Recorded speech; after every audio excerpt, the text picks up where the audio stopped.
Some things happen without explanation. Some experiences haunt people for a lifetime. This is where I tell those mysteries. And remember, not everything can be explained. Story. My name is Lily Madwhip, and I see things before they happen. Don't stare at me, his face.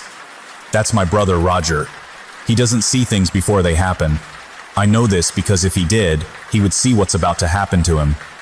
Then again, maybe he does, but people like us can't see things that are about to happen to ourselves. I don't know, truthfully. All I know is that in about 3 minutes, Roger is going to die. You're going to die, I tell him. Did you just threaten me? He snarls. Roger is 6 years older than me. He goes to high school and has 2 best friends named Skeeter and Dustin. They like to wear shirts without sleeves that have the names of heavy metal bands on them. Sometimes they hang out in the garage and try to play music like those bands, until my dad goes out and yells at them to stop. At his funeral, they're going to wear jackets and ties, and their hair is going to be combed for once. I'll never see them after that, which is nice. I love Roger because he's my brother, but when he's gone, things will be just a little bit nicer. Sorry, Roger. No, I tell him truthfully. I'm just trying to warn you. I love you, Roger. Shut up, weirdo. He punches me in the shoulder and I cry like I'm supposed to, but it doesn't really hurt. Mom's head swivels around on her neck from the front of the car and gives us both that look that says she regrets having us. I know she doesn't, but all parents think that from time to time. I wonder where I'd be right now if I'd never had kids. No, I'm not a mind reader too. I just know these things. Will you two knock it off back there? Mom asks. It's not really a question though, it's an order. Adults can give orders in the form of questions. If you're a kid and you try to do this, it doesn't work. I once tried to order Roger to give me back my doll Pascar by asking him, and he laughed at me and twisted Pascar's head off. Mom had to put it back on, but she's never been one for toy repair, so it's kind of crooked now. I told her I didn't mind, that it gives him personality. Mom and Dad think it's weird that I named my doll Pascar. I don't know why. Pascar was an angel after all. People don't think it's weird if you name your doll Gabriel or Michael or Layla, but give it the name Uriel or Gavriel or Pascar, and everybody gives you funny looks. I hug Pascar in my arms and look out the front of the car. There's a sign that says, Restoria 1 mile, and beneath it a smaller sign that says, Next Restoria 46 miles. At the speed my dad drives, that should take us about half an hour, I think. Rest area coming up, Dad says. Does anybody need to go? We stopped hours back at a McDonald's, and I had a cheeseburger with some fries and a small Sprite. I couldn't finish the burger or the fries, but the Sprite made my tummy happy because sometimes I get a little car sick, so I drank the entire thing. Now I need to go, but this is where Roger dies, so I lie. I don't. Thinking about having to go makes it worse. I cross my legs. Roger notices. Lily has to go. She's squirming around back here. I don't want her pissing on me. He makes a grossed out face, and I can appreciate the genuine disgust of being peed on by someone else. But Roger, I'm trying to save your life here. Mom looks back again and I shake my head at her. Lily, if you have to go, I don't. She does, and I do too, Roger declares. I don't think Roger actually has to go. Dad turns onto the ramp for the rest stop, ending the conversation. There's 2 lanes, one for the big trucks and one for little cars. Our station wagon takes the second lane and wraps back around to go up a hill to the parking lot for the rest area. There's some sort of big rock on a pedestal with a commemorative plaque at the base with lots of names of people who are dead. Other families are going in and coming out of the glass-wrapped building. I wonder how far we are from the nearest hospital. Everybody out, Dad declares. Lily, hurry, Mom says as she unbuckles her seatbelt and opens her door. I look over at Roger one last time and try to smile. He looks back at me. For a moment, there's the faintest glimmer of recognition in his eyes. I think maybe he's going to shut the door and stay in the car. Then he sneers at me and the moment is lost. Stop staring at me, his face. Language, Roger. Dad says in his tone that means he doesn't actually care, but he has to act like he does so Mom won't get mad. We all get out. Mom holds my hand as we cross the parking lot, even though I'm not a baby. I keep looking back at Roger and Dad and waiting for it to happen. Roger's going to die. I know it. I just don't know how. Maybe that big rock is going to come loose from its base and fall right on top of Roger like a boot on an ant. I've stepped on ants before. I always say sorry afterward, but it's kinda pointless by then. I wonder if his insides will squish out like they do on ants. The rock does not squish Roger. My mom takes me into the women's restroom where we do our business. The toilets are those ones that flush automatically. They always scare me. Like I think the one I'm on won't detect that I'm on it anymore and flush and I'll get sucked in. I go, but the whole time, I'm waiting to hear the shouts and cries from outside. Maybe Roger gets sucked into the automatic toilet. My mom has a word for something like that, apropos. Roger does not get sucked into the automatic toilets. We meet out in the lobby area where they have an information kiosk and little cubby holes filled with sightseeing maps and brochures for hotels and water parks. I want to look at one about an outdoor animal safari zoo, but Dad is in a hurry to get back on the road, so Mom drags me back out to the parking lot. We pile into the station wagon with empty bladders. I'm feeling a bit confused because Roger is still alive and it's been at least 10 minutes since I knew he was going to die. I don't say anything on the matter because Mom and Dad don't like it when I talk about my premonitions, as they call them. Also, I'd rather not jinx it if I'm actually wrong for once. Roger's kind of mean, but he's my brother and I love him. I hug Paskar and stare out the window as we pull out of our parking space. Suddenly, Paskar is snatched from my arms. I turn, startled, to see Roger holding the doll out his window, waving it in his hand. He grins at me. "Hey, face, wanna see if your dolly can fly?" I realize this is the moment. I can't help but say something. "This is when you die," I tell him solemnly. Roger's smirk is replaced by one of anger. He lets go of Paskar, who disappears beneath the wheels of our car. In my distress, I cry out, lurching against my seatbelt as if I can whisk out the window and snatch Pashar up before he's lost forever. Mom turns and starts asking loudly what just happened. Dad turns to yell at us to stop it. "Lily, stop screaming. Roger, what did you do? Roger, what did you do?" My father is looking in the rearview mirror at what he considers his two biggest mistakes. My mother is passing her glare back and forth between me and Roger.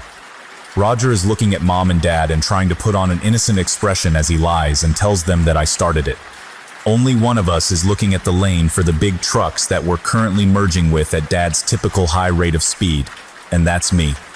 What do I see out Roger's window but a giant truck with lots of big tires and a large trailer on back barreling down at us with a driver in the cab who looks as shocked and confused as I am. I'm not screaming for Paskar anymore. I'm screaming for Dad to brake or steer or anything, but he can't tell the difference between one type of screaming and the next, and anyway, it's too late. Do you know what a T-bone is? I always thought it was a type of steak. My Uncle George ordered a T-bone once at a restaurant, and he got this mammoth piece of meat with the bone still in it. That's why they call it a T-bone, because the bone is there, and it looks like the letter T.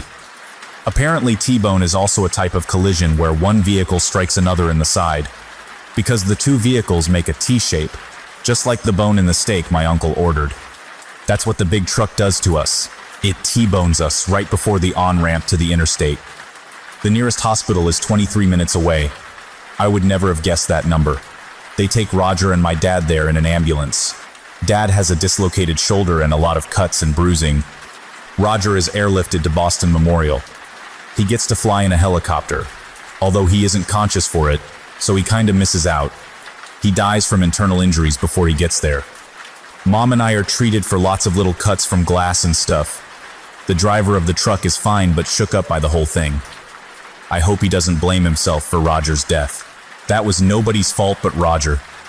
One of the emergency medical people who treats us on the scene finds Paskar and gives him back to me. He always finds his way back to me. The EMT asks me what my doll's name is and gives me a funny look when I tell him. I don't tell him that he's about to get a call for an old lady who suffered a stroke in some place called Middlebury. That kind of trivial information is lost on most people. Kind of like I know my mom and dad are going to cry and hug each other and worry about Roger until they find out he's dead. After that, Dad will get more distant because he secretly blames me. It's not a secret, Dad, I know, and Mom will hug me a little tighter each night at bedtime. I see it, but they don't need to know I do. I hope Roger is in a better place, but Paskar tells me he's not. Paskar is always right, Do you think Roger is with God, Lily? That's my therapist. Her name is Miss Christie. She's about my mom's age, but uses less makeup, probably because she doesn't have any kids of her own. Miss Christie wears a little chain around her neck with a cross on it. She also wears a jacket with too many buttons and not enough holes. I wonder what all those extra buttons are for. She always wears the same jacket. Does she only have the one? Or does she have lots of jackets that all look the same? I'm never going to know the answer to these urgent mysteries. Ever since Roger died, I have to sit in this room twice a week with shelves full of books about child psychology and drawings by other kids on the walls and talk to Miss Christie. I guess Mom and Dad thought I wasn't handling Roger's death appropriately. Well, Mom didn't anyway. Dad doesn't really talk to either of us much anymore. Mom is out in the waiting area with Pascal. I'm not allowed to bring Pascal in with me when I talk to Miss Christie. Other kids get to bring things in.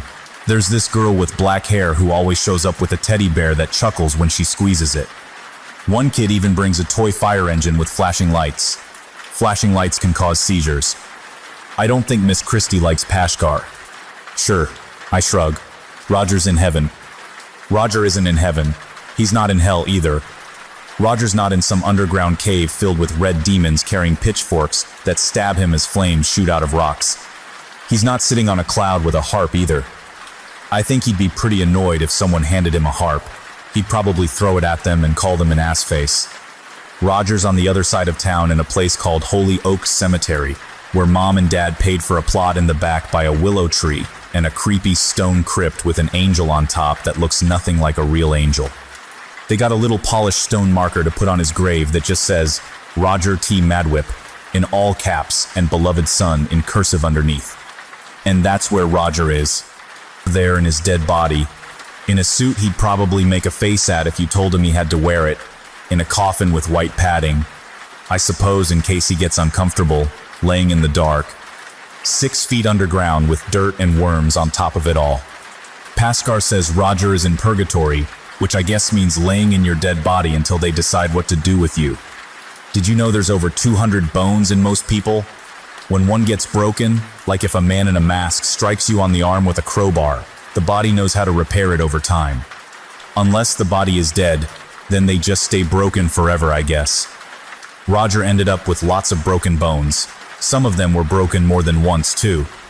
It was like a dozen guys in masks with crowbars just pounded on him for an hour. Now he's stuck in his coffin with that suit he hates, and a whole bunch of broken bones that are never going to heal. I wonder, when they decide where he's going, if he's going to pop out all floppy like a jellyfish. The idea of Roger like a squishy sack makes me laugh. Miss Christie jots this down. I go stand by the window overlooking the parking lot. It's cold and wet outside today. There's a slick spot on the sidewalk into the building where Miss Christie works that I can see from her office. A lady and her son are walking in from their car. The boy is probably a couple years younger than me and wearing a pair of brown corduroy pants. He's going to slip on the slick spot, get those pants wet, and end up crying, but there's nothing I can do about it, so I look away. I hear the commotion from outside a moment later. It didn't rain when we buried Roger. I thought it was always supposed to rain when there's a funeral. I even dreamed that it rained. But the rain was lots of little bits of glass, and it was cutting everybody. Roger's friends Skeeter and Dustin were there in their suits and their hair combed, and they were crying because the glass was cutting them. Everybody was covered in blood. Mom said if it rained every time there was a funeral, it would never stop raining. That sounds like there are a lot of funerals going on. Do you miss him? Miss Christie asks. Yeah. Roger hid my foil Charizard before he died, and now I don't know where it is. Uncle George gave it to me for my birthday when I turned 5 because he was getting rid of my cousin Susie's old collection, and he said if I hung on to it, I could probably use it to pay for college someday. Susie was a year younger than Roger. She died in a boating accident one summer during a family reunion. When people hear boating accident, they think you were in a boat and there was an accident. Like maybe you hit another boat or ended up out of the water. But Susie was in the water and the boat ran her over. So I think it was more of a swimming accident that happened to involve a boat. I was there when it happened, but that's a whole nother story. Ever since, I don't like going in the water, not as long as there's still boats, and sharks, and piranhas. Do you ever feel like crying? Miss Christie asks. She dyes her hair. She doesn't think anyone knows, but I know. I suppose if I really wanted to blow her mind, I could ask Paskar where she gets it done and what the person's name is who does it for her. Maybe then people will stop treating me like I'm making things up. Or maybe they'll want to cut open my brain.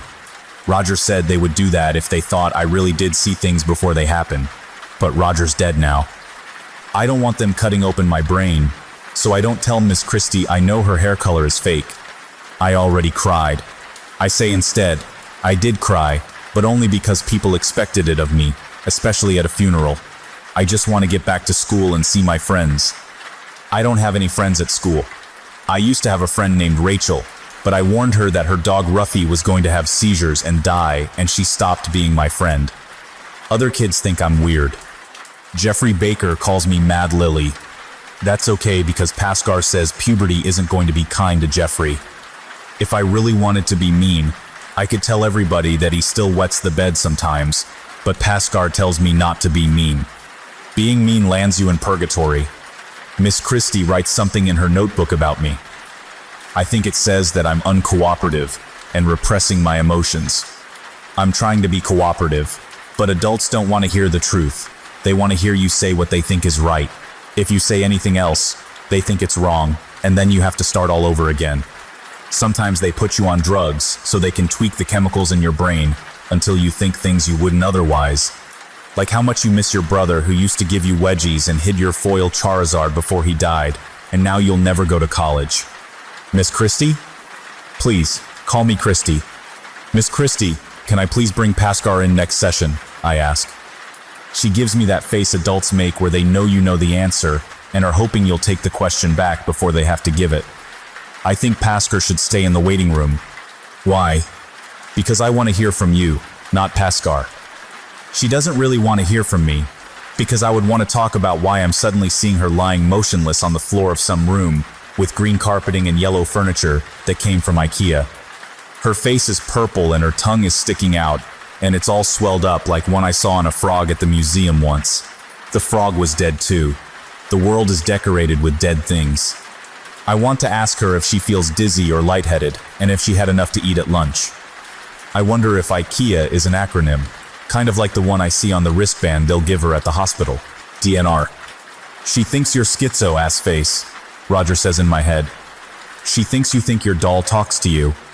I clam up. I don't feel safe without Paskar. When I see things before they happen like this, often Paskar can explain them to me. I don't know why he came to be with me. Maybe because in all the world, I'm the only person that bothered to name their doll Paskar. Maybe he knew I could see things before they happen, and came to keep me company, and by a crazy coincidence, I gave the doll the same name as him. All I know is he says he's an angel, and not to be afraid, and that always makes me feel better. The time for my session finally runs out, and Miss Christie escorts me to the waiting room, where Mom and Paskar are sitting with other parents and their kids. My mom is talking to the mother of the boy who fell on the slick spot outside. He's sitting beside her with teary eyes and a long snot coming out of his nose. Gross. Miss Christie takes Mom aside, and they have a conversation in whispers. So I take Paskar aside, and also have a conversation in whispers. Two can play at that game. I know Miss Christie is telling my mother about emotional repression, and my mother is asking Miss Christie about pharmaceutical solutions. My mother likes pharmaceutical solutions.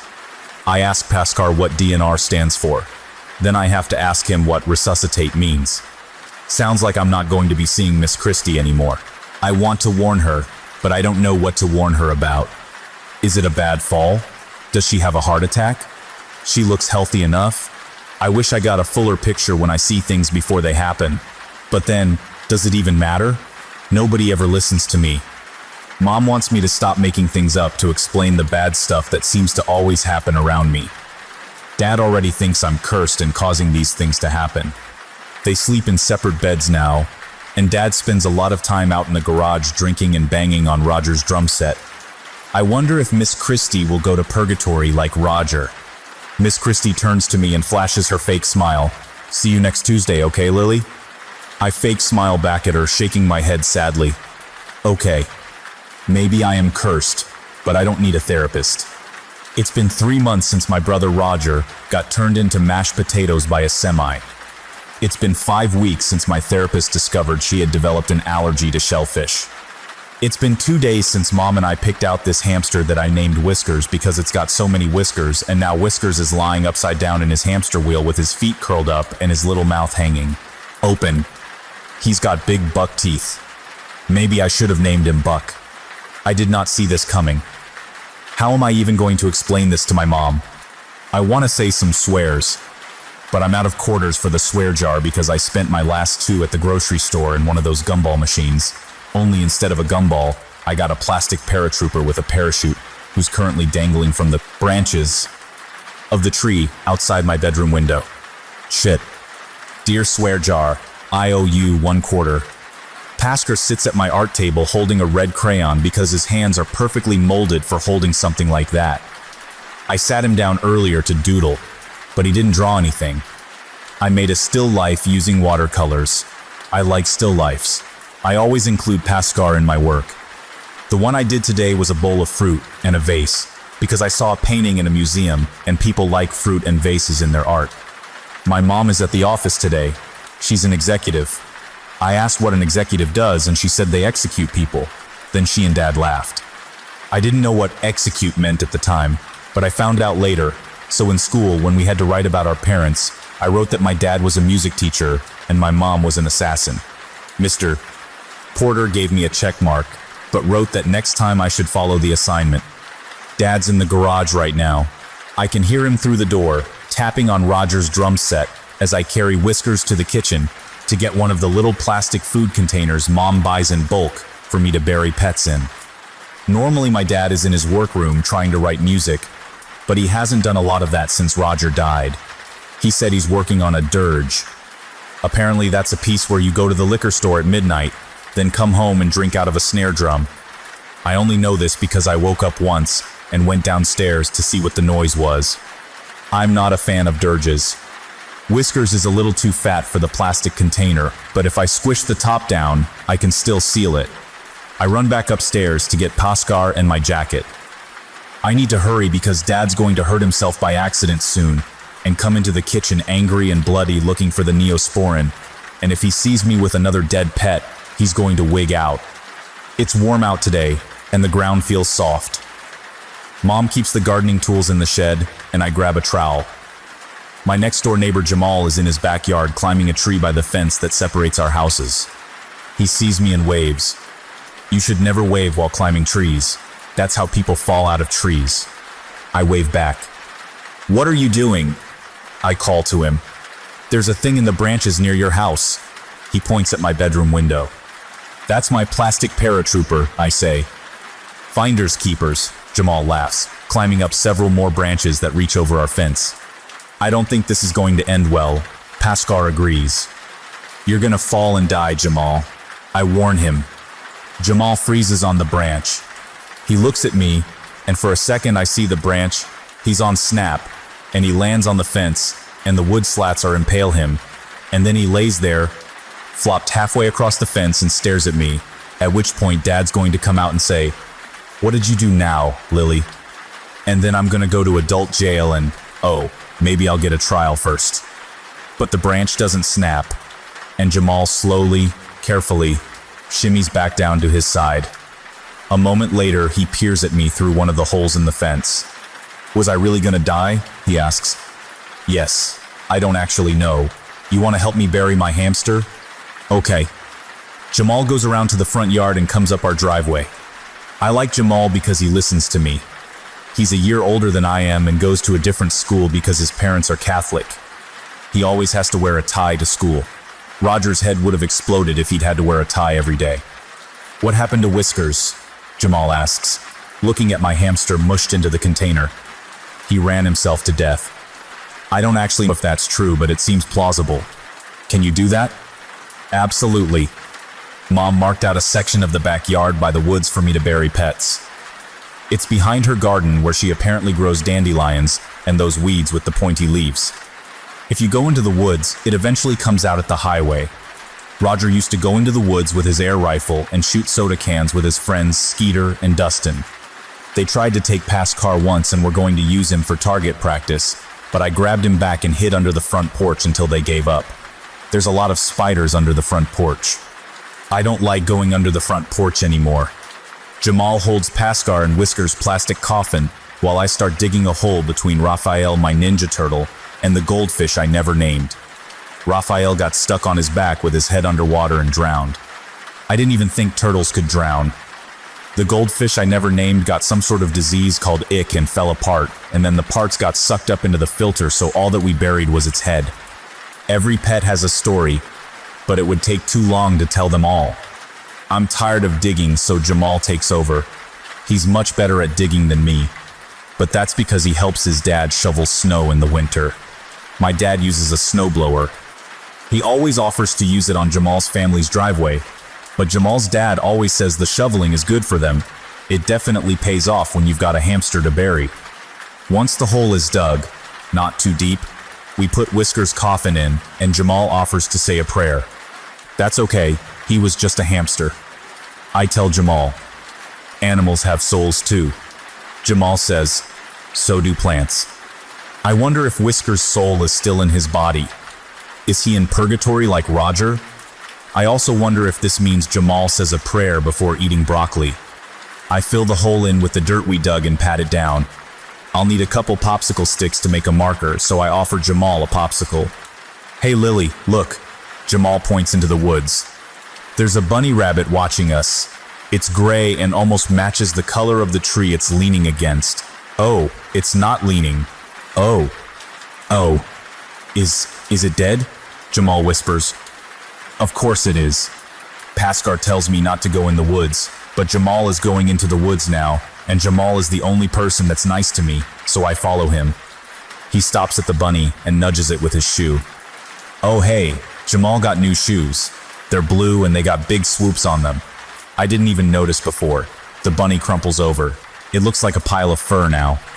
Jamal kneels down to see if it's wounded or something, and I notice a couple black birds in the brush beside us. They're also dead. I don't see any blood on it, says Detective Jamal. I use my boot to brush some leaves over the dead birds. What the heck? Jamal is standing up again, and he's staring further into the trees. Lily, go home, Paskar tells me. But I don't go home. I'm sorry, Paskar. Jamal steps past the bunny and crunches through the shrubs and sticks until he comes to a big pair of branches lying on the forest floor. Except they aren't branches. Jesus. It's a deer. One of the male ones like Bambi with big antlers. Its eyes are gone and you can see into its head. But it's dark in there, and so you really can't see anything but its eyes are just a pair of holes now. Its fur looks like it got run through a washing machine. It's all matted and slick. The whole thing is just laying there in the bushes with its head on sideways and its antlers sticking up, waiting for someone to trip and fall on them. What the heck's going on? Jamal's eyes are bugged out and he's visibly shaking. I wonder if it's possible for someone's eyes to literally pop out and then hang down their face like they do in cartoons. Later, I might draw a still life and put Jamal in the background with his eyes popped out just to see what it would look like. I look around us. The ground is littered with dead birds. I'm standing on one, but I thought it was just squishy ground. I feel bad using the word litter, because that sounds like the birds are just trash and they're not, except for chickens. I don't like chickens. Even if I was Catholic, I wouldn't say a prayer before eating chicken. Broccoli maybe, but that still seems weird. There's other animals too, small ones mostly. The deer is the largest one we found, but we also found a couple raccoons and someone's cat with orange stripes. I think it belonged to the Millers down the street, and a bunch of squirrels. Like a lot of squirrels. At first I thought maybe we could bury the animals, but then when I started counting the squirrels I thought, number. There were little moles too, or voles. I don't know the difference, but I know there's moles and then there's voles, and they're related somehow like me and Roger to our cousin Susie who got run over by a boat. I'm getting out of here, Jamal says with his eyes still bugging out, and he runs back to the backyard and down the driveway and into his house, yelling, Mom, Mom, the whole way. I take a moment to count the animals until I get to the squirrels, and then I just give up and go back home. I guess we're not doing popsicles. Jamal's mom comes over later and talks to my dad. I like Jamal's mom. She always smells like coconuts. It's her shampoo. I don't tell her that Jamal's going to have nightmares tonight and wake her up screaming, because telling her that's not going to change it, and she might think it's rude of me to say. Paskar suggests I go to my room and draw that still life I was thinking about while the adults talk, so I do. I see my dad go into the woods with Jamal's mom from my bedroom window, and then they come out, and she's actually pretty calm, but my dad is hysterical. I don't mean that he's funny. I mean that he's wigging out. Dear swear jar, I owe you 2 quarters. When dad comes inside, he calls mom at work, and he's using his outside voice. I hear him say angry things about me and my curse. Paskar tells me not to worry, and that it's not me. Paskar is always right, isn't he? He put Brussels sprouts on my plate. I know for a fact that Brussels sprouts are poison.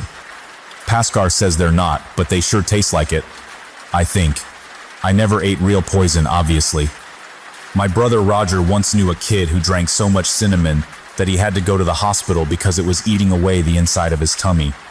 That's what it feels like when I eat Brussels sprouts, like they're eating away at my insides. Eat your breakfast, please, Lily. My mom tells me. They're both trying to kill me. Brussels sprouts aren't even a breakfast. What kind of parents make their child eat Brussels sprouts for breakfast? I ask them this question. What kind of parents make their child eat Brussels sprouts for breakfast? You were told last night if you didn't eat them with your dinner, you were getting them cold in the morning, Dad says from behind his newspaper. Oh yeah, Brussels sprouts taste like garbage. I haven't eaten garbage either, but I've smelled it, and it smells like Brussels sprouts. Lillian Alexandra Madwhip. Adults use your middle name when they're trying to make you do things. And somehow it works. Middle names are magic. Anyone who knows yours has power over you. That's probably why some people don't have middle names. The most important people don't even have last names, like Madonna and Jesus and Garfield. Whenever they catch a killer, they tell everyone the person's middle name, so if they escape, anyone who sees them knows how to protect themselves. Dad throws down his newspaper and storms off to his workroom with his coffee. He and Mom had a big fight after Jamal and I found all the dead animals out in the woods the other day. I heard them from my room where I was painting a still life. Dad said things and people around me keep dying and stuff about me being creepy, and Mom said I'm his daughter, so if I'm creepy I get it from him. Then she got on her phone and called people who came and collected all the dead animals in big garbage bags. There was a whole crew, like 6 people. They had these huge, thick gloves on and wore masks like you see doctors wear when they're operating on someone. One lady had a clipboard and she wrote down every animal they found. There were 23.5 squirrels. Things got worse when Mom came to tuck me into bed because I'd forgotten to tell her that Whiskers had died. All the yelling and banging of doors in the van parked on the front lawn in garbage bags. I didn't remember what started it all until she kissed me goodnight and saw his empty cage. Then everything started right back up again. Except for the van and the people with the garbage bags. I sure hope they don't come back and dig up all my pets. I take the bus to school. Our bus driver's name is Ed. He's been driving buses for 34 years, but not the same bus because buses grow old too. He says his son was in the army, but now he works as a layabout. I think that means he's in the circus. I bet he got a job as the guy who shoots trapeze people out of a cannon because he was in the army. At morning recess, I sit on one of the benches by the baseball diamond and watch a bunch of 6th graders play kickball. Jamal is playing with them. His school is down the street, and he and a couple other Catholic kids hang out and play with us most mornings because their school starts 15 minutes later. He looks happy for someone who still has nightmares about dead deer and birds banging and screaming at his bedroom window. He's going to kick the ball straight at Tyler O'Neill, and it's going to hit Tyler right in the crotch. I'm amused because I get to see it happen twice. Paskar is in my backpack. He tells me I shouldn't laugh at other people's pain, but when Tyler gets hit in the crotch, Paskar agrees that it's a little funny. There's a new girl in our class. Her name is Meredith. Mrs. CD, that's our teacher, has her stand up in front of class and introduces her. CD stands for Carter Dogbill. She's got 2 last names. That probably makes it harder for other people to have power over her, unless she's got no middle name. Mrs. CD used to just be Miss Carter, and then she married someone with the last name Dogbill and just nailed his last name onto the end of hers. Meredith just moved to town. She's real shy because she's got these marks on half her face. She covers them with her hair, but it's easy to see. Jeffrey Baker asks her what happened to her face and gets in trouble. Trouble in our class is these demerit slips you get for doing something wrong. 3 demerit slips in a week, and you get to go talk to the principal, Mr. Longbow. He yells a lot, and his face is always red from yelling. Meredith's face is red too. Pashkar says she got burned. I wonder if she's a pyromaniac. That's somebody who's crazy about fire. I mean literally crazy. There was this boy in Roger's grade who was a pyromaniac, and he went camping with his Boy Scout troop, saw a spider in his tent, and tried to kill it with hairspray and a cigarette lighter. He got burns all over his body because the tent caught fire with him inside it. Mrs. Carter Dogbell asks us all what we say to Meredith, and nobody knows until Hannah Glass guesses, "Hello?" And then we're all like, "Oh yeah." It was pretty funny. Nobody knew what Mrs. Seedy was talking about. I was going to guess, "Sorry you got burned," but I'm not supposed to know that, I think. Mrs. CD makes Meredith sit next to me in the back of the room. Paskar tells me to be very nice because new kids are scared. I was going to be nice anyway. I make sure to blink a lot because I don't want her to think I'm staring at her burns. They make her face look kind of waxy, like a candle. "Hi, I'm Lily." I tell her, new kids are the best because I haven't freaked them out yet. I know. Oh. I don't know how she knows that. Maybe some other kids already told her about me. I hope it wasn't Rachel whose dog died from seizures. Meredith pulls stuff out of her backpack. She's got a green pencil that's all glittery and has a rainbow eraser. Her notebook is 3 subject, so it's already 3 times better than mine. She pulls out a Barbie doll and sets it on the front of her desk, like I do with Paskar, and this thing is horrifying. It's got no clothes at all, and most of its hair is missing. There's black scorch marks on its face, and one of its hands is melted into a lump. I can't help it. I gotta stare at this doll. "This is Barbie," Meredith says, and turns her Barbie toward me. Oh God, its face is kinda melted too. I make Paskar salute Barbie. "This is Paskar." Then I feel bad because Barbie doesn't have articulated limbs like Paskar, and her hand is a lump anyway. Meredith sits next to me at lunch. Nobody else sits by me, so new kids usually end up there. But she doesn't just sit at the table, she sits next to me. She has a purple lunchbox with planets and comets on it. I have a paper bag with my name on it in Sharpie. Her lunch is a peanut butter sandwich and some carrot sticks and a plastic bottle of lemonade with, oh my God, she has Oreos. I've got a high C and some blue corn chips and a pepperoni and mustard sandwich. My dad snuck more cold Brussels sprouts into my lunch. I can't tell if it's meant to be a joke or not. I swear, he's trying to kill me. Meredith asks permission from the lunch monitor to go use the bathroom, and she leaves her melted Barbie and Oreos with me. Not like I get to keep them, but she says she trusts me to protect them. The moment she's gone though, her Barbie starts talking. It tells me its name is Nathaniel. I've never met another doll that spoke to me like Paskar does. I ask if it's an angel like Paskar, and it says it is. I wonder if every doll has an angel in it. That would be a lot of angels. But I guess if they run out, God can just make more. I ask Nathaniel if Meredith knows he's an angel, and if he minds being a melted Barbie with boobies. No and no. Then he tells me that Meredith has a gift like me. I ask him if she sees things before they happen, and he says that she doesn't. He says her gift is that she burns things. Like a pyromaniac? Kind of. Has she ever burned a spider in a tent? Number. She burned her parents though. Burned them right up. They're not even buried like Roger is. They're ashes and they got scattered in a park. He says Meredith lives with a foster family now, and they don't know that she burns things. They try to be nice to her, but she's always sad because she knows she burned up her folks and she misses them. It's okay for her to be sad, Nathaniel says, but if she gets angry, I need to get away. That's when she starts burning things. Meredith comes back and Nathaniel goes quiet. She looks happy because I guarded her Oreos and melted Barbie, but I'm scared now because what if someone hits her with a dodgeball in gym class and she sets us all on fire?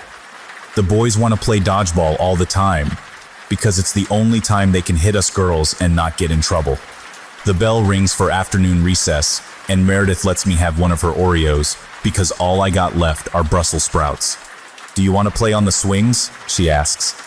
Okay. I'm sweating the whole time we're swinging, out of fear. Not because Meredith is hot. I don't know how she burns things, Nathaniel didn't tell me.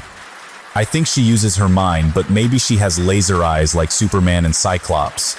Those are comic book characters though, they're not real. Lisa Welch and her crew of jerk girls start coming over.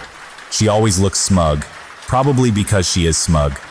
Her dad is a dentist, so her teeth are always perfect, and she likes to show them off by smiling at everybody, even people she hates like me.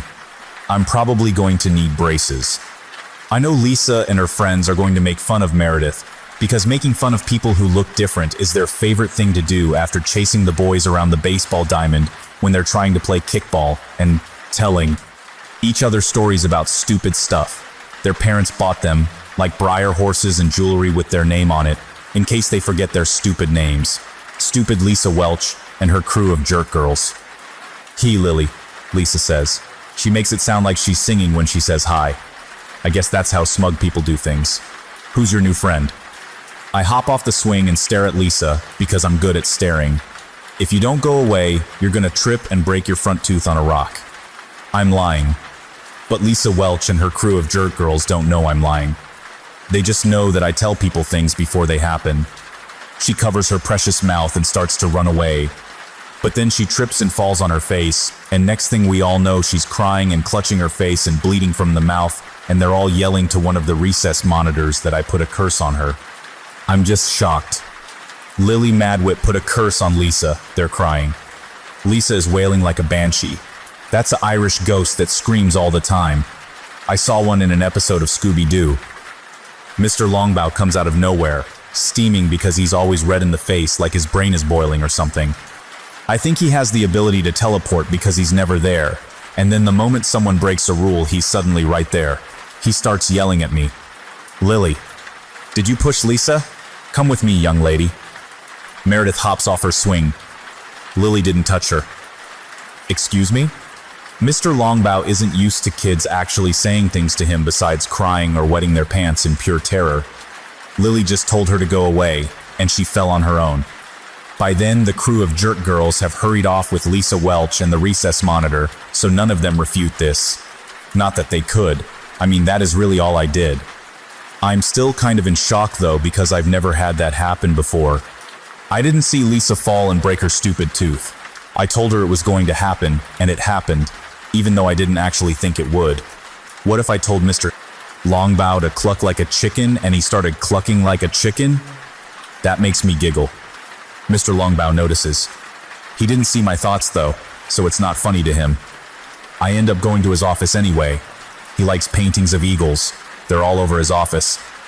I wonder if it's because he's bald like the eagles. Maybe he wishes he was a bald eagle. I have to tell him again that I didn't touch Lisa Welch. I just told her to go away, and she tripped and fell and broke her tooth on her own. I leave out the part where I told her that she'd trip and break her tooth before it happened. Mr. Longbow lets me go, but tells me to stay away from Lisa Welch. I had no intention of hanging out with her anyway. She and her crew of jerk girls all play with their expensive Breyer dolls and make fun of Paskar because I got him from a thrift shop and he's an action figure. So what? I bet none of their dolls know anything. When I get back to class, Meredith waves and smiles at me. Nathaniel, her melted Barbie angel, is sitting on her desk. I wave and smile back, but I'm still scared because if I'm going to be friends with Meredith, it feels like being friends with a shark. Maybe the shark likes you, but then maybe the shark is hungry and doesn't care. I hope she doesn't burn me. I spend the rest of school quiet because I'm a little worried about saying things and making them happen. After school, I take the bus home. Paskar tells me I need to be careful around Meredith. Yeah, I know. He tells me there are things I don't know. I know that too. He tells me things are about to get much worse and that he's sorry. I don't know what that means. I get home and Dad is in the backyard. He's dug up most of my pets, and he's been filling garbage bags with their remains. He says it's unsanitary to have so many dead things buried in the backyard, and that they probably poisoned the grass which killed the deer and the rabbit and the 23.5 squirrels and all the voles and moles. But I point out that squirrels eat nuts, not grass, and there were raccoons too. And besides, what about that half a squirrel? What about the half a squirrel, Dad? You're going to put my pets back, I tell him. He doesn't. I don't know why it worked on Lisa Welch and not my dad. Instead, he tells me to go do my homework, and that we're having pork chops and asparagus for dinner tonight. Asparagus? I'm telling you, he's trying to kill me. Did you take a bath last night, Lily? That is not the angel of death. That's my mother. Maybe sometimes she acts like the angel of death, though. More often, she acts like Anubis. He's a god from Egyptian mythology. I read a big book on Egyptian mythology last year during library.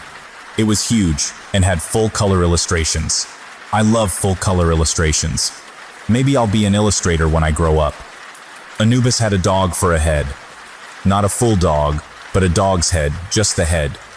He would take people when they died and weigh their heart on a scale with a feather. If your heart weighed less than a feather, you gotta go on to paradise or something. I don't think anybody could really pass that test. In health class, Mr. Poirier said our heart is about the size of our hand, clenched into a fist, and weighs almost a pound. I'm pretty sure a feather doesn't weigh that much. Maybe an ostrich feather. Maybe that's why ostriches can't fly, because their feathers are so heavy. I wonder if they had ostriches in ancient Egypt. Yes, I took a bath last night. You brushed my hair, remember? Mom does that thing where she touches her chin like it activates her brain. Oh, now I remember. Well, you don't smell like you took a bath. I sniff myself. That's my clothes. They didn't take a bath. Oh, Lily. Go change into clean clothes. I don't want you smelling like this. We're going to the mall today. Yes, I love the mall. There's a carousel at the food court and you can ride it for like 5 minutes for just $1. Of course, when you're on the carousel, it feels like just a minute. But when you're waiting in line, you can tell it's 5 minutes. Also, someone had the good sense to put a candy store right next to a toy store. That person deserved a raise. I jump to my feet and run upstairs to change. Can we go to the pet store? I call down to my mom. Ever since Roger got turned into mincemeat, my mom has been letting me get away with things she didn't used to. I know if I beg enough, she'll probably get me a new hamster. Or maybe a turtle. I still have 2 Ninja Turtle names left to use. No snakes, though. She says if I ever bring home a snake, she's kicking me out to go live with it outside. Mom sighs. Just to look. You're not getting a new pet. Your last one barely lasted a week. That wasn't my fault. It never is, I hear her say to herself. I wonder if she believes it. Sometimes I wonder if I believe it. I come back down in clean clothes. Pascal is tucked into my arm, dapper as always. My dad is putting on his shoes and coat and notices me. Leave the doll, Lily. I hug Pascal. What? No. I'm not leaving Pascal, he's my angel. That would be like Wren without Stimpy or Gilligan without Skipper. Mom pets my head and starts doing that thing where she slowly tries to pull Pascal out of my hands like a crocodile hunter, trying not to get bit by a crocodile. I only bit her once, but I was 6 and she's never forgotten. I thought that was the point of biting people, so they don't forget. Anyway, I'm not going to bite her now. I was thinking it would be just the 2 of us today. Just some mother-daughter time. How does that sound? What about Dad? Dad stands up. I've got a lot to do around the house, starting with reseeding the backyard. I can't believe he dug my entire pet cemetery. He let me keep the shells left over from Raphael and Donatello, my Ninja Turtles, but only after he ran them through the dishwasher. I put them on my dresser in their honor, along with a stick I broke to look like a bow staff for Donatello. I couldn't find sticks that looked like Raphael's size. Size are like little pitchforks, so they can share the bow staff. I don't want to leave Pascal, but both Mom and Dad are against taking him. They've got that look parents get where one is ready to tag the other in if I start to throw a fuss. Okay, I mutter, but let me talk to him first. I know they're both looking at each other like I'm crazy, but I don't care. Pascal tells me it'll be okay. I set him at my spot on the dining table facing the door so he'll know the second I'm home. Of course, he always knows anyway. That's what Pascal does. He knows everything. Mom says the mall is 20 minutes away. Without Pascal to talk to, it feels like an hour.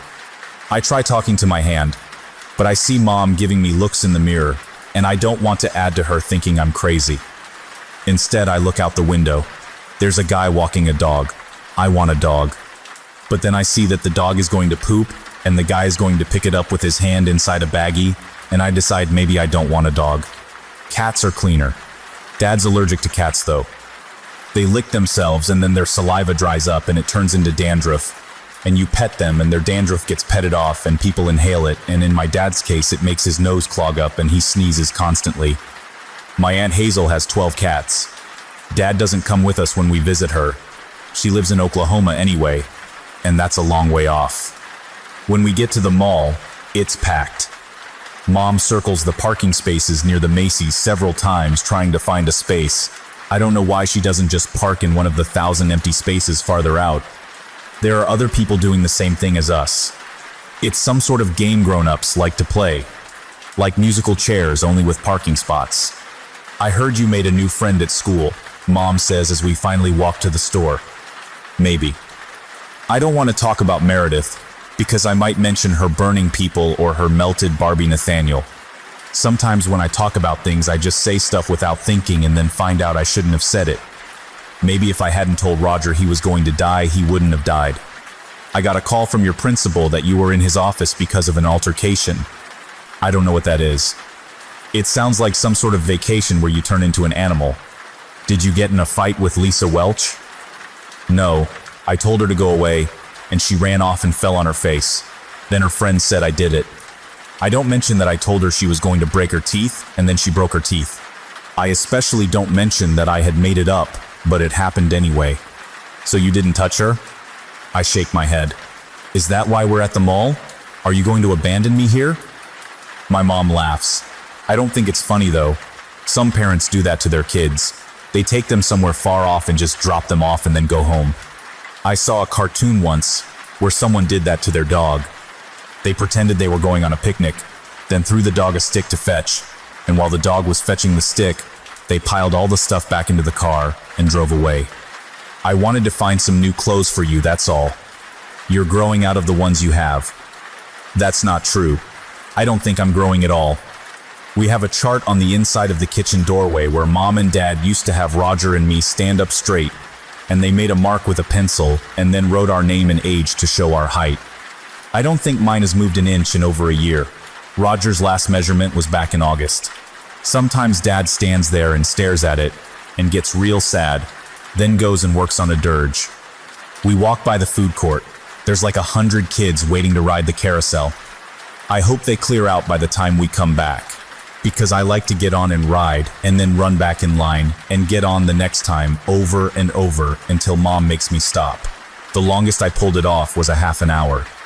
I only had $5, but the girl who was working the carousel told me that I was such a good customer that I got my next ride for free as long as it was my last. Oh shoot, I didn't loot my piggy bank before we left. I forgot my money, I tell Mom. Don't worry, honey. I've got cash if you want to ride the merry-go-round later. She is being highly suspicious with her generosity. Normally, if I forget to bring money, I'm SOL, as Mom says. That stands for something bad, but I didn't say the S word, so it doesn't count. I'm still not allowed to say SOL though, at least to other people. There's a lady with 4 little kids hanging onto her dress and she's carrying a tray of food. She's going to trip over one of the kids and spill all the stuff on her tray that she just paid for. Like any second now. Oh God, maybe I should help her. But what if I run over and startle her and she trips and spills the stuff anyway? Then it's my fault instead of her kid's fault. I don't want to get in trouble. Nobody's going to get seriously hurt. It's just going to be loud and there's going to be yelling and crying. Sometimes I wish I couldn't see things before they happen. Let's hurry. I grab Mom's sleeve and try to pull her past the food court to get away before it goes down. What on earth is your hurry? She asks. Then the lady trips behind us, and Mom turns to look at the commotion as the tray bangs on the floor and a soda spills on her kid's head. And he starts crying, and she shrieks in panic, and everyone's stopping and looking except me, because I already saw it happen. I think Mom pieces together a bit that my rush had something to do with the lady spilling her food, but she comes to the wrong conclusion. Lily, did you make that happen? She looks at me and she's got kind of a mix of fear and concern in her eyes. Not anger, thank goodness. No, what do you mean?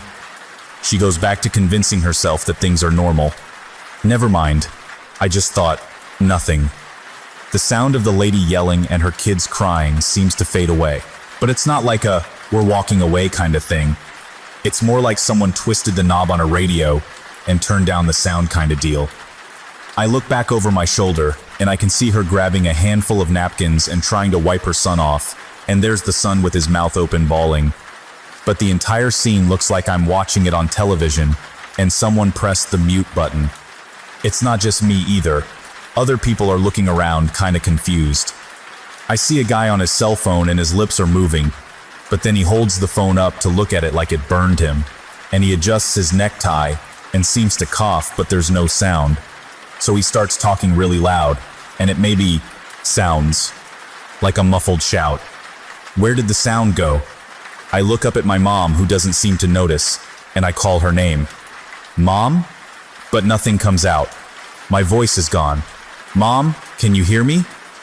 She turns to look at me, and I think for a moment she did hear me, but she flashes me a smile and then looks away. Maybe I'm going deaf? Why can't I hear anything? After we pass a kiosk selling phone cases, the sound comes back. It feels like being trapped in a soundproof box and then kicking the lid off and finding yourself in a dinner party. Mom stops, still holding my hand, and looks at me. That was weird. Did it just get louder? She says. I nod. I couldn't talk. She ignores what I said. How strange. She's going to come up with some explanation for what just happened. I know it. She always does. Sometimes I think I could melt the car with my brain, and she'd tell me it must have been sunspots or something. I can't actually melt the car with my brain. I can't even pop popcorn.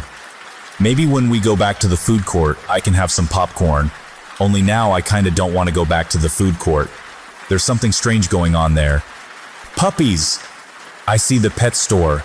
They keep all the puppies and kittens in glass boxes right out front so people can look at them. You're not supposed to actually buy from those kinds of stores because someone said they get their puppies from puppy mills. I thought mills were used to grind up grain. I read that in a book. Wouldn't a puppy mill grind up puppies? Poor puppies. Maybe these were rescued from being ground up. I don't know what people would use puppy powder for, but some countries grind all different parts of animals up for medicine. Mom says that's barbaric. Can we look at the pets before we shop? I beg. Pleasies? Mom looks across the mall at a makeup store. I'll tell you what, I'm going to step into Sephora. You can look at the animals, but don't touch. When I'm done in there, we go get you some new clothes. Deal? Can we also stop by the toy store? I ask. This is actually a trick. I know that if I can get her to the toy store, she'll go into the candy store as a reward to herself. We'll see what time it is when we're done. Well played, Mom. Now I have to weigh my options. Do I go look at the kitties first, because they're so cute? Or do I go look at snakes, because I know, if I am looking at them last when Mom comes back, she'll see them and any chance of negotiating a new pet goes right out the window. I don't really need to see the snakes. They're cute when they're small, but some get big and they can eat you. I don't know how big the garter snakes get. I think I heard about a snake getting flushed down the toilet and growing to the size of the sewer pipes. They made a movie out of it called Anaconda or something. I'm going to look at turtles in the back first, because those are my safest bet for getting a new pet. And if I look at puppies last, I know Mom will say no, but then I can ask to show her the turtles. Already have one picked out, and she'll say yes to that just because it's not a puppy. There's a big turtle who I could totally name Leonardo. I just gotta make sure he never learns what happened to Donatello and Raphael, otherwise he might not want to come live with me. Everybody else in the store is running to the front. I wonder what's going on. I walk over to the kitties puppies section and see a pair of EMTs run past pulling one of those stretchers they lay sick or injured people on. Oh no, did somebody get hurt? They're running back to the food court. I wonder if the lady or one of her kids ended up getting injured from the incident with the food tray. I can hear one EMT calling onto her walkie-talkie device. Upgrade to priority 1, send another unit, possible priority 2 on scene. I don't know what any of that means, but they sound urgent. Everybody's clearing out of their way as they run down the mall. Her radio squawks a response that I can't hear, and then they're both out of sight. The rest of the people in the pet store start talking to each other all at once about if anybody knows what's going on. I see Mom across the way in the entrance to Sephora, and she looks at me, then back down the way the EMTs ran, then back at me, waves and goes back inside. Something bad is coming. I feel it. It's not a knowing, like I usually do. It's a feeling. I don't know what it is, but there's something strong and angry, and it's coming. I've never felt something like this before, and it scares me. I back into the pet store, bumping into a shelf full of bags of dog treats. Now I have to pick them all up because I always pick up after myself. Stupid dog treats. Oh right, something bad is coming, I almost forgot. Now I see it. I don't see the bad thing, but I see the people in the store with me, and they're all looking shocked and horrified. They're looking at me like, "What did you do?" But I didn't do anything. I just knocked over these dog treats. That's not it. This isn't now. This is going to happen. I didn't do it. I whisper. Why are they looking at me like that? Why are all the pets lying down? Why is the snake lying so limp on its branch? Why aren't the puppies moving? None of the puppies are moving. It's my fault. It's all my fault. It's all... The mall thoroughfare is dark. I don't think anybody else can see it. It's not like the lights went out. It's more like fog, but it's black, and it's coming down like octopus tentacles, slithering and filling the mall. I'm scared. I wish Pascal was here. Pascal would know what this is. He'd tell me to run. Run, Lily, run. I go out to the thoroughfare to a kiosk full of sunglasses. I'm standing in the black fog and looking at it as it wraps around my legs and over my shoes and makes it so I can't see my feet. There's a man at the kiosk. He's got on glasses with a little magnifying lens, and he's a pocket protector with little screwdrivers and pliers in it.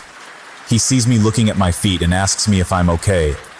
But as he asks it, his words fade away like the radio dial got twisted again. Everything gets silent. All the people standing around, still talking about the EMTs who ran past, are talking to each other, but I can't hear them. They sound like they're on the other side of a wall from me.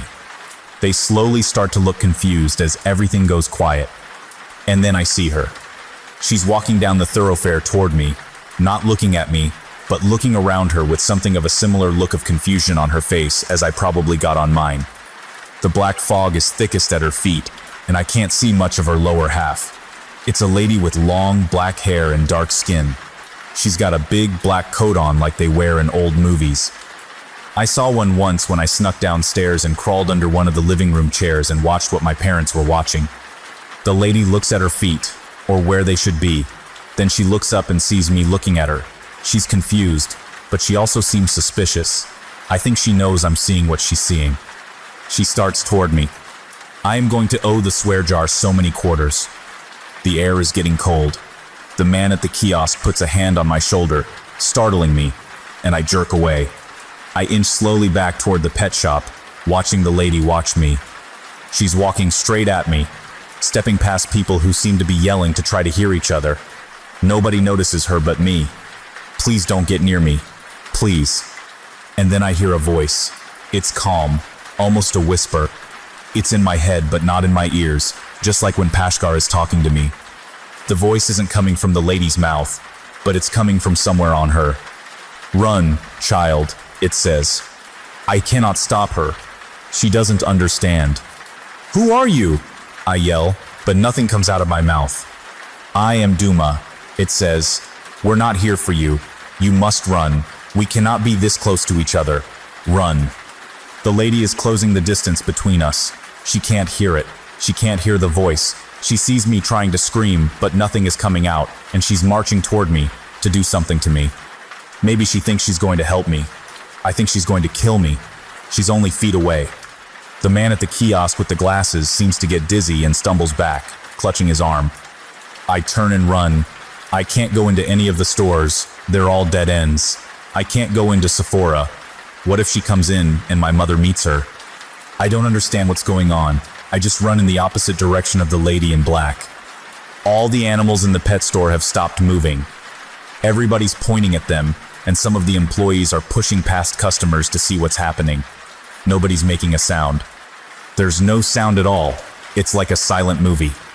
Some lady is holding a puppy and its flop still in her arms and she's petting it, and I don't think she realizes yet that it's dead. They're all dead. My mom comes out of her makeup store just in time to see me run past. I look at her and hope that I'm looking sufficiently scared for her to get the message and understand why I'm running. She mouths my name, but no words come out. Then she looks across the thoroughfare at the pet store and sees the commotion going on over there. I don't wait to explain. I just keep running, pushing my way past groups of people, trying to outrun the black fog snakes that are all over my feet and legs. I look back and the dark lady has stopped outside the pet shop.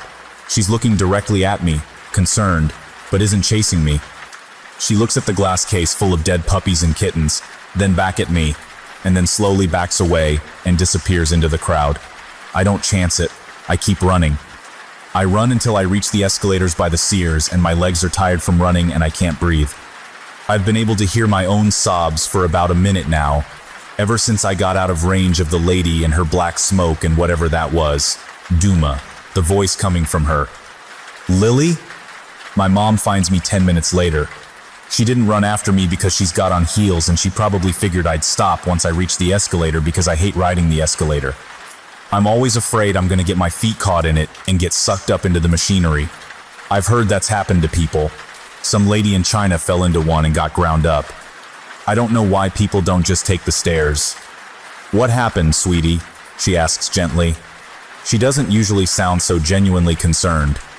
I don't know what to tell her, so I try just telling her the truth. There was this lady. She was dressed in black, and there was this black fog all around her, and she was coming after me because I could see her. But when she got close, all the puppies and kitties died, so I ran. She hugs me, but she doesn't say anything. I can feel her start to cry and she squeezes me. I don't know if she believes me or not. I didn't kill the animals, I swear. It wasn't me. I didn't do it. I cry too and hug her back. I think deep down I don't believe myself. If I hadn't been there, it wouldn't have happened. Duma said it. We can't be this close to each other. Poor Leonardo didn't even get a chance to be named. Mom walks me outside to go around to the car. There's a bunch of ambulances parked near the front entrance. Some people are standing around watching and gossiping. We hear a pair of ladies talking about an old man who had a heart attack while watching his granddaughter ride the carousel. There were others too, but I don't hear the details. Just that several people had medical emergencies. The ambulances rush past with their sirens and lights on as we're trying to get out to the highway. I think I shouldn't have come here today. We'll just order you new clothes online. How does that sound? Mom asks as we watch the ambulances race through a red light. I didn't do this, is all I say. I know you didn't, Lily, she tells me. When we get home, Pascar is not on the dining room table. I go up to my room to see if Dad moved him to my bed, but he's not there either. Dad is outside, pulling up some of the weeds and dandelions from Mom's garden. I go outside and wait for him to take a break. He doesn't like it if you try to talk to him when he's focused on a task. Did you move, Pascar? I ask him. He doesn't look angry, but he looks tired, like he hasn't slept in weeks. I don't think I've gotten to look my dad in the face in a long time. Not since Roger's funeral, at least. I remember he gave a eulogy, and the whole time he just looked at me as he read it. Your doll is put away for the time being, he says. I was hoping maybe we could spend some time together instead. Do you want to help me garden? I need to talk to Pascar. I really need to. I need to know who Duma is. I'm so scared, but I can't let my parents know. You can talk to me, honey. I can't. I shake my head. He's not going to give me back Pascar, I know it. I already see him getting angry at me and yelling at me if I keep telling him I need Pascar, so instead I run inside and up to my room and lie on my bed and cry. Where are you, Pascar? You said you'd always be here. Both of them. Like Satan split in two and became two people. And then they came up to Earth and said, let's have a baby. And they had me. And then they said, now let's torture it. I guess they had Roger first. They never tortured him though. They bought him a drum set so he could torture the rest of us with it. Maybe he was also Satan. Maybe Satan split into three people. I didn't see Roger born, so this could very well be the case. Hey Lily, where's Pascal? That's not Satan. That's Jamal. He's riding the bus with me like he always does. He and two other boys ride to my school and then hang out until the rest of us all go in, and then they walk down to their Catholic school. Jamal is my neighbor, and probably the closest thing I got to a friend.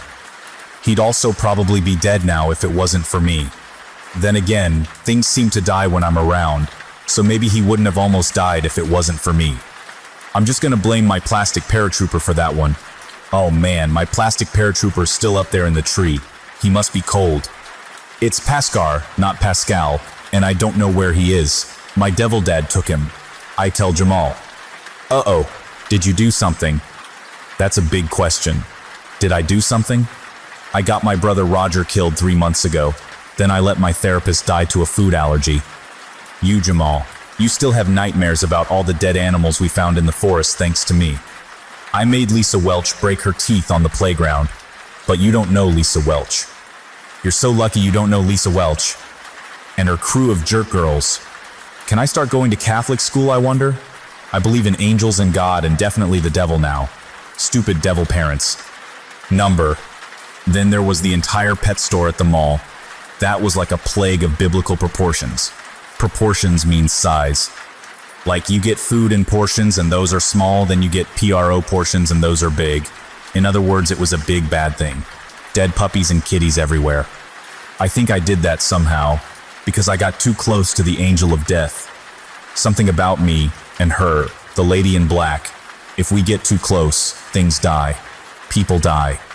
I wonder if she was in the woods behind my house the day all those animals died. She scares me. Jamal's friend Greg leans over the bus seat and grins at me. Greg has bright orange hair. I don't think it's natural. Like, who has hair that orange? Jamal says it's ginger. But I've seen gingerbread men and they're brown like my hair. Other people say Greg's hair is red. I don't know why you don't just call orange hair orange. Maybe your angel doll flew back to heaven, Greg says. You'll never know, I mutter. If either of us isn't getting into heaven, it's the girl who kills everybody. Greg takes heaven and hell very seriously. Jamal shoves Greg away. So you can't see the future without Pascal, right? Paskar, and yes I can. Greg pops up again. Then what's going to happen to me, Lily? Nothing. Nothing's going to happen to Greg. Stupid Greg, and his stupid orange not orange hair. I don't have anything against people with orange hair, but Greg is the only one I know, and he's stupid. You're going to die sad and alone. Greg doesn't like that answer. I don't even know if it's true. I can't see that far into the future. Paskar would know. He knows things like that. Paskar knows everything. And he always comes back to me. He's always come back before, at least. I spent all yesterday looking for him. I called for him, but he didn't respond. I can usually hear him regardless of whether he's in like a box or a drawer or under my Wonder Woman blankets. I hear Pasher in my head, not my ears. When I couldn't find him, I begged my mom to let me have him back. I promised that I'd talk to her and Dad. I promised that I wouldn't keep any secrets. She hugged me and kissed me on the head and said, Lily Bean, listen. Nothing good ever comes after being told to listen. If parents have good things to say, they know you're listening. If they got bad things to say, they want to be sure you're listening. I managed to get you scheduled for an emergency MRI at the hospital the day on Tuesday. What's an MRI, Mr. I? It's a scan that lets the doctors see your insides. Why? I thought maybe my insides were turning into jelly from being exposed to the angel of death. Maybe I'm dying and I don't know it. I wonder if jelly is just people's insides. Unless they specify grape jelly, then it's the inside of a grape. My mom petted me. She thinks that's comforting, but I haven't been comforted from head pets since 2nd grade. And then it was only because I was pretending to be the family pet. We just want to make sure everything's okay. But what does that have to do with Paskar? I asked. If you behave and nothing happens, we'll see about returning Paskar after the MRI, okay? It was not okay. And now I'm sitting on the bus with stupid Greg the bozo clown and going to have to deal with Meredith wanting to sit near me at school without Paskar to talk to. Sure enough, I get to school and see Meredith standing over by the swings, watching for me. So I go sit by the baseball diamond to watch Jamal play kickball.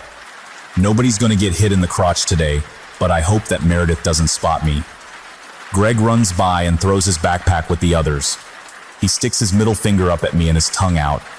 He is not going to heaven. Where's Paskar? Oh shit, it's Meredith. Oh crud, I said the S word. No, it's okay. It was in my head. He's at home. I tell her, inching over a bit on the bench as she sits down. Meredith sets things on fire, at least according to her melted Barbie angel Nathaniel. She's got him sticking up out of her backpack, looking at me with his, her, its melted lump hand, waving at me. Did you hear about what happened at the mall on Saturday? I sigh quietly. Meredith continues. I heard there was a terrorist attack. Like a bunch of people died. She's staring off at the kids trying to play kickball. But if she was looking at me, she'd see, I don't want to talk about this. Hey, Meredith. Yeah? What are your parents like? I already know part of that answer, though. Her parents are dead. Nathaniel told me she burned them right to ashes. I'm not trying to make her angry, but I'm also not really too worried about it right now. I just miss Paskar and want to change the subject. Meredith goes from sitting there watching the game to slouching and looking at her feet. I can tell my question upset her, and I feel bad, but I also feel like I need to know more if I'm going to be safe around her. She wants to be my friend, and that's more than most people want, except Jamal. They died in a fire. Nathaniel remains quiet. I hope that if I upset Meredith in the wrong way, he'll warn me before she sets me on fire like her parents. I'm sorry. I put a hand on her shoulder. My mom always does that when she sits by me and I'm sad. Maybe I should pet her, but then I don't like that, and people might see us, so it might be weird. Do they know what caused the fire? I don't. Oh no, she's crying. I'm supposed to hug her, right? Tears on the playground are a sign of weakness. We can't let Lisa Welch's crew of jerk girls see Meredith crying. I hug Meredith. Nathaniel seems to approve. Thanks, Nathaniel. Okay, that conversation taught me nothing. Darn it. I burn things with my hands. Scratch what I just said. You burn things? I repeat. Meredith nods and wipes her eyes. The side of her face she hides under her hair is still all red and waxy looking, but she can't help that. She's blubbering a bit, which is like crying, and not like whale fat, because whale fat's not an action word. My hands get real hot, and whatever I touch gets burned. It never burns me. The fire I make, it doesn't burn me. Usually I have to touch things with my hands to burn them. But one time fire started, and I knew it was me because I was angry, and my hands got hot, but then it just happened, and I wasn't even touching nothing. And then there was the fire. The one that did this. She pointed to her face and held up her melted Barbie. I was asleep when it started, but it must have been me. I'm the one that causes fires. I thought you said your fires don't burn you. I don't. I don't know. This one did. I have a gift too. Please don't wig out on me, I think. Meredith looks at me. Her eye on the burned side of her face looks kind of milky. I wonder if she can see out of it. My Nana had this thing called glaucoma before she died, and it made her eyes all milky and she had trouble seeing. She used to bump into things a lot, but that wasn't what killed her. She just got old and her insides stopped working right. I wonder if my insides are working right. I wonder if I'm going to get glaucoma. I can see things before they happen. I whisper. I don't know why I'm whispering. I guess I'm treating it like it's a secret, but everybody on the stupid playground knows this. Or at least they know I think this. I think most of them think I'm crazy. What kind of things? Meredith asks. Everything. I tell her.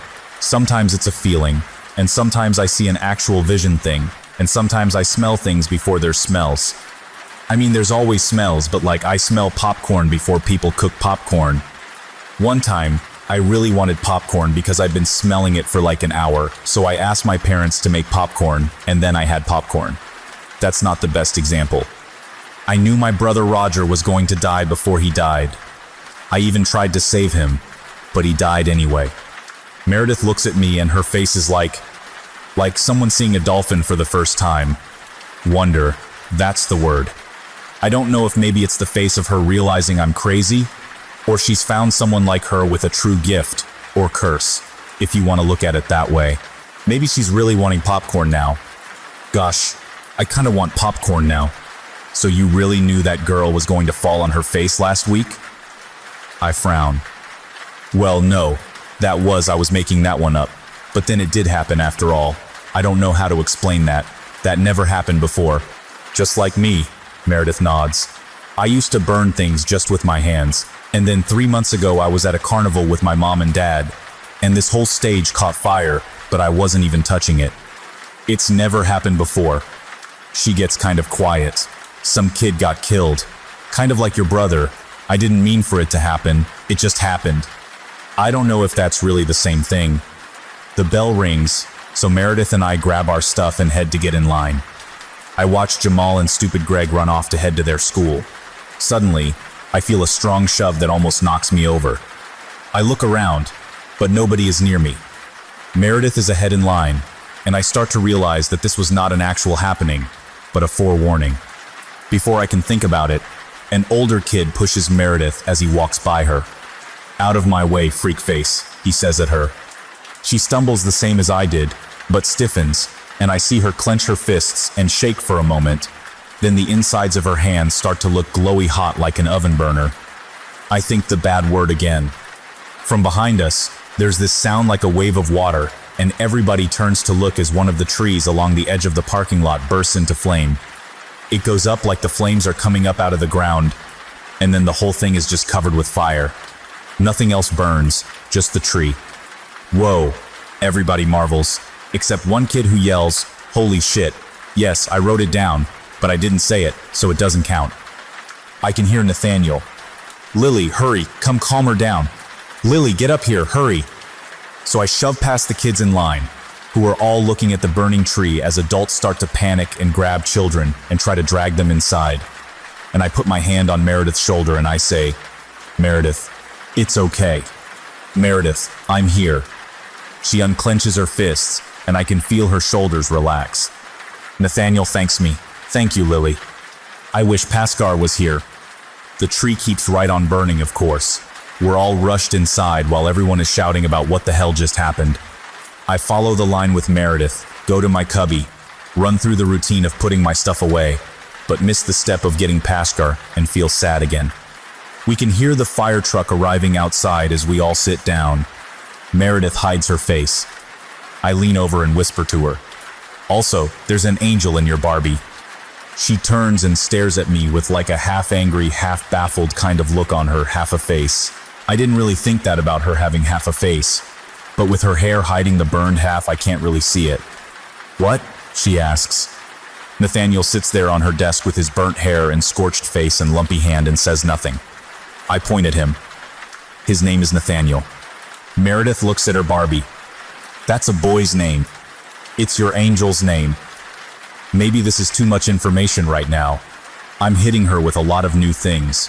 I can see things before they happen, and her Barbie has an angel with a boy's name inside it. I mean, for me, I'd probably just think, of course, but I've seen some things, and heard them. Meredith can't seem to hear the angels. "Look, I can prove it." I turn to Nathaniel. I ask him to tell me something about her that I shouldn't know. Meredith watches me stare at her Barbie. "What are you doing?" I'm talking to Nathaniel in my head. "This isn't funny, Lily." She reaches for Nathaniel. "You got him as a 6-year birthday present from your friend Jessica Pritchard," I declare. Meredith stops. She looks at me with her shocked face again. I'm starting to get used to her making the shocked face at me. I kind of forget what her happy smiley face looks like. Lily Madwhip. "Mrs. Carter." Dog Bill calls my name for attendance, and I raise my hand. "Here." Meredith picks up Nathaniel. "How did you know?" Nathaniel told me. "Why can you hear him, but I can't?" I shrug. "I don't know. I guess it's part of what I can do. I can see things before they happen, and I can hear the angels." Louis Brody, the boy who sits in front of us, turns around. "Oh my God, will you two shut up? You're both crazy." Meredith scowls, but I nudge her shoulder, and when she looks at me, I quickly shake my head at her. "Please don't kill us all. We haven't had a fire drill in months." We wait until lunch to talk more. Meredith and I sit alone at our table because nobody wants to sit with the new girl with the burned face or Mad Lily the witch who cursed Lisa Welch and caused her to break her front teeth and ruin her perfect smile that her daddy spent so much time and money on. Stupid Lisa Welch. I haven't seen her since last week, and I'm glad. Her crew of jerk girls are lost without her, and they keep to themselves. I was at the mall when the people died. I tell Meredith as I eat my crackers, they're shaped like little fish, but they're not the fancy brand kind because my dad never buys anything name brand. They taste like someone salted a dried onion. Meredith looks at me but says nothing. She can't talk because she's got a peanut butter sandwich in her mouth, and the white bread is sticking to the roof of her mouth with the peanut butter on it. It looks kind of funny to watch her try to peel it off with her tongue. It wasn't terrorists, it was a lady dressed in black. There was black smoke around her feet, and everything got real quiet, like your head was underwater. I couldn't hear anything, except the angel. She had an angel with her, like we do. Usually. Oh, Paskar. Mim? Meredith says. That means yeah, in peanut butter mouth.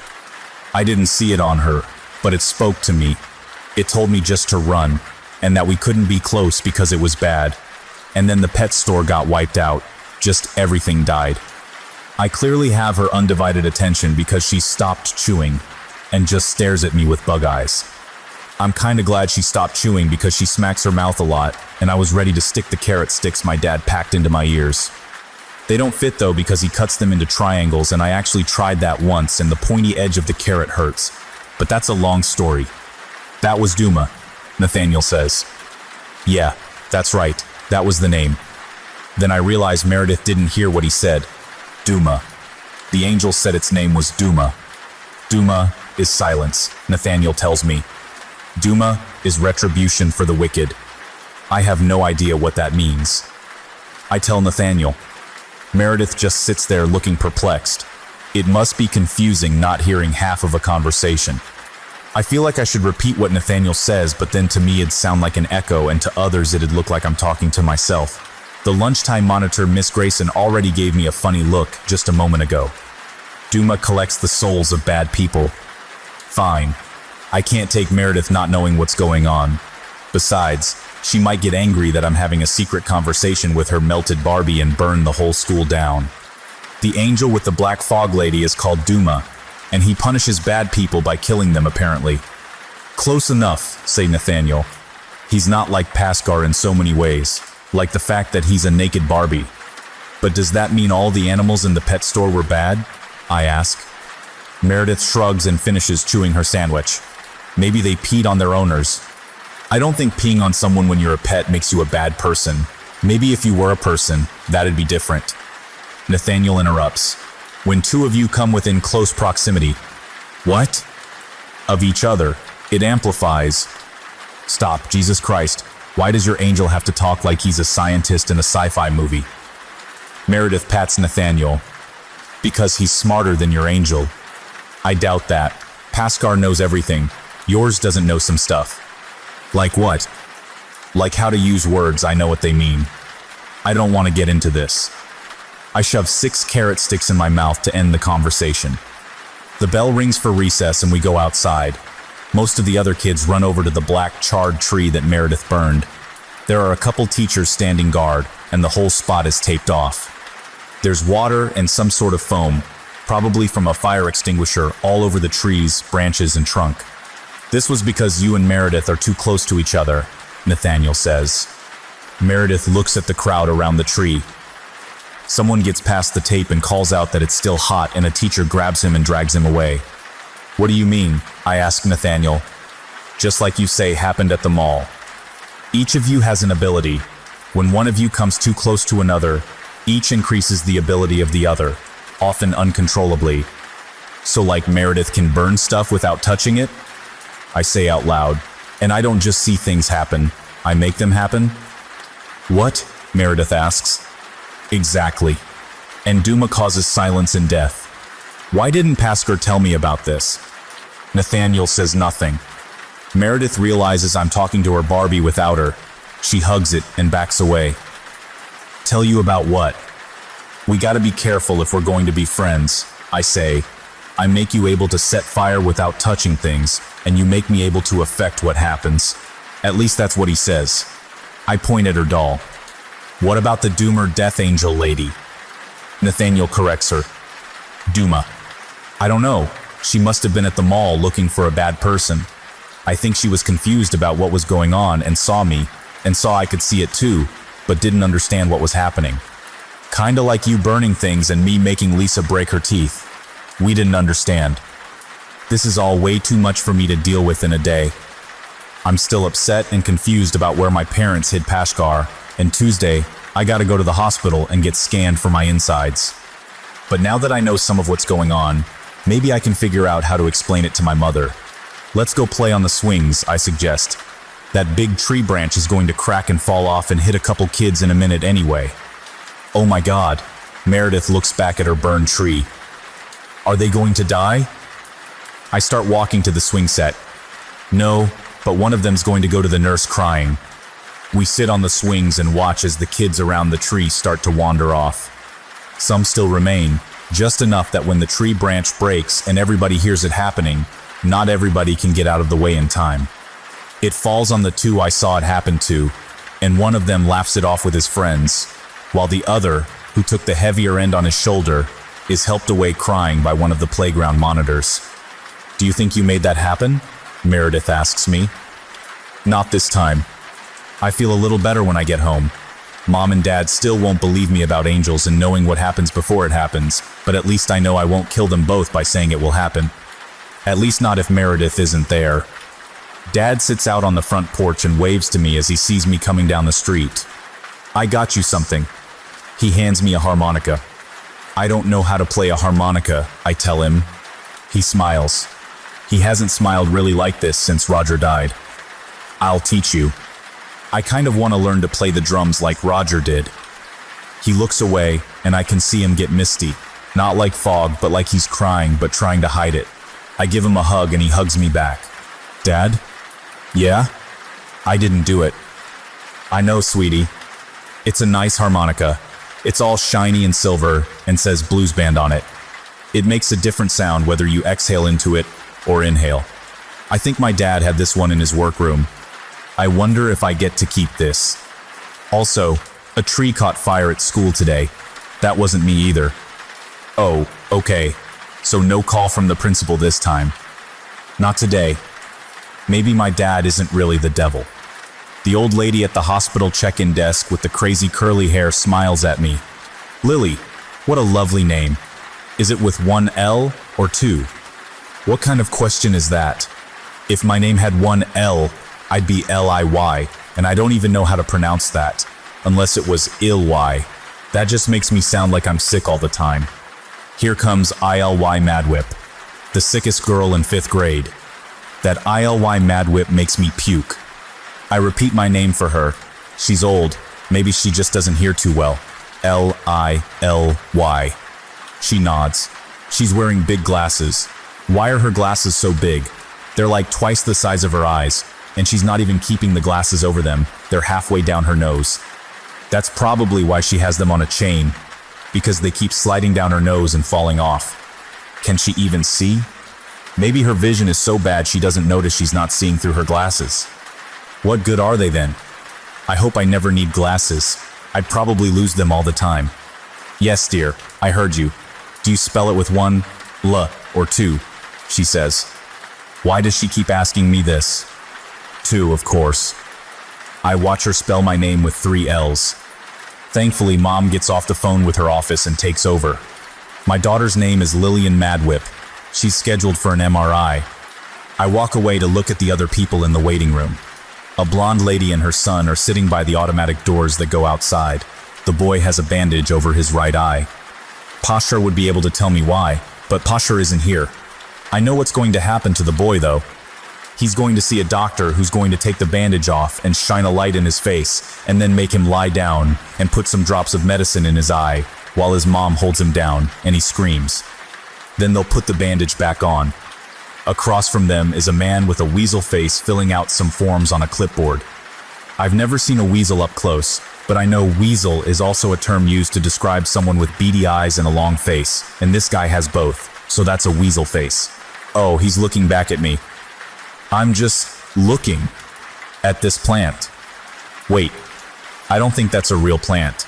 I thought these plants were here to provide oxygen for people, but they're just here for decoration. Lily, Mom calls, come here. The receptionist lady has a wristband for me to wear with my name, spelled the long way, and my birth date and some other codes that I figure only doctors and nurses know. Mom and I sit and wait. It feels like hours. I try not to pay any more attention to the other people coming and going because this is a hospital. And when I look at the other people, I just know all the unpleasant stuff they're going to have done to their bodies, and it's more than I needed to know, like ever.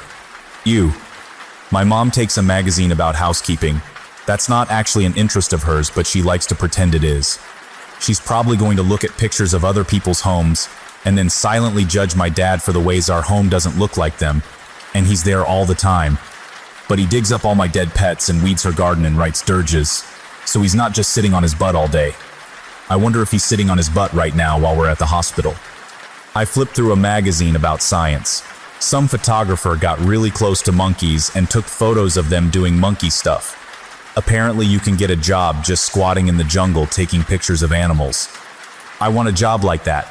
Maybe I'll save up my money and buy a camera and start taking pictures of animals. Or I could be one of those photographers who takes pictures of crime scenes. The monkeys in this magazine story look really happy that this photographer is hanging out with them. I glance up from my monkey article and see the weasel-faced man staring at me from the far corner of the waiting room. He looks back down at his forms, then scribbles some more stuff before taking the clipboard over to the lady with the enormous glasses. I watch him because he's got suspicious written all over him. But then I see that in a while he's going to be talking to some doctor in a big white coat like all doctors have, and they're going to go off to an office and talk about grown-up stuff. So I start singing to myself in my head to stop knowing what's going to happen. Weasel guy turns around and looks at me again. I imagine him with whiskers, and then realize I'm staring, and remind myself to blink and go back to my monkeys. I guess it's not his fault he was born with a face like a weasel anyway. Eventually, a big lady with really short, black hair calls us in. She's wearing a green hospital uniform. "Mrs. Maddock, we're ready for Lillian." It's Mad Whip. I tell her. I put my monkey science magazine back and follow Mom and the nurse through the swinging doors. The hospital is like a maze. Halls go down other halls, and there's dead ends that are offices and closets. I bet the center of the hospital is where the Minotaur lives. That's a monster from an old story we read about in school. It lived in a giant maze, and people would go in the Minotaur's maze and get lost, and then it would eat them. A Minotaur is like a human, but with a cow for a head. Not a whole cow, just the head. We get to a little room with a bed that they cover in paper because of germs. There's a paper dress folded up on the table. Hospitals love paper. "You need to change into this gown, sweetie," the nurse tells me. "And any jewelry or metal piercings need to come off. That's because an MRI uses magnets. Mom told me about it before we got here. Big, powerful magnets that will rip any metal right off you. I bet if a Minotaur got an MRI, it would pull the metal ring out of its nose. Why do cows get nose rings anyway? Maybe it's only the punk cows. I don't have any jewelry or piercings, so I should be fine.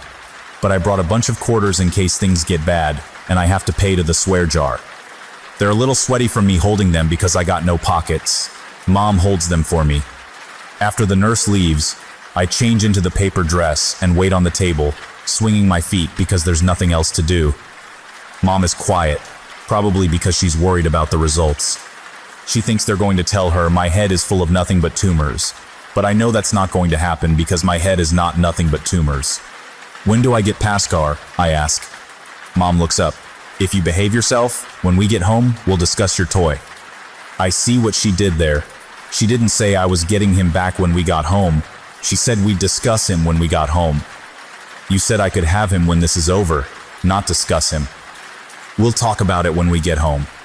I am not going to throw a tantrum. I want to. I want to start shouting about how she's changing her promise, but I know if I start yelling, she'll use that as a reason to not return Pashkar to me. This is a test. She's trying to make me upset to justify not giving him back. I'm not going to do it. So I just stare at her and think the tantrum. Mom stares back. I imagine she's getting the images I'm sending her with my brain, and it makes me smile. She smiles back.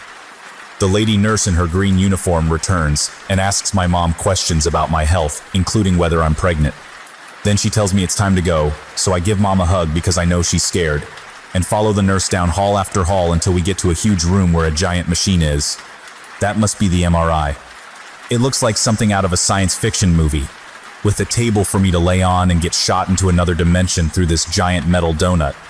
Or maybe it's going to turn me into a donut. I would be the worst tasting donut. Probably jelly-filled too. I hate jelly-filled donuts.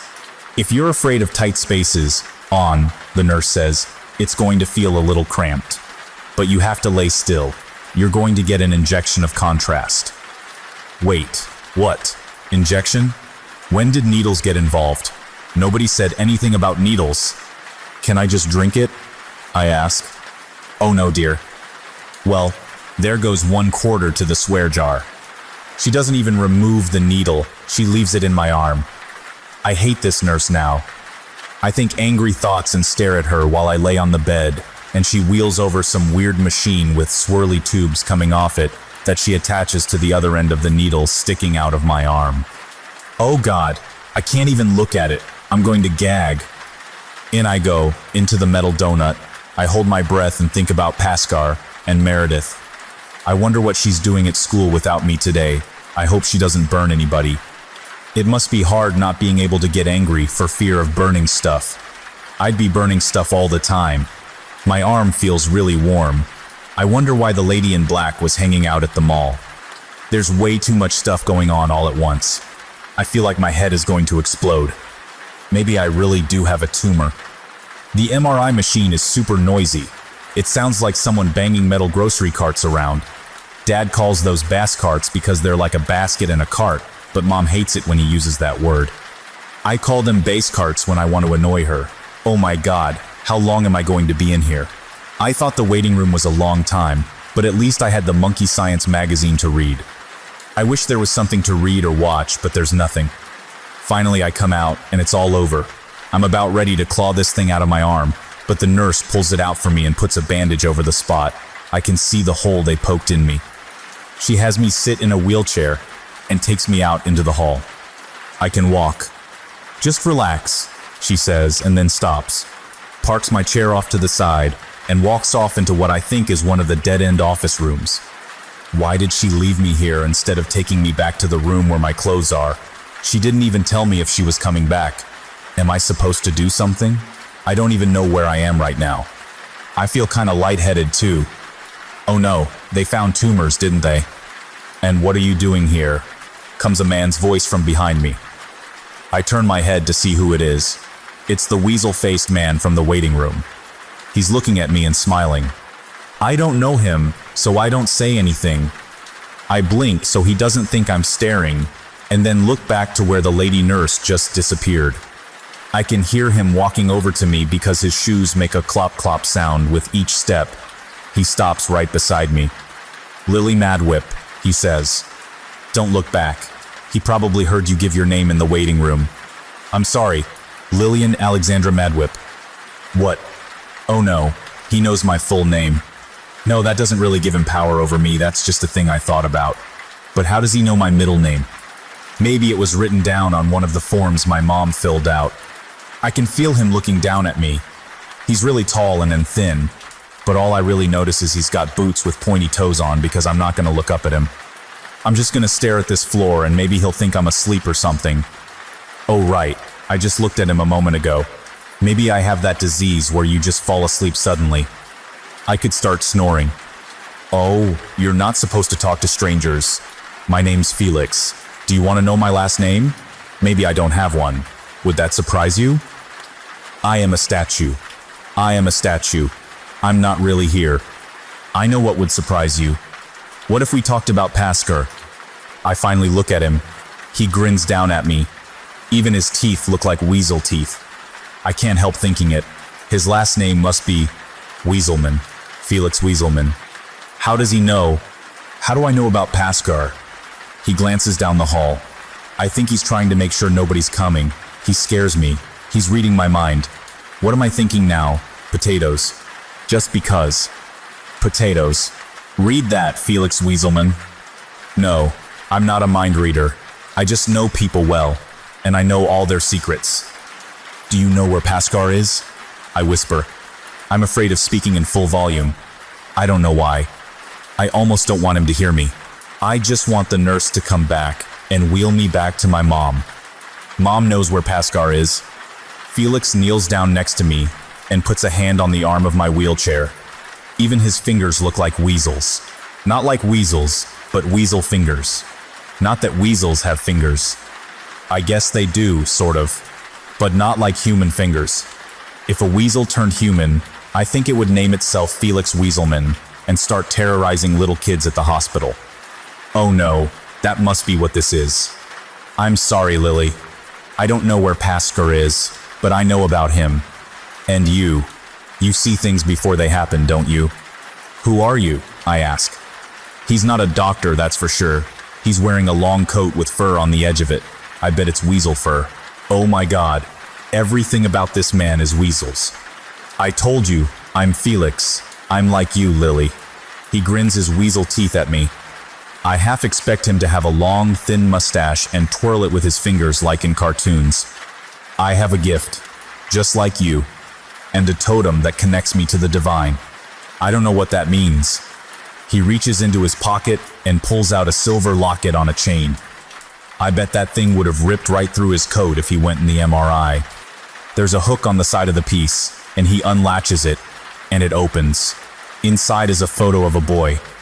He's got short brown hair like someone held a bowl over his head and just cut around the edge. He's smiling, and his teeth kind of look weaselish, even for a kid. This is my son, Joseph. You can call him Joey. Hi, Joey. I say to the boy in the locket. Felix snaps it shut. He can't hear you, unfortunately. He passed away some months back. He sounds sad as he says this. Kinda like my dad when he talks about Roger. But you know who can hear you, Lily? Raziel. He's my connection to the divine. What does that mean? He's my angel, like Pascal is for you. Why don't you say hello to Raziel? I say hello to Raziel in my head. There's no response. I look at Felix and he's watching me really closely, like he's expecting me to say something. What kind of angel is Raziel? I ask him. He holds the locket up to my face. Why don't you ask him yourself, Lily? Raziel. Are you an angel? I ask the locket. There's no response. Felix stares at me. So what did he say? What's Raziel the angel of, Lily? I don't know, I whisper. I feel frightened. I don't know what's going on or if anything Felix is telling me is true. He's not talking to me. Maybe this is some secret test my mom organized to see if I really believe in angels. Felix stands up and puts the locket back in his coat. He doesn't talk to me either. Not that he could. But I know he's there. That's my gift. I know things. Not things like Pascal knows. I can't see the future like you, but I know everything else. I know the things people don't want me to know. I know secrets. I don't have any secrets. I don't think I do anyway. I'm an open book. Honestly, I tell people all my secrets and most of the time they don't even believe me. Felix steps back and I realize just how close he had gotten to me that whole time. It feels like I'm suddenly in an open field with flowers, like yellow flowers. I want to jump up from my wheelchair and run through the flowers. Freedom, that's what it feels like. He was so close, I didn't even realize it was starting to feel like I was being crushed in a can crusher. Lily the tin can. No, Lily, you don't like keeping secrets, do you? He says. I'm going to be honest with you too. I'm not from around here. I used to travel all over. Do you like carnivals? Have you ever been on a tilt-a-whirl, gone to the top of a Ferris wheel and looked down? I'm a mentalist. That's a stage performer, kind of like a magician. Do you like magic? Sometimes. Who doesn't like magic? Boring people. And scientists. I would use my gift of knowing people's secrets and tell them things they had forgotten about themselves. Where they left their keys. That sort of thing. Or maybe they'd done something they didn't want others to know about. Those were fun to reveal. Any secret, I would know it. Like where your brother Roger hid something valuable from you. Oh my God, he knows where Roger hid my foil Charizard. Where? Oh, I don't actually know that, dear. I know that your brother hid something from you, but in order to know where, I'd need to meet Roger. And unfortunately, he's not here, is he? Rats. Where the hell did my nurse go? Anyway, Felix continues, Joey, my son, was an assistant in the show. He was the most wonderful boy. You'd have loved him, really. He would have believed you about Pascal. Like your friend Jamal, he believed me about Raziel. The heat in my head and arm are going away. I feel a lot more clear thinking, what happened to him? You know what happened to him. Suddenly, Felix isn't smiling anymore. I don't know what he's talking about. Did he tell me and I missed it? Did I read it somewhere? No, someone told me something. He keeps staring at me. Oh, is he doing that thing I did to my mother? He's trying to send his thoughts into my... Meredith. Meredith happened. Meredith, I say. Felix nods. He looks like he just took a bite of a really nasty sandwich. I think he's trying to suck his weasel teeth into his face or something. Down the hall, I see the nurse finally come around the corner with my mom. I wonder how she teleported from that dead-end room to wherever she just came from. They don't seem to notice this tall, thin, weasel-faced man hovering over me. Mom, hurry! I came here looking for information on her, Felix whispers. His voice doesn't sound so cheerful anymore. It's almost like he wants to snarl. His teeth are clenched together and he's saying everything through them. But instead, I found you. You don't have to be afraid, my dear. I'm going to find Meredith. I found her once, I'll find her again. Somebody needs to protect the rest of us from her. He pauses and looks over his shoulder. Do you see somebody? Then turns and smiles at me, but it doesn't seem like a happy smile. There's nobody there. The hallway is empty. I was seeing things before they happen again. He puts a hand on my shoulder. It's going to be okay. I'll see you soon. And then he walks off in the other direction down the hall and back into the maze where he came from. I'm shaking and I can't stop. Something about Felix Weaselman terrifies me. It wasn't his weasel face either. It was like I was finally meeting somebody who is crazy. Other kids call me Mad Lily sometimes, especially buttholes like Jeffrey Baker, but they haven't met anyone like Felix. He was so calm and seemed normal, except for the whole part about knowing my secrets. I wonder if that's even true. I wonder if there's really an angel in his locket, and if so, why didn't it speak to me? Mom and the nurse finally show up for real a few minutes later and take me back to my clothes so I can change. I do it as fast as I can so we can get out of there. Mom had put my quarters in her purse. She gives them to me. I tell her she's going to need to keep a couple. In the car, she asks me how I'm feeling, if my vision is fuzzy or anything. I tell her I'm fine. I don't tell her about Felix. I don't tell her about Raziel. And I definitely don't tell her about Meredith. I don't know what I can tell her anymore. I need to think about things on my own. What I really need is to talk to Pashkar, and I know if I start bringing this stuff up with her, I might not get him back. I just hope that weasel-face guy Felix doesn't go to my school today. At home, Dad is in his workroom. He was probably writing a dirge. He does that. Mom tells me to sit at the dining room table and wait. I wonder what we're having for dinner. Probably something that's going to make me want to vomit.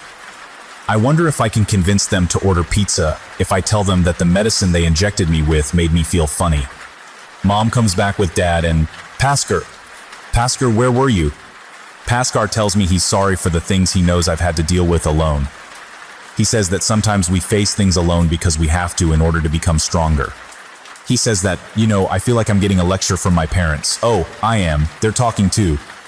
But I'm not even listening to that, because I'm too busy being giddy to see Pashkar again. Do you understand? Dad asks me. I don't. Yes, I tell him. Dad hands me Pashkar, and I hug him to my chest. We have a lot to talk about. I thought I was your best friend. That's Jamal. Okay, yeah, I guess he's top of my friends list. It's not exactly a big list either. I mean, there's Jamal, and then there's Meredith, and she scares me. 1 and 2. And Pashkar. 3. Jamal, Pashkar, then Meredith, because she scares me. No, wait, Pashkar first. You are my best friend, Jamal. I meant my other best friend. Pashkar knows the truth. Jamal smiles. We're heading to school like it's just another day, but it's not just another day, because there's a man named Felix who looks suspiciously like he's part weasel, and he told me at the hospital yesterday that he's going to protect me from Meredith. And I'm pretty sure he didn't mean he's going to buy her oven mitts. Actually, that wouldn't be a bad idea. I should get her oven mitts. I saw oven mitts once that looked like sheep. Greg pops up out of nowhere. Maybe he's going to saw her in half. Ooh, says Jamal. He'll need a box for that. I've never seen somebody get sawn in half. I mean, there was my cousin Susie who got run over by a motorboat, but she stayed together for the most part. Then there was a squirrel in my backyard, but I didn't actually see it. And besides, who performs magic on squirrels? I shake my head. He's not that kind of a magician. Well, what kind is he? He finds people's keys and stuff. That sounds like a stupid magician. Greg frowns and ducks back down into his seat. You're missing the point. Oh my God, why did I even bother telling these two? Meredith is going to get murdered by that stupid magician. But didn't she kill his son? Jamal asks. That's called an eye for an eye. I don't know all the details. I look up at the front of the bus where Ed the bus driver is telling some other kids to stop jumping in their seats. Why does it always take longer to get to school when I'm in a hurry? Pascal encourages me to remain calm. One of the things he told me last night was that brash action can lead to tragedy. I looked up some of the words, and apparently that means that if I'm too confident, then a really sad play is going to be performed. I don't think that's entirely what he meant, but I got the point. What if Meredith stood out in the middle of the playground so she could see the magician coming from any direction? And then if he showed up, she just set him on fire, Jamal suggests. This sounds like a good plan, but I'm sure there are things about it that I'm not considering. That's how it always works in Scooby-Doo. They come up with a plan, and then it backfires because of something they didn't think of, or because someone got hungry. I'm hungry. I had a waffle for breakfast, but it wasn't fully cooked because the toaster was on too low a setting. But I didn't want to complain and have my dad roll his eyes at me, so I just ate it, but it was icy in the middle. Greg pops up again. What if he just shoots her? That's a good point. He could be a marksman with a rifle for all I know. Hell, he could have the nuclear launch codes and bomb us. I can't let all the possibilities clog my brain though. I just have to warn Meredith and let her decide what to do.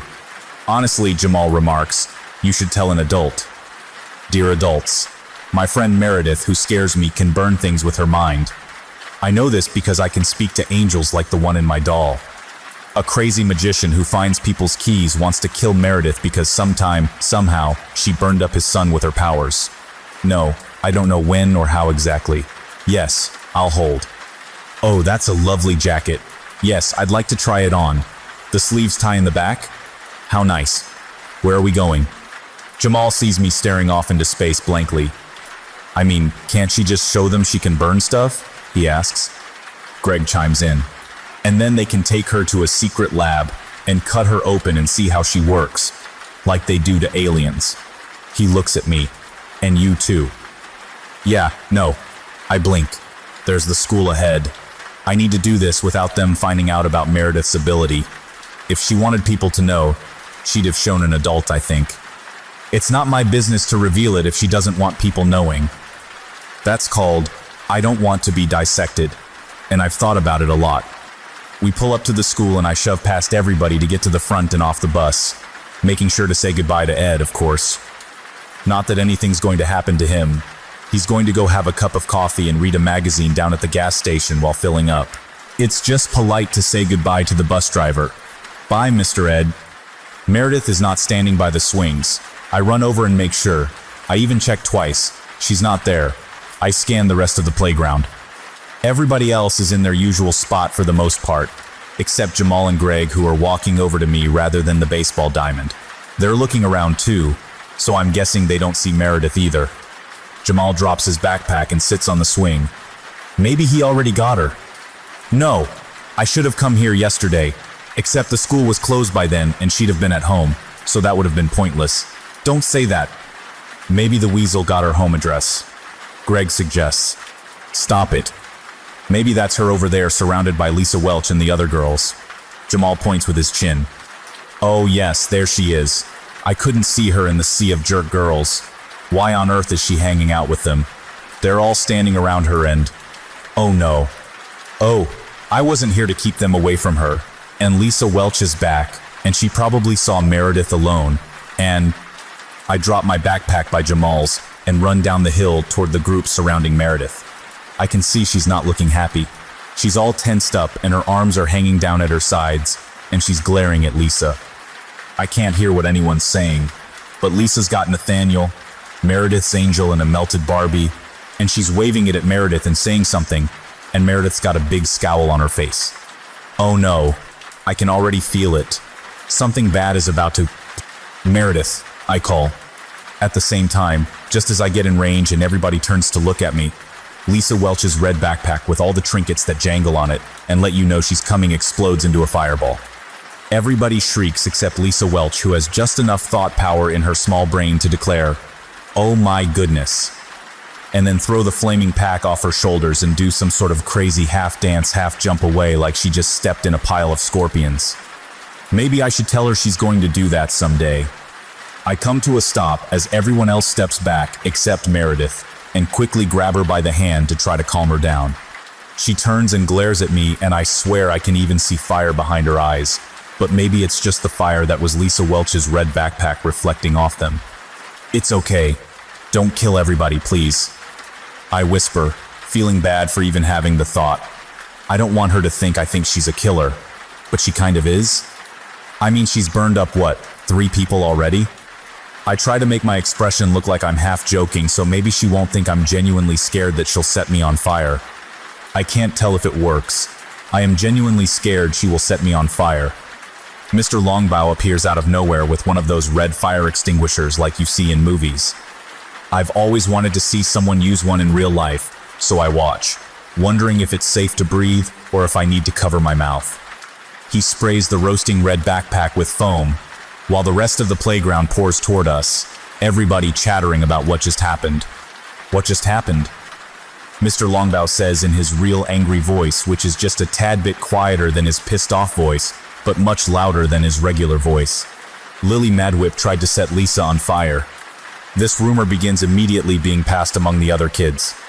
Mr. Longbow sets his gaze on me. "What? No, I didn't. Her backpack just caught fire." Somebody snorts.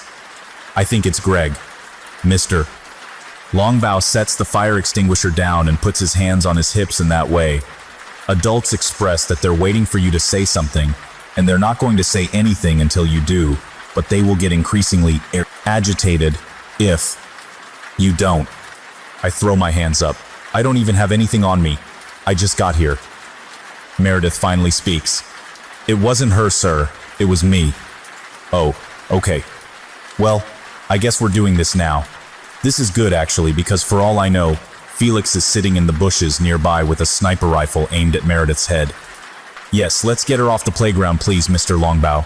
That's a nice tie, by the way. Did you buy it yourself? It really is a nice tie, actually, now that I'm looking at it." I'm not even an expert on ties. Mr. Longbow picks up the fire extinguisher. "Both of you come with me." Lisa looks slightly paralyzed by fear. I think she's finally starting to comprehend that there was a fireball strapped to her back just a minute ago, and the only reason she's not a charred corpse we're all standing over playing whodunit is because of some primal instinct to remove the fireball before it engulfed her, and that the person who nearly burned her alive was the girl she just pissed off by doing something mean with her Barbie doll. It's like stealing someone's Barbie and then finding out, oh, that's Charles Manson, the serial killer's Barbie. "You too, Miss Madwhip." I snap back to attention. "Wait, what? I had nothing to do with this." Mr. Longbow cocks his head at me and gives me a strange expression. "Didn't you?" I think for a moment, number. "Well, you're coming anyway." He holds up one finger to make it clear that nobody is to say another word. Then he points it toward the school to make it clear we need to start marching in that direction. "Mr. Longbow, you're going to get us both killed. And Lisa too, probably. I mean, that might not be so bad. Things would be nicer if she were dead. But I'm sure kinda attached to myself not being a crisp. Can we maybe meet separately?" Apparently the answer is no. Lisa Welch, Meredith, and I are marched straight into the school, down the hall, and into the principal's office. Lisa looks pale as paste. Her mouth looks a little crooked, probably from falling on her face last week. She keeps her lips shut tight, so I can't see what happened exactly to her daddy's precious teeth, but I've heard there's a big chip, and she's going to have to get work done. Meredith just looks like Meredith, which is to say ghoulish. Not because of the burned half of her face, just because she looks like she never sleeps anymore. Maybe she doesn't. I imagine if I were Meredith and I went to bed and burned my house down with my parents inside it in my sleep, I'd have trouble going back to Snoozeville too. She's got an expression I can't figure out right now. Kind of a mix of determination and annoyance. Mr. Longbow looks normal, by which I mean angry and bald. He sits at his desk with all his eagle paintings surrounding us. I wonder how many exactly he has. I hope he isn't too attached to them, because if Meredith flares up, I think they're going to be one of the first things to go, and then us. Hopefully Lisa first. Just because if I'm going to die, I kind of want to see her go before it happens. I know, that's a little mean, but Paskar isn't here to lecture me about it. We all sit down, and he sits at his desk in his big swiveling chair and stares at us. Somewhere else the bell rings, meaning school is in session. Kids are going to be coming inside soon. The number of possible casualties just went up. This is not how we start the morning, girls. Mr. Longbow says grimly. Who wants to begin? I don't think he really knows any other way to ask things, actually. I wonder what it's like to watch a comedy movie with him. Maybe he's never seen one. He should watch one. Except then if he started laughing, he might panic because he wouldn't know what was going on. Lisa begins. We were just trying to get Meredith to play with us, and then Lily came over and did something and my backpack exploded. Mr. Longbow turns his angry stare at me. Didn't we already go over this outside? I ask. Also, I think I smell gas, Mr. Longbow. Can we maybe do this in separate rooms? Quiet. Meredith speaks up again. She sounds a bit hoarse, like she was yelling all morning or something. Maybe she was yelling internally. Would that affect your voice? No, that can't be right. I'd be hoarse all the time. I told you I caused the fire. It was me. Lisa took my something of mine and wouldn't give it back. She and her friends ganged up on me and I got angry, and the backpack caught fire because I was angry. We all sit there for a moment. I imagine Lisa and Mr. Longbow are trying to work all that out in their heads. I understood what she was saying, but if you don't know what's up with Meredith and her ability to set things on fire, especially when I'm nearby, it might not make as much sense. Mr. Longbow leans back and rubs his bald head. I wonder what that feels like. I don't want to shave my own head because I like my hair, but I bet it'd be fun to run my hand over it if I did. The backpack caught fire because you were angry, Mr. L repeats. Yes, Meredith hangs her head. I feel bad for her. Poor Meredith. I'm totally getting her oven mitts. I'm going to do it. I don't know how much they cost, but they can't be too expensive, and I've been saving up for a while. If I get her the ones that look like sheep, can I just point out that I almost died? Lisa remarks. Mr. L leans across his desk and wraps all his fingers in each other. He looks directly at me, and I think he's going to accuse me of causing all this. Again. Lily, I think you can be excused. Oh, finally. Thanks for playing with all our lives there, Mr. L. I sit for a moment thinking this. Mr. L nods at me and makes a little wave gesture with his hand. That's the universal sign for move your butt along. Go to your classroom. I look at Lisa and Meredith. Lisa has murder face. Meredith looks sad. I want to tell her it's going to be okay, because for one thing, with me out of the room, maybe we won't all go up in one big volcano. And for another, maybe she'll be safer at home. Oh, wait, I have to warn her about Felix. Go, Lily. Mr. Longbow says in his tone. That means he's about to get really annoyed that I'm still standing there instead of doing what I'm told. I nod at him, then turn to Meredith. Watch out for weasels, I tell her. She looks at me like I just choked on my own tongue instead. I go out into the hall. It feels so good to be out of that room. Oh my God, that man has so many eagle paintings. I wonder if he's married to one. Maybe those are family portraits. I really hope Meredith understood my coded warning. Dang it, I probably made no sense. I want to turn around and go back in, but the walls start to vibrate with the sound of Mr. L yelling inside, and I can vaguely hear the rumble of his angry voice. So instead, I head straight to class. Everybody in class wants to know what happened. Lisa's crew of jerk girls look concerned, like they saw her carted off on a stretcher or something. Even Louis Brody, who sits in front of me, seems worried. What happened? He asks. Meredith and Lisa are getting suspended. I know it. I see the office clerk come in and hand Mrs. Carter Dogbill the note, explaining it, and she's going to let the rest of us know. Of course, that happens about 30 minutes from now, so I can't tell Louis that. Oh no! I left my backpack with Paskar in it outside by the swings. I'm going to have to wait until after lunch to get them back. I hope nobody steals them. I just need to remind myself that Paskar always comes back to me. Pascal is out there doing his thing. He'll be there when I go back out. Sure enough, a half hour later, the office clerk shows up, and we're all told that Lisa and Meredith won't be back for 3 school days each. And there's going to be an assembly in the cafeteria planned on fire safety next week. Oh yes, that'll help us when Lisa finally sets Meredith off completely. Single file, children. Hope that the angry fire girl allows you safe passage. I just hope Felix doesn't show up for that. Or maybe that would be the perfect time for him to show. I stare out the window at the parking lot. I wonder if I'll see Meredith's foster family pick her up. It'd be good to know what they look like or what their car looks like. I'll bet when Lisa returns, she'll have a new red backpack as if nothing ever happened. Stupid Lisa. She's going to be her own flaming death. I'm not going to say that though, especially around Meredith. Speaking of assemblies, Mrs. CD finishes writing something on the board I can't even read because it's in cursive. I know this is rather impromptu, but we're going to be having one today about general safety. We groan. I hate assemblies. You have to sit in assigned rows, and I'm always in front of some boy from 3rd grade who likes to kick the back of my chair and throw wads of paper in my hair. I don't even know his name, so I just call him the little twerp. I don't really know what a twerp is. It sounds like noise a rubber band makes. We file down the hall an hour later to fill the cafeteria in our stupid assigned seats. I wonder where they hide these fold-out chairs the rest of the time. There must be a room just full of folded-up chairs that they use. I'm still worried sick about Meredith and Pascal. He knows I'll be back out after lunch, but it must be lonely sitting in my backpack with nothing to do or nobody to talk to. Maybe he can use his articulated limbs and go running off on an adventure. I hope it doesn't rain. Oh right, Meredith is being hunted by a psycho. I should probably focus on that. In fact, I'm so focused on worrying about Meredith getting shot with a sniper rifle by a man with a weasel face that I'm not even listening to what the actual assembly is about. Mr. Longbow is standing up front, and he's got some guest speaker I can't quite see. Maybe if I were sitting in the front row, I'd be able to hear what they're saying, but I'm in the 3rd to last row in front of this little twerp who's kicking my chair. Everybody gets quiet, but Mr. L can't quite be heard still. His microphone must not be working because it sounds like he's just speaking as if the only people that need to hear him are up front. I barely catch him say, "Please say hello to Officer Flores."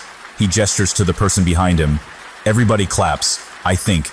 My head feels like it's ringing, or swollen. Why do I feel dizzy? I look down at my feet. I can't really see them. Lily, you okay? It's Mrs. CD standing down the row looking at me. Her voice seems to cut through the moment. Someone must have nudged her or told her I looked sick. I don't feel sick. I just feel weird, lightheaded, and confused as to why I can't see my feet. It's like the floor is fading away. The guest speaker steps forward to the podium where Mr. Longbow was a moment ago with the mic that wasn't working. It hums, but now it works. It works for her. She clears her throat and says hello. Lily? Mr. Carter. Dogbill sounds like she's talking to me through a door. I can't see my feet. My voice is caught in my throat. Her next question is muffled. I don't even know what it is. The ringing in my ears is becoming a shrill screech. It won't stop, and it feels like my head is about to burst. But then it stops. It all stops. Every sound stops. Lily? Mrs. CD puts her hand on my shoulder. Other kids are turning to look at me. Do you see it? I whisper. See what? I can't hear myself, but I know in my head I'm speaking. The fog. I look up at the podium where the lady in black stares back at me in her police uniform. Someone in the audience starts coughing. This is the teacher's lounge, Lily. That's Nurse Whitmore. At least I think it is. It sounds like her. She's been the school nurse for 2 years. Before her, we had Nurse Faye, who never believed anyone was sick. She'd just take our temperature and then tell us we were fine and send us back to class. One girl, Janie, went to see her because she felt nauseated. Nurse Faye sent her back to class, and she ended up turning into a human fountain in the middle of social studies. It was gross. I sit up and look around. I've never been in the teacher's lounge before. Students aren't usually allowed in here. I heard that if a student goes into the teacher's lounge, they come back missing a finger.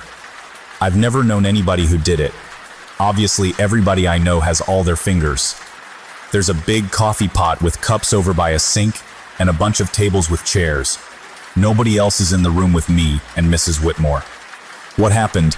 I ask. Nurse Whitmore smiles at me in that way that says, I feel bad for you, but I'm happy thinking about it. You fainted in the middle of the school assembly, dear. That's right. The lady in black was apparently our guest speaker, and then the black fog was all over my feet and somebody started coughing. Oh no, the angel of death was the guest speaker. I feel like I can still see the smoke that surrounded her, leaking into the room from the other side of the door out into the hallway. How many are dead? I dread the answer, but I need to know. Nurse Whitmore seems taken aback by the question. I beg your pardon? She says, how many are dead? Nobody's dead, Lily. You just had a fainting spell. It can happen. There wasn't a gas leak or anything. But I heard coughing. I remember just before everything seemed to go black, like the smoke was covering my eyes completely, there was someone coughing in the crowd. Nurse Whitmore touches her cheek kind of in the same way my mom touches her chin, like they're pressing enter on some search engine in their brains. Coughing. That was probably Drew Sanders. He's got asthma, sweetie, that's all. He's in my office right now. That's why we had to bring you to the teacher's lounge. I don't know Drew Sanders. I hope he doesn't die because of all this. Is he going to be okay? Oh, he'll be fine. He just needed his nebulizer. That sounds like space-age technology. What happened to the lady in black? Nurse Whitmore looks puzzled. Who? The police lady who was at the assembly. Oh, you mean Officer Flores? I'm afraid I don't know. She probably left after the assembly. Police are busy people after all. Nurse Whitmore stands up and brushes off her clothes. I guess adults get dusty a lot because they always seem to brush themselves off when they stand up. I wonder what the assembly was about anyway. Having fainted, I missed out on what Officer Flowers actually came to say. I bet it was about the dangers of people with angels of death hanging around pet stores. Or maybe it was to tell us that smoking is bad for your health. Can I go back to my class? She shakes her head. Your father is on his way. I don't need my dad right now. I need Pascar, and he's outside in my backpack. At least I hope he still is. I left him and the pack by the swings before Meredith set Lisa Welch's stupid red backpack on fire, and I didn't get a chance to bring them inside with me. What time is it anyway? Almost 11? In a half hour it's going to be lunch, and then after that, recess. I really just need to get my backpack and Pascar back. I need to go get my backpack. I left it outside by the swings. I guess being honest is the best policy. Nurse Whitmore accepts this explanation. Okay, but come right back with it. I'm sorry, Nurse Whitmore, but I can't. I've got to get Pascar and then find Meredith and tell her about Felix. I gave her a warning earlier about weasels, but I really don't think she's going to understand what I meant at all. I walk down the hall to the front, going past Mr. Longbow's office with all his eagle paintings. He's sitting at his desk, talking to someone else, and doesn't notice me. I'm glad, because I'm sure he'd probably come out and stop me if he did. Outside, my backpack is still sitting by the swings. Thank goodness, this is my favorite backpack. Really, it's my only backpack, but of all the backpacks I had over the years, this one is my favorite. It's been knocked over, probably by Jamal or Greg as they left for their own school, but Pascar is still inside, and he tells me that he's glad I'm okay. You shouldn't leave me behind, Pascar says, now more than ever. I know, I'm sorry. I know he forgives me, because he's an angel and they're all about forgiveness. Well, forgiveness and punishment, I guess, and secrets and fires. Pascar, I need to know where Meredith lives. You mustn't go to Meredith's house, he tells me. That creepy man I met at the hospital is after her. I remind him. We talked about all this just the other night, Pascar. You know she's in danger. If you go to Meredith's house, things will be much worse. Will I die? I can't answer that. What? What do you mean you can't answer that? You know everything. And you can see the future even better than I can. You know what the plan is, Pascar. Why can't you tell me if I die? There are too many outside elements at work here. The inclusion of Nathaniel and Duma and Raziel are setting things out of alignment. I'm getting frustrated, not because I think Pascar is keeping secrets from me, but because I have no idea what he's saying. What does all that mean? The other angels are messing with the future? Pascar says, pretty much. I'm scared. I don't want to die. I was reading a really good book and I haven't finished it. Also, I kind of want a dog at some point. Preferably a big one that doesn't die easily, in case I run into Officer Flowers again. What's up with her anyway? Why was she visiting my school? Was she looking for me? Maybe she was looking for Meredith. Maybe Officer Flowers is working with Felix and they're hunting for Meredith together. I need to find Meredith. Where does Meredith live? I insist. I can see my dad's car pulling up in front of the school. I wonder if he sees me over here by the swings, talking to Pascar. I need to find out where Meredith lives before my dad notices me because I'm not supposed to be talking to Pascar. See you in the part 2. Story.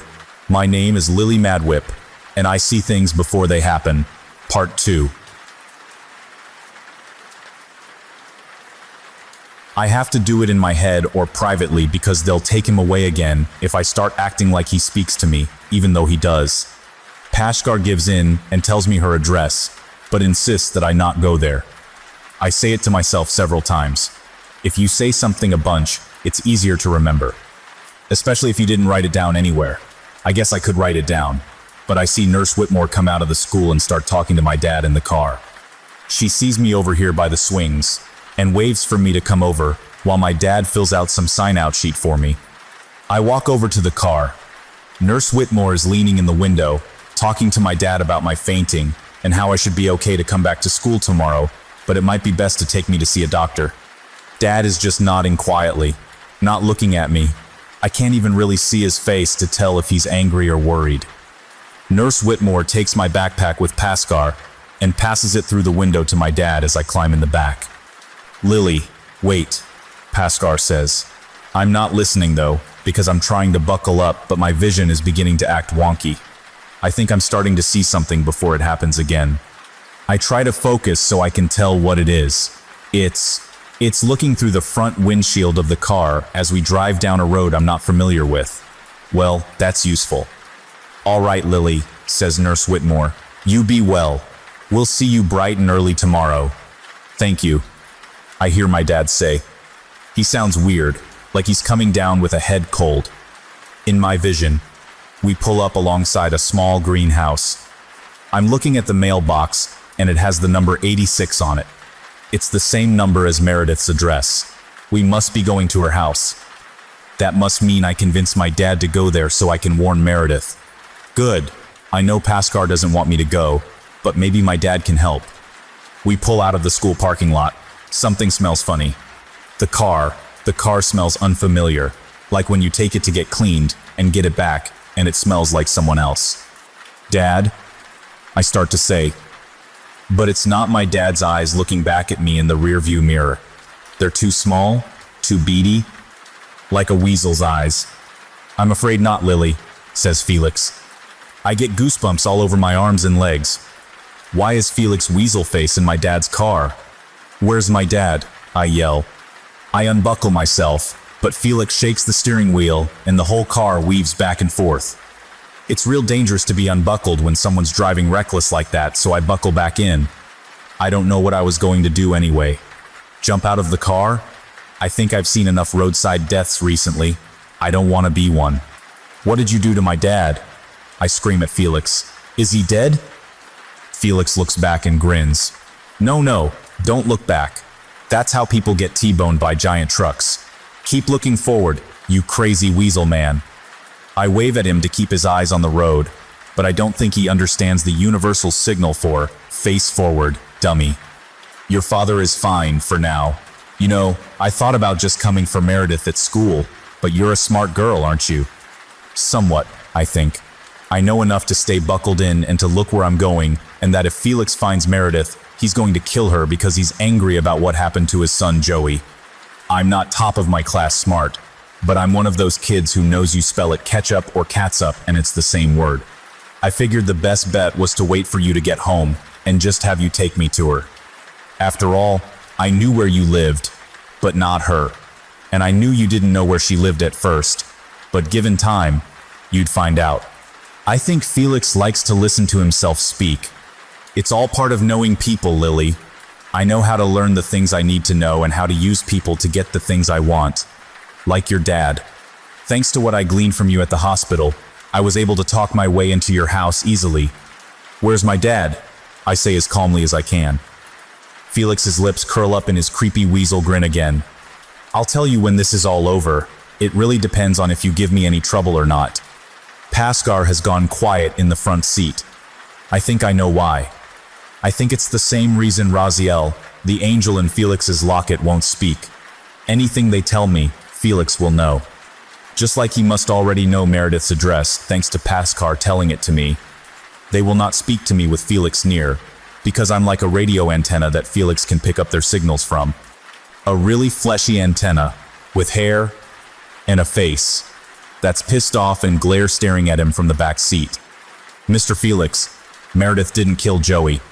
Felix's mouth twitches, and he looks back at me with a bit of anger in the rearview mirror. It's almost impressive how much beadier his eyes get when he's angry. They're super beady. How can he even see anything with eyes that small? She set fire to the stage we were on, Lily. She couldn't have done that without being angry, and only because she was near you. Yes, I know. He looks back to the road. But just because she didn't mean to do it, doesn't mean she's not dangerous. Didn't she nearly kill another girl just this morning? Number. I don't know if it's fair to call Lisa Welch a girl. I want to call her other things. Swear jar things. I want to go to the bank and get one of those big rolls of quarters and pop it open and pour it into the swear jar and then talk about Lisa Welch until all the vegetables in the house turn brown from the rotten words I use. You're a terrible liar, Lily. We turn onto Rosemont Drive. That's the street Pastor told me is where Meredith lives. We're going to be there in a matter of minutes. I can't convince Felix not to hurt her, and I don't think I can stop him once we're there. I've got to do something drastic. Dad, I'm really sorry. Mr. Felix, I say, looking him dead in his beady weasel eyes. He looks back at me. Yes? You're going to crash. I can see the glimmer of understanding cross his face, but it's too late. I dig my hands into the grips of my car seat and tuck my head down between my knees. At the same time, the steering wheel spins out of Felix's hands, as if guided by invisible hands. Angels' hands, maybe. Do angels even have hands? Maybe they have hundreds of hands. Maybe angels are like centipedes. Ew. The car veers off the side of the road going somewhere around 45 miles per hour. If my dad were driving, we'd probably be going even faster. He doesn't care about speed limits. I'm surprised he hasn't already killed everyone in the family. I wonder if he's alive. I hope so. Up over the curb and through a large hedge we go, where we smash into a tree in the middle of someone's yard. I was in a car accident 3 months ago. It took my brother Roger's life. I know the terrible feeling of having the vehicle you're sitting in come to sudden stop. All your body parts want to go one way, while your seat and belt and everything between them want to stay put and stop with the rest of the car.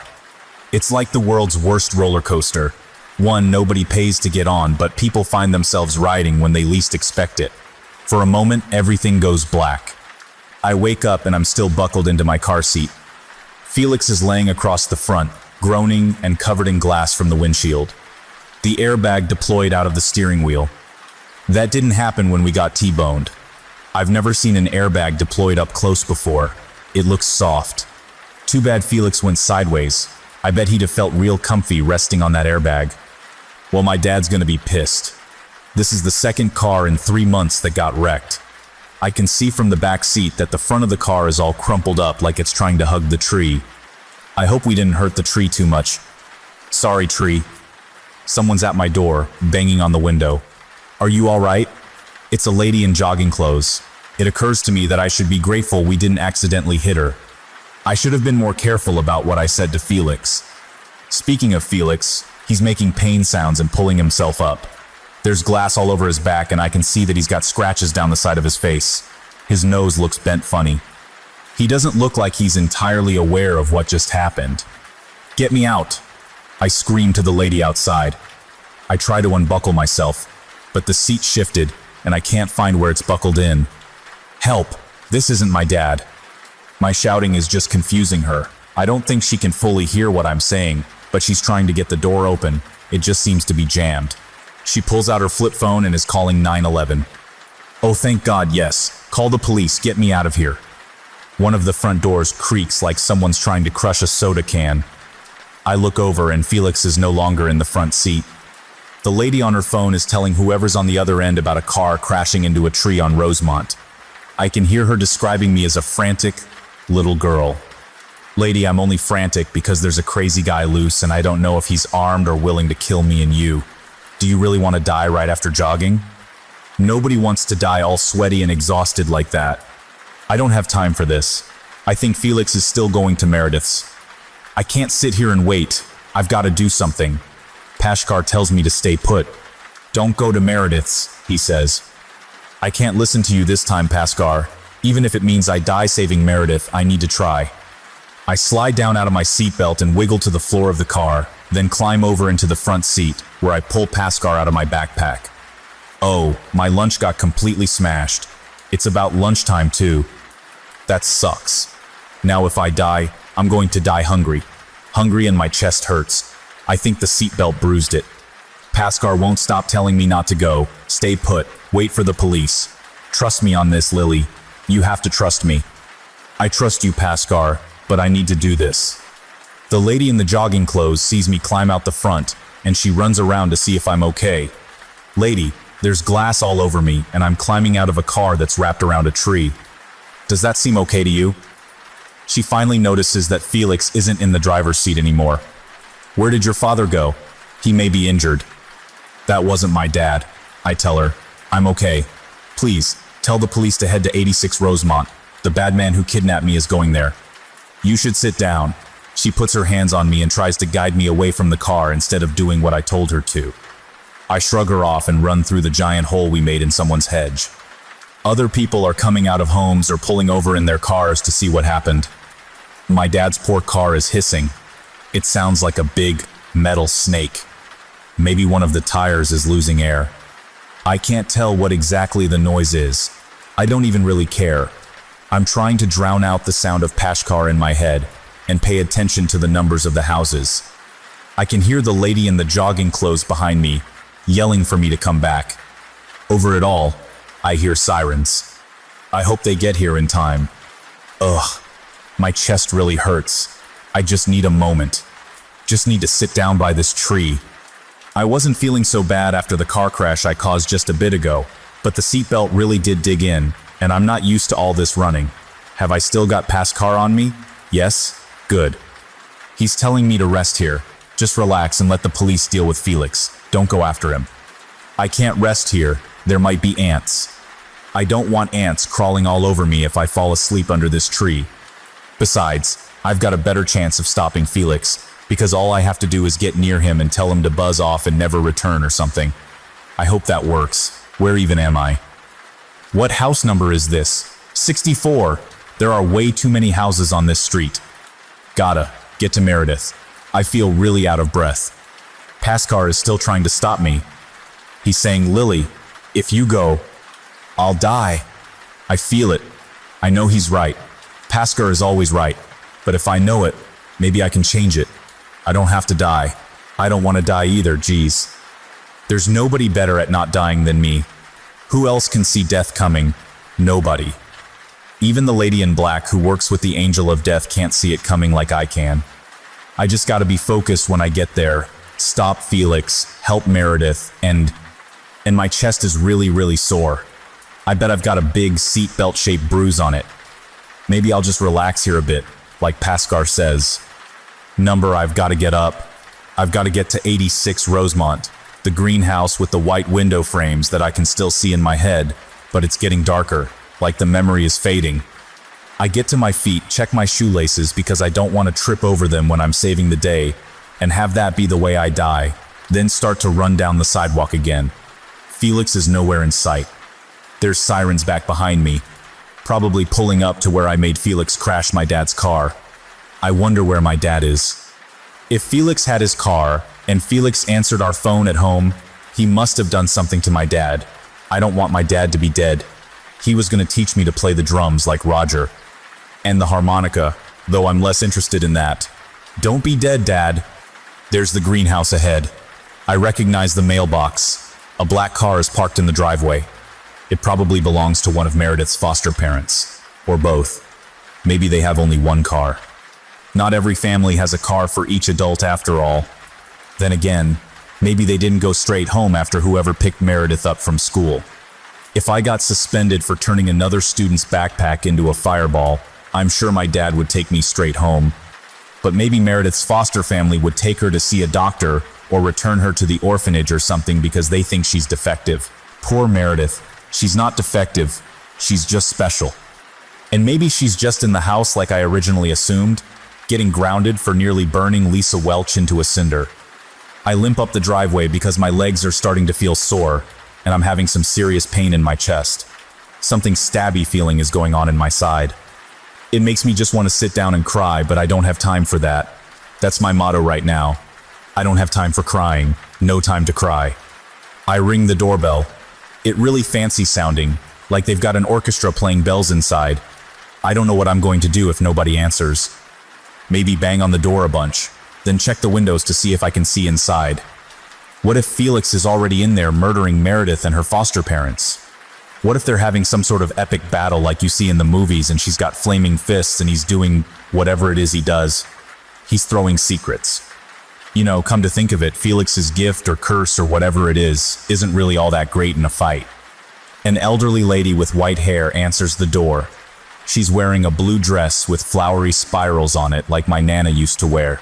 Remember to be respectful, I think to myself. Hello, she says with a smile. It doesn't look phony. I can tell phony adult smiles. They can curl their mouth up, but they can't change how they're really feeling in their eyes. Phony smiles are like when someone points a camera at you and tells you to smile and say cheese, but you're trying to hold in a fart. You must be Lily. How did you know? I forget what I was going to say. Why does everybody know who I am? Mary's told us about you, she says. She's described you to a T. It's very sweet of you to come check on her. I know that the whole incident at school was some sort of mistake. She's up in her room if you've come to see her. Would you please call the police, ma'am? I ask as politely and calmly as I can. I'm about ready to double over in pain. She sees me clutching my side and trying to stay upright in the doorway. Oh dear, are you all right? There's a weasel-faced man coming to hurt Meredith. Please. She steps aside and gestures to a set of stairs. This house is really nice inside. They've got carpeting all over, and unlike the carpeting in my house, it looks like they vacuum it regularly. Ours looks like someone regularly spills coffee on it, probably because someone regularly spills coffee on it. You go see Mary and sit down. I'll get on the phone, okay? Would you like something to drink? No, thank you. Actually, I could use some lemonade, but it might hurt to swallow. I hobble past her and hold the banister as I drag myself up the stairs. Even the banister is nice. It's all polished and smooth with no splinters sticking out of it. Meredith's lucky her foster parents keep their house really clean. There's 5 rooms on the 2nd floor. Meredith's is probably the one that's on fire, only none of them are on fire. I don't smell smoke either. That's good. I gotta be careful though, because when I'm this close, if she's angry, she might burn the whole house down, not realizing I'm in it with her. Meredith. I call. I really just want to sit down. She pokes her head out of the room at the end of the hall. Lily? I walk slowly down the hall to her. My back and neck are starting to throb as well. Are you okay? I ask. Her bedroom has wood paneling. At least I hope it's just paneling.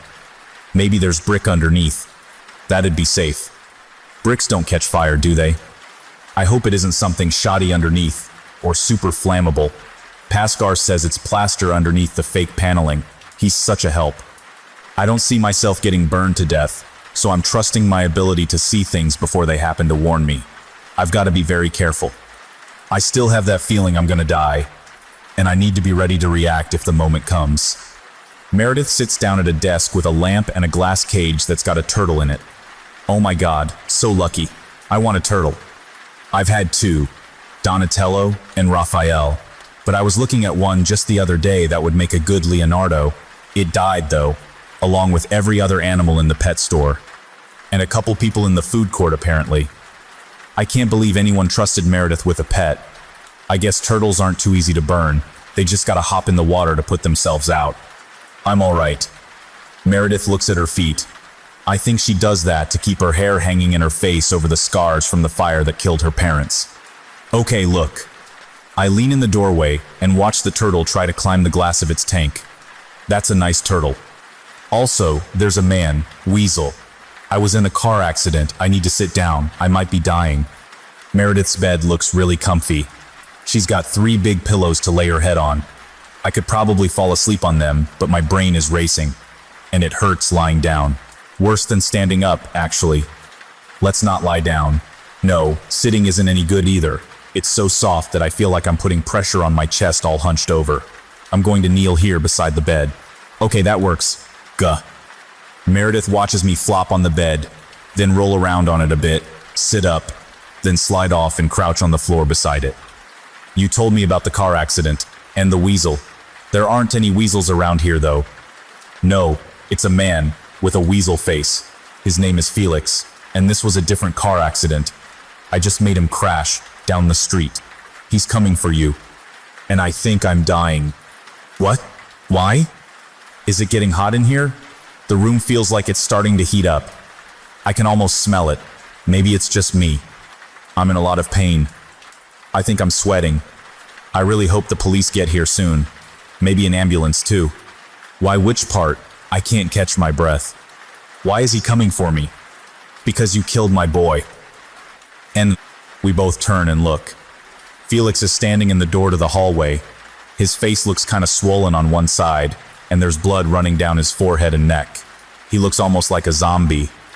I don't like zombie movies because they always show the people getting torn apart and then their insides get eaten.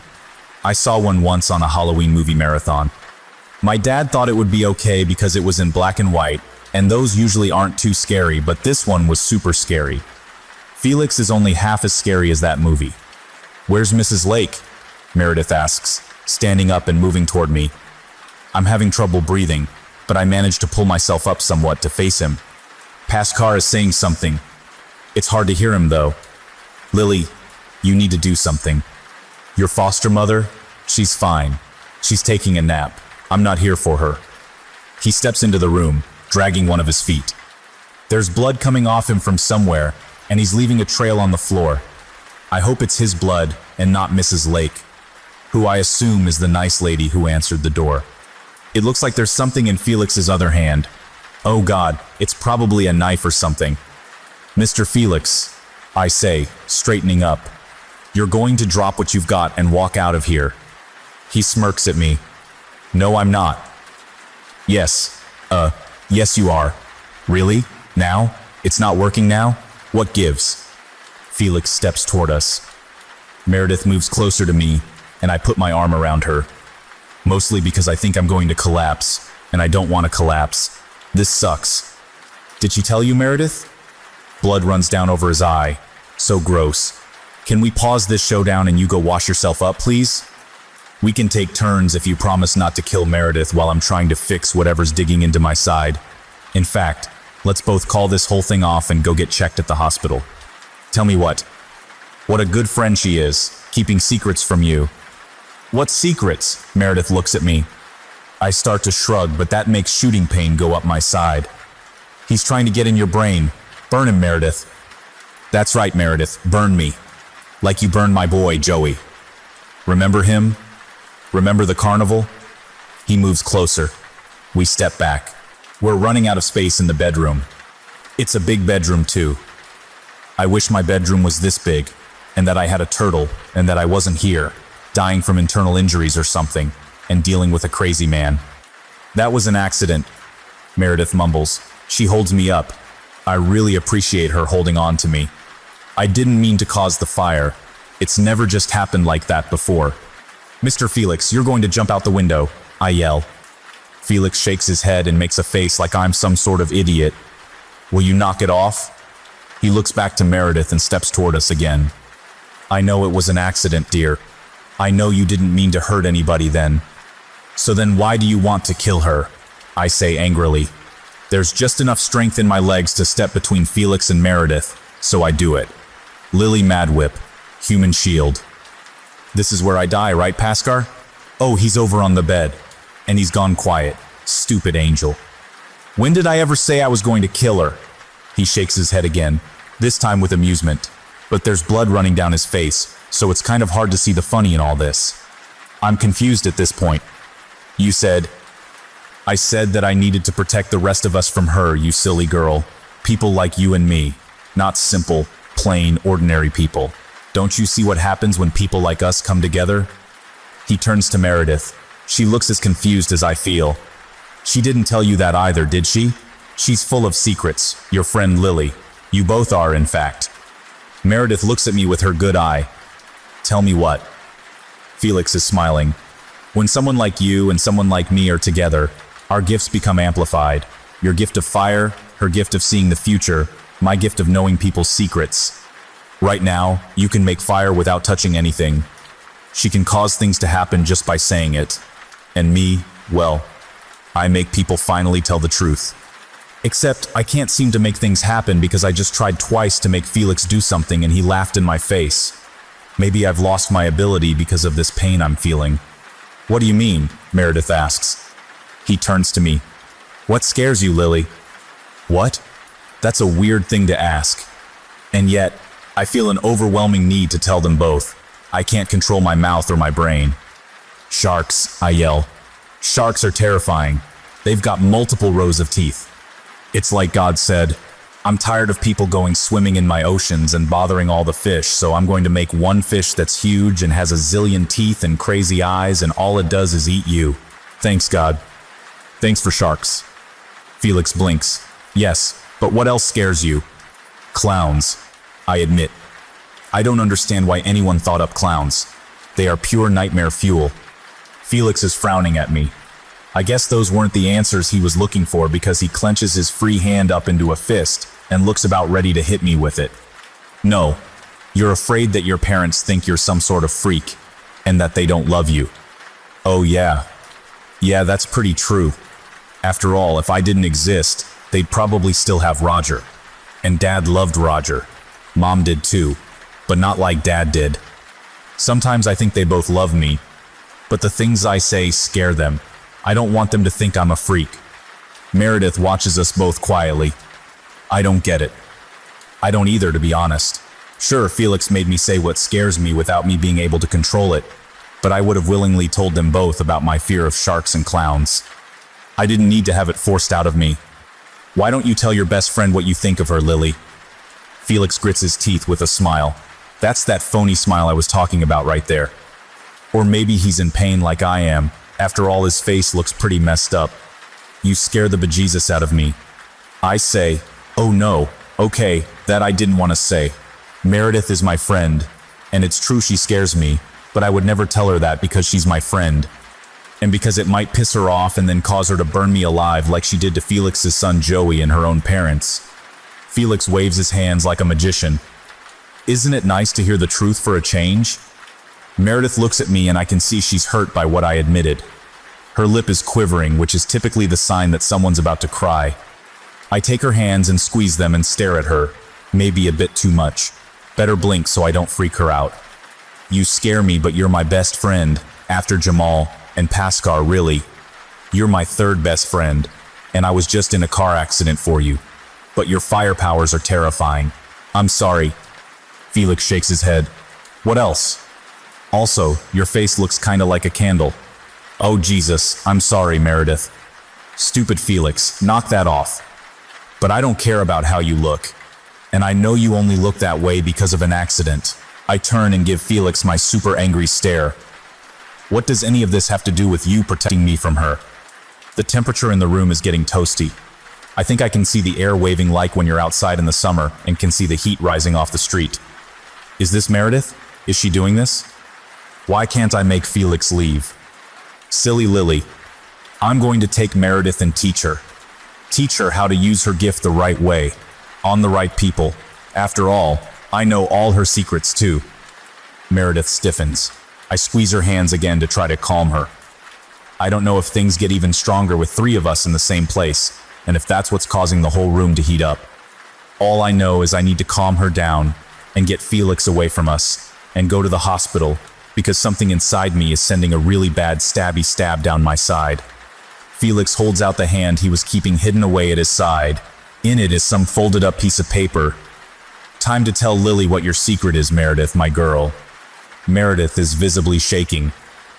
I know what's going on inside her because I just had to deal with it. She's trying to keep from letting the thing in her head come out her mouth. I admit though, I'm actually curious what secret she's got, so I just raise my eyebrows and watch. It wasn't an accident. She finally blurts out. What wasn't an accident? I ask. She looks at me and her cheeks are deep red. I can't tell if she's embarrassed or getting a fever. Even the side of her face that's burned is blushing. I set the fire that killed my parents on purpose. Okay, well, I'm horrified. I also can't stand up anymore, so I slumped down in the chair by her desk. It wasn't really because of what she told me, but it probably looks that way to her. It's not what you think. Meredith tries to pull me back to my feet, but I'm in too much pain, so I resist. They thought I was a monster, like yours do. After the fire at the carnival, they started locking me in the basement. They would have killed me if they could. I couldn't make it happen again. The flames out of nowhere, and I didn't know what else to do. So I used some stuff in the basement to start a normal fire, and hoped that the fire department would be called and I'd be found. I didn't mean for them to die, or for this to happen to me. She gestures at the scars on her face. Felix steps forward and puts a hand on her shoulder. She tenses at his touch, but then seems to relax. I can't look at either of them. I don't know what to do anymore. The heat in the room is making me sweat and I want to cough, but I'm afraid coughing will make the pain in my side flare up. They deserve what they got, dear, he says in a creepy, comforting tone. Besides, you're leaving out the best part. I don't know what you're talking about. Sure you do. The best part was, deep down, you liked burning them. I finally do look at the two of them. Felix has an arm around Meredith, and she's hanging her head ashamed, but nodding at the same time. I did like it, she whispers. Her voice is eerily calm, like she just admitted that she likes boy bands, not that she liked murdering her parents. Oh my God, Pascar, tell me this isn't happening. He tells me that it is. Nathaniel told us that she burned them. Why would I assume otherwise? Why can't I stop this? I ask him. Why can't I make Felix leave? You cannot make a person act against their own nature. Okay, great. I don't really know what that means, and I don't exactly have time to look it up because I'm probably dying here. Felix takes Meredith by the hand and starts to walk her away from me. Come with me, dear. Meredith pulls away from him and steps back toward me. I'm not going with you. Lily's hurt and you're evil. Thank you, Meredith. Evil? He acts offended, putting a hand on his chest like she stabbed him in the heart. I'm not evil. I want to help you learn to control your gift to help other people, to hurt the people who deserve it. Your foster family isn't going to understand any better than your real family did. And you owe me a life for a life. You took my son away from me. It's only right that you take his place. Leave her alone, I croak, clutching my side. Downstairs, someone bangs at the front door. I hear yelling, "Hello, is anybody home? I'm looking for a little girl. Oh, I hope they're talking about me, because I want to get out of this house now." The crazy in here just doubled. Felix looks at me, and I get the feeling he's staring into my soul. His weasel features clench up, and then his mouth curls into one of those creepy half-smiles. You want to talk about evil, sweetie? Your best friend Lily thinks you're the evil one. That's not true. I can't hold it together, and I slip out of the chair. Now is a completely suitable time to cry, so I do. I want my mom and dad. I want Roger even. He would kick Felix's butt. He wasn't strong or nothing, but Felix doesn't seem like he's in that good a shape at the moment either. Geez, look at the blood on him. I bet I'm bleeding like that inside. I wonder if I'll get an airlift to the hospital after all this. Felix turns to Meredith and takes her hand again. She's looking down at me and holding his hand in return. Not just him holding her hand, she's holding it back. Meredith, don't listen to him. He's a weasel and a trickster. I told you I know all her secrets. He sneers at me. Let's go, Meredith says quietly. I don't need a friend who lies to me. From downstairs comes the sound of the front door crashing open. They probably didn't need to kick it in. I don't think it was locked. Just try the knob. I always try the knob. Pascar says it was locked. Well, okay, what do I know? I'm just curled up here in a ball waiting to die. Is it now? No, still alive. I've never felt this much pain before, though. Even when we got T-boned back 3 months ago when Roger died, I got something called whiplash that has nothing to do with actual whips, and it wasn't this bad. Someone's running up the stairs. I hear each heavy footstep, thump, thump, thump, thump, except it sounds like they're moving away from us rather than toward us. Or maybe this is me passing out. Is my body shutting down? I hear when you die, your whole life flashes before your eyes. I wonder if that happened for Roger or Miss Christie, the therapist. I wonder if my hamster saw its life flash before its eyes. That would have been short. I take one last look up at Felix and Meredith. They're holding hands and moving toward the window. She has one of those latched windows you can open easily. The ones in my room, you gotta get an adult to pull these little tabs on the side to slide them up. I wonder if I can get my parents to get me windows like the ones Meredith has. Or had, I guess, assuming I live. Where was I? Oh yeah, Meredith and Felix, stepping past me to the window, silent as mice, while the sound of someone approaching from the stairs is getting dimmer and softer. Felix has a look of confusion on his face, and is saying something to Meredith, but I can't hear him. She's looking over her shoulder back at me, and is mouthing something too. My insides feel like they're clenching up. I smell charcoal, like when my dad uses the grill to barbecue stuff in the summer. Speaking of summer, the temperature in the room is rising again, and there's a high-pitched whistling like a tea kettle. I don't like tea. How did somebody come up with the idea of soaking old leaves in water and drinking the grimy stuff that comes off them? That's just crazy. A lot of food is crazy if you think about it. Oh no, Meredith must be losing it. There's smoke filling the room. She's probably setting everything on fire because Felix told her I'm scared of her and think her burns are ugly. I can feel the heat, but I don't see the flames, just the smoke. Smoke starting to roll over me like waves. I'm on the beach, and the smoke is the ocean. I'm just gonna lie here in this smoke and let it cover me, I think. I can drown in the ocean. It's peaceful and quiet. But of course, it's not the ocean, and it's not Meredith. I know it's not. Just like Paskar told me. Just like I felt it before I got here. It's death coming for me. The angel of death and silence, Duma, and the woman in black. She's here in the doorway to the hall, looking at the three of us as Felix and Meredith are trying to climb out the window, and I lie here on the floor. 4 of us in the room. Really? 4 at once? 2 weeks ago there was just me and Paskar, and now I'm lying here on the floor of Meredith's bedroom while she runs off with the Weasel Man to go be super assassins or something, and the angel of death just pops by and goes, "Hey, I heard you guys were having a party." This is the worst day ever. Pass the potato chips, please, Lily. That's my brother Roger. He's 6 years older than me. We both like potato chips. Who doesn't? Even my pet turtle Raphael likes them.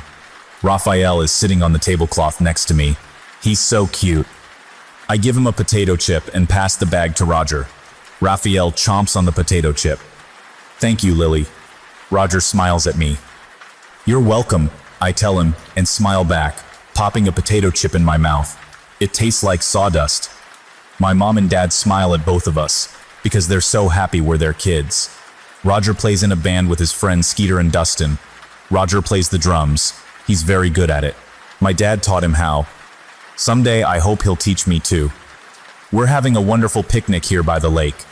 I can hear birds chirping in the trees. They sound so pretty. Out in the lake, my cousin Susie is swimming around. She loves to swim. She leaves a trail of red behind her in the water. Maybe after we eat, Roger and I can play in the lake with Susie. I love you guys, I tell my family. And you, Raphael. I pet my turtle. He turns and looks up at me and lets water pour out of his mouth. He's so silly. And we love you too, Lily. My mom pets my head. I like it when she pets my head. Back in 3rd grade, this lady used to come by our classroom, and we were always told to get out our pencils when she came by. We'd set our pencils out on our desks, and the lady would come to each of us and use our pencil to comb through our hair. I always loved it when the lady would comb through my hair with my pencil. I told my mom about the nice lady who would visit our classroom and gently comb our hair, and she told me it was the school nurse, and she was checking for lice. Roger nudges me. He's got on his favorite shirt with no sleeves, and his hair is brushed all neat and tidy. He grins at me. Look what I found. He hands me my foil Charizard. Hey, that's mine, Susie calls from down in the lake. She waves at us, but she's got no hand. We all laugh and wave back. Dad stands up and brushes himself off. He's wearing a nice black suit and tie. It must be pretty hot for this sunny summer day. Roger, he says, let's play some music for the ladies. Sounds good, Roger says. He hops to his feet. His belly sloshes because everything inside is mashed potatoes. There's a drum set out on the grass under a big willow tree, and Roger sits down and pulls out his drumsticks. He pours out the snare drum and gives it a tap. My dad pulls out a harmonica and polishes it on his sleeve. Pardon me, may I join you? Mom and I turn to see a dapper-looking man in a white shirt with a painted-on tie. He's got on black pants and a black vest.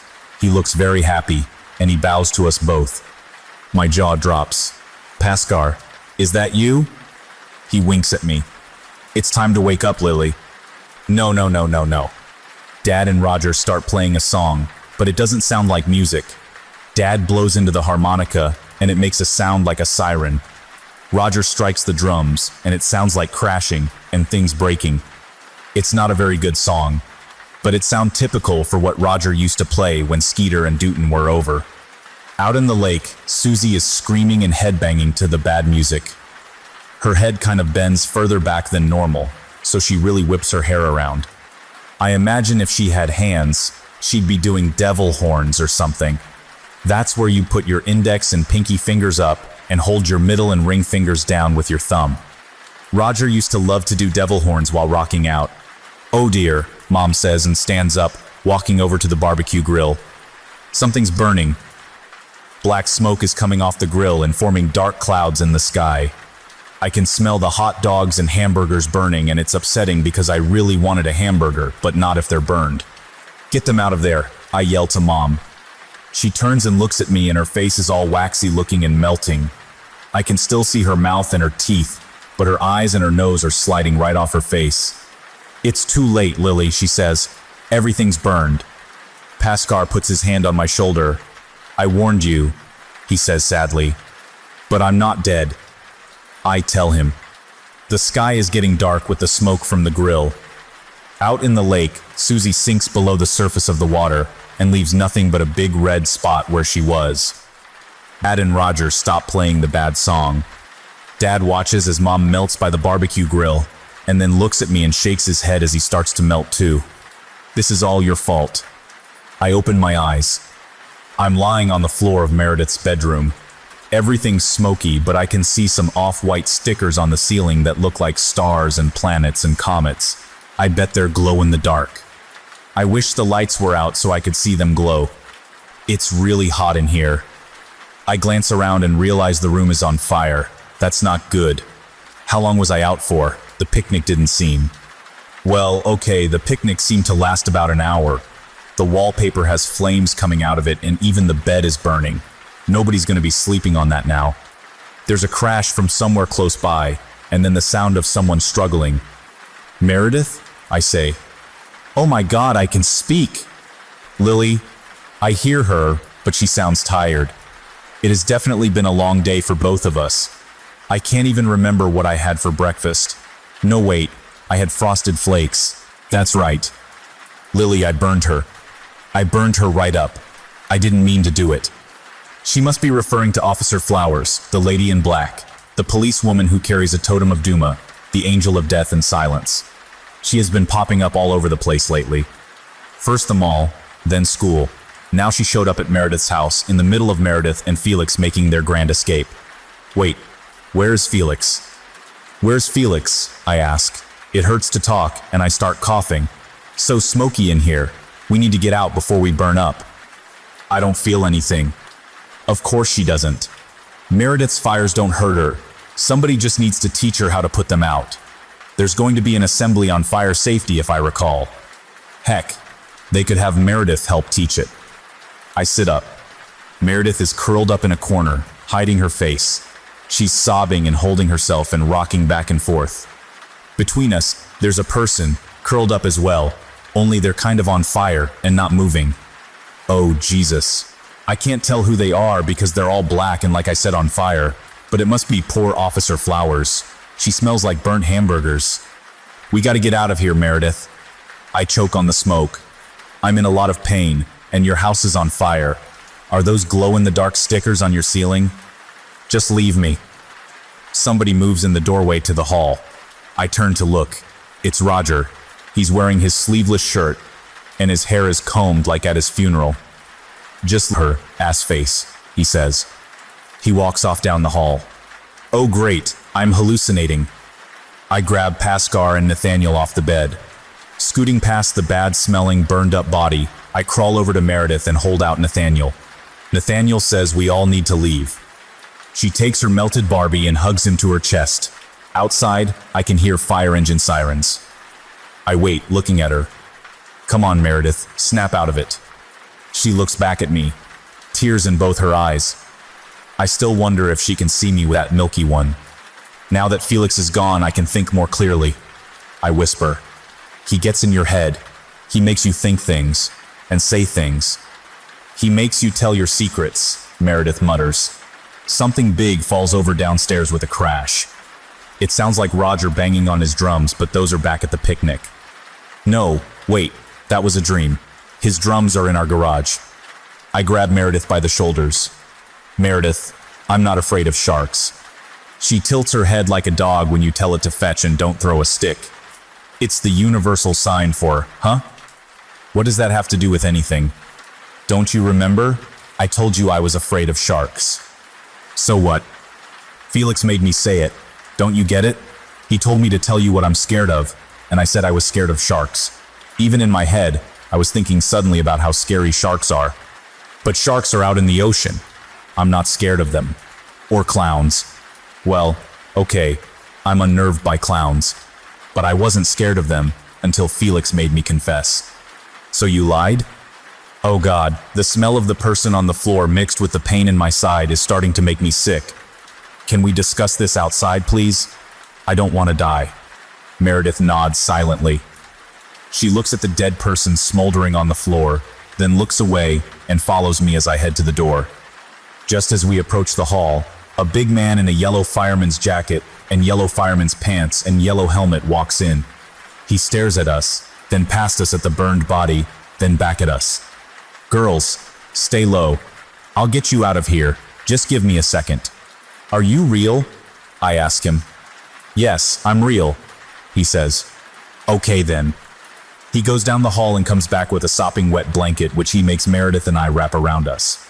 Less than a minute later, we're breathing fresh air out on the front lawn, being given oxygen through some cool-looking rubber mask, while each wearing a less wet blanket.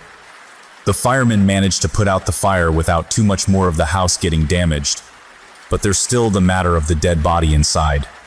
Meredith and I get to ride in an ambulance to the hospital, so they can take care of whatever's going on that's hurting so much in my side after the car crash. I wish it was a helicopter, but there's no room for one to land. Meredith, I say to her while the ambulance bumps along, I don't think you're ugly and you don't scare me. She looks at me doubtfully. You're one of my best friends. One of them? She asks. Like third best. Out of how many? Look, the point is, you don't scare me. And I don't think you're ugly. She blinks away some more tears. I hate having to talk about her appearance because I know how self-conscious she is of her burns. I've got to just stop beating around the bush and get to the point. I think the weasel burned your parents. The EMT sitting in the back with us raises his eyebrow. I shake my head at him because it's too much to explain. I think the weasel can get into people's brains. He almost made me believe the things I was saying about you, but he made one mistake. He told me my big fear was that my parents don't love me, and I know they do. I know they do. My parents love me. My dad just gave me a harmonica and is going to teach me how to play the drums. Lily? Meredith whispers. Yeah? She leans in close, so the EMT can't hear her. It didn't make me happy when my parents died. I know I said I liked it, but I didn't. That wasn't me. I wish they were still alive. Even though they locked you in the basement? They never did. She covers her mouth to stifle a sob. I don't know why I said that. They didn't do that to me. They loved me. Maybe those are the weasel secrets, I suggest. Maybe when he's around us, he can make other people believe his secrets are theirs. That would mean he did it, right? Do you think Felix killed my parents? Yeah, I do. You know what else that means. What? The weasel is scared of clowns. At the hospital, I'm taken to get an x-ray, while Meredith's foster dad meets her and gets her checked out. Apparently her foster mom, Mrs. Lake, is all right and just suffered a minor concussion from Felix banging her head against a wall, the jerk. I'm glad she's okay. Before we part, Meredith gives me a strong hug. I hug her back and whisper, "Watch out for weasels." After all, Felix is still out there. I hope he ran away to hide in a weasel den and leave Meredith and me alone for good. But someone like that, they're obsessed. I'm afraid he'll be back, and we'll have to deal with him again. The x-ray shows 2 broken ribs. To me, it feels like my whole insides were run through a blender. They put some sticky bandages on me and tell me to just rest and don't do any acrobatics. Also, avoid any more car crashes. That last part seems sadly harder to avoid than the first part.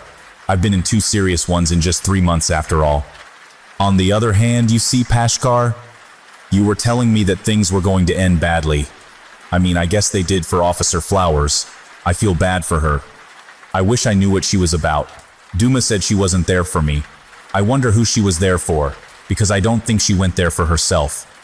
Of course, with all us people and our totems and our angels together in the same place, it seemed to be scrambling the wires or something.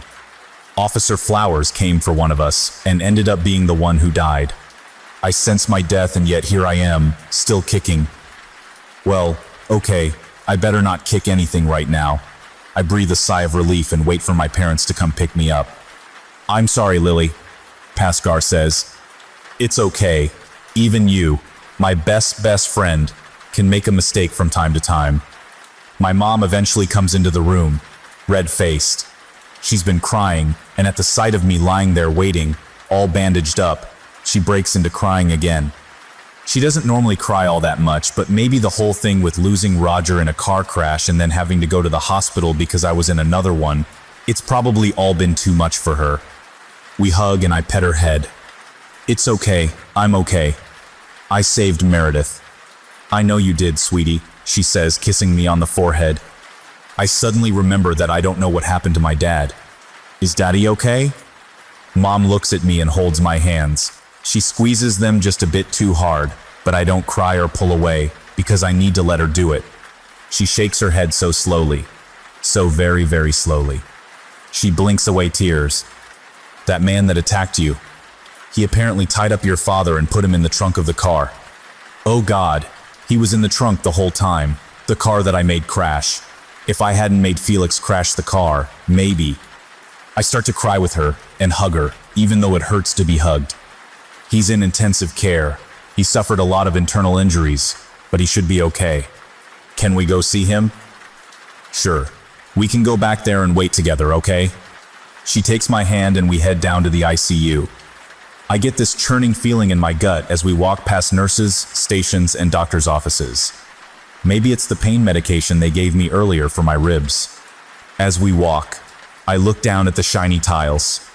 I wonder how much mopping has to get done to make this place always look so clean. Except there, where there's a spot of blood. And there. In fact, actually there's a lot of blood splatters. It's becoming hard not to step in them. I'm surprised that Mom is just walking through it all carefree in her expensive shoes. Normally, if she gets even a scuff mark on them, she goes ballistic. I guess there's more important things than shoes at the moment. I mean, I know there is, but Mom doesn't always think so. The blood on the ground starts flowing under our feet like it's fresh. I look up and the hallway seems to be slowly flooding with bloody water. It's going up over the toes of my shoes, but Mom doesn't see it. She looks down at me with her sad eyes and tries to fake a smile. I want to tell her. I want to warn her about the blood that's running over our feet. Down the hall ahead of us, I see my cousin Susie swim past. God, I'm hallucinating again. What is happening to me? I close my eyes, and when I open them again, the blood is gone. The floor is clean and clear again. Moments later, we stop in front of a dimly lit room with a shaded window looking in. My dad is lying in a hospital bed with dozens of machines hooked up to him, and I can just make out someone standing next to him, leaning over, probably checking one of the many tubes or wires connected to him. My dad's face reminds me of Felix's, not in the weasel sense, but when I last saw Felix, and his face was all bruised and there was blood running down from his hair. I'm seeing so much blood today. I hope Felix is off somewhere bleeding right now. Can we ask the doctor how he's doing? I asked Mom. What doctor? I feel suddenly cold as the figure straightens up and turns around to look at me through the window. At least, I assume she's looking at me. Her face and most of her body has been burned black by the fire. My dad was going to teach me how to play the drums. He was going to teach me how to play the harmonica too, though I was less interested in that. But he can't teach me anything right now, because he's lying unconscious in a hospital bed with tubes sticking out of his face and a bunch of fancy machines monitoring him. Mom and I stand beside him. She's crying and holding his hand. I wonder if he feels it and knows it's her. Can you recognize someone by the feel of their hands? Maybe he's dreaming that they're walking together down at Wolf Lake, where we always have family reunions. That's his favorite place in the world, I think. Mom's holding my hand too, because right now, the three of us are what's left of our family after Roger got mashed in a car accident 3 months ago.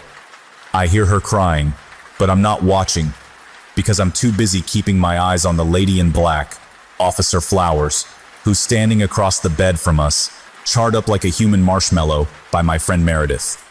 Whenever my family and I go camping, we make s'mores, and I love to cook my marshmallow over the fire until it's all black and crispy on the outside. Then I squish it with a piece of chocolate between 2 graham crackers, and all the white marshmallow goop spurts out. Now I'm imagining squishing Officer Charmelo between 2 giant graham crackers and white goop oozes out of her. Oh, yuck. Okay, I just ruined s'mores for myself. Officer Flowers is staring back at me, I think. It's hard to tell since her eyes are all black too. Last time I saw her, she was curled up into a ball on the floor of Meredith's bedroom, still on fire. I'd almost think she got better or something, but that's never the case with things around me.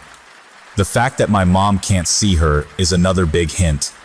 I have a premonition that in a couple minutes, the doctor's going to walk in and get my mom to leave with him somehow. I looked up premonition and found that pre means before, like a preview is something you view before the actual thing. A monition is a warning. So a premonition is a warning of something before it happens. But aren't all warnings about something before it happens? You don't warn someone about piranhas after they get eaten by piranhas, unless that person is Jeffrey Baker or Lisa Welch. Then I'd be like, oh no, look out Lisa, piranhas in the water, oh no, too late.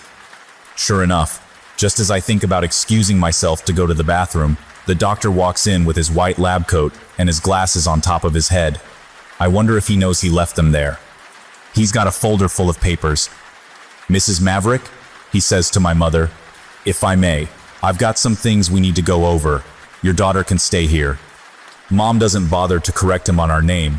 She just nods quietly through her tears, then takes my hand, puts it on Dad's hand, and she and the doctor walk out of the room together, where they start talking about my dad's condition right outside the window, like I can't even hear them. But I can.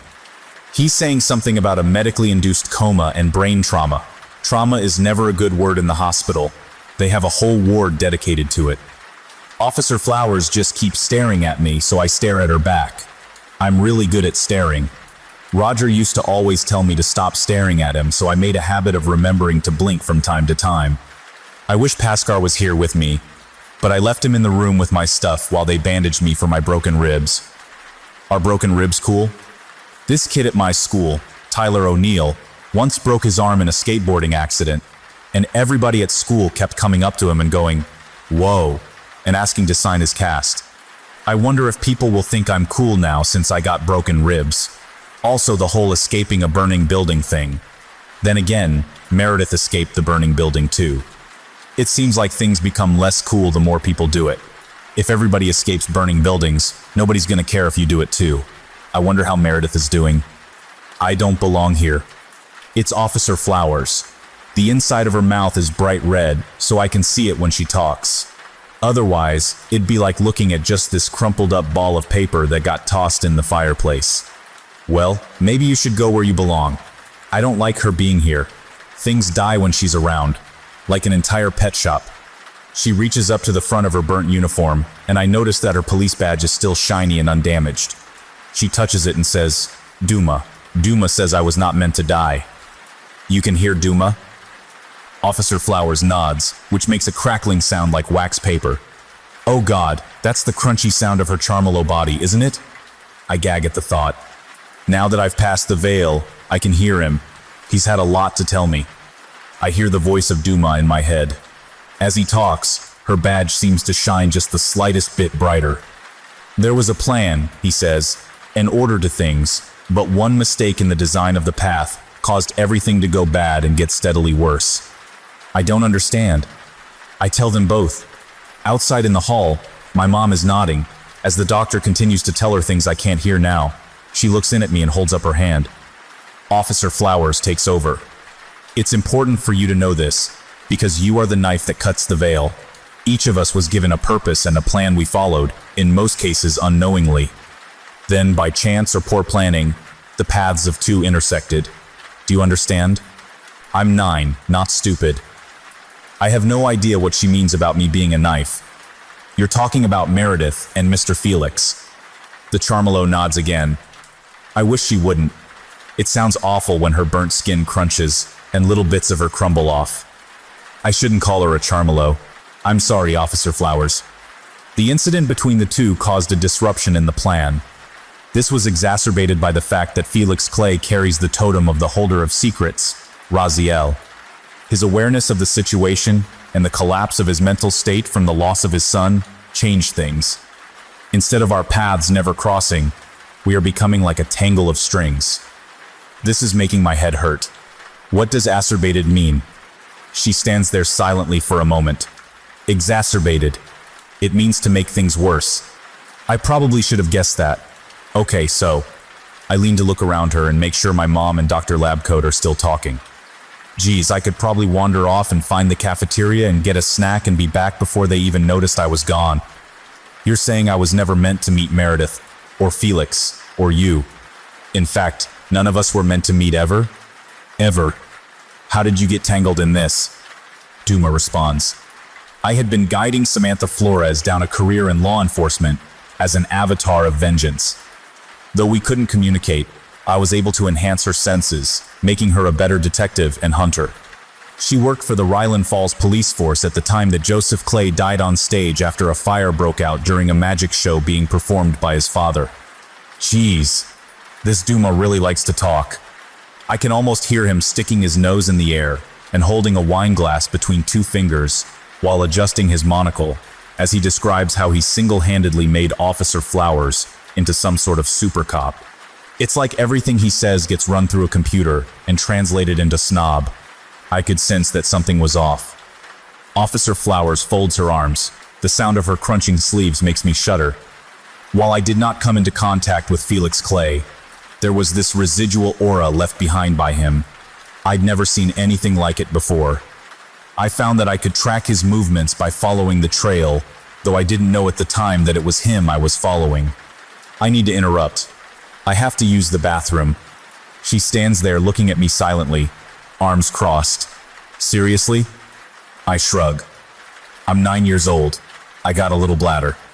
Fine.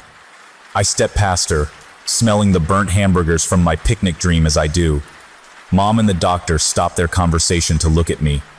I tell her I'm just going to use the bathroom, and then wander off down the hall, where they got these funny bathrooms with stalls for people who might need help getting back up.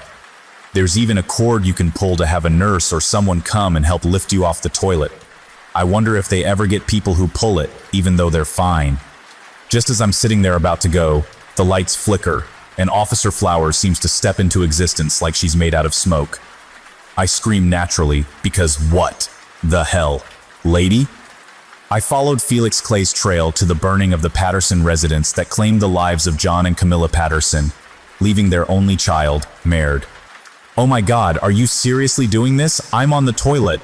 I've never seen ghosts before, but now that I have, can I just say that they are huge jerks? I tried to be polite, But you know what? You are Officer Charmelo now, leaving their only child, Meredith.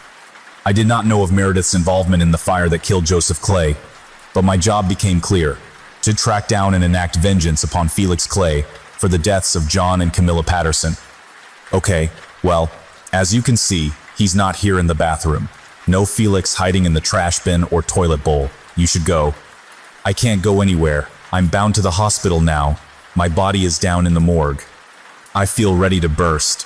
Why are you telling me all this? What do you want from me? Like me, you and your father's destinies have been altered by the course of events. Although I've crossed the veil, I do have some limited influence before my totem becomes another's Beichin. ATEWW. If you will perform one last act and avenge me, I can help your father. Doing this will also fix the tangle of strings that are our paths and put things right again.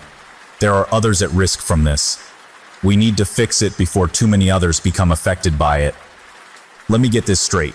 I can't even keep a hamster alive, but the angels are expecting me to fix their mess up that has killed at least 4 people that I know of, put a pet store out of business, burned down 2 homes, and put my dad in a coma. Can you give me 2 minutes to think about this? She turns away from me, and for a moment I think she's going to step back into nothingness like how she got here, but she just stands there, this looming, adult-sized, burnt corpse in a crispy police officer's uniform with little flaky bits falling off her. Outside? I say. She steps forward, vanishing like smoke. Jesus Christ. Thinking on it, I was figuring Felix wasn't done with Meredith anyway. He's got it in his head that he's going to fill her noggin with lies and turn her into some sort of punisher of normal people. I wonder why. If the angels gave us these gifts, if you want to call them that, why they don't just take his away, brush their hands off, and then kick his weasel butt into the lake of fire. I wonder if there really is a lake of fire. I should remember to ask Paskar when I get back to the room with my stuff. On the other hand, I've never killed anybody. I don't know that I could. I mean, it would be pretty easy. If I just got close enough to him, I could tell him that he's going to trip down a flight of stairs and break his neck. I always tried to avoid killing him, though. I don't know if you've got it in me. But I guess when it comes down to it, the most important thing is helping my dad. He still has to teach me how to play the drums. Otherwise, we gotta pay for a tutor. I finish up my business finally now that I've got privacy. Wash my hands. You should always wash your hands. And then step out to find Officer Charmelo standing right outside staring at me. I almost have a heart attack. It takes me a moment to catch my breath. All right, I'll help. But I'm not shaking on it. I just washed my hands and your hands are really gross. Thank you, child, says Duma. But if I do this and you don't make my dad get better, we're gonna have a problem. That's how my mom always talks. She says we're gonna have a problem every time she expects me to do something like empty the dishwasher or clean out my backpack after a week of returned homework assignments. Lily, you better get your butt in the kitchen and empty the dishwasher, or we're gonna have a problem. I've learned from experience that the problem we're gonna have is that she's going to repeat herself only louder. In this case, I don't know what I'm gonna do. It's kind of an empty threat, but I hope she does what she promised. Officer Charmelo reaches up and removes the shiny badge from her chest. She holds it out to me. Take this, it's my connection to Duma. Isn't that a ghost badge? I mean, isn't your real badge down in the morgue with your body? No one else will be able to see it, yes. Do you want to be seen carrying the badge of a dead officer? I can think of some kids at school who I'd score cool points with if I showed up with a dead cop's badge, actually. But not kids I want to associate with. And yeah, I get her point. Careful to avoid touching her flaky, blackened skin, I pluck the badge from her hand. The moment I do, I feel strange. The lights in the hall seem to get brighter, and the air becomes dirty. I realize that I can see the little particles of dust floating around. And when I breathe in, I can smell and taste what each bit of dust is, and holy hell, I'm in a hospital full of sick people, and I can smell and taste them. There's a person in one of the nearby rooms, and they smell like fungus. Even worse, I suddenly become aware of other people in the hall. There's an old lady in a wheelchair leaning against the wall just down a ways from us. She stares at the floor and doesn't move, but I can tell she's not really there because she sort of fades in and out of my vision. Another one, A little boy whose face looks swollen and purplish is sitting on one of those rolling hospital bed things. He's watching me, and I wonder how long he's been doing that. This is what every day was like for you? I feel a burp coming on, but it may be my tummy deciding to empty itself. I force it back down. This smells terrible. You now possess the power of Duma. You are an agent of vengeance. Officer Charmelau seems to turn somewhat transparent, like she really is made of smoke. You'll get used to it. I don't want to get used to it. I just want to kill Felix and save my dad. She starts to fade away. Her feet have already vanished. Her legs are trailing off like the genies in Aladdin. She would make a terrible genie, unless you were wishing for nightmares. Heck, I wasn't even wishing for nightmares and now I'm going to have nightmares. Never mind, Felix Clay. Avenge me as we agreed and then return here. What do you mean, never mind, Felix Clay? How am I gonna... Oh no. Her body is wisps of smoke now too. Her head and shoulders are all that's left. You must kill Meredith Patterson. She's gone. Wait 1 minute, I shout. Duma's badge shines in my hand. I tip my hand to drop it, and it vanishes the moment it hits the floor. A second later, it appears pinned to my shirt. Panicking, I claw at it, but my fingers go through it like it isn't there. The ghosts in the hall watch me silently. You must kill Meredith Patterson if you want to save your father, Duma says. I did not agree to that, I yell. A nurse passing by frowns at me. Yes, you did. Meredith didn't do anything. She was under Felix's spell. He made us both think things we wouldn't have otherwise. I need to get back to my room. I start running in the direction of it so I can get Pascar and talk this out. A doctor sees me and calls after me to stop running, so I turn it into a speed walk because those are allowed in hospitals. Meredith is the thread that tangles the knot, Duma keeps talking. He really does sound like a giant snob, like one of the jerk girls from Lisa Welch's crew. I don't want to talk to him. I want to talk to Pascar. If you kill Felix Clay, you and Meredith will remain tangled. More will become tangled. The only thing binding you to Felix Clay is Meredith Patterson. Once she's gone, shut up. He will have no reason to remain here. I get back to my room and Pashar is chilling on my hospital bed in his snazzy vest, leaning propped up against my backpack. He doesn't act at all surprised by the fact that I show up wearing Officer Charmelot's badge. I'm out of breath and my ribs have started to hurt some again, so I have to take a moment to calm down. Pascar, I'm seeing dead people, and I think I made a bad deal with one. I know, he says. I warned you. I'm sorry that it's had to come to this. What do you mean? Isn't there anything I can do? Yes. Unfortunately, you must get rid of Meredith. I can't believe this is happening. This is a bad dream. Wake up, Lily. Wake up.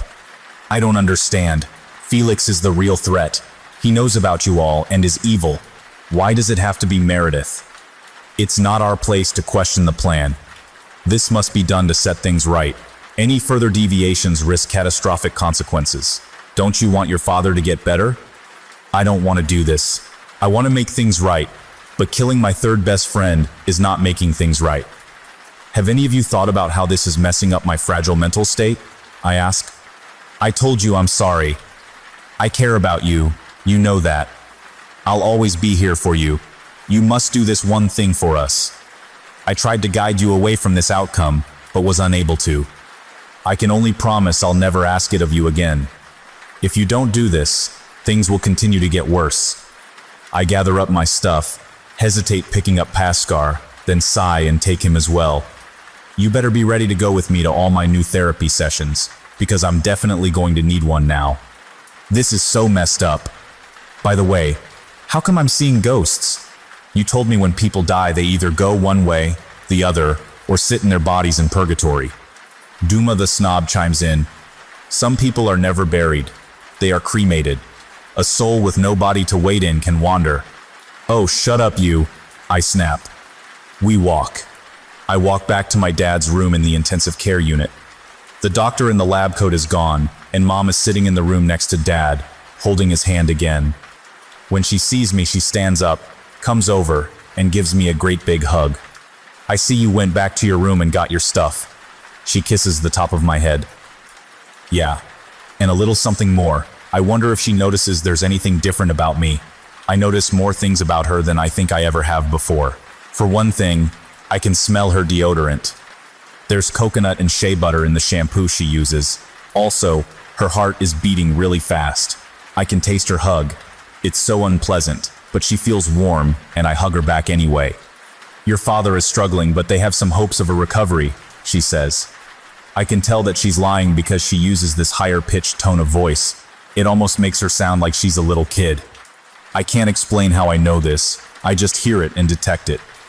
We'll visit and check on him every day until he gets better. I squish against her. Okay, do you want to get something to eat? And then head home. It's been an awful day. I imagine you just want to get some sleep. Sleep sounds nice. Mom ruffles my hair. She's trying to be playful, but with Dad in a coma right next to us, it kind of loses its flavor. Tomorrow, I'll take the day off and we'll do some stuff, just you and me. Sound good? I kind of want to just go to school, I say glumly. Mom looks saddened. Oh, okay. I understand. Sometimes it's easier to take our minds off things if we just stick to our routines. Yeah, that and I have to kill a classmate. Make sure you check the air in the tires. That's Jamal. He lives next door to me and he's my second best friend, though he thinks he's my first. I'm borrowing his bicycle to get across town to the Red Moon Hotel, where my third best friend Meredith is currently staying. It's a long story, so let me just get you up to speed. Meredith has a melted Barbie named Nathaniel that makes her able to burn things when she's angry. I mean, like burn things without matches. I've burned things when I was angry, but they were old journals from second grade and I used a magnifying glass and the heat from the sun. It took forever, but I managed to burn a hole right through them. That's beside the point. Meredith has to die. The ghost of a dead police officer named Office Flowers told me this. It was backed up by my doll, Pascar. If I was someone else, this would sound crazy to me. So I'm not telling Jamal why he's loaning me his bicycle. He thinks it's because Meredith is in danger from a man who looks very weasel-like, who happened to assault my dad, kidnap me, crash our car, leaving my dad in a coma, and try to turn Meredith into a supervillain. I guess that's more believable to Jamal. It's been 3 days since Officer Flowers told me I had to kill Meredith if I wanted her to help my dad come out of his coma. I've been going to school every day since then, waiting for her to show up. I'm not sure how I would have killed her if she had shown up. I was still working that out, but when I'm around Meredith, the things I say tend to come true. So I could just tell her that she was going to accidentally stab herself with her pencil and boom. Except that would be awful. Ugh. Just thinking about it makes my tummy hurt. I don't want her to die.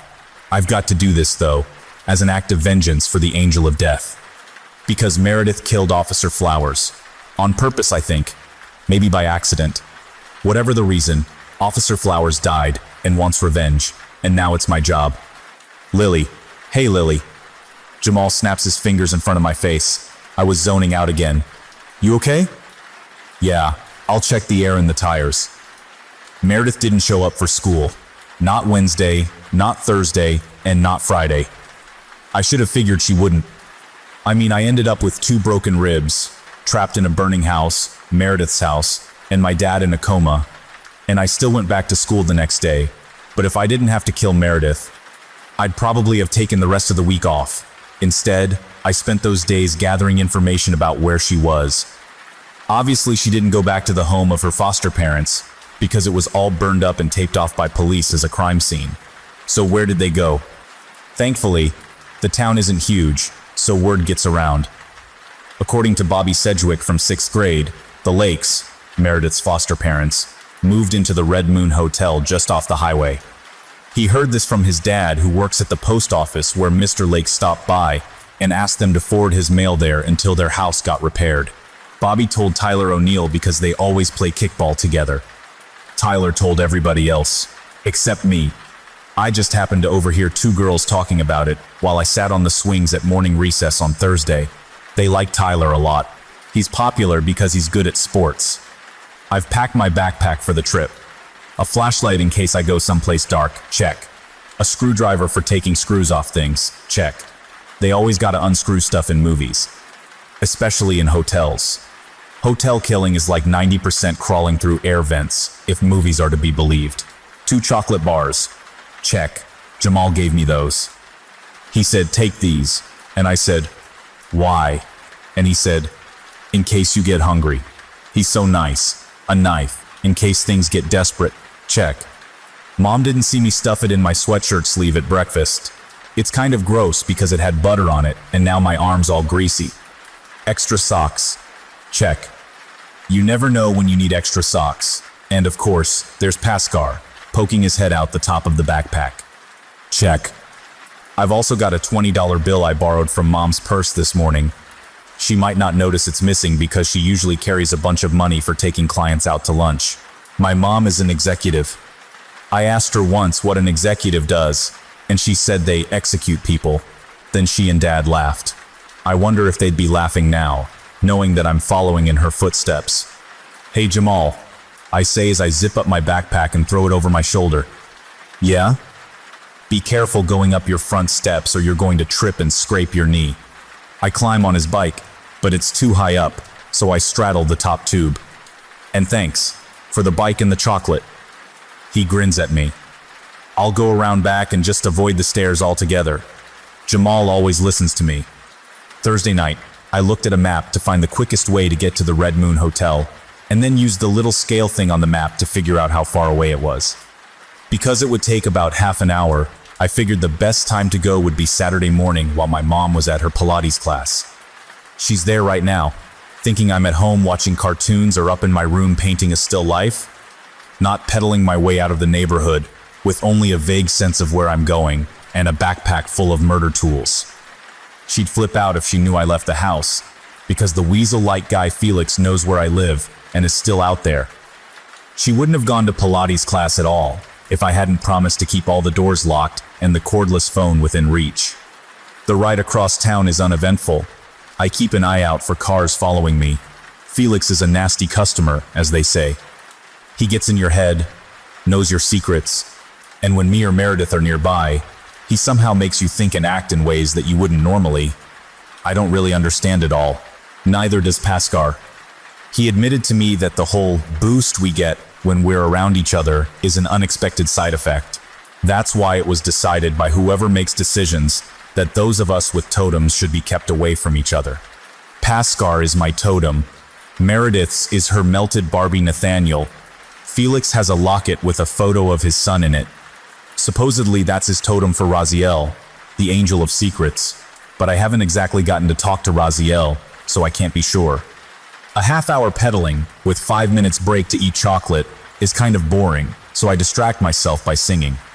Going down to Cowtown, Cow's a friend to me, lives beneath the ocean, that's where I will be. I can only ever remember the chorus of that song. At least I know all the lyrics to Take On Me and Don't Stop Believing, so I switch to those tunes every now and then. The journey is made slightly more interesting by the fact that having Duma with me makes me sense things differently. I can hear birds flapping their wings and see trails of what I guess are auras or something that people leave whenever they walk around. Things are a lot noisier with Duma. Beneath the waves, that's where I will be. I wonder what Meredith is doing at the hotel. Maybe she's spending all her time in the pool. Would that cancel out her fire? Probably not. I'll bet she can keep the water nice and warm though. Pools at hotels are always chilly. Hell, she could probably even stew people in it. Yikes. Note to self, stay out of the pool. Duma asks if he can teach me a new song. I tell him no, because I don't really like Duma. He seems really snobby, and isn't even really there. The badge attached to my shirt with the name of Officer Flowerstown is a ghost badge, and I can't get rid of it.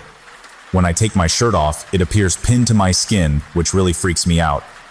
I can hear the cars on the highway well before I get close to it. Up ahead is the Red Moon Hotel.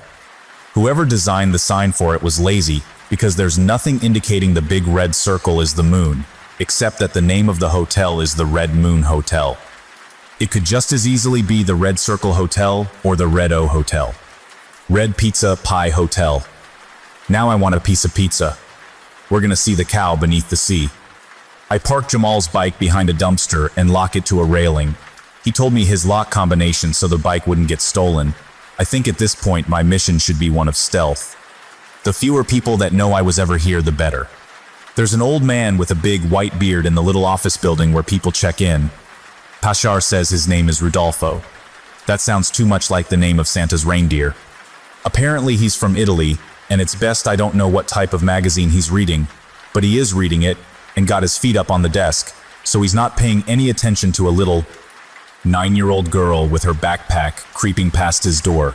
However, he's going to flip the page and check the clock in less than a minute, so I scoot by just before he does. It really helps to see things before they happen when you're trying to not be seen. Geez, there's like 100 rooms here. Or 40. I guess 40 is a better estimate. I walk along the row of doors that look out toward the parking lot and the highway. Someone's watching television, and there's a commercial for heartburn relief on. Someone else is taking a shower and using soap that smells like a punch in the face from a leprechaun. All the sounds and smells are making me want to plug my ears and nose. But the worst part is the sheer number of cockroach tippy-taps I hear. So many cockroaches. I hear every skittering sound they make with their little feet. I feel like if I got any more sensitive, I'd be reading their tiny brain thoughts. Do cockroaches even have thoughts? I imagine if I was a cockroach, all I'd think about was how gross I was. I pass room 34 and suddenly the air gets darker. There's smoke. Oh my God, the hotel is on fire. No, wait, that's just me. Oh my God, I'm on fire. Except there's no heat. Or flames. Oh, this is that black smoke that came off Officer Flowers. This is a sign. Meredith, I'm getting closer to her. I wonder if she'll be able to see this black smoke. Shoot, this is not stealthy at all. Just as I reach the next hotel room, the door to room 36 opens, and Mrs. Lake, Meredith's foster mom, walks out.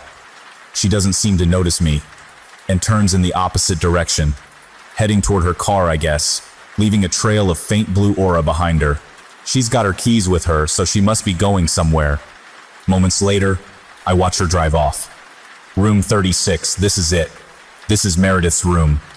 I crouch down and drop my backpack. Gotta be quick, can't think. In and out, kill Meredith. Save Dad. I test the doorknob gently. Locked. Nobody's coming. The black smoke that's covering me is seeping under the door. I really hope she doesn't see it. I can hear her inside watching a cartoon. Pull out the screwdriver. Gotta take the doorknob off. I don't even know if that works. You know what? It doesn't matter, because I brought one of those screwdrivers with the cross thingy tip, and these screws use the flat kind. Oh great. I put the stupid screwdriver back and pull out the knife. Maybe I can jimmy the lock. I wonder who Jimmy was that they named breaking locks after him. I'll bet he was a burglar or something. Jimmy the cat burglar. Now I'm wondering why they call them cat burglars. The hamburglar steals hamburgers, so a cat burglar must steal cats. But why? Maybe nobody would sell them cats anymore. After all, I imagine most pet stores in the area have a photo of me with a sign that reads, "Do not sell to this customer." I'm in the middle of that thought when the door opens and Meredith is standing there. Lily, what are you doing? I'm kneeling in front of your hotel door with a butter knife. What does it look like? Meredith, hi. How did you know where I was? Did the angels tell you?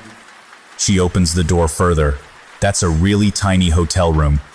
It looks like her foster parents sleep in separate beds too, and Meredith has a sleeping bag on the floor. Oh, she's watching Bugs Bunny. No, actually, I heard it at school. I stand up and stuff the butter knife up my sleeve. She sees me do it though, so it's kind of pointless. You haven't been coming to class, so I came to find you. I came to say sorry about your house burning down and your turtle dying. Are you watching Bugs Bunny? She nods. Yeah, do you want to come in? Sure. I grab my backpack and follow her into the tiny hotel room. There's clothes all over the beds. I can tell the difference between the clean clothes and the dirty clothes from the smells. It's really distracting. Duma takes this moment to start singing.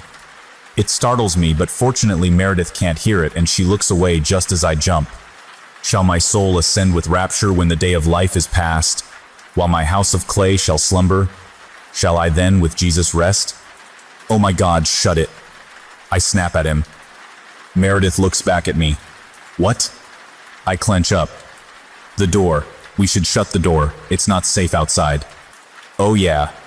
She shuts the door behind us. All right, I'm in. I've got to do this. How? What way would be the gentlest? I don't want her to suffer. I can't just say, "You're going to die." Because what if the manner is violent and painful? Maybe I tell her that she's going to die in her sleep. But even that could be painful if she chokes on her tongue or the television falls on her head. We got Oreos if you want any. Oh, Oreos. Actually, I have a chocolate bar if you want a piece. Meredith smiles and sighs. I'm really glad you showed up. I've been so worried about you. And I miss school. And you. Did I say I'm glad you're here? Yeah. Well, I am. If that Felix guy shows up, this time I'll burn him alive. Suddenly she grabs me and squeezes me in a big hug. It hurts.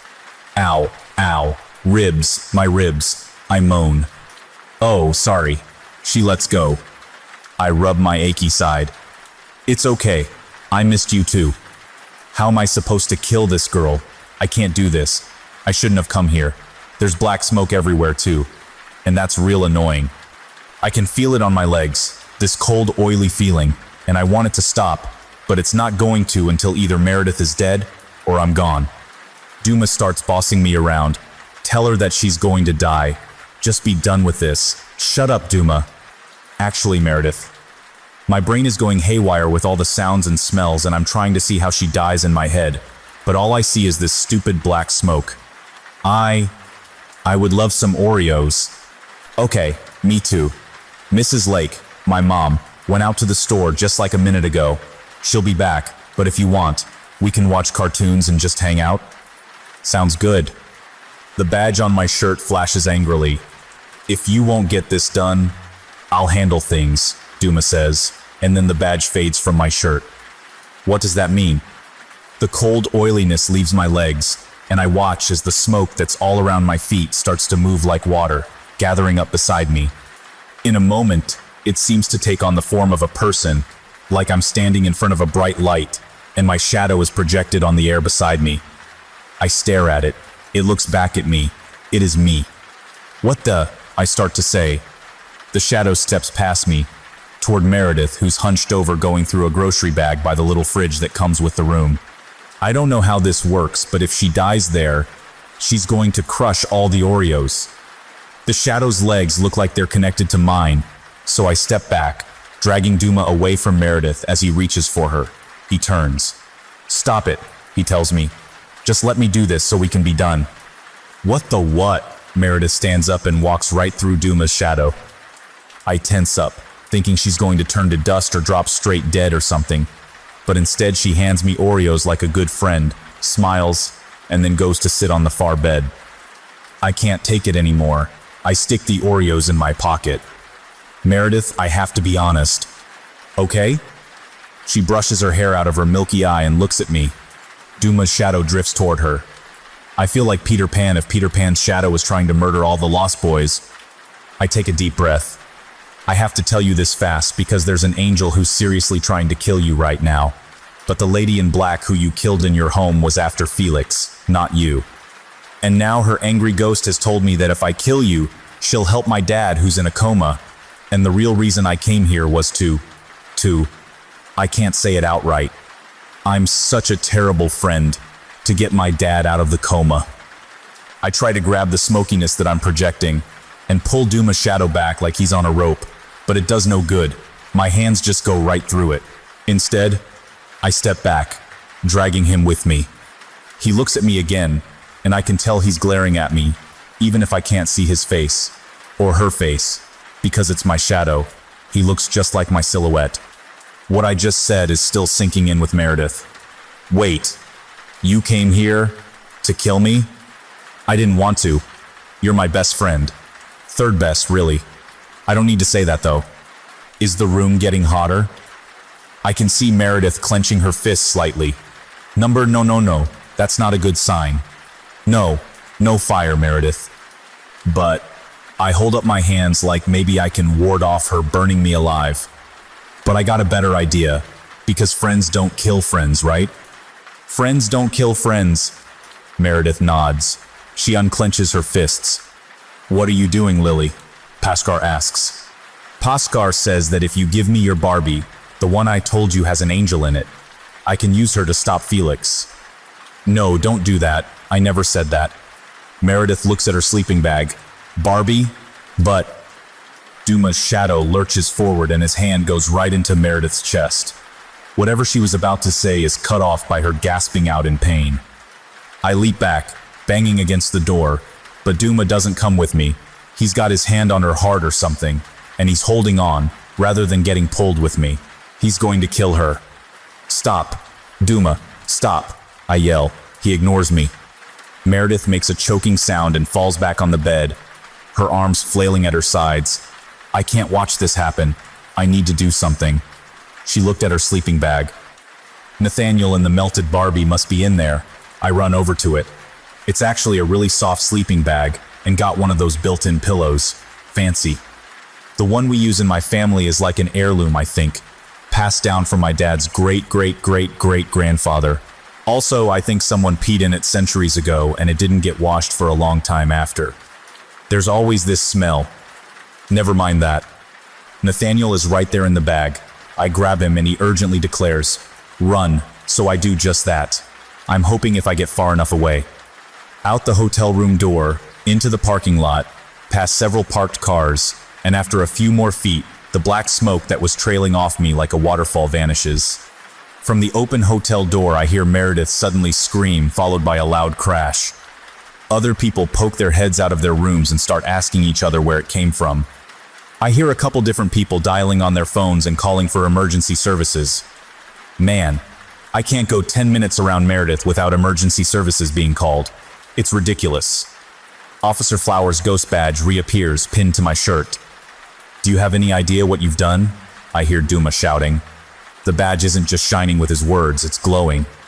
It's like an oven burner when you set it to the highest temperature. I think that if it weren't a ghost badge, it would be burning me.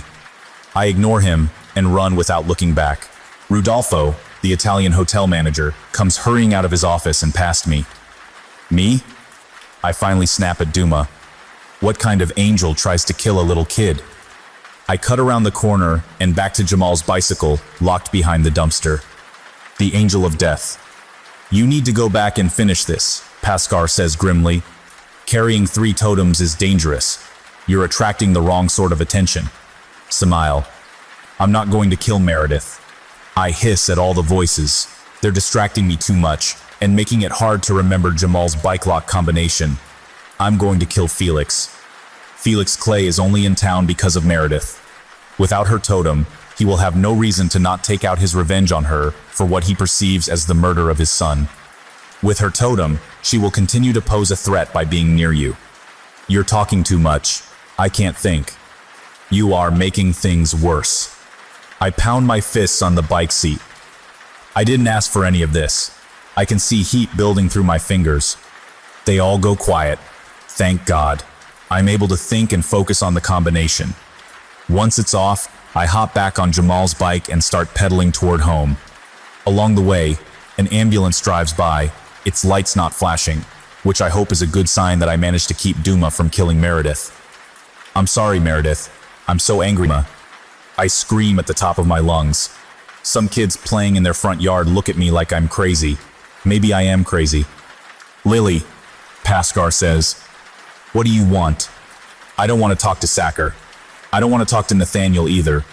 I especially don't want to talk to Duma. "You need to go back to the motel." "I told you, I'm not going back. I'm not killing one of the only 2 people in this world who is really my friend. You angels are screw-ups. You made a mistake, and now you're putting all this on me to fix your screw-up. Well, that's not very grown-up. You need to turn around. Right now. I'm not killing Meredith." Dumas speaks next. I grit my teeth, because his snobby voice just boils my blood, and the padding on the handlebars of Jamal's bike is starting to smolder. I can sense the heat building up in my hands, even though it doesn't hurt. It's red hot like the rage in my head. "Lily," Duma says, "we won't ask you to kill Meredith, and I should never have tried to do it myself. You must go back to the hotel, though." I slow my pedaling. "What for?" I snarl. "Look behind you." I pull the bicycle over and look back. The 2 kids who watched me scream as I rode past are jumping up and down, shouting and pointing. Who wouldn't? There's a tree in an adjoining yard, and the whole thing is up in flames. Burning branches are collapsing under their own weight. It's a roaring inferno. What just happened? I whisper. Pashar answers. Felix Clay just drove by in a stolen ambulance. Shit. Tired of all this. I want to go home and not look back and curl up in bed. Maybe pedal over to the cemetery and see Roger and ask him if he wants to trade places for a bit. Maybe he'd like to get up, stretch his legs, and play with 3 crazy angels for a while. I think Felix would have a hard time dealing with Roger. Not because he's dead, but because he always liked to argue. Pashkar's talking to me. You cannot continue to carry 3 totems. Even just having 2 was a risk. Just stop. I've had Pashkar for years and he always told me stuff. Ever since Meredith showed up though, he's been telling me stuff I feel like I should have been told sooner. There are others with angels for one, and some of them are crazy. And if we get close to each other, bad things can happen. Like one of us can wipe out an entire pet store. That seems like a pretty big important thing to let someone know. You need to know this. I sit on Jamal's bike and watch a tree burn. I accidentally set it on fire when I got angry earlier, and just happened to be passed by an ambulance that apparently had Felix in it. There's people running around yelling, and some lady in a white shirt and grandma pants keeps running out of her house with a pitcher and throwing water on it. Grandma pants are what I call pants that billow out like a genie's pants and are covered with flowery designs. They're what my Nana always wore. Fine, what is it? There is an angel named Samael, also called the seducer and the one who accuses. He is drawn to power and answers to none but himself. Normally, Pashkar drones on almost like a computer. Now he sounds afraid. Even when Roger was dangling him out a car window, he never showed fear. I guess Sammy terrifies him. And what? He's going to kill me because I have 3 totems? Worse. There isn't a lot I can imagine that's worse than dying. Torture. They must be talking about torture. I know torture. I've been in 2 car wrecks recently. I saw a woman burn to death and curl up into a little ball like a pill bug. I had to sit in Mr. Longbow's office right next to Lisa Welch. I'd still rather do those things all over again than die. Just focus, Lily. Get the doll back to Meredith. But why? I ask. If you said she had to die, and not having Nathaniel will get her killed, then isn't this what you want? The totem must be under the control of its earthly connection at the end of their life in order for it to be passed on. Oh great, that's Duma speaking. He sounds like someone is constantly pinching his nose shut. And he wears a monocle, and smokes a cigarette on the end of a long stick which he flicks the ashes onto people as they go by. What? What? I hate it when Duma speaks because he doesn't care if I understand what he's saying. It's very complicated, Pashkar says. I'll explain. Just get back to the hotel. Now. Somebody shoves me from behind. Hard. I almost fall over the handlebars of the bike. But when I look back, there's nobody there. Did one of you just shove me? I don't wait for an answer. I get the message. I hop back up on the bike seat and start pedaling in the direction of the highway that the hotel is near. I wonder what my mom is doing right now. Maybe she stopped to get a coffee on her way home and doesn't know I'm gone yet. She'll flip out when she finds me missing. I wouldn't blame her either. I hope she understands I'm doing this, all this, to save my dad. If I can fix the tangled mess of strings the angels made. The hotel isn't far, thankfully. I'd only just left it a few minutes ago. Bolted is probably a better word. Okay, I ran like hell. Up ahead, I can see the ambulance parked in the lot and bunches of people standing around rubbernecking. Lily, Pashkar says, imagine a tracking device, like in a spy movie. Which spy movie? I like spy movies. I saw one once where a guy was wearing a mask that made him look like another guy. He couldn't talk though because he still sounded like himself. It doesn't matter which one. Some spy movies don't have tracking devices. I grumble. I'll think of the one with the guy in the mask. It had a tracking device. They hid it in a computer disk, and when a bad lady used the disk, they were able to locate her. Each totem gives off a signal like a tracking device. The more totems there are in close proximity, the more powerful the signal. Samael is drawn to that signal. Do you understand? Somewhat. I don't know what a proximity is, but I think I got the idea.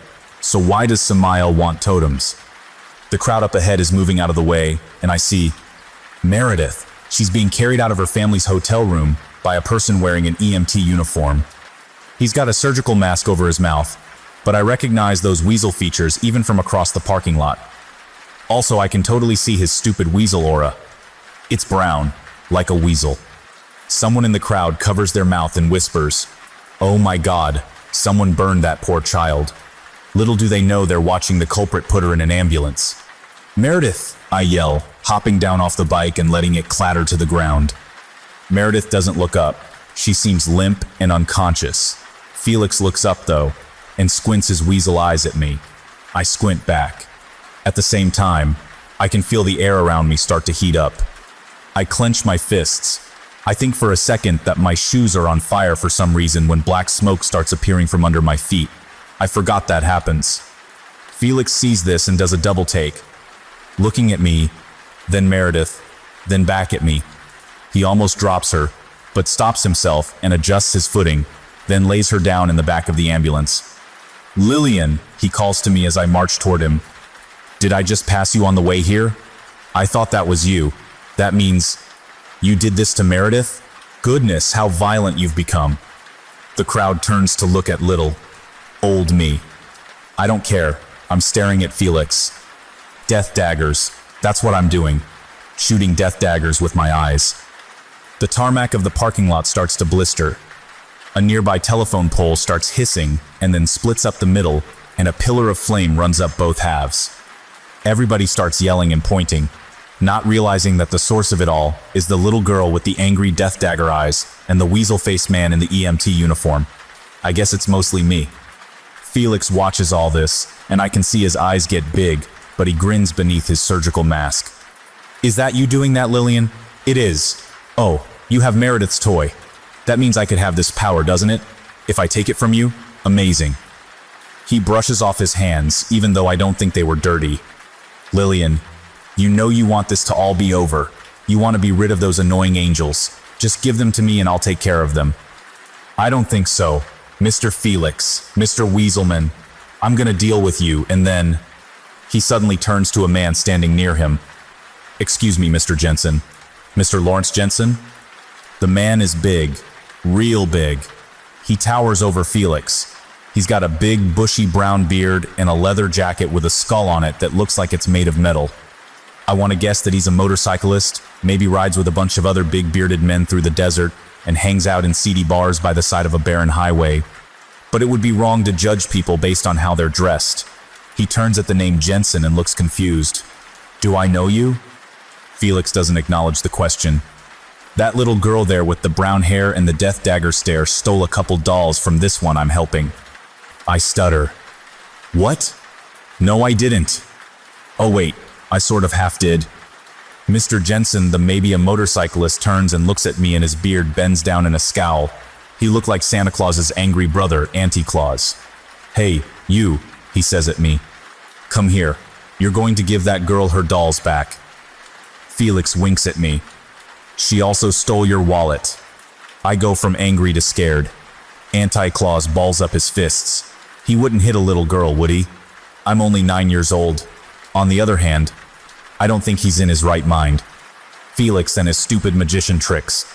"He's lying to you, mister," I yell. Most of the rest of the crowd have run off to call the fire department or try to put out the burning telephone pole. But a couple people just stand there on either side of me, watching this giant bear of a man start coming toward me threateningly. "Help!" I yell to them.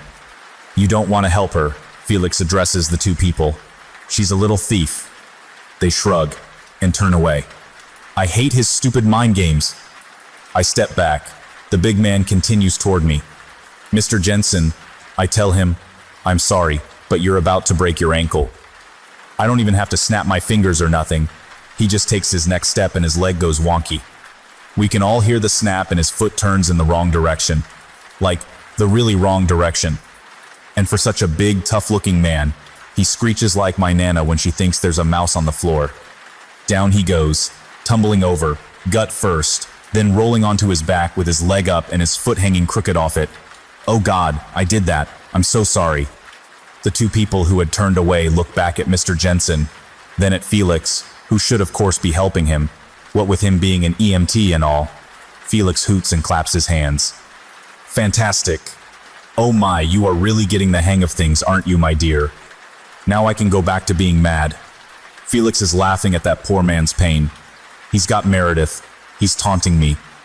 I can feel it all boiling over, like when I left the kettle on the stove to heat some water and forgot to listen for the whistle, and all the water boiled off, and then the bottom of the kettle melted into a lump of slag. My dad got so pissed when that happened. I wasn't allowed to heat water by myself anymore after that. I just wanted to make a cup of hot cocoa. I could actually use a cup of cocoa right now. Lily, hurry, Pascar says. The black smoke circling about my ankles churns like one of those tide pools you see at the ocean. It swells up, tumbles over itself, and slowly forms into my shadow. I turn and look at Duma. He nods at me. Felix's jaw drops. What is that? Is that another gift? Oh my, that's one of them. Duma, of course, from the police officer back at the house. How did you, I see? Will you shut up? I yell at him. As if in response, he immediately goes quiet. His mouth keeps moving, but nothing comes out of it. At first, I think I lost my sense of hearing, except of course I can hear a fire truck's siren in the distance and people shouting still. And Auntie Claus lying on the ground howling about his ankle and how he's going to get me. So it's not me. Felix has lost his ability to talk. Ha ha ha, perfect. Felix Clay, you have the right to remain silent. I tell him. Duma steps forward and cracks his knuckles. Except he's made of smoke, so it doesn't really do anything. It doesn't even make a sound. Maybe he wasn't cracking his knuckles. Maybe he was just balling up his hands together for some reason. I don't know. I say he cracks his knuckles. For the first time since I've met him, Felix looks scared. He's clutching his throat as if he can squeeze the words out of himself like a tube of toothpaste. Roger once stuck a tube of toothpaste under my bedroom door and stomped on the other end, so it squirted all into my room. He said it made my whole room smell minty. It was true, but he still got in trouble for it because he wasted toothpaste and Dad had to scrub the toothpaste out of the carpeting. My room smelled like toothpaste for months. In a panic, Felix reaches into his pocket. I think for a moment that he secretly had a knife or a gun on him this whole time in case of emergencies. Wouldn't that just be like him, the weasel? I'm winning, and he's gonna shoot me? I don't think so. He pulls something out and throws it at me. It's small, and I don't really see what it is, but I cover my face and just happen to catch it in my hand. It's his locket with the photo of his son in it. I look back up and Felix has vanished. Duma is standing there alone in his shadow me form, looking back at what I'm holding. Pascar is shouting something, but it sounds like he's shouting from out the door, down the hall, in the bathroom, like my dad does when he showers and someone flushes the toilet downstairs. I don't know what he's saying. Nathaniel is yelling too. Why do they all have to yell? I need to focus. Duma and I were just about to tear Felix apart. Someone puts their hand on my shoulder from behind. Did Felix get behind me somehow? I feel my fists burning, and I turn ready to punch him with them. But it's not Felix. It's a man dressed all in white. He's got a fancy jacket and tie and pants, and even his shoes are white. His teeth are really white, and he's smiling down at me. His hair is all neat and combed like Roger's was at his funeral. Nobody could really recognize him. Even this man's hair is white, although he doesn't look old or anything. Who are you? I ask, holding my red-hot hands up to show I mean business. I wonder if I would leave black scorch marks on his fancy suit. I'm Raziel, he says. His voice is really soft and gentle, almost like a whisper, except not. Like when you tell someone to whisper, but they don't know how, so they just talk like they're trying to coax a cat out of a tree. I look down at the locket in my hands. Raziel was Felix's angel. This locket is Raziel's totem. Why would Felix give me his one means of defending himself? Maybe without it, I can't track him. Maybe he realized that he had no hope of fighting me with 3 angels helping, so he ditched his and ran scurrying like a weasel into some cave to hide. After all, the totems are like tracking devices, Pascar said. Speaking of Pascar, he's gone quiet. They all have. I look up and we're not even standing in the parking lot of the Red Moon Hotel. We're standing in some sort of white room. How did I get here? Am I imagining this? Is this one of my visions? It doesn't feel like it. It feels real. But Pasha and Nathaniel are silent, and my shadow Duma is missing. Or maybe he's there. It's just that everything is so bright white, I can't really see him. I don't know. You have a lot of questions, I know, Raziel says. I don't, I say. I just need to get back to where I was and stop your owner from getting away. Can we talk later? I got priorities. You don't need to worry about him. He's not going anywhere. Nobody is. Time isn't flowing as it normally does while we talk. So if I go back to the hotel right now, everybody will be frozen in time? No, we're outside of time. So if I go back? He holds his hands up to my face. You can't go back. Not right now. Once you do, things will be just like you left them. Unless you don't want them to be? What do you mean? I can change things?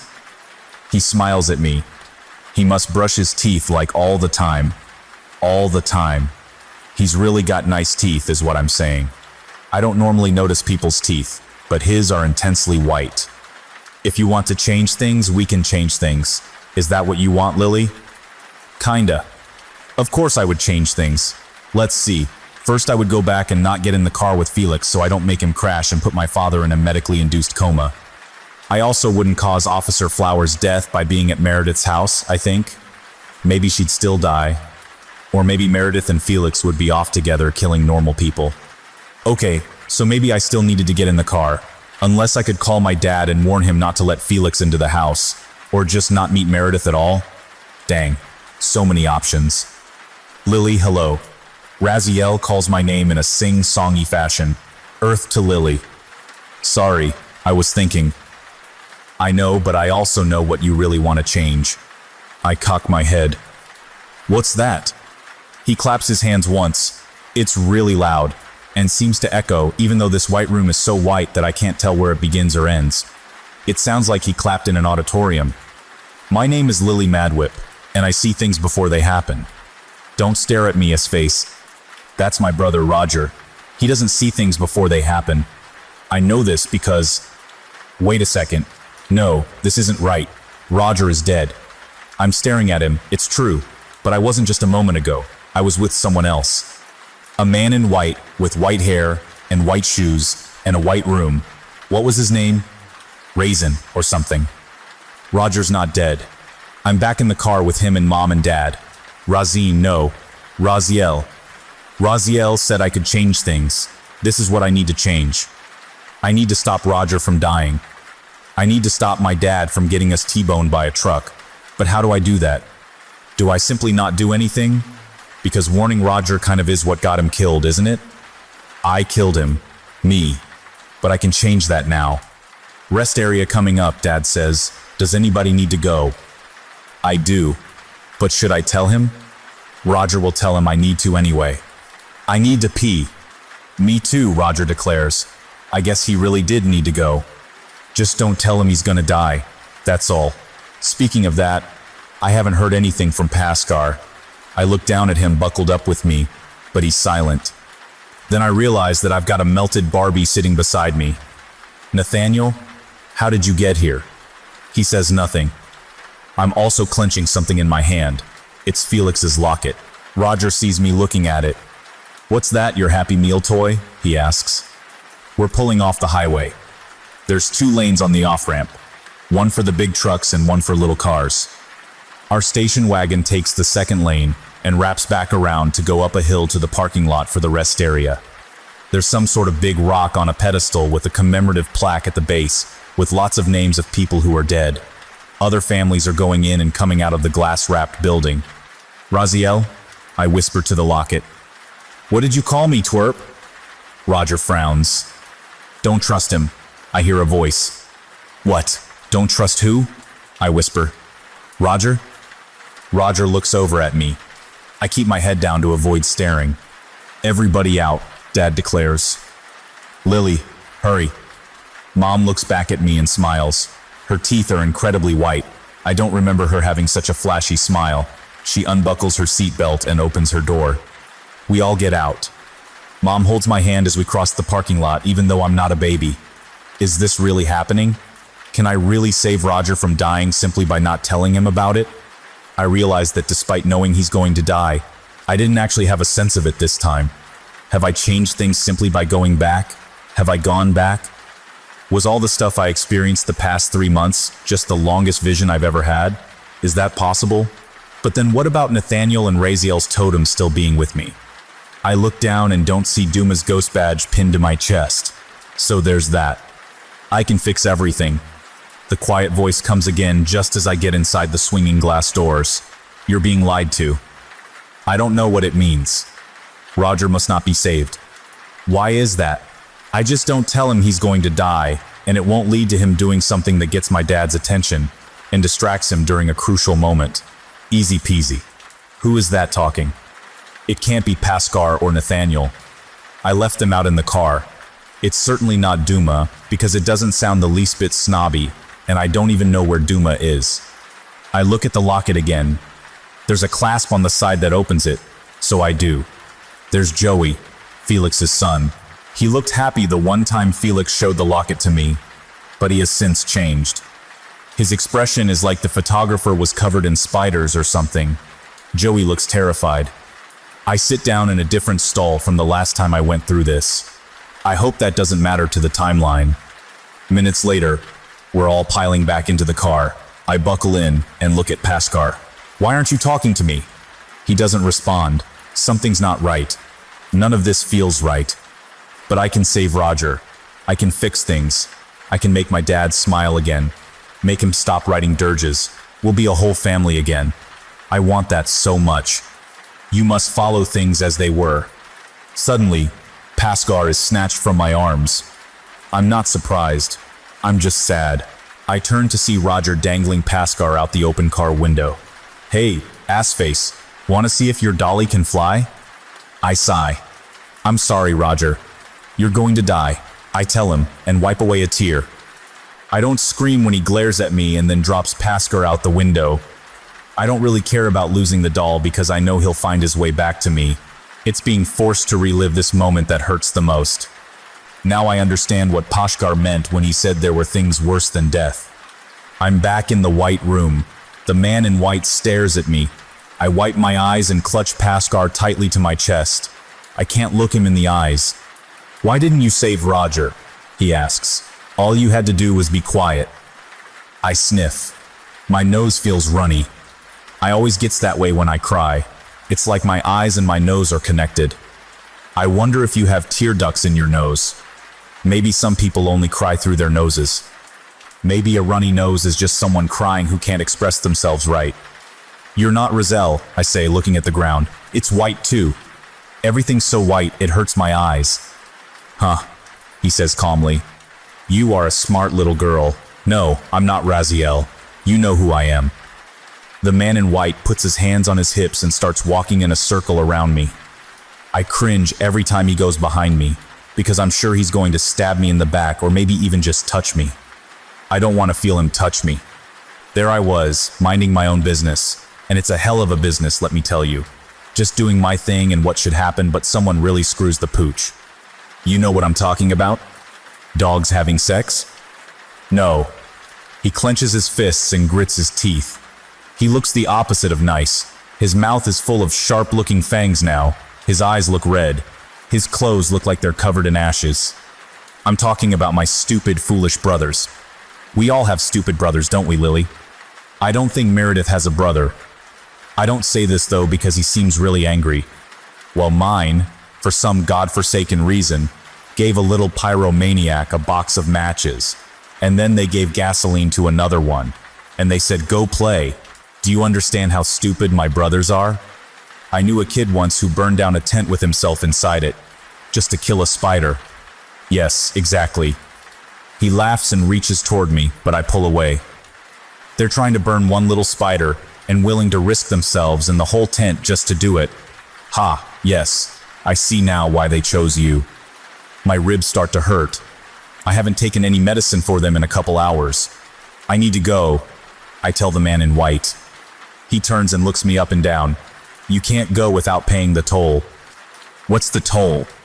It's a cost you pay to travel in certain areas. No, I know what a toll is, but what do you expect me to pay? I already know the answer.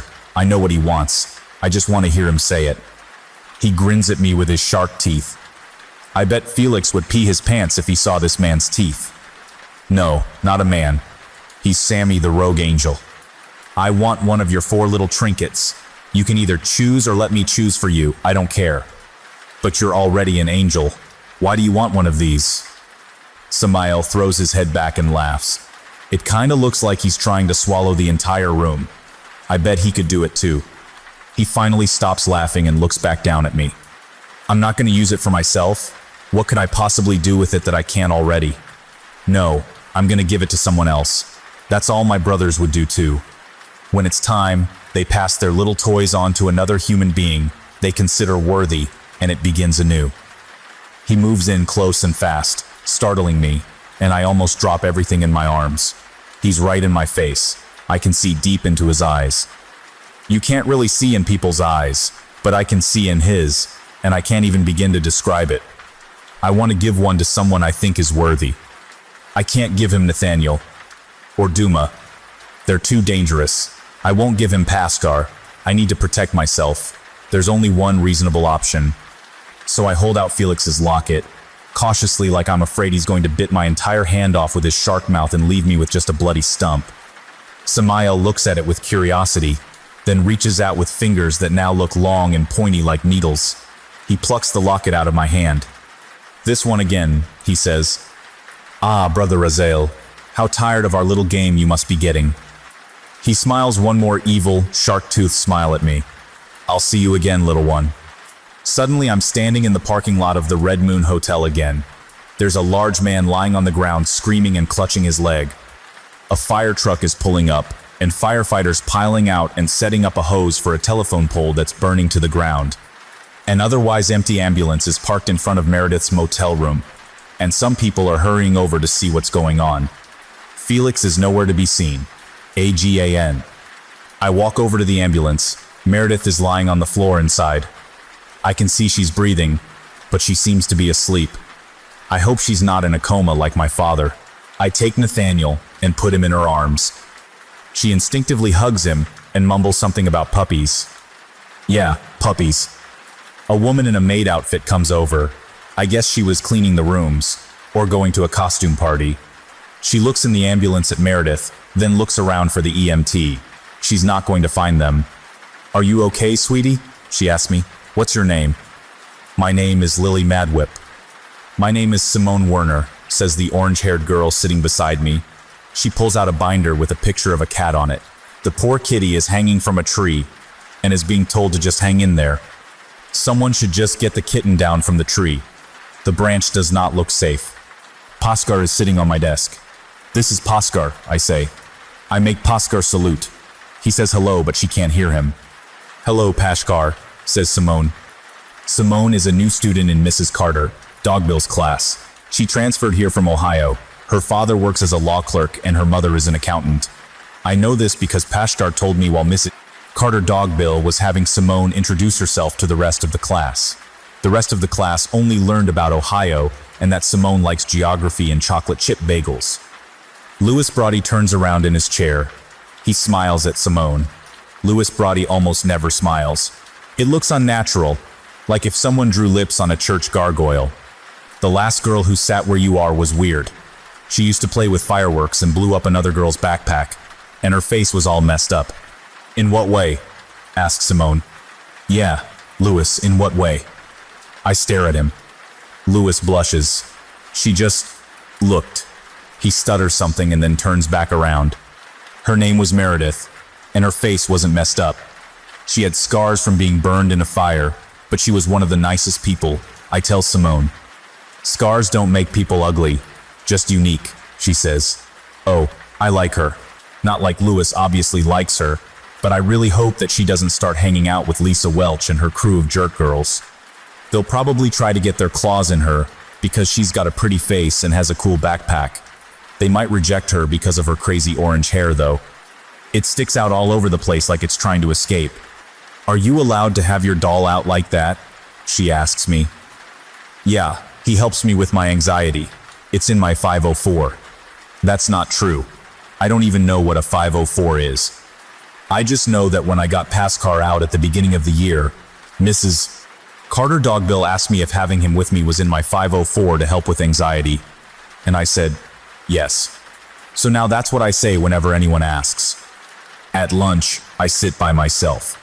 Mom packed me a salad with little tomatoes, chopped celery, and cucumber slices, but she forgot the lettuce, so it's just that stuff, and a piece of bread. My thermos is empty. It's the third day in a row that my thermos has been empty. I told her after the second time that I wanted to pack my own lunch, and she said, no, I can pack your lunch, just as good as your father does. So now I'm thirsty and eating rabbit food. I wish Meredith was here with some Oreos.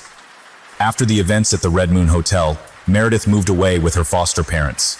They didn't say goodbye, and I wasn't told where they were going. I tried to think of where would be a safe place for her. Maybe someplace wet like an underwater base in the middle of the ocean, or down in the Amazon rainforest. Maybe Alaska or Iceland. Actually, I've read that Iceland is very green and it's Greenland that's covered with ice. I wonder why they don't just swap names. 3 days after it all, my dad woke up from his coma. The hospital called my mom and she rushed us over to see him. When we got there, Officer Flowers' ghost was standing by his hospital bed. She didn't look quite so burned anymore, just some patchy bits on her face like something teenagers get and buy cream to clear up. We didn't say anything to each other, mostly because there was a nurse and my mom in the room, but also there was nothing to say. She reached out and plucked Duma's badge off my shirt like it was nothing. Then she shook her head, turned away, took a step, and vanished like smoke. I can't tell you what a relief that was. Duma does not shut up. Also, it's weird wearing a police badge when you're taking a bath. Dad is home now, resting most of the time. They set up a bed in the den so he wouldn't have to climb the stairs. He sees a physical therapist constantly and sometimes struggles with his words, but we're not allowed to finish his sentences for him. Pashar does it anyway, because none of them can hear him. When Dad is better, I get to take drum lessons. Jamal got his bicycle back. He thinks he saved the day. I'm not going to argue with him. His help was important. He's still determined to get my little plastic paratrooper out of the tree branches, but I told him that by now the paratrooper has become climatized to his new environment. That means he basically lives there, and it would be wrong to take him from his home. What are you doing? I'm sitting on the swings where Meredith and I always hung out. Simone sits down beside me. I look around the playground. Lisa Welch is watching us from over by the 4-square court. She got a new red backpack that her daddy bought her. I wonder if it's fire resistant. I wish Meredith was here to test it, but I think she wouldn't want to hurt anyone anymore, not even Lisa Welch. I was just thinking. Simone keeps watching me, so I blink a bit and swing to act like normal. Is it true you can see the future? She asks. Sort of. She stands up on her swing. Am I going to get hurt if I do this? Number. That girl over there with the blonde hair and the funny teeth says you're a witch? Simone points at Lisa, who's still watching us. Lisa turns away when she sees Simone point at her. Her crew of jerk girls flock around her as if they're protecting her from our evil stares. I can't help but laugh because she thinks Lisa's teeth are funny, and I know if Lisa heard her say that her head would explode. I shrug. Yeah, I know. I wouldn't listen to Lisa Welch. She's dumb as they come. Dumber, maybe. Simone sits back down on the swing. Have you ever read Greek mythology? Those are my favorite. I like the one about Medusa. She was a pretty woman who got cursed to turn people to stone. Her hair was made of snakes. Not just the heads, but the whole snakes except for the tails. I guess there's no telling where a snake's head really ends. Snakes are all neck. I think about hopping off the swing, but there's a grasshopper on the ground. I better not jump off the swing, or I might crush it. Grasshoppers are cute. I used to catch them just to hold them and feel them hop around in my hands. Simone jumps off her swing and lands on the grasshopper. I think she saw it. Poor grasshopper. Have you ever read about Cassandra? She asks. She could see the future too. I watch to see if the grasshopper is going to come wiggling its way out from under her sneaker like in a cartoon, but it doesn't. As if she knows what I'm thinking, Simone swivels around on her heel to look at me, really grinding the grasshopper into the dirt. You're like Cassandra, she says. Cassandra Madrid. Madwhip. I correct her. Except nobody ever believed Cassandra. At least Jamal believes me. And Meredith believed me. I'm sure if I told him something, Felix would believe me, but the only thing I want to tell Felix is to go burn in hell. That was what I was going to say to him that day at the Red Moon Hotel. Felix Clay, you're going to burn in hell. Well, I believe you can see the future. She smiles at me. Her teeth are not funny like Lisa Welch's. Her teeth are nice. Maybe once my folks have got all our stuff unpacked at home, you can come over sometime. I've got 2 older brothers, but they're cool. Okay. I wonder if her brothers play the drums. Simone nods and then turns on her heel again and walks off toward the monkey bars. I'm pretty sure that grasshopper is toast. I think she even took it with her. She didn't seem to be messing with me, so I guess she's genuinely keen on being friends. It'd be nice to get out of the house, since my dad is always there and he gets grumpy when he can't pick stuff up or we can't understand him when he tries to talk.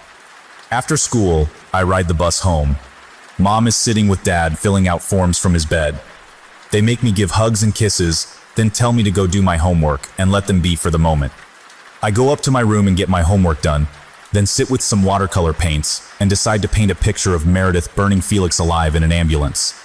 Pascal sits with his watercolors and paints nothing, because he never actually paints. He just likes to know he can if he wants to. I ask him, "What's going to happen now? Meredith is gone, possibly to Iceland. Felix doesn't have Raziel anymore, and has disappeared to who knows where. Officer Flowers has moved on, and I assume Duma has been passed on to a new creepy person who I hope I never meet. Are we done?" "For now," he says. Darn cryptic angel. Do I have to worry about Samael? Yes, he tells me. You will always have to worry about Samael, especially now that he knows you. What will he do with Raziel? I ask. I don't know. I feel bad that I handed Raziel over to his scary brother. I never really knew or understood him, but I hope he's okay. Ever since that day, I've felt like I'm being watched.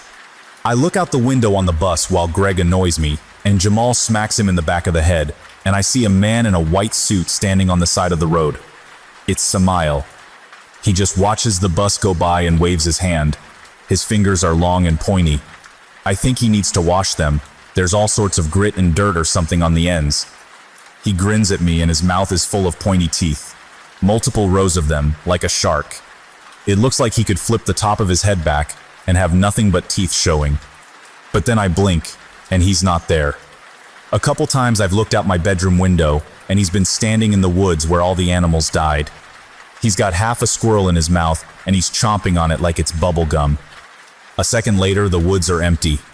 No animals wander through our backyard anymore. They probably have hazard signs or something. I don't know what animals do to warn each other that this area might be detrimental to their health. They probably pee on stuff. That's animals' answer to everything. The worst was one night after my parents were both asleep. The moon was full, and it was shining in my window, making everything blue. My bedroom closet is always shut tight because there's tons of old clothes from all the way back to when I was 5 piled up inside, and if you don't shut the door until it clicks, that stuff can fall over and spill out. Anyway, the room was dark, and for some reason I couldn't sleep.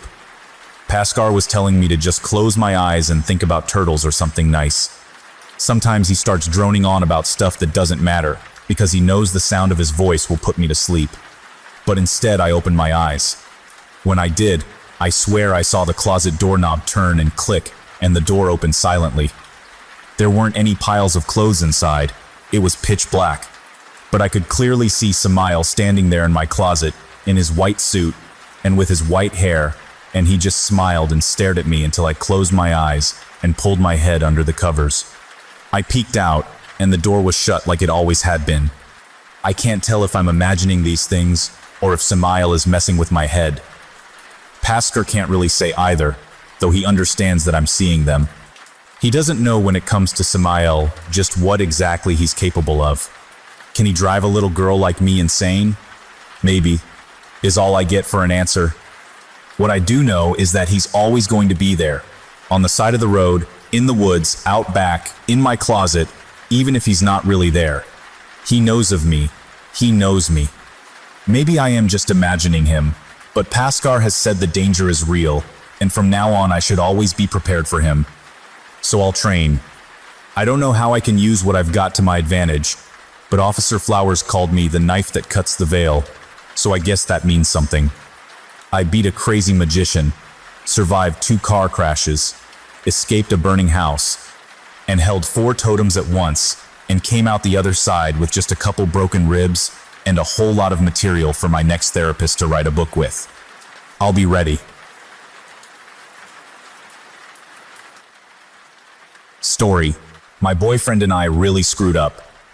As a prank, we wrote a fake list of rules for our dormitory.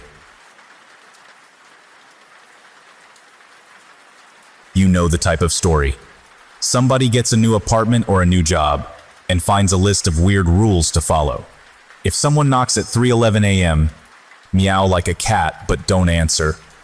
If the copier starts when nobody's in the copy room, go to the break room for 10 minutes. They break the rules and awful things happen.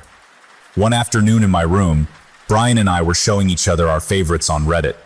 He started making up rules for our dorm, Millard Hall. If you see someone picking their nose, he said, chant, snot, snot, thanks a lot, or you'll get their booger in your nose tomorrow. I laughed and tried one. If you penny the door of room 307, my room only used pennies dated 2002. Or what? You'll fall asleep in your next test. The fun of lists of rules stories is the weird consequences of breaking the rules. We started trying to think of scarier outcomes, and from there to scarier sounding rules. Pretty soon Brian started writing them down. He intended to post them in the lobby as a joke. It was me who suggested slipping them under the doors of freshmen. We were both resident assistants. He was RA for 2nd floor north. I was RA for 3rd floor south. So we had an excuse to roam the halls any time of night, and we had lists of which residents were freshmen. Double plus uncool behavior for RAs, obviously. But I only intended it as a joke. Over the next couple of days, I kept having to stifle giggles in class as new rules popped into my head.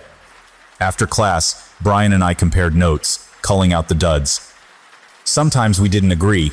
He really wanted a classic, if someone knocks, rule, and I flatly refused, bored with them.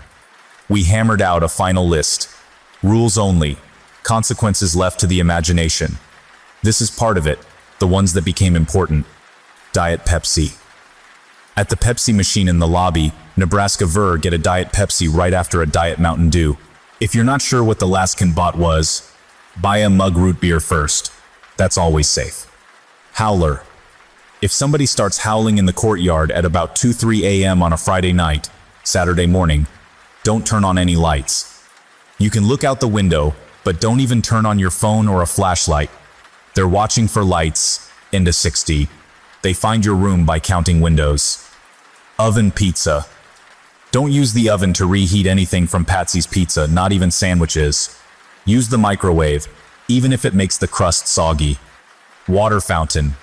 Don't drink from the lobby water fountain whilst there's sunlight on the thumb button. This only happens near the winter solstice, early morning. Dollar bill. If you find a brand new dollar bill tacked to your door, Series 2003A, serial number starting with J804, you can take it, but spend it off campus. Don't put it in the lobby bill changer.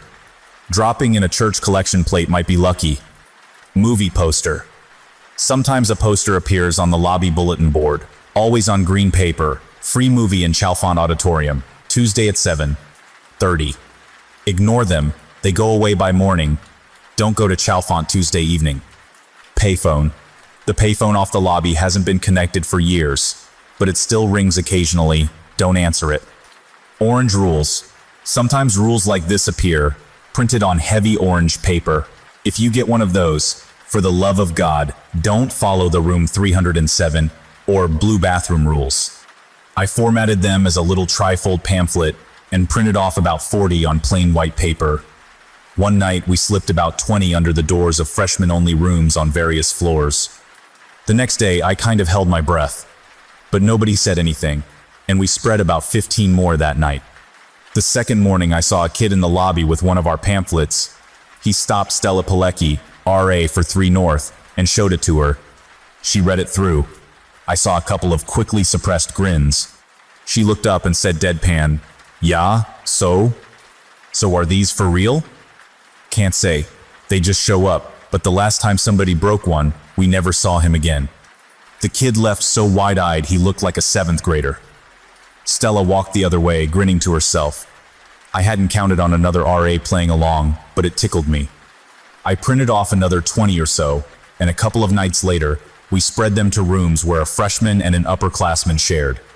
People were talking a lot about them, and texting photos of them to each other. At the lobby Pepsi machine, I heard one girl shout at another, "Hey, buy a mug first." People walked faster past the disconnected payphone and checked the sunlight before drinking at the fountain. A post-it appeared on the Pepsi machine that said, "Stick me on the last button pressed." Twice I saw somebody shift it to the Diet Mountain Dew button, just to be a dick. Brian said somebody'd given him free root beer, not once but twice, because they didn't want to take a chance. Sean Brown, RA for 2 South, caught me in the hall one day. "Beth, have you seen these?" I looked at the pamphlet he handed me, obviously much handled, with penciled notes here and there. "I've heard of them, haven't seen one yet. Hey, that's my room number." I pointed at Orange Rules. What an asshole. "Yeah, well, Mom Franks, Millard's dorm mother, said to keep an eye out for whoever's passing these out. There's a couple of people pretty upset about them." I felt a twinge of guilt. I remember how stressful freshman year was, and more than a twinge of nerves.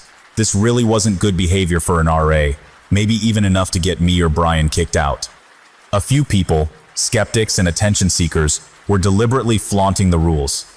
Bob Wester hung a Patsy's pizza box on the oven door, and when a freshman ran in the kitchen all frantic about the rules, Bob's roommate slammed a textbook on a table right behind him. The freshman nearly peed himself. Rosie Krall, RA for 1 North, made a point of waiting until somebody bought a Diet Dew before she'd buy her Diet Pepsi. Just plain annoyed at how many people took the rules seriously, she was trying to debunk them. And the next 2 Friday nights, well after midnight, some joker in the courtyard howled, "Ah woo," loud enough to wake people. Having a courtyard window myself, I began to wish we'd skipped that particular rule. As nervous as I'd gotten, though, I wasn't done.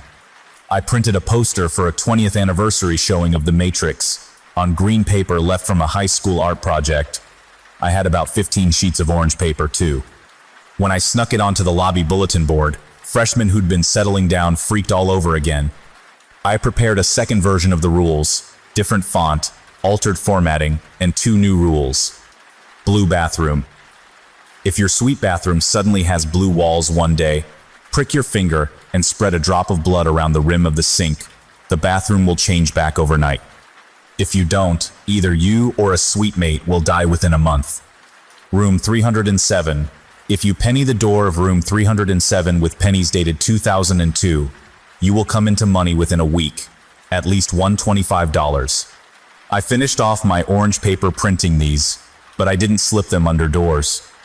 Instead, I kind of dropped them here and there, lying on the stairs, in the kitchen microwave, tucked between lobby couch cushions. Soon people were arguing about them.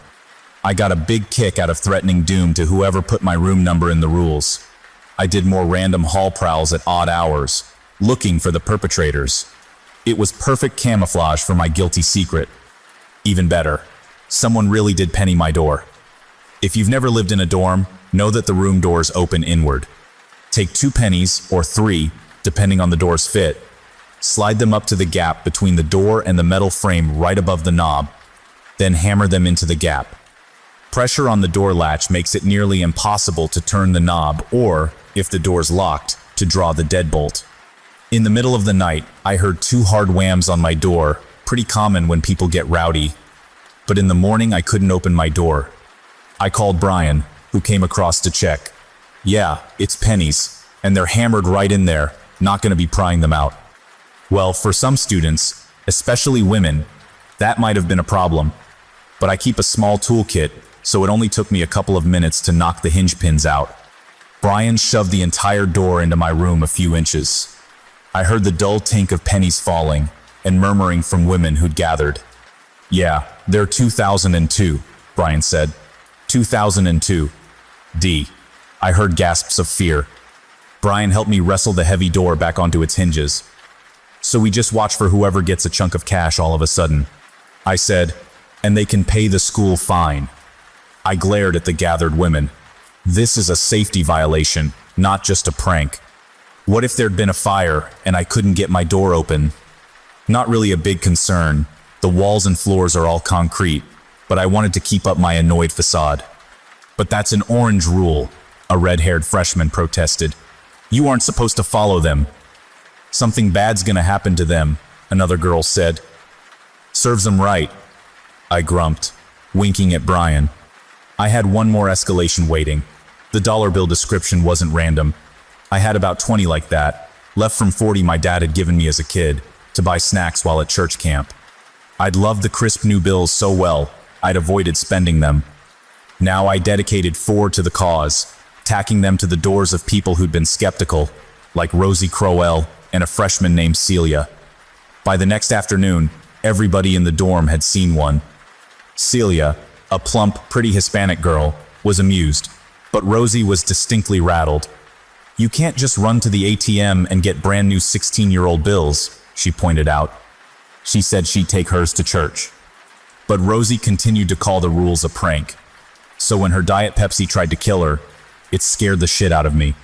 She'd made a point, again, of waiting until somebody bought a Diet Dew before getting her DP, and she'd nearly made herself late for class. So she popped the can, chugged it down, and tossed it in the recycle bin before heading out the door. From my seat in the lobby, I heard screaming. Running to the door, I saw Rosie bent over. She dropped her pack and sat down, cradling her hands, which looked swollen and red. By the time I got down the steps, her fingernails were spurting blood. She was scraping her Nikes on the sidewalk. I bent and unfastened them. I could barely pull the shoes off. Her feet were so swollen. Her half socks were already sodden red. People were dialing 911. Rosie passed out before the ambulance arrived. Later we heard she got transfusions and drugs to lower her blood pressure. Stella Pilecki called Brian. Because I was hysterical, Brian found me sitting on the blood-spattered sidewalk, one Nike still beside me. I kept crying, "They're not real. They're all fake." Fortunately, I didn't say, "We made them up," or some such. I came across as disbelieving, not guilty. Brian hustled me up to my room, and I told him what had happened. He took it a lot better than I did, even though at this point we still didn't know but what Rosie bled out in the ambulance. "What did I do?" I kept asking him. "What did I do?" "You didn't do nothing," he said. "Hush up. It's not your fault." I let myself be soothed that time. It's not your fault.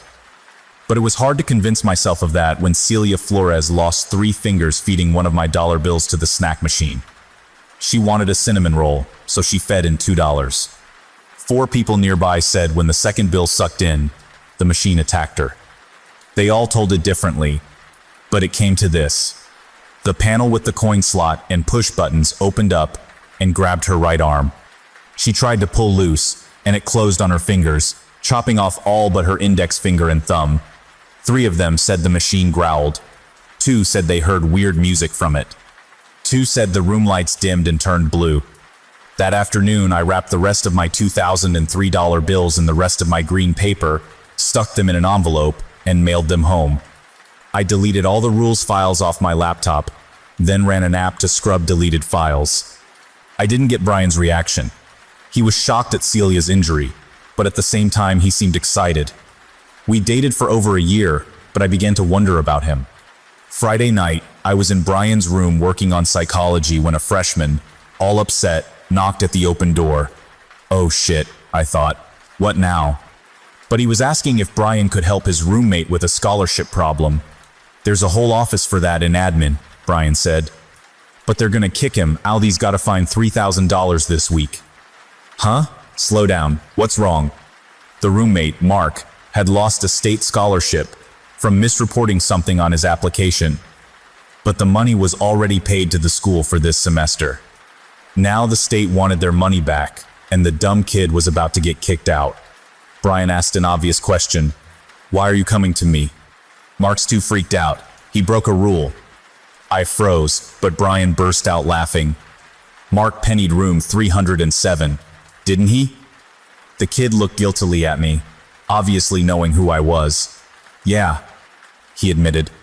And a week later he gets a letter from the state. He was almost sniffling. I told him it was an orange rule. Brian wasn't just excited. Now, he was absolutely hilarious. He chased off the freshman and took one of our original pamphlets off his desk. Nothing incriminating. As RAs, we'd both collected them. He went down the list, checking some rules, crossing out others, putting a question marks on a couple. Nah, that's bullshit, he muttered. That one, maybe that one? I jerked the list away. What's wrong with you? People are getting hurt. Rosie lost her fingernails. Celia lost fingers. Don't you care? Yeah, I care, but it's not your fault, so don't get flaky. I couldn't stand him in that mood. I went back to my room to sleep alone. I woke to the most blood-chilling sound I've ever heard. It was a howl, but way more than that. It went up and down like a yowling cat. It growled and screamed and hooted and wailed. It echoed in the courtyard like the ambulance that had carried off Celia, but I could tell it was a single voice. It wasn't human, but at the same time, no one animal should have made all those noises. I knew I should go to the window, try to see who it was. The courtyard's brightly lit, but that horrible howl froze me to my bed. I pulled a blanket over my head and shivered, then bounced right in the air when somebody pounded on my door. Beth, wake up. I kicked off the covers and grabbed my phone. 3:07 Saturday. Oh, shit. The girl at the door was a freshman named Carla, half frantic, in t-shirt and panties. Rayma turned on the light. I told her not to, but she opened the window and called whatever it was an asshole. I tried to reassure her, but I was too damn scared to be convincing. Can I stay in your room? I can't stay there. So I let her sleep on my spare bed, wrapped in my giant bath towel. After the sun came up, we went to her room. Rayma, a junior, was gone. I said, she probably went to breakfast early, but Carla said Rayma always slept late on weekends. She didn't show up that day, or the next. She hasn't been seen since. I should have made Carla bring Rayma to my room too. Brian and I weren't speaking anymore. If I'd thought there was anything anybody could do, I'd have confessed to Mom Franks. But there was no explanation for what was happening. We'd made up completely bogus rules, and now people were disappearing and being hurt. But Brian still acted like it was all a joke. I'd thoughtlessly carried off the list of rules he'd marked up, the one I'd snatched from him. He'd checked or put a question mark on several. They're the ones I listed at the beginning. By now, I'd seen or heard of most of them affecting somebody. Then the rules came after me. The Tuesday morning after Rayma disappeared, I shuffled into the bathroom for my shower. Millard Hall used to be men only, with big communal bathrooms, then was remodeled into suites, each with 2 double bedrooms and a shared bath. But the RA rooms, next to the stairs, have just 1 bedroom and a tiny bathroom. I turned on the shower, grabbed my hairbrush, and started yanking my hair around, waiting for the water to warm up. Looking in the mirror, I realized the wall beside me was blue. The walls in Millard are all a dirty white, the kind that never looks clean. The shower and the cabinets still were, but the concrete block walls were a pale, powdery blue. I shot out of the bathroom like a spitwad from a straw. The pocket of my robe caught on the doorknob and ripped open. I stood shaking in the middle of my room, trying to remember if I'd seen the walls last night, if anybody could have been in my room. Well, Mom Franks could have been. She had a master key. But the RAs don't get them. If there's a bad problem, we have to get her. I sniffed the air. Paint smell lasts for days, and my room smelled just like always. Oh God, were blue walls an orange rule or not? I couldn't remember. I pulled out the pamphlets I'd collected. Blue bathroom, an orange rule. The white rules said to ignore the orange rules, but blue bathroom said if I didn't do the right thing, either you or a suite mate will die within a month. As an RA, I didn't have any suite mates. If it hadn't been for Mark and his lost scholarship, I might have broken down and bloodied my sink. Bless you, Mark, you poor dumbass. I shuddered at a sudden recollection. Just after I printed the orange rules, I imagined it would be hilarious if an orange rule said, "Don't obey the white paper rules, oven pizza or water fountain." If I'd actually included that, I wouldn't know which rules to trust, Mark or no Mark. Wednesday morning, my bathroom was dirty white again. and I cried with relief. But Wednesday, Thursday, and Friday were rough in Millard Hall. Everybody, freshmen to seniors, had shared copies of the rules on their phones, and everybody checked them frequently. When the disconnected payphone rang Wednesday evening, a girl in the hall screamed, and a guy in the lobby fainted. Thursday, somebody visiting from Gartner Hall made the mistake of answering the payphone. Whatever he heard made him beat his ear to a bloody pulp with the handset, until he knocked himself out. Some jerk got caught shuffling the Post-it on the Pepsi machine, and a girl knocked him right out with a calculus textbook. A dozen people saw her do it, but nobody recognized who it was. Somebody clogged the spout of the water fountain with superglue. Bob Wester's roommate rewarmed a Patsy's cheese pizza in the kitchen oven, took one bite, then started throwing up blood in huge earthworms. And Friday afternoon, somebody else got a bad Diet Pepsi and was taken away, blood gushing from his hands and feet. Just after midnight on Friday, I was startled awake by knocking. Shit! I did not want to hear what was wrong now. I jerked open the door, and there stood Brian, my ex-boyfriend. What are you doing here? Though the dorms are code, we aren't supposed to have opposite sex visitors in our rooms overnight. I mostly turn a blind eye to discreet overnights, but for RAs the rule is especially important since we get called out at any hour. He pushed his way in like I'd invited him. Somebody's gonna talk to you soon, he said. You've got to say the right thing. Oh shit, did admin find out about us? I pulled on jeans and a flannel shirt, not wanting to talk to him in panties and tea. Nobody in the school has a damn clue. I'm talking about the Circle. They're witches, a gang of witches. I laughed out loud. Witches. You're not from around here. You wouldn't laugh if you were. It's true. A lot of the local kids believe in all sorts of weird shit. They say in the 70s a kid was killed right outside Millard Hall, taken right off the street by a monster from the bird sanctuary. So, what? Some Wiccans did all this shit with our rules? Wicca is bullshit for kids. These are real witches, hill magic that really works, and I'm trying to join them. You're gonna be a warlock? Warlock's an insult. I'm a witch. And this is like kind of an audition for the Circle. I mean, at first it was a joke, but then I decided I could use them. I just looked confused. I did it, Brian said. I made a spell that made our rules work to show the Circle I could. He pointed a finger at me. Somebody from the Circle's gonna find you in the next few days. You can tell them. Live in dorms long enough, you learn to scream in a whisper. You shithead. Do you know how many people you've hurt? That's part of it. Witches can't be bound by human rules. I raved at him, keeping my voice low to not wake my neighbors. He just laughed off my fury and insisted I tell the Circle how he and I made up the rules between us. I raved some more. Even without raising my voice, I was getting hoarse. Then my fear of waking people came to squat, because some drunk bitch came upstairs yelling and slamming doors. Brian wouldn't leave after that, afraid he'd get caught, but I made him use the spare bed. You're not ever touching me again, I said. I didn't even undress to sleep.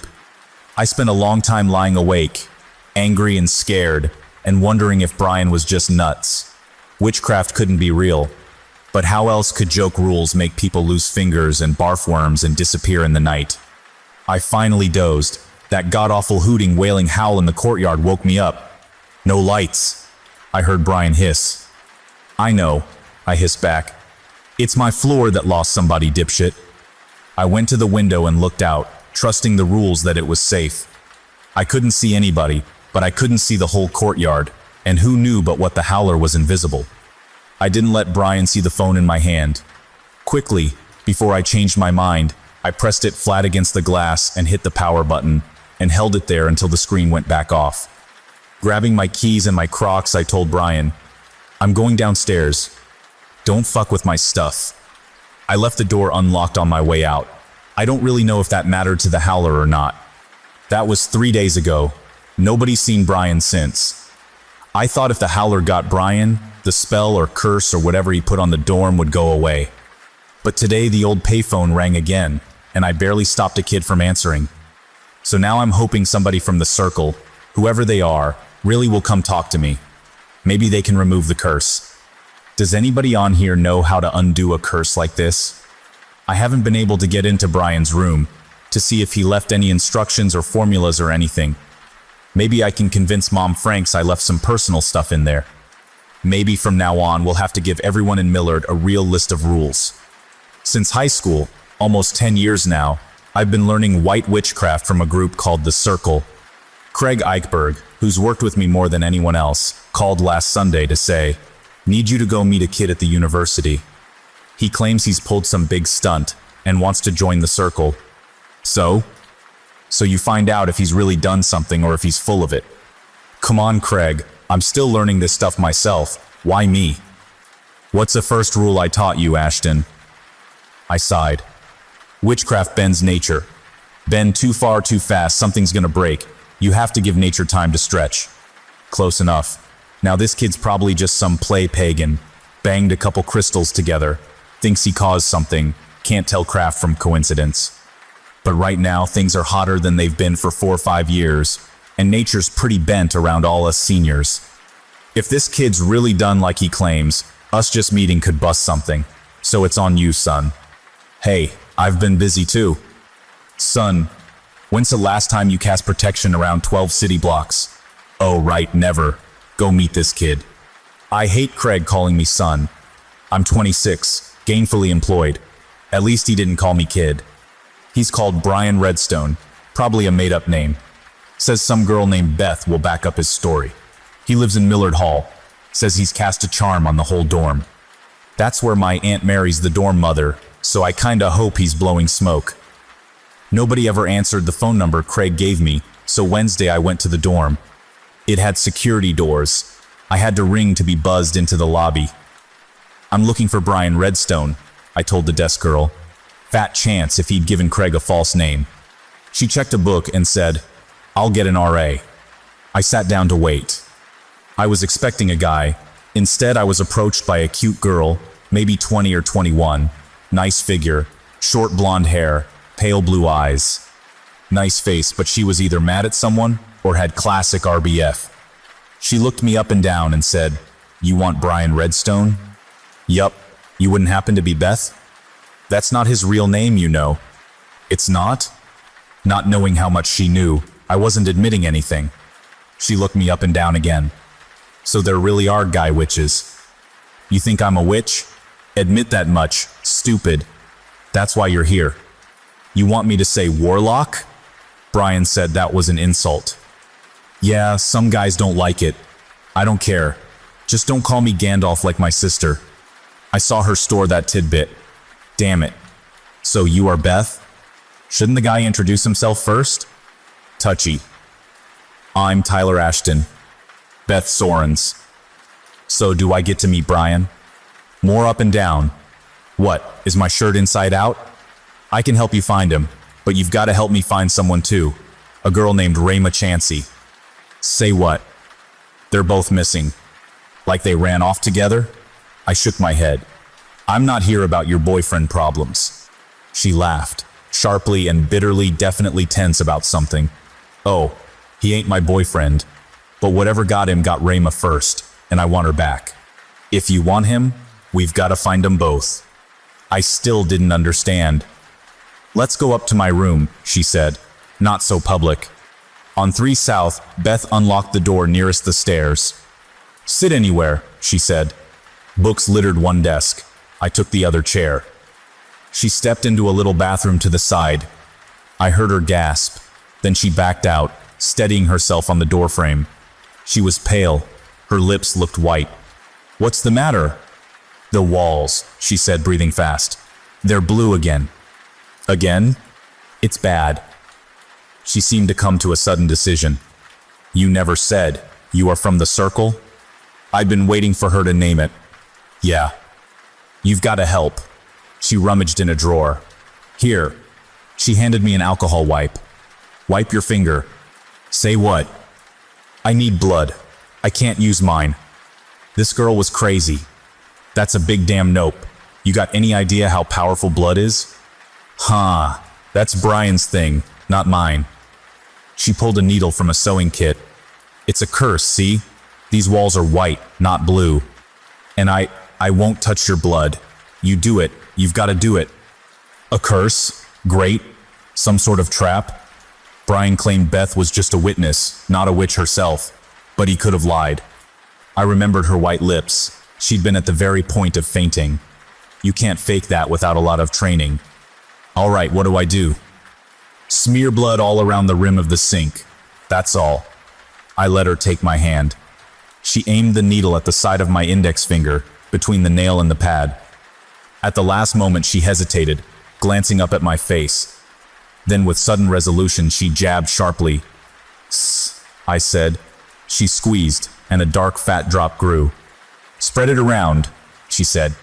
So, feeling like a fool, I drew a pale streak of blood around the small white sink's rim. I really was a fool.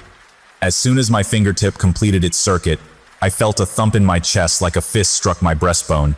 Nothing else happened, so I turned on cold water to rinse my fingers. She slumped. Energy seemed to drain from her, like a bipolar who's tipped over. Shaking my hand off, I pressed my thumb on the pricked spot. "Will you please tell me what's going on? Where's Brian?" She pulled out her phone and said, "Hold on." She poked around, then handed it to me and said, "Read this. It's the easiest way I can explain." So I sat down at the desk to read the story I linked to at the beginning. While I read, she slumped on her bed, staring at her hands in her lap, a picture of depression or exhaustion. The story started out comical, especially when I reached the first rules. Then I read orange rules. Wait a damn minute. I scrolled down, hard enough to make my finger ooze blood, afraid of what I'd find. The orange paper rules appeared. At her direction, I just followed the blue bathroom rule the original rules warned me to ignore. Is this some sort of prank? She looked up, her face lifeless. Just read it all. I read further, my heart sinking, already guessing ahead. I'd have scoffed at the carnivorous candy machine, if not for Beth's reaction to her blue walls. When Story Brian confessed, I closed my eyes and groaned, then snapped upright, realizing Beth had written about the circle on the internet. Crap, Craig'll have kittens. You done? Not yet. I read on, as Story. Beth impulsively trapped the kid I'd come to meet. Just as today, Beth trapped me. I would have skipped the comments. Most internet witchcraft is as workable as superhero science. But the very first comment caught my eye. You could try the coterie. Who the hell on Reddit knew about the coterie? Not the time to wonder. I skimmed the comments, seeing the expected BS. I noticed two good pieces of advice. One poster said, alter the physical properties of cursed objects. Another said, the world will heal itself in time, which fit what Craig said about letting nature stretch. For a few moments, I simply sat and thought, it's difficult and fairly risky for a witch to cause direct injuries like Beth described. An amateur like Brian should have failed. I saw several possibilities, none pleasant. Beth's story was complete bull to smear the circle. Brian was working with an experienced witch, probably coterie, laying a trap for a circle witch. Brian was a real amateur who'd shaped a powerful curse by sheer good, bad luck, sticking the circle with the results. And sticking me. I asked Beth, what did you do to me? I'm sorry, she said without looking up. I wanted to make you help me get Rayma back safe. Brian said you wouldn't care about human rules. I'd read that. Geez, we're not monsters. I've never hurt anybody in my life. I tossed the phone on her bed. In fact, if this all true, I don't think the circle's gonna like Brian. Jesus, wasn't I a sweet baby lamb? I'm sorry, she repeated. But if you don't help me get Rayma back and get rid of the rules, the curse I mean, she seemed to shrink. You're probably gonna die. That thump in my chest. Within a month, I felt weirdly hollow, like somebody'd already died and I just heard the news. Depends. I don't know, but what you're fixing to die before supper time. Jesus, and you thought Brian was the bad guy? I don't figure I'm making real good decisions lately. A third time. I'm sorry. Well, I better get a move on. Do you know anything else? Have you checked Brian's room? She gave me the white pamphlet Brian had marked and told me what else she'd learned. It wasn't much, but it was at least good news. She'd found bits of charred paper, white and orange. During his shaping, Brian had apparently burned one copy of each set of rules. He'd done it in his dorm room, where he could get interrupted any time, so it couldn't involve any large-scale iconography or delicate rituals. And no blood sacrifice much bigger than a mouse. Whatever could be flushed. It sounded like a simple fire binding, though with extreme effects. I hoped I was right. Those usually aren't hard to dispel. She couldn't tell me anything else. I've got to talk to my people. I said, give me your phone number. Instead, she handed me a sheet for all the Millard Hall RAs and Mary Franks, the dorm mother. If I don't answer, one of them will know where I am. Just don't call Rosie. She's still gone. Downstairs, I called Craig. You said your aunt is the dorm mother. Can you call and ask her if there's been trouble here? People getting hurt? Maybe kidnapped? By the time I reached his apartment, he'd confirmed the public details of Beth's story. 2 missing, 4 hospitalized, 1 under psychiatric care, 1 sick in bed for 2 days. Jesus, I thought this kid was a beginner. He's goddamn talented, Craig said. Or he had help. No, we checked him real close. He's an independent. Though Craig agreed we needed to break the curse, his motives weren't altruistic. Too much gossip about the curse on Millard Hall. Publicity's bad. I didn't have the nerve to tell him about Beth's online story, or how she'd trapped me within the curse. I described the Howler, showed Craig the Howler rule, and explained my guess about the fire binding. Sounds about right, he agreed, but he got a hell of a kick out of it. There ain't anything that just naturally likes to howl outside dormitories till some damn fool turns on a light. He's found him a recipe that's really potent, but the binding itself, it still ought to be easy to break. I asked, you think we can get Brian and this Rayma girl back? Sure, hope so. Brian sounds useful. I've been at this for 25 years and can't do what she says he did. Even if it was pure luck, I want to ask him about it, if he used something special. I was more than a little shocked. We can't have somebody like him. He's reckless. He didn't care who got hurt, just called it an audition. Craig's pitying look called me a 10-year-old Cub Scout. The coteries killed 5 or 6 of us over the years. Blakey's been holed up out on 88 since you were in diapers, and now Hawthorne's got an apartment block right in downtown Argenta. He pushed up his glasses. With this kid, maybe we can finally wipe the coterie right off the map. I chose my words carefully. Look, I wanted to learn witchcraft to make things better, not hurt people. I don't want to get in a war. You've been in a war. It's been trench warfare with the coterie for 15 years, chunking grenades back and forth without ever making any progress. This Brian kid could really break us loose. As an afterthought, and if you get that Rayma girl back, that'll quiet the gossip. Well, I had a stronger motive, but I still didn't admit it. We discussed ways and means. A second fire binding seemed my best approach. There's a compulsion on this, here Howler, Craig said.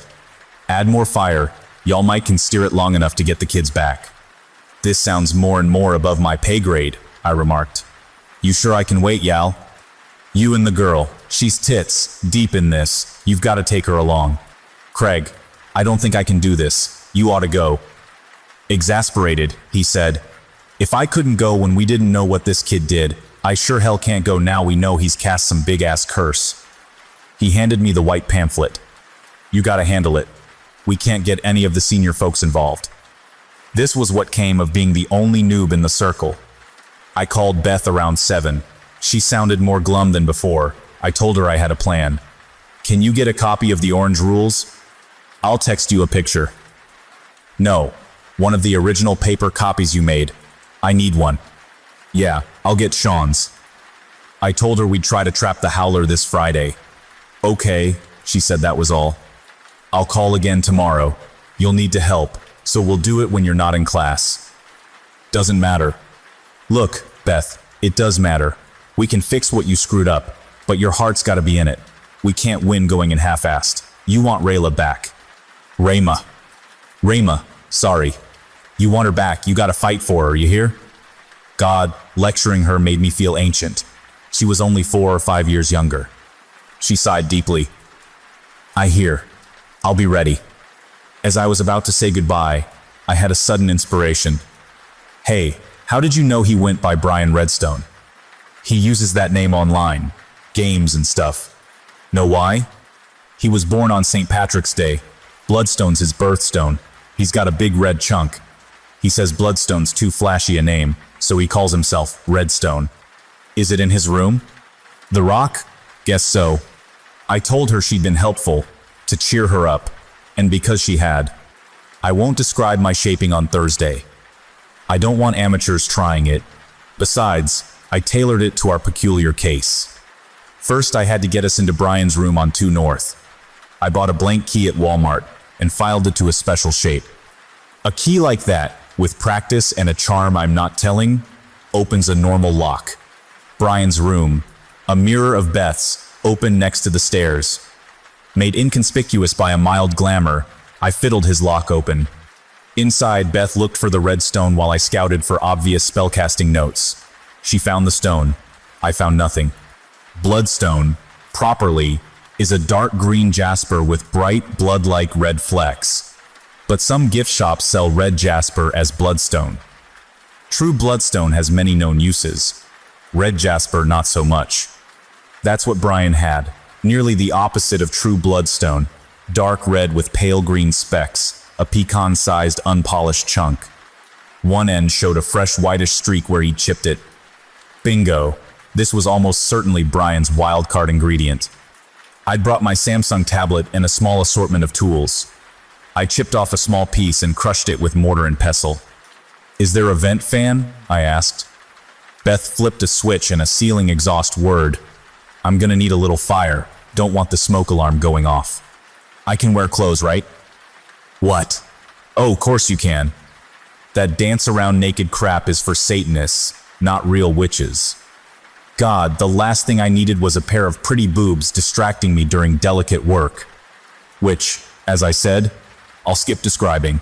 I worked about an hour, sometimes checking notes on my Samsung. I ended up with a mixture half filling a little jar.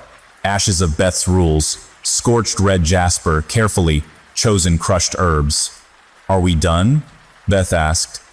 Nope, but this stuff should break the curse. I said that confidently. I'd seen visual signs, particularly with the crushed jasper. Most of it's for tomorrow night, but let's do some little stuff. The payphone was gone. The water fountain was out of service, but the Pepsi machine was still a known threat. I moistened a number 3 round paintbrush, dipped it in the ash mixture, then stroked it around the Diet Mountain Dew and Diet Pepsi buttons, and completely around the swinging front door. I only dipped it once. The effect is largely sympathetic, so a heavy coat of ash wasn't necessary. I'll test it, Beth said when I was done. She dropped coins to buy a Diet Dew, then hit the button for Diet Pepsi. Be ready to call 911, she said. Before I could object, she slugged 3 gulps of Pepsi. Blech. She took another long drink. Her face scrunched up painfully, tears in her eyes, and I almost started dialing. Then she relaxed, tears of fear, not pain. She gave a huge belch and said, "Don't ever let me do something that fucking stupid again." I painted various parts of the oven, then swiped crisscross strokes across the bulletin board. That's everything except the howler, the dollar bills, and the orange rules, I said. And you send all your dollars home. I got them back, she said unexpectedly. I had Mom overnight the envelope back to me. She wanted me to pin her remaining 2003 bills to her door, invoking the dollar bill rule. She'd commented on her story post that she planned to pin them up herself, but another commenter wisely observed the rule said she had to find them. So we went upstairs, where she handed me the bills and a push pin, and shut her door. I pinned them to the wood and knocked. She opened the door and mock, gasped at 14 brand new bills. Pulling them loose, she said, "Tomorrow morning, I'm going to start on Holly Avenue and work my way downtown. Every church I find, I put $1 in the poor box and say a prayer for Rhema. I'm no big fan of prayer, but it sure as hell couldn't hurt." That night, I called Craig about the day's progress. I still kept mum about my personal curse, and now the knowledge of red jasper's use. Craig ended the call with an unsettling warning. "We've asked at the hospital. All those kids were really hurt. This kid's some kind of dangerous. We can't let the coterie get a hold of him. Bring him to us, or leave him dead." Damn it, that was not the kind of instruction I'd come to the circle to get. Undressing for bed, I suddenly felt as if a huge fist had grabbed my heart. It pounded hard, but irregularly. I felt myself growing lightheaded. Pain, massive as hot iron, spread outward from my chest. If I hadn't been right by the little jar on my bureau, I guess I'd have died.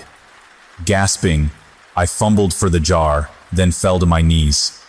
Twisting it open, I poked in my finger already sweat damp and touched ash to my chest and my throat.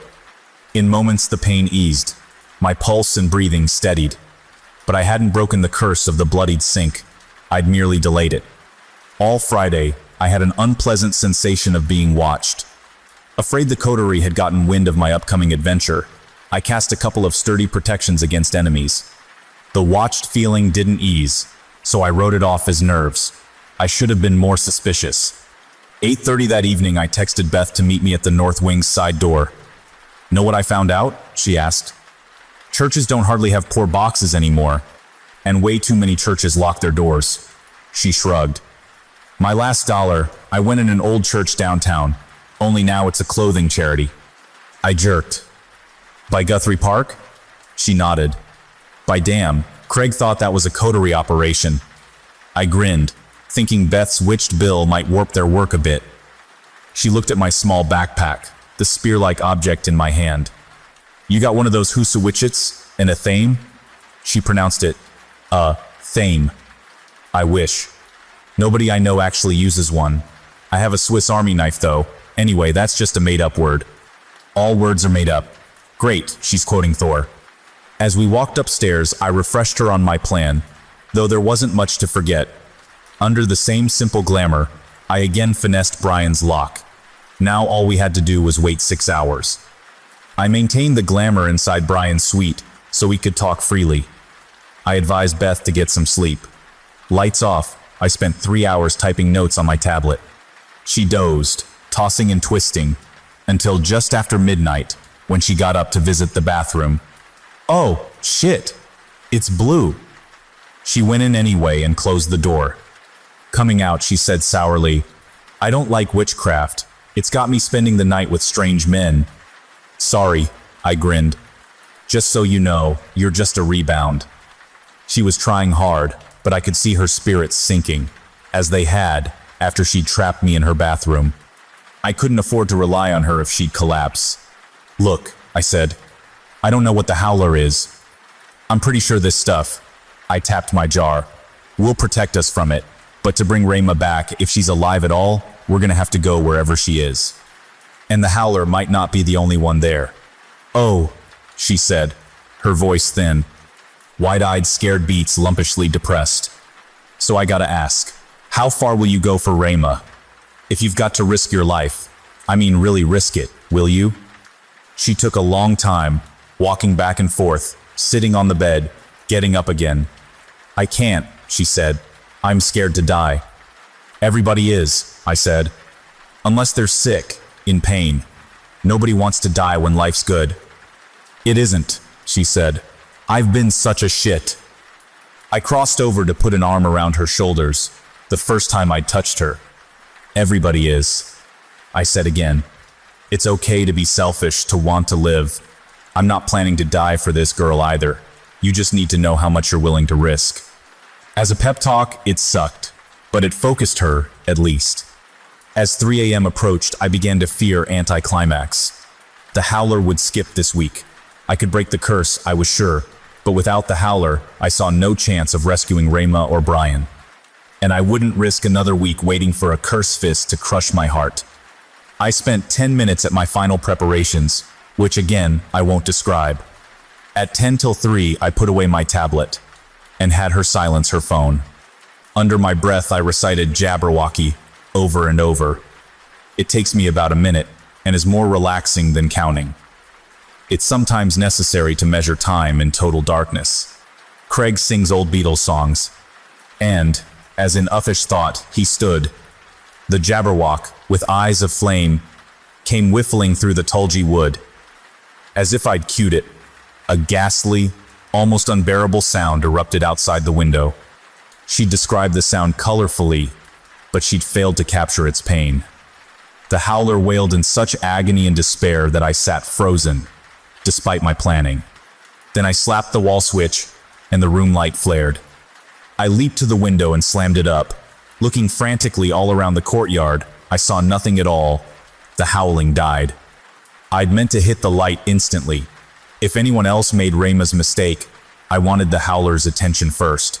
But I saw no other lighted windows, only closed blinds or empty blackness. Except for one, on the third floor opposite, just left of the stairwell's tall, narrow windows. Beth's room. Somebody stood in her dark window, looking across at me. "Beth?" My voice quavered. "There's someone in your room. Did you let someone in?" Before she answered, that sense of being watched flooded me again, stronger than before. Oh no. Oh shit. I'd cast protections against enemies, not friends. Craig Eichberg had followed me, or sent somebody after me. The circle wanted Brian Redstone, and I felt sure Rayma, Beth, and even I were expendable to that goal. I dropped the blinds and closed them. I had a plan, and it could turn on a half second. I couldn't let the Watcher distract me. Beth was already opening the door. We gained control by giving the howler an opening. Geez, I hope he's quick. The Watcher in Beth's room must already be heading here. I told Craig Beth's name, but not Brian's. If we'd gone to her room, we'd have been trapped. My simple glamour wouldn't deceive another witch. Beth stepped behind me, taking my left hand. My right held the spear I'd brought. Almost faster than I could see, the howler slipped in the open door, man-like, toweringly tall. The ashes I'd laid funneled him directly at me. I barely had time to raise my weapon. A $6 dust mop, fuzzy head sprinkled with ashes from my jar. As he reached toward me, I slapped his face with the mop, then swept it down his chest. "You won't harm us," I cried, words nearly slurring together. He stopped, sneezed, then reached for me. Clenching Beth's hand tightly, I let him wrap his arms around me. Ever ridden a tilt-a-whirl or a roller coaster? That's what the next moment felt like. Both together, being spun, twice my normal weight, even as I floated weightless over a hump, belly rising. Then we stood in a dim forest. The howler stepped back. He was over 7 feet tall, dressed in a long brown robe or gown. Short stubble covered his scalp and jaw. His feet were bare. His fingers ended in short, sharp claws. His facial features were human, except for the long, heavy jaw and receding forehead. He sneezed again. He looked at his hand, slowly closing and opening it. Then, in a deep, guttural voice, he said clearly, "I am getting good and goddamn tired of witches." Startled, I raised the mop again, though he made no hostile move. "Who are you?" I asked, my voice unsteady. "Screw that. Who are you?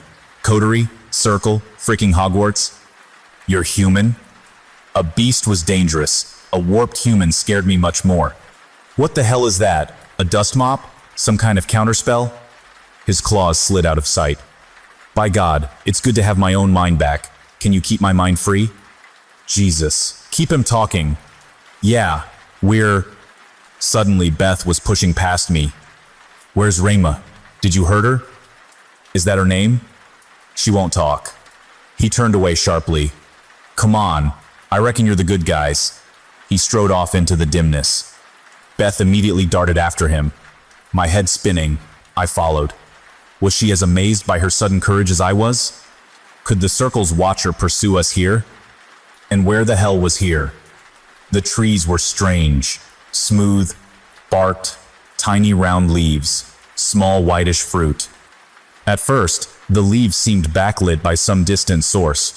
Then I saw each leaf had a thread-thin line of light around its edge. I saw no sky. The dim light came solely from the leaves. The howler and Beth were leaving me behind. I broke into a jog. The ground, sloping up, was clear of brush. Heavy moss showed between drifts of fallen leaves. Already out of breath, I caught up just as they reached a small stone building like a roadside chapel. Inside, 2 people sat on rough cushions on the stone floor. One, obviously Brian, wore jeans and a sweatshirt. The other was a heavy black girl in a robe like the howler's, Rayma. Beth cried, running to her. I'm embarrassed at how surprised I felt. Beth hadn't mentioned Rayma was black to her credit. She probably didn't see a need. I'm more embarrassed to admit Craig would have shown less concern for Rayma's return if he'd known. Rayma looked up blankly, not speaking. "Why is she dressed like this?" Beth asked. The Howler replied, "I dressed her." He waved at other robes piled on a shelf. She wasn't wearing anything but a thong. How do people wear thongs? It'd drive me batshit. "Look," I said, still panting. "We don't have time. How do we get out of here?" "Can't. I've walked all around. The whole place is a big hollow ball with trees inside. I've been trapped in here for weeks, I guess." He frowned at me, an appalling expression. "How'd you get in?" "You brought us. Don't you remember?" "I remember the light said to grab you. I had to do whatever that damn light said. I was outside." "You were in Millard Hall," Beth said. "Holy crap. I was in Argenta? How do we get back?" Appalled, I tried to think. I'd counted on compelling the Howler to return us to the dorm. I'd never considered he might have no idea how. If I broke the curse now, would we all be trapped here? "Hey, you wouldn't have a Milky Way in that backpack, would you? All I've had to eat in forever are those little white things. These two are lucky. They don't eat at all." "Shut up," I yelled. His mouth snapped shut. His expression flashed from shock to furious. Out slid the claws. He bared very human-looking teeth, but didn't make a sound. I realized the ash mix had compelled him to obey, so he couldn't speak at all. "Look, just talk to Beth and let me think. I've got to get us home, and somebody could be coming, somebody stronger than me."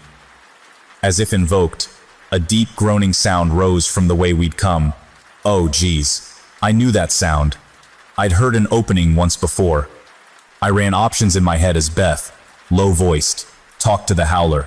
The creature roared. He did this to me? I half heard Beth trying to soothe him. God damn him. Preparing Brian's room, I'd used over half the mixture in my jar, but plenty remained. Could I do a time distortion, making it 3 a.m. again, pulling the Howler back to our world? The groaning sound was coming closer. I had to be quick. "Beth!" With my knife, I slashed a plate, size swatch from a spare robe. "Bring Rayma over here." I knelt by Brian, who looked at me blankly. I lifted his hand, closing it over one edge of the cloth. Beth, understanding, gripped her hand and Rayma's to the scrap. The Howler hunkered beside her, watching in confusion. I dipped my finger in ashes. Gripping the cloth, I stroked my finger over our four hands and across the swatch, then pulled out a butane lighter and flicked it beneath the cloth. A simple fire binding, to keep the four of us together through whatever Brian's curse caused next. A woman in jeans and jacket appeared in the low doorway, the groaning noise just beyond her. By heaven, Eichberg was right. A pocket universe with its own monster. My binding completed, I released the smoldering cloth to cap my jar. I recognized the woman. Craig always called her Branch. I'd never heard her full name. Craig, I believed, was scared of her. I started a protection. Why the hell didn't I do this first? She tossed something to the ground. A small Christmas tree ball. The delicate glass shattered.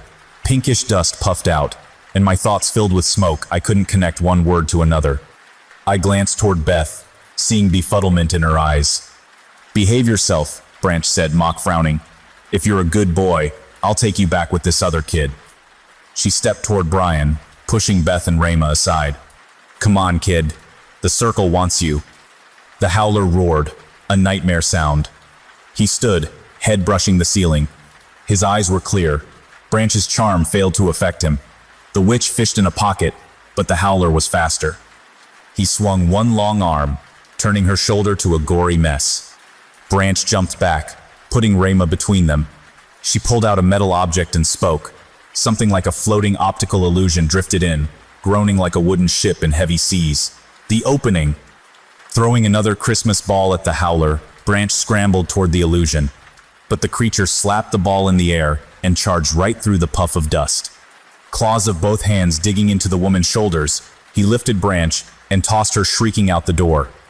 That's when the stone building simply puffed into steam and evaporated, leaving a scent of peppermint tea. All of us dropped a foot or so to bare dirt. One robe, fluttering down, suddenly expanded into a bedspread-sized red moth. White fruits popped among the trees, sounding like someone walking on bubble wrap. and the smoky confusion left my mind. Together, Brian, Branch, and I had bent nature too far, and all hell was breaking loose. The cushion squirmed away on squishy legs. I screamed at Beth, "Get everybody up." The howler was savaging Branch. Recklessly, I punched his hip. "We gotta go." God, did my compulsion still work? "Come on, now." He came, leaving her writhing on gore-covered moss. I shoved Beth into the opening, praying Branch had cast it well. I grabbed the howler's wrist as my binding drew me after Beth. Tangling my feet, I fell flat on dry dead grass. Picking myself up, I saw the autumn-browned courtyard of Millard Hall. I whirled around, counting heads. 5, including the howler. I had to break Brian's curse now, but it was a risk. If we'd brought too much stress with us, it could combine with Brian's curse and my counter-charm to cause further breakage. We could be thrown back into that crumbling pocket universe or worse. But if I didn't act now, we might all be sucked back anyway. For better or worse, my mixture had probably bound us all to the howler. I pulled out my jar and my Samsung tablet. I drew a heavy streak of ash down the throats of the 3 students, then my own. I reached for the howler. "What's it gonna do to me?" he asked. "If you're human, it should set you free. If you're from back there, it could kill you. Do it." I ashed him, then picked up the tablet. This charm was too complex and sensitive to do from memory. Slowly, carefully, I read it out then, at the last instant, decided to improvise a change. Stupid, reckless impulse, but I had good reason. Crack. I thought I'd been struck by lightning. Echoes boomed in the courtyard. Then, with a crunch, a section of second-story wall crumbled onto the north wing porch. Brian's blue-walled bathroom. I scooped up a last dab of ash and muttered over it. It lay inert on my finger. If any trace of the curse had remained, it should have reacted. By God, I'd improvised and survived it. "Holy crap," an unfamiliar voice said. I turned back to find myself facing a man about my age, an inch or two taller than me. His face and head were stubbled, but I only recognized him because of the robe and all the gore. He flexed his bloody fingers, looking amazed. "Holy crap. You are human." "Maybe I am, again." He met my gaze. "You might have just done me one hell of a favor." Beth was bent over Rayma, who seemed to be trying to speak. "You're from Argenta?" I asked him softly. "What's your name?" He smiled. "I'll keep that to myself for now. Just call me Jacob. You're with the Circle?" "Not anymore. Not since tonight." "So what? You'll join the coterie?" Damn, he knows too much. They're even worse. Unexpectedly, he handed me Branch's metal talisman. "Then maybe I'll get a hold of you later. But now," he bent over Brian, still lying in the grass. "Wake up, buddy Ruff. I want you to see me while you die." "You can't kill him," I hissed. Around us, windows were lighting up. "Won't be the first, not even the third. I mean, he won't know why. He doesn't remember anything. I wove that in the counter-charm. My last instant improvisation. As hard as his curse broke, he's gonna be lucky to remember his freshman year." "Beth?" a girl's husky voice said. "Beth Sorensen?" "Sorens," Beth corrected. "How do you feel?" "Cold," Rayma answered. "Starving." Doors opened all around. I tapped Jacob on the shoulder. "Time for you and me to bug out." Carefully, I spread my glamour again. I took a last moment with Beth. "You got Rayma back. You did good. Don't do anything else stupid, okay?" She smiled weakly. "I promise, Gandalf." I kissed the top of her head. "Yeah, I'm ancient. I've told Craig Eichberg a metric assload of lies today, with a few real whoppers. First, Branch sent the rest of us back, while she held the howler in a collapsing universe. Second, Brian woke up as I cast my final counter-charm, tried to stop me, and got caught in a backlash. Third, I never did learn how he made his curse so strong. Finally, sorry Craig, I'm done with witchcraft. I came too close to dying. I'm not done. I'm going independent. I hope Jacob, whoever he really is, calls me soon. We might work together against Circle and Coterie both. As you see, I no longer hesitate to mention the Circle online. and I'm still holding Brian's red Jasper.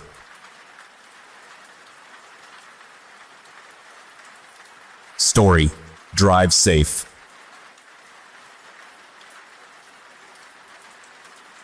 My ex always hated our dog, but he probably would have taken her too if she weren't so ugly. If Lulu were one of those cute mini golden doodles or corgis, or even one of those goofy-looking dogs that are charming in their ugliness, think Danny DeVito or Steve Buscemi, only in dog version, then I have no doubt he would have claimed ownership of her too, along with everything else in our apartment. But Lulu is just a plain old ugly dog, and for that, and so much else about her, I'm forever grateful. I don't want to talk about my ex too much here, because this isn't about him, but I do need to explain why I was traveling across the country in the middle of the night with my few worldly possessions loaded up in the back of a bumpy U-Haul van. My ex and I had been together 6 years, never married. He said marriage was outdated. I said fine. Was I upset by that? Yes and no. Well, yes, but I kept quiet. I loved him. 5 months ago, he tells me he wants to split up. He said it just like that. I want to split up. No shaking of the hands, no tears in his eyes, not even a change in the tone of his voice. I was in the kitchen when it happened, eating honey bunches of oats for breakfast. He was standing in the hall. I want to split up, he said, and then he grabbed his bag and left for work, leaving me to sob as my cereal got soggy in the bowl. Lulu heard me crying and nuzzled her snout in my lap. She whimpered along with me as the hours went by. I skipped work that day, sat on the couch and watched the sunlight pass over the walls of the apartment I'd always thought of as our home together. The thing is, my ex made way more money than me. He was happy to cover the bulk of the rent, he'd said. Happy to buy the furniture, happy to lease the new car for us. Happy to pay for this and that, loading up our apartment with nice things.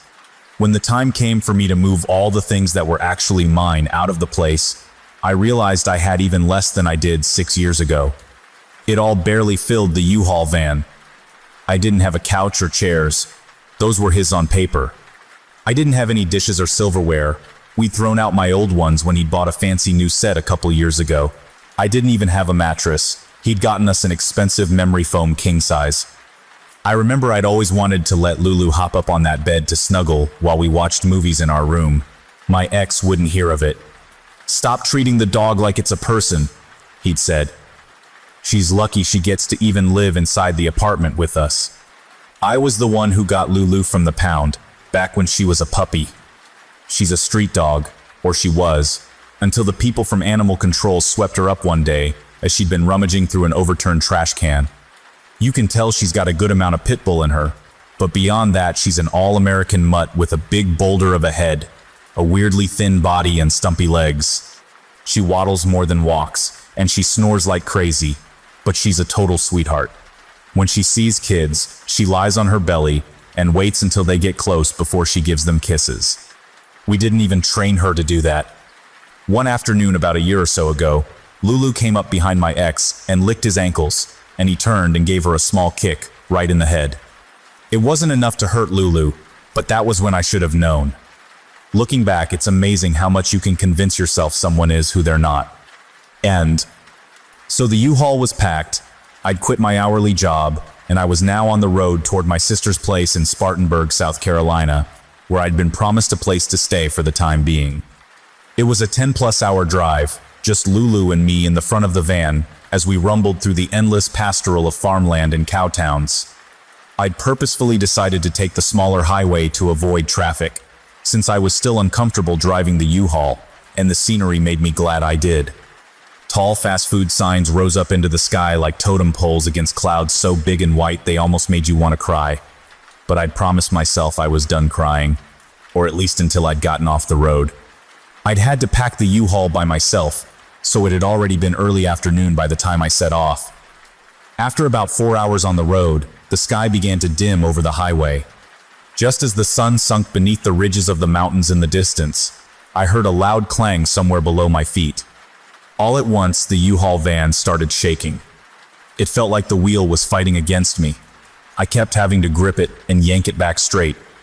I had trouble seeing out the back window because my stuff was piled up, but I managed to get over to an exit that was just ahead. As I slowed the van down now that I was off the highway, I saw a sign sticking out from the roadway. Richard and Sons Auto Repair. 1/4 mile ahead. I know you've probably heard a story like this before. A story where a car breaks down in the middle of nowhere on a backroads highway, a young woman by herself. Maybe she meets a creepy guy in overalls who says something like, "Well, you must be lost, little missy," as he eyes her like she's a good meal he's about to devour. But it really wasn't like that. "Evening, ma'am," said the perfectly normal-looking guy inside the auto repair shop. "How can I help you? Oh, and who's this cutie?" he added, taking notice of Lulu at my side. The shop's owner was a man named Richard Meadows, and he was a pleasant, polite, and well-dressed older gentleman, his gray hair neatly combed, and his buttoned shirt starched bright white. He ran the place with his 2 sons, both of whom were waiting in the garage. "My sons Abel and Dean will run diagnostics. Then you and I can head into the office to call the U-Haul folks," Richard said as we walked up to them. "Don't want this to be on your tab after all. Abel, want to take the keys?" I handed the keys to the son named Abel, who was a little chubby and pale, his shaved head dotted with moles. He seemed shy and only nodded when he took the keys from me. I only mention Abel's appearance because the other son beside him, Dean, was almost shockingly handsome. He had a thick head of sandy blonde hair, a chiseled jawline, and broad shoulders under his denim work shirt. He was that level of teen movie heartthrob handsome that made my face suddenly hot. Walking with me out to the U-Haul in the lot, Dean took out a clipboard, licking the tip of his pen as he angled it downward. "So the truck just started rattling on you?" he asked. I stuttered through what had happened, feeling like a nervous high school girl again, but he just smiled and nodded the whole time, his voice calm like a doctor at a bedside. Well, I'm sure we'll figure it out.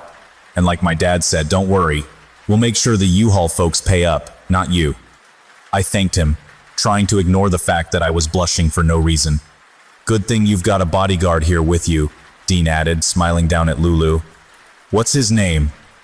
"Her," I said, "and her name is Lulu." "Well, hi there, Lulu." When he reached down to pet her, Lulu stepped back and showed her teeth, growling under her breath. "Lulu," I said, "bad girl." Dean just laughed.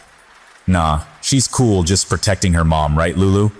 Honestly, I wouldn't trust some random auto repair dude either." "No, it's not you. It's just my boyfriend, or I guess my ex-boyfriend now. I don't know. I guess he made her a little skittish around guys like you." Dean raised his eyebrows a little, but then he pursed his lips and nodded as if he understood, and I appreciated that he didn't ask anything further about it. He told me to go wait on him, that he'd handle everything from here.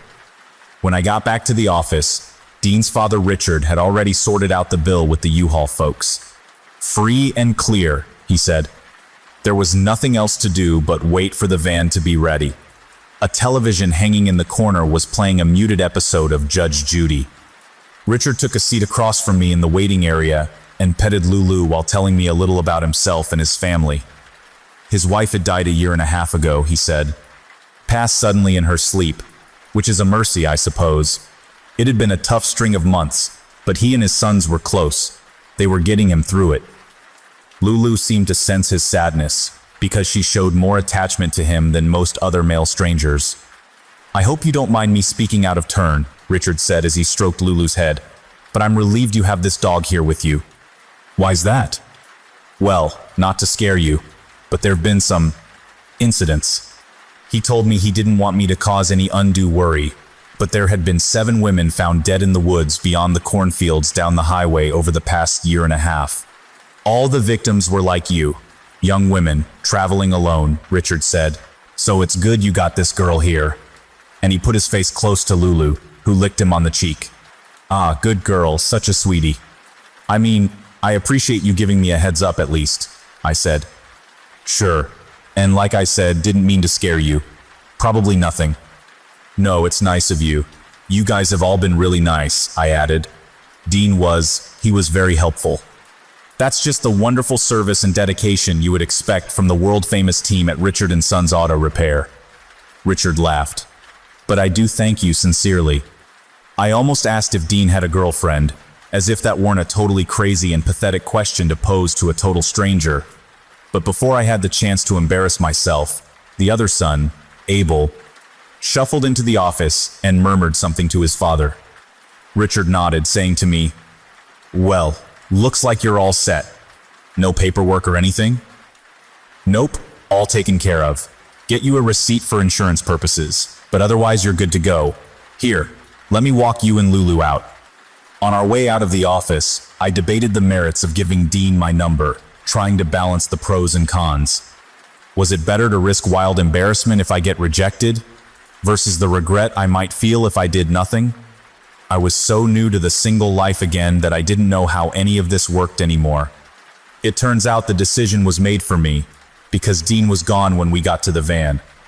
"Dean head off already?" Richard asked. Abel nodded. "Had a date," he said in that whisper, quiet voice of his. "Oh, another date? Why am I not surprised?" Of course, I thought. And really, what did I expect? Just because Dean was working at some Nowheresville auto repair shop didn't change the fact that he was still wildly handsome and easy to talk to. If anything, girls probably swooned over the fact that he could take a car apart by hand, peeling off his shirt afterward, his muscles gleaming with sweat, etc., etc. I felt like an idiot. "Well, sure was great to meet you," Richard said. "And so nice to meet you too, Miss Lulu." His son Abel reached into his pocket and dangled the keys out in front of me, while Richard got down and gave Lulu one last head scratch. I took the keys from Abel and smiled. "Thank you," I said. He smiled back, but he didn't break eye contact. And for a split second, a shudder passed through my body, something I can't explain. "Drive safe," he breathed. The backroad highway that night was dark, what my sister would call country dark, but what I would call horror movie dark. It seemed the smaller highways like this were only busy during the day, because I only saw a car pass by every few minutes or so. Fields of corn along the roadside swayed under a cloud-choked moon. The night air was punctuated by faraway train whistles, which sounded to me more like muffled screams. I don't know if I was just freaked out by the warning Richard had given me, or if there really was something to be said about this stretch of highway, but I kept getting a feeling as if eyes were staring out at me from the fields. I sensed I was driving into the mouth of a beast, already on my way to being digested by the darkness. Up ahead, the cornfields ended and were overtaken by forest, a dense swath of evergreen trees, and the moment we drove past the fields, Lulu started barking. I swear I almost crashed the car. "Oh my God, Lulu. Lulu, calm down." She was going crazy, turning her head side to side as she barked back at whatever we'd just passed on the side of the road. "Lulu, relax, girl." But I couldn't even say that without my own voice choking up. 7 women found dead in the woods beyond the cornfields, Richard had said. My hands felt slippery on the wheel. I'd never been comfortable driving a U-Haul van before, and it didn't help that the darkness seemed to devour the headlamps, so that I could barely see a few feet in front of me down the highway. I tried turning on the radio, got static, and turned the dial, but then thought the better of it and shut it off again. Better to be in silence, just in case. In case what? My mind was going in so many directions. And even saying there was silence would be wrong, because every few minutes Lulu started up again, pawing at the back seat and the windows, barking like crazy and growling. It was like she was fighting a ghost and wanted to break out of the car. I glanced out the windows, but could only see darkness on either side of the road that, along with the shadowed outlines of trees, stumps, power lines, all of which looked like monsters to me. Eventually we entered South Carolina. We passed out of the rural area, and it was only when the bright flood lamps of passing car dealerships and 24-hour fast food places illuminated the inside of the cabin that Lulu fell silent. But even then, for the last 3 hours of the car ride, she never fully relaxed. Especially when we passed through the occasional pockets of empty rural areas, she seemed stressed. Occasionally she'd perk up, as if she'd seen someone outside our window, floating along with us. Her body language would stiffen. By now I just let it happen. I told myself she was just tense from traveling. She seemed desperate by the end of the trip. I could tell she was exhausted. She hadn't slept all night. I was exhausted too. Lulu's howls and barks had kept me alert, but it hadn't exactly done well for keeping my eyes on the road. I felt the kind of twitchy panic that usually came from drinking too much coffee, my eyes darting from side to side, feeling like I was about to crash into something any minute. My sister had texted me before she went to bed and told me the key was under the mat.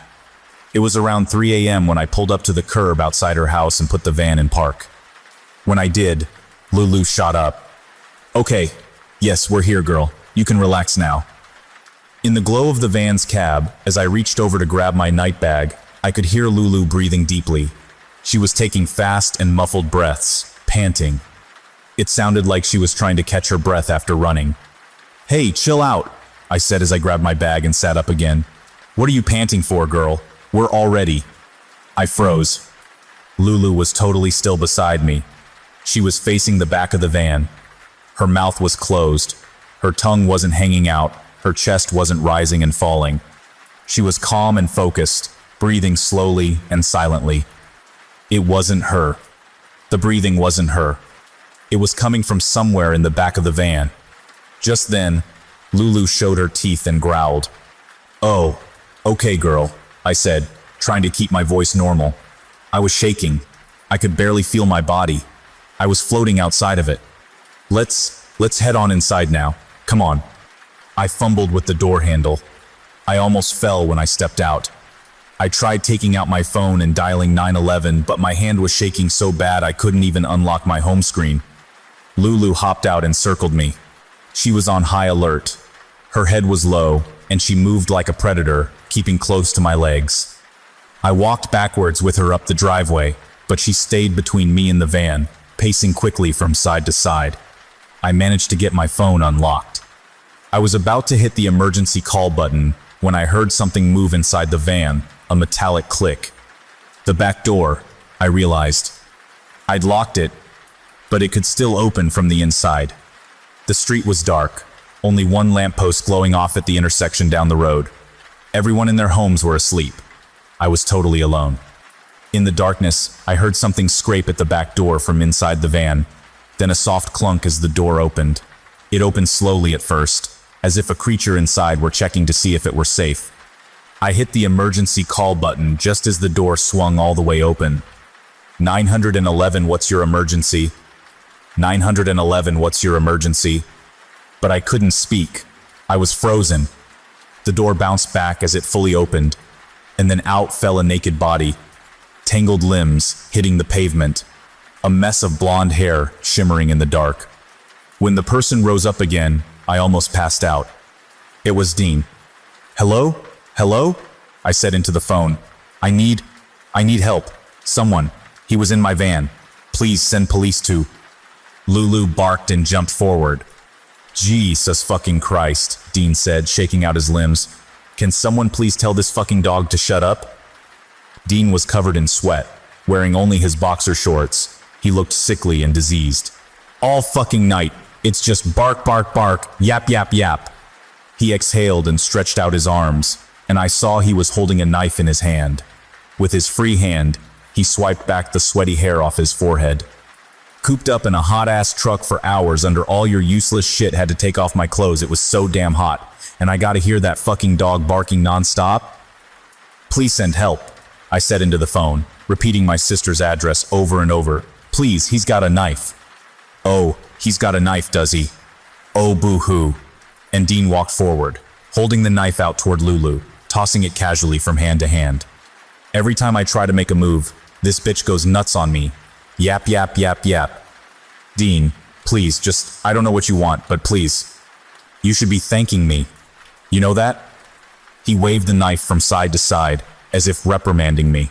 "I'm way out of your league, so the fact that I chose you tonight, it's really an act of charity." "Okay," I said. I would have said anything to get him to go away. "Okay, I'm sorry." "You want the truth? It wasn't even me who wanted you. I thought you were a 6, maybe a 7 at best. But my brother, he thought you looked tasty enough. So I say, okay, fine. Sure, I'll get you and bring you back to him. I'm a good brother, aren't I? That's what good brothers do. They do favors. I wanted his first time to be special."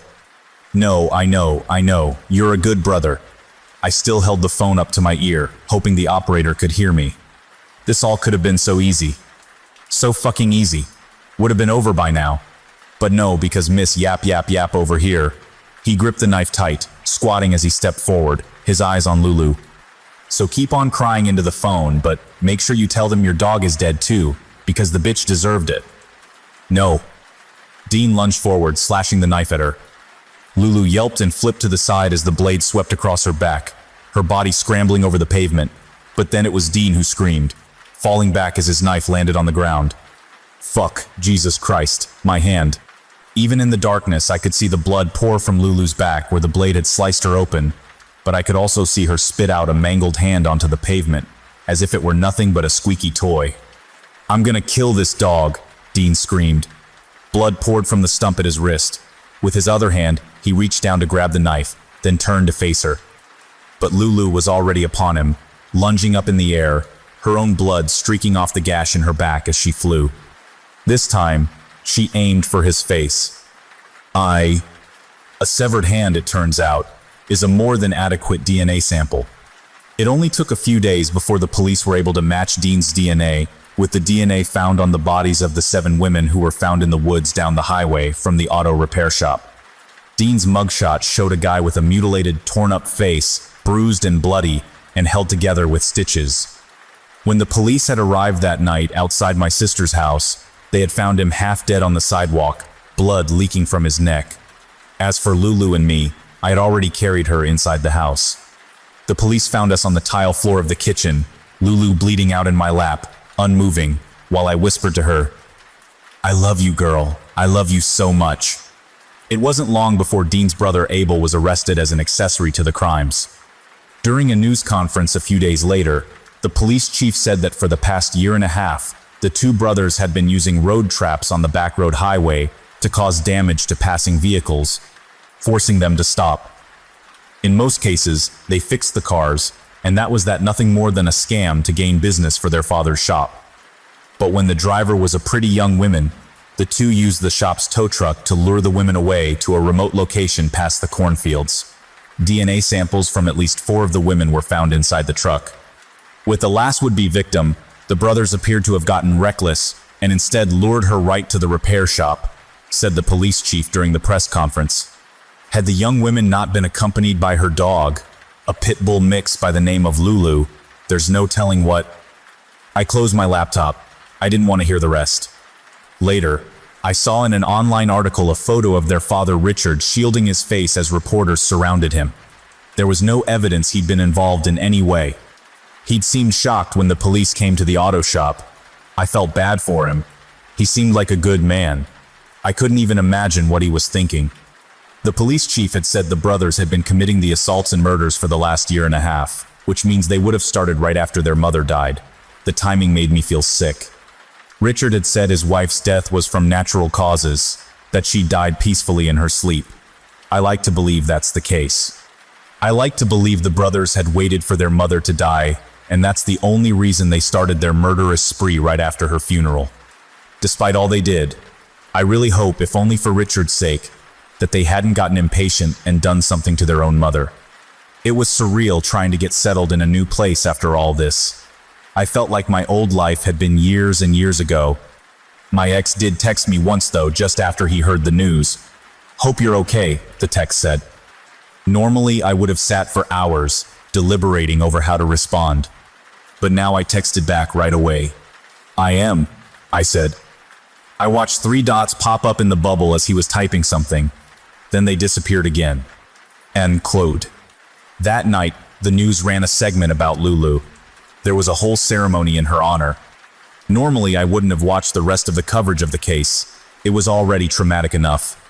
I was told I would have to testify, that it would be a long process, and I wanted to avoid it as much as I could. But I made sure to watch the news segment on Lulu. A moment of celebration today, as Lulu the scrappy pit bull mix gets a hero's welcome outside the East Side Animal Hospital, said the news anchor. So many people had showed up to the animal hospital earlier that afternoon to celebrate Lulu's discharge.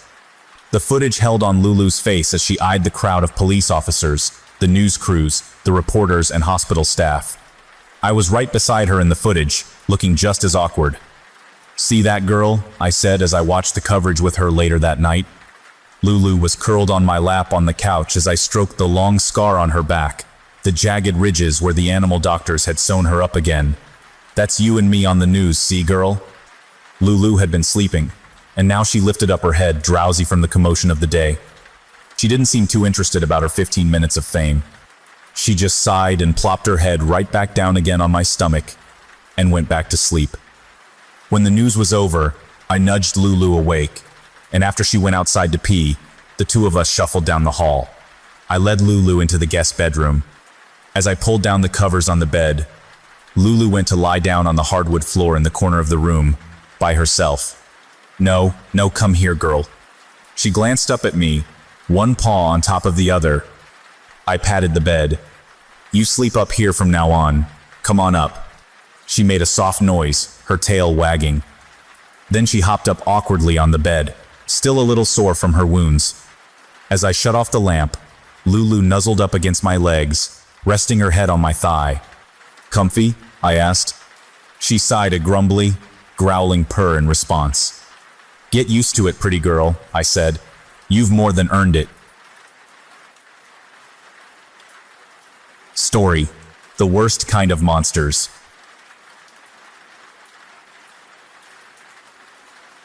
I could see exactly where I needed to go. That night was cold. The sticky after-storm air clung to me like a wet rag, and the fog was starting to rise. Behind me, I could hear the unmistakable sound of feet pounding on the pavement and the deep, winded breathing of a desperate charge. He was surprisingly fast, but I was faster and more desperate. He was an out-of-shape, overweight, middle-aged man, and I was none of those things. By then, he had been chasing me for about a mile through rugged woods. I also doubted he could breathe very well through that modified pillowcase draped over his head. His eyes were probably bulging from exhaustion through the holes in the fabric.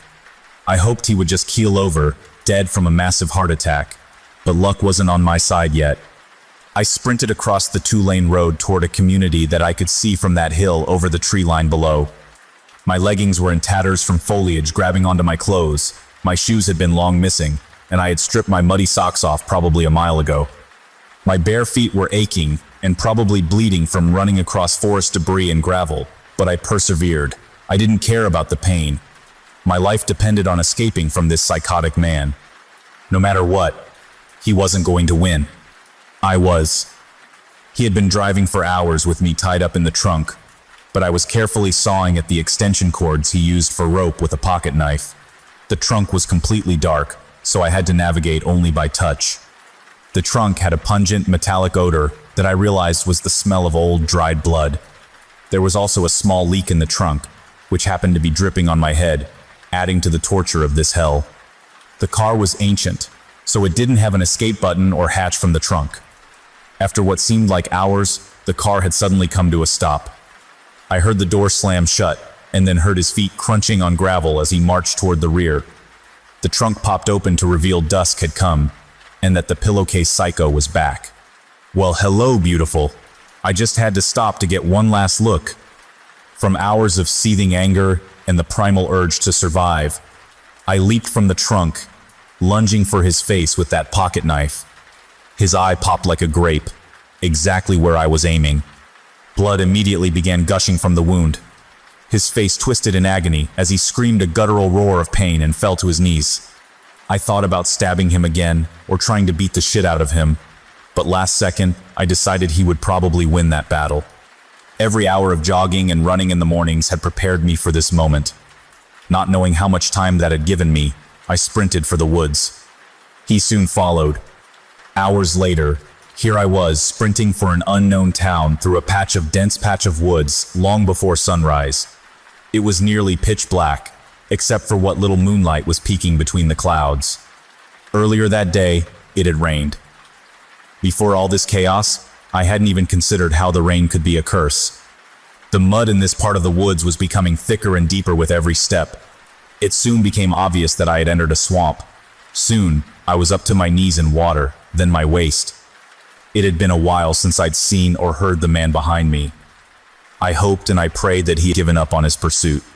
Thoughts began to form about what I would do when I finally made it to the town. Would I run to a house and bang on the front door, hoping that someone would answer? In the trunk, I discovered that he had taken my cell phone, my wallet, and my keys, but he hadn't checked my jacket pocket, where he would have found that pocket knife. Now, it was my sole possession. I was swimming at this point. The water smelled putrid and dank, filling my nostrils with that gassy, unmistakable smell of a swamp. After calming myself and building up the nerve, I checked around again and did not see the man. He was gone. My spirits lifted, and I chuckled with glee. That morning had started like any other. I'd wake up around sunrise, jog for a mile, shower, then I'd stop at Dunkin' and get an iced coffee before going to work. But something went horribly wrong this time. As I was jogging past a nearby park, I heard a car stop behind me down the block. The door opened and I could hear someone get out. This happens occasionally, and I usually tried to just ignore people, but this time, something didn't feel right, and I'd soon find out why. The next thing I remember, I'm waking up in the front seat of a car, my body giving me obvious signs that I had been sexually assaulted, and I won't give you the vivid details. The back of my head was drenched in dried blood, along with a pounding headache. The car reeked of cigarettes, and the old upholstery was cracked in a million places. The man who owned this clearly didn't care much about it. I looked around to see if I could spot him. The car was parked in the woods somewhere. The car was parked by a very old camper, looking as if it were older than my dad. The only path out was a set of ruts in the ground that led to what I assume was this horrible man's home. Not seeing the man, I decided to get out of the car and hastily make my way down this path and see where it took me. My leggings had been ripped open at the crotch and my knees were torn open from me falling to the ground. The cold morning air really reminded me of all this. After making it to the top of a hill, I could see that the path led to a winding two-lane road, but I couldn't tell where I was. That was when I heard feet pounding up the path behind me. I could see the man charging at me like a bull. The pillowcase over his head topped a large, hefty body that was capable of surprising speed.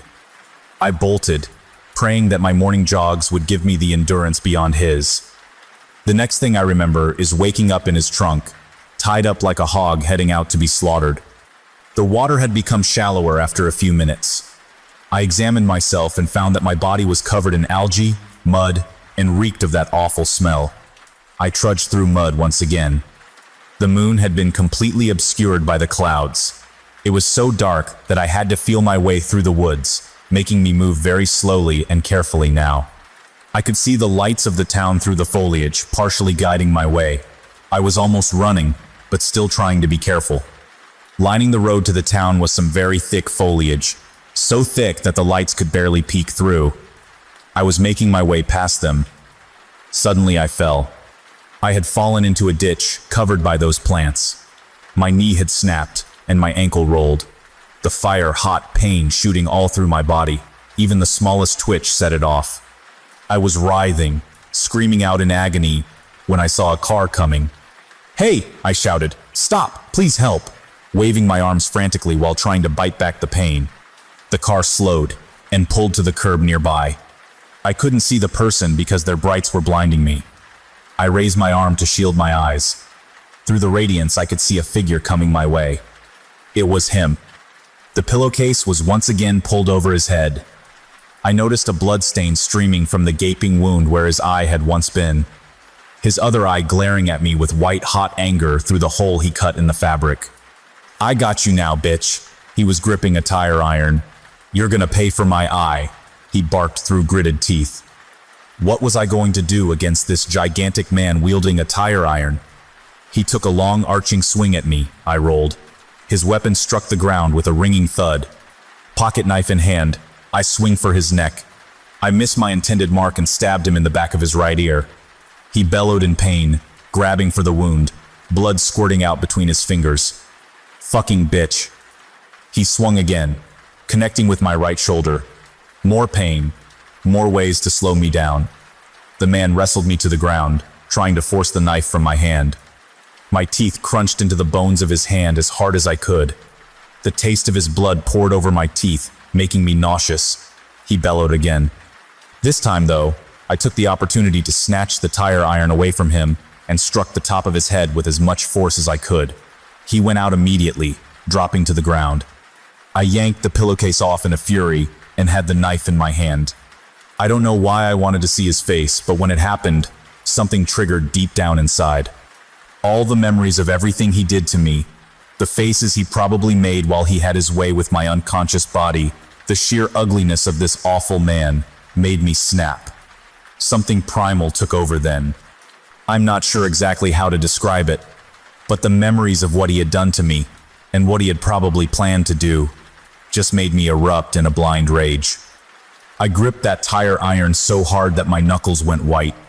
I bashed his face so many times that it barely looked human by the time my rage was satisfied. His crooked teeth were now either fragmented or gone. His fat tomato nose was flattened into a mushy wound, and both the eyes were popped now. His ugly, acne-scarred face now bruised, busted open, and swollen. If he did manage to wake up, well, he'd be in for an even rougher time. I felt happy about it, and I'm still not sure how to process that. Should I be proud? Should I be ashamed? Or should I be afraid? I needed to get out of there, in case he did wake up. I searched through his pockets and found his car keys. I decided to also snatch his wallet so I could identify him. I found something else too that baffled me. In the same pocket as his wallet, I found what appeared to be a chunk of my hair. I felt around my head and realized that it was. After some immense pain and effort, I managed to drag my useless leg over to the car and hauled myself into the driver's seat. The car rumbled to life, much to my joy. I turned the car around and drove. Luckily, I had injured my left leg, and this was an automatic shifter. This town was unknown to me, but I drove around until I found an officer. He tried to calm me down, but the words poured out of my mouth in such a fury that it just sounded like babbling. I must have been a sight with mud and algae up to my stomach, clothes shredded, no shoes or socks, twigs in my hair, and the stink of swamp. He took me down to the station and brought me a cup of coffee and a blanket.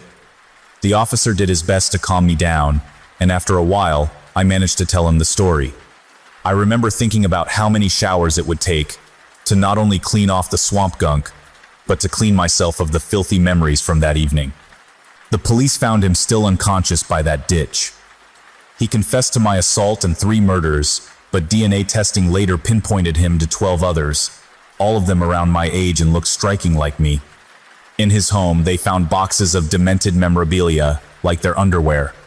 He also collected snippets of their hair that he kept in the drawer next to his bed. You can probably guess why. What did I learn from all this? When I got home, I showered 4 times that day. I did this for days, never really feeling clean again. After the ordeal with the man, I never leave the house without my pistol, a can of mace on my keychain, and an overly paranoid vigilance of those around me. Sometimes, I feel eyes watching me from behind, and I walk a little faster. I also bought a house and raised a German Shepherd puppy that I named Walter, who now joins me on my morning jobs. All these things combined still don't make me feel completely safe. Then there are also the nightmares, in which he brutalizes me and finally kills me. There is no escape from those. Therapy helps, but how can you escape your own subconscious thoughts? But the one thing I really learned is that the worst kind of monsters aren't imaginary creatures in movies or books. They are other human beings. Sometimes, the worst people can bring the monster out of you too. Story. Somebody has been leaving notes around my house. They're starting to freak me out. They started innocently enough. Don't forget your keys, read the first message, scrawled on a sticky note in loopy letters. It had been left on my fridge door. It immediately grabbed my attention because at the time I lived alone, I had no memory of writing it, and the handwriting didn't match mine or anyone I knew. I was slightly perturbed, but wasn't sure how to react. In the end, I just tossed the note and went to work.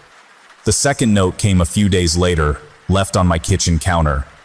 The sticky note was pink this time, but still had the same distinctive loopy handwriting. Make sure to pack a lunch today. Again, I was unsettled. Now, any normal person might have reported this to the police, but during that time, I was going through a major depressive spell. I had moved to a new city away from my friends and family, and had started a new job that I quickly realized I hated and didn't nearly pay enough. Home was lonely, and work was soul-crushing. I had trouble enough getting out of bed each morning, let alone filing a report that I am sure the police would not take seriously. Even more stressed, I crumpled up the note. However, I ended up packing a small lunch for myself. Usually I didn't bother to put in the effort and just ate cafeteria food, but against my better judgment, I fulfilled the wishes of the note. That day, the cafeteria was closed. The main cafeteria fridge had broken overnight and many of the frozen lunches inside had gone bad. Management thought it would be better to shut it down for the day. A feeling of unease settled in my stomach after learning the news. It was as if the note had predicted it. The notes continued throughout the following weeks. They would typically show up on random days, no more than 3 notes to a day. They were all left in obvious places in my apartment, all on sticky notes, and in that unfamiliar, loopy handwriting. They began to grow more prophetic. Take I-80 today. There will be a bad accident on your way home. Janet is going to offer you some cookies at the office. Politely decline. They will give you food poisoning. Marie has been on a diet. Compliment her on her weight loss. She'll end up thinking well of you. Of course, I tested the notes to see if they were accurate. Every time I ignored their advice, whatever it warned against came true. One day, a note said to pack an umbrella, and I purposely didn't. It was forecasted to be sunny that day, so any normal person wouldn't think to pack one, but sure enough, I got soaked that evening walking to my car. I was incredibly curious about the notes. There were so many questions I had about them, and those unanswered questions kept festering in my head. I tried writing notes back in return and leaving them out, but never got a response. I'd speak out loud and ask questions as if, or in case, the note writer could somehow hear me, but this only made me feel foolish. I'd occasionally make a surprise visit home at odd hours, just to see if I could catch the note writer leaving their notes. Of course, I never caught them. I tried installing cameras in my apartment, even making sure all of the cameras were completely hidden, but the next day I found every single one of the camera's insides completely torn out and placed on the kitchen table with a single note next to them reading, "Never do that again." The notes stopped coming after that, which made me deeply regretful. I had grown accustomed to the notes. I had begun to rely on them even. They had significantly improved my way of life over the last few months, both mentally, financially, and socially. I had actually started making friends at the office thanks to their advice, and for the first time in my life, I was even a bit popular. My managers, who before the notes didn't pay much interest in me, now valued my presence and would ask for my opinion on projects. It was no secret I was on my way to a promotion. Could I still do that without the notes? I also valued the notes as a friend, as weird as that sounds, or more like a guardian angel. Wherever they were from, they were always protecting me. Without them, the future was suddenly unknown, dangerous. Every time some mild annoyance popped up from that point, from bad traffic to stressful work situations and even a minor paper cut, I thought about how this all probably could have been avoided if I still had the notes. The next week, a bright green sticky note appeared on my bathroom mirror. "Don't forget to call Mom today. It is her birthday." I nearly cried. I decided to sack my investigation and just accept things as they were. Slowly, the fog of my depressive spell began to lift, and I could feel myself returning to how I used to be. My confidence rose, and for the first time in a while, I felt in equilibrium with my life. I went out, cracked jokes, and even managed to clean up my apartment. I also managed to get a girlfriend somehow. Her name was Amanda. I met her at a pub when I was out with my buddies. The best part of all this is that for some reason, she seemed to actually be into me. She was gorgeous, way out of my league really, with long auburn hair that reached down to her back with soft brown eyes. Her laugh was lovely, and the lemon-scented perfume she liked to wear was intoxicating. She was the type of girl you could chat with for hours and never run out of things to talk about. The relationship was still new, so I was trying not to plan our whole future together in my head, but she was so lovable, it was hard not to. At some point, I briefly thought about telling her about the notes. I've always wanted to tell someone about it, but never really had anyone to tell up until now. I decided not to, however, afraid she might think I was crazy. There was no point so early in the relationship making her think I was a loon. Plus, I was afraid the notes might stop again. If whoever was leaving them clearly didn't want me looking into them, how would they react if I shared what was happening with somebody? So at the moment, I kept it to myself. Amanda had a hobby of cooking and had invited me to her house on Saturday for, in her words, the best fucking spaghetti you'll ever eat. I was pumped since this was the first time I would actually visit her house. I was in a good mood that evening as I was getting ready for the date. I hummed to myself, happily thinking about how lovely this was going to be, and went downstairs to grab my keys. On the kitchen counter was a new hot pink sticky note. I picked it up instinctively. To kill your girlfriend. My brain stopped for a moment. I read it once, twice, a third time, the words flashing in my brain but hitting an error every time. I set the note down and gulped, feeling nauseous. Anxiously, I went to my car and started driving. I tried not to think about the note, but the words kept circling in my mind. Kill your girlfriend. The notes have never failed me before, and they were always in my best interest as far as I knew, which was admittedly not much. Maybe they were wrong this time? Maybe it wasn't meant to be taken literally? Kill could be a synonym for break up, right? My mind kept trying to make up poor excuses the whole way there. By the time I arrived, I was a sweaty mess and not a lick calmer. I pulled down my sun visor to check my face, and a bright green sticky note fluttered out. I went cold. The notes had never appeared outside my house before. Hands shaking, I picked up the note and read it. Kill Amanda. Take the gun from your glove box and shoot her.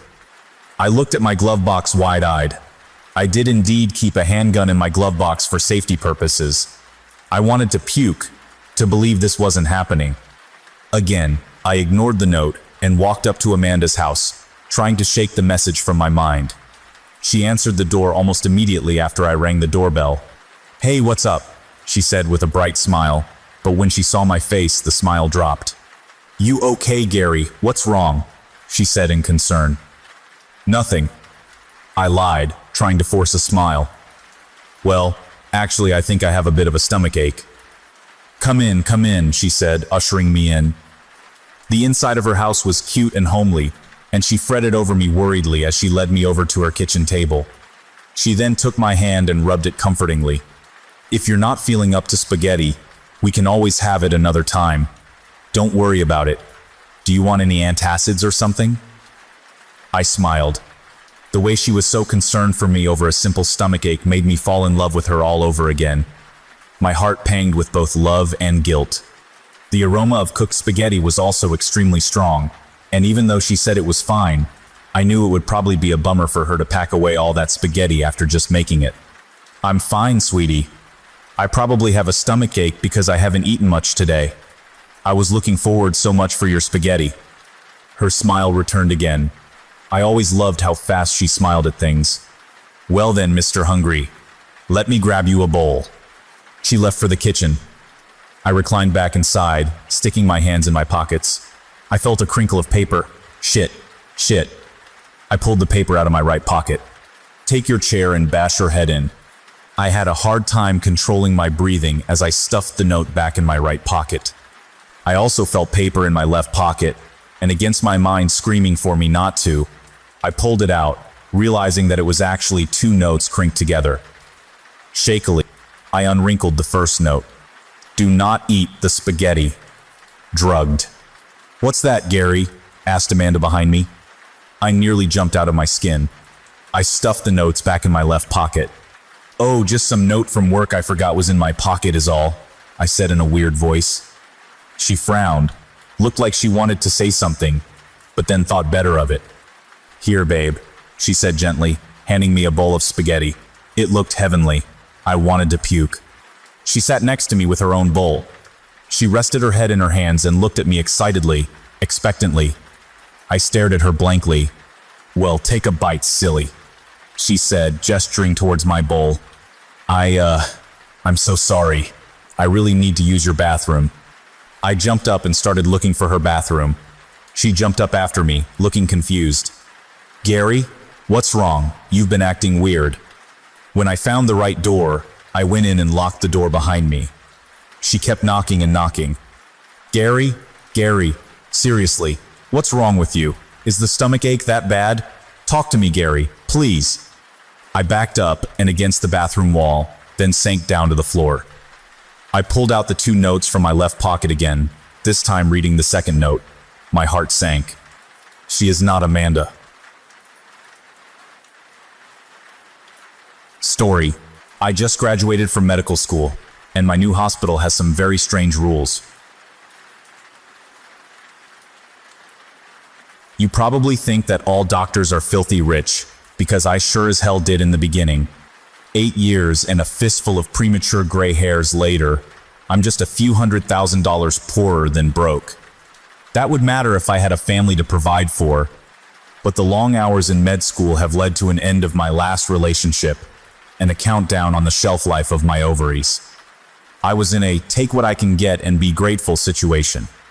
So when St. Francis Hospital in Charleston, West Virginia offered me a position, I packed my sad life into 3 bags and sought opportunity in the hills of Appalachia. 19 of us started in July, and 13 have since dropped out. I like to think of myself as the rat that wouldn't drown. Some people broke inside after watching children die because they weren't good enough doctors quite yet. Everyone has to be a rookie at some point. It's doubly hard when you have to inform the dead child's parents, who then beg you to tell them different news, or scream that they want to die and just please kill them with whatever drug takes away the pain. But most of my incoming class couldn't handle the chief of medicine. Dr. Vivian Scrid is, without a doubt, the biggest bitch I've ever met. Now I know why. 19 of you start today, and we've got a pool going with bets on how long each of you will last, she told us on day 1. Don't feel any pressure, folks. I've talked with each of you in private, and my expectations are very low. She peered condescendingly over her thin spectacles, snorted, then turned around to walk away. You should know when to follow me and when to stay away, because I'm not going to waste time explaining what you should figure out on your own. We gawked at one another, all feeling weak and small, then scampered after her. I was last in line, and felt out of place taking even that much. You should have the list of expectations for St. Francis, Dr. Scrid explained as she walked on, not bothering to look at us as she talked. I printed 18 sets of rules so that you would have to challenge one another for them, knowing that one of you would be left behind. An icy cold settled in the pit of my stomach as I saw everyone look down at a list of rules that only I did not have. If you cannot follow these rules, there will be no place for you in this hospital. It most likely means that you are unsuited to be a doctor and should consider a profession that demands a weaker mental aptitude. At that, she turned around to face us all. And if you think that I'm the type to give second chances after a mistake, you're woefully underprepared for the world of medicine. She stopped and looked at each of us in turn, apparently expecting a response that no one dared to offer. Well, she shot out in exasperation. Why are you standing here? People are dying. Get to work. No one wanted to show me their list of rules, so I had to wait until one of my classmates died. It took nearly a week. I was working at 3:00 a.m. because I had only been on the clock for 10 hours. I was rushing into another room so that a patient wouldn't know I was Googling his symptoms. Doctors do this far more than you realize. When I saw Myron by himself in an OR, I stopped immediately. Myron? I squeaked. What the hell is that? His arms were working furiously, but his back was turned toward me, so I couldn't see what he was doing. Something felt wrong. Myron was the pick of our litter. He'd been top 10 in his class at Johns Hopkins, and he would remind us of that fact in exchange for answering the questions that we were too terrified to ask Dr. Scrid. Slowly, I approached Myron, not wanting to startle him. We're really busy right now. Is there something you need help with? He showed no outward signs that he had heard me. Instead, he kept pumping away furiously at the task at hand. When I was 5 steps from him, I could see drops of blood flying over his shoulder, which made no sense since he had been alone in the room. Myron, I whispered, barely loudly enough to hear my own words.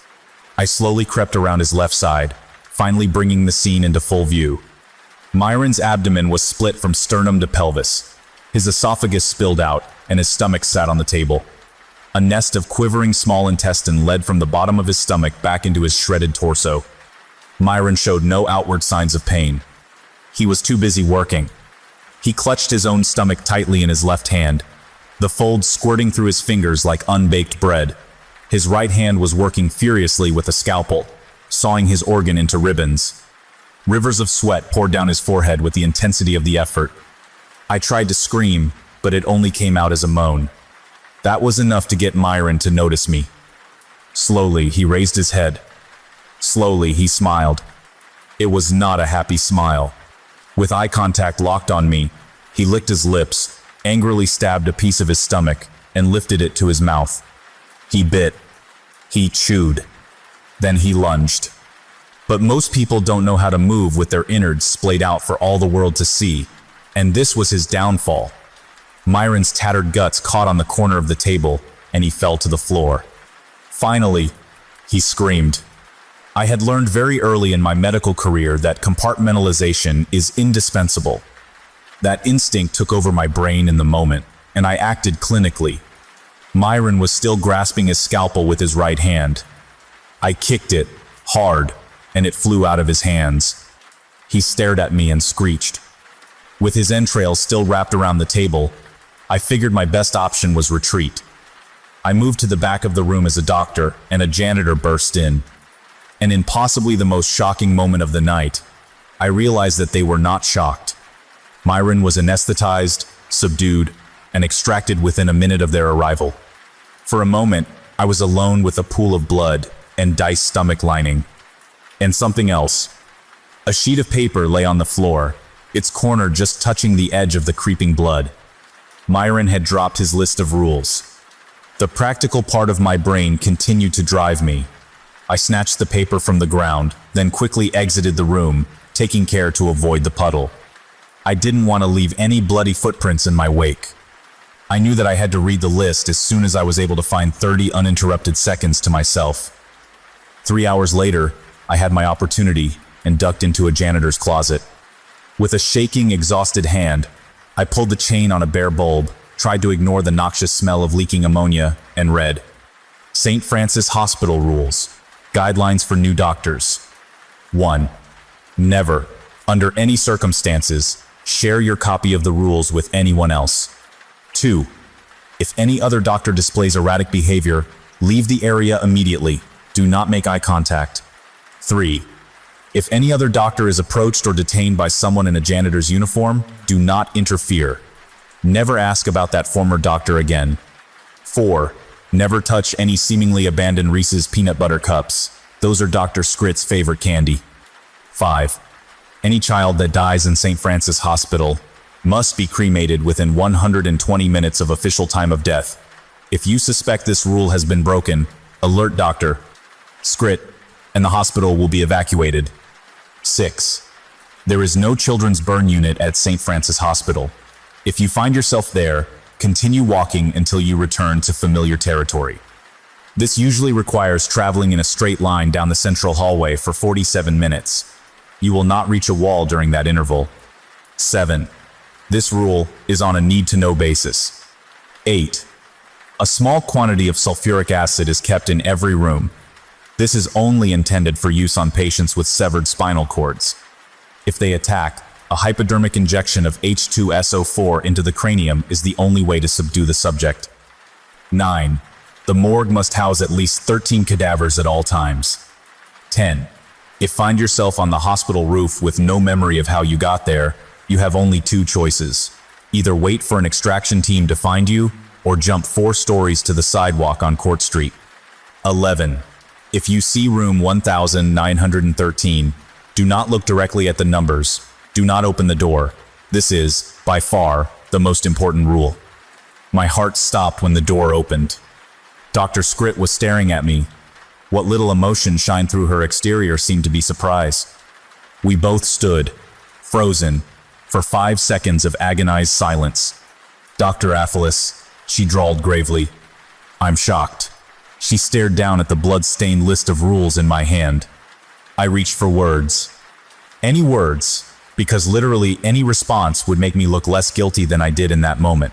Staring up at my boss's boss, and saying literally nothing in my defense as she weighed my soul with her eyes. And I said nothing. You took a list that wasn't yours, and were nowhere to be found after your coworker experienced such an unnatural incident. Dr. Scrit huffed through her nose. It seems that you're willing to do the unthinkable in the name of getting what you need. And Myron couldn't even follow the most important rule. She clenched her teeth. I had a 4-year streak of predicting which incoming doctors will break the soonest. This will ruin my chances in the office pool. The ghost of a smile graced her lips before she turned to leave. Get to work, doctor. You've got 3 hours left on your shift, and those symptoms aren't going to Google themselves. I didn't realize that I'd been holding my breath until I heard my own gasp for air. Shaking, I slowly emerged from the janitor's closet. I quickly stuffed the list of rules back into my pocket, reflecting on the fact that I had just achieved what might be considered an actual win. Perhaps, just maybe, I would keep my head above water at St. Francis after all. I turned to head down the hall when I stopped in my tracks. Everything was unfamiliar. What the hell had happened? I glanced all around. The design of the hallway was familiar, but everything was off. I could hear people talking in the rooms, but the immediate vicinity was devoid of all people but myself. Nothing made sense. Then I looked up. And I'll be honest, I peed just a little when I read the sign. Story. I've been trying to leave my bathroom for the past 30 minutes. I can't leave my bathroom. About 30 minutes ago, I got out of the shower and dried off, put on my PJs, opened the door and walked out, only to find myself back in my bathroom, staring at the closed door. I stopped and tried to rationalize what had just happened to me. I convinced myself that I had simply imagined that I had opened the door and stepped out, so I tried again. I pushed the door handle down, opened it, stepped out, and yet again found myself in my bathroom, standing in front of a closed door. This has happened every single time I've tried to leave. I keep my phone in the bathroom with me when I'm showering. I live alone, so I keep it with me just in case, for safety. The first thing I did was call my parents. My dad didn't pick up, but my mom did. I tried to explain the situation to her, but she couldn't seem to understand how I was trapped in my bathroom if the door could open. She seemed convinced that I must mean that my bathroom door's lock was broken and I was trapped inside. Regardless, she said that she would be over as soon as possible. She only lives a 15-minute drive away, so she should be here any moment. I'm sat leaning against my bathtub, looking out the open bathroom door into my landing. I opened it this time, but didn't try to step out. Everything looks normal. My bedroom door is closed just as I left it. The airing cupboard door closed as well. The stairs leading down to the hallway and the front door, all normal. The door's shut.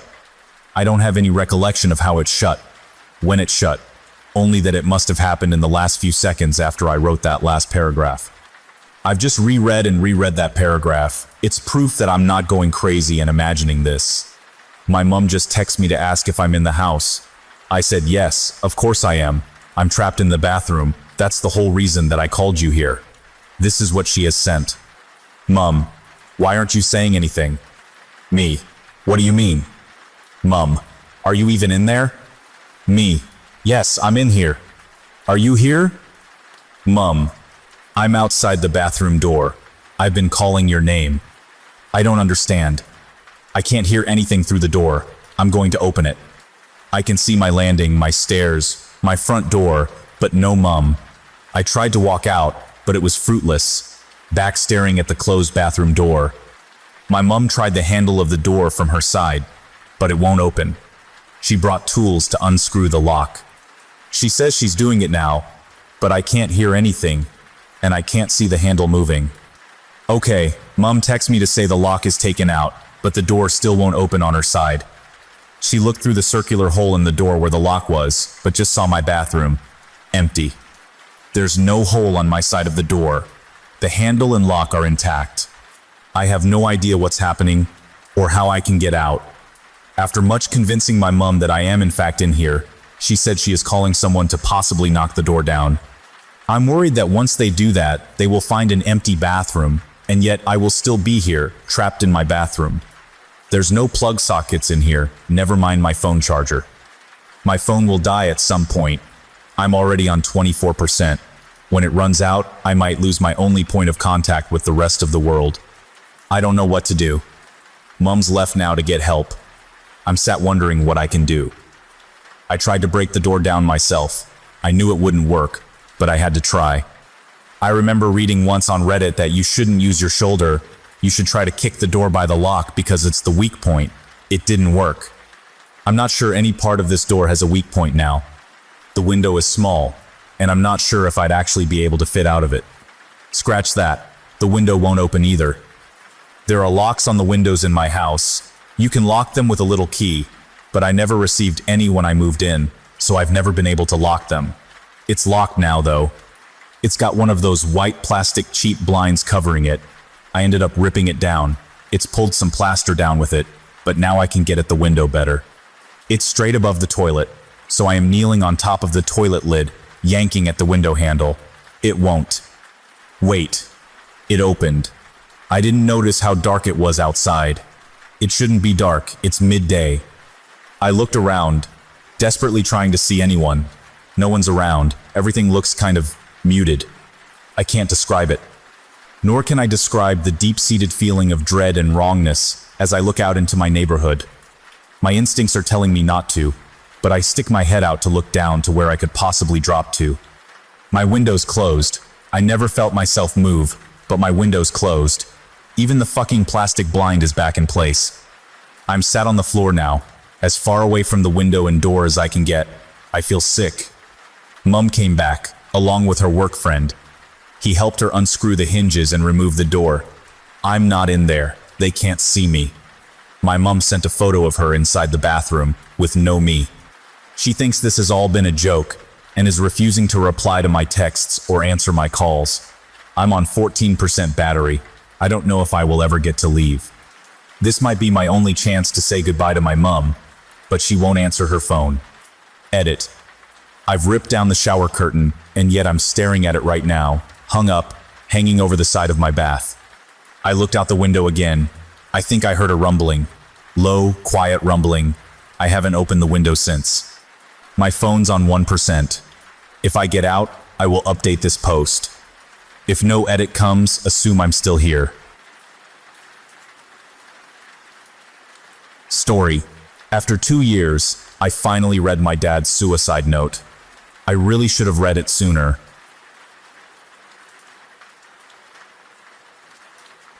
I took a deep breath to stop the slight shaking in my hand, whispering my affirmation on the exhale. I'm ready for this. I'm ready, before sliding the blue-lined notebook paper out from its envelope. It was finally ready to read my dad's suicide note. It took me almost 2 years to get to this point of acceptance and readiness. 2 years ago, I was known as a bright, energetic girl who was ready to take on the world. Having just finished high school as the class valedictorian, I was following in my father's footsteps and received a full-ride scholarship to his alma mater, where I would also compete nationally on the women's track team. All of this was possible thanks to the support of my favorite person in the world, my dad. Growing up, as far back as I can possibly remember, it was just me and Dad. He had told me that my mother had given in to her drug addictions and walked out when I was still an infant.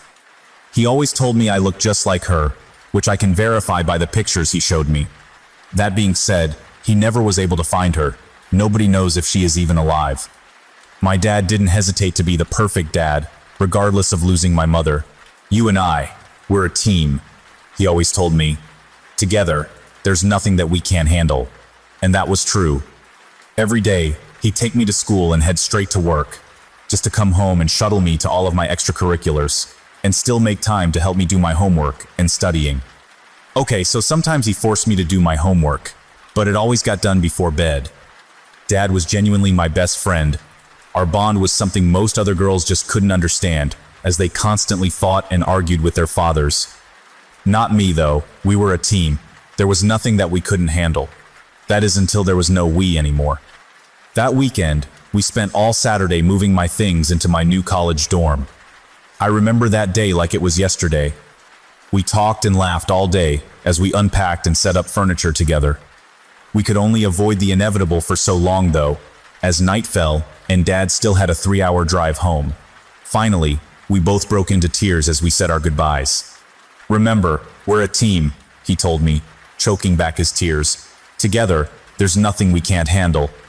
I finished for him, and with that, He climbed into his pickup and drove off. I cried myself to sleep, thinking about how I had never gone more than a day without seeing my dad, and now I was supposed to live on my own? I woke up early the next day, still wearing my jeans from moving day.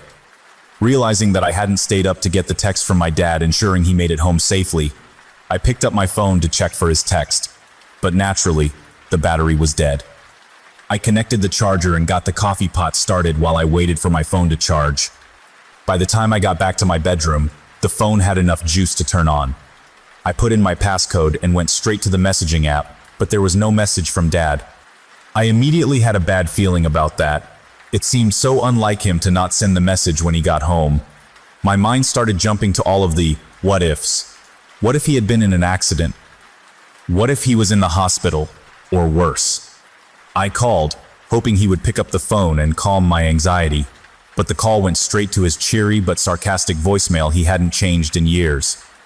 "This is Darren. Sorry I missed your call. Leave me a message and I'll probably call you back, but no guarantees." "Hey Dad, this is Aaron. Sorry, I fell asleep. Just wanted to know you got home okay. Call me. Love you." I'm sure he just fell asleep and hasn't got up yet, I told myself out loud. I continued to try and reassure myself that nothing was wrong, but it didn't help.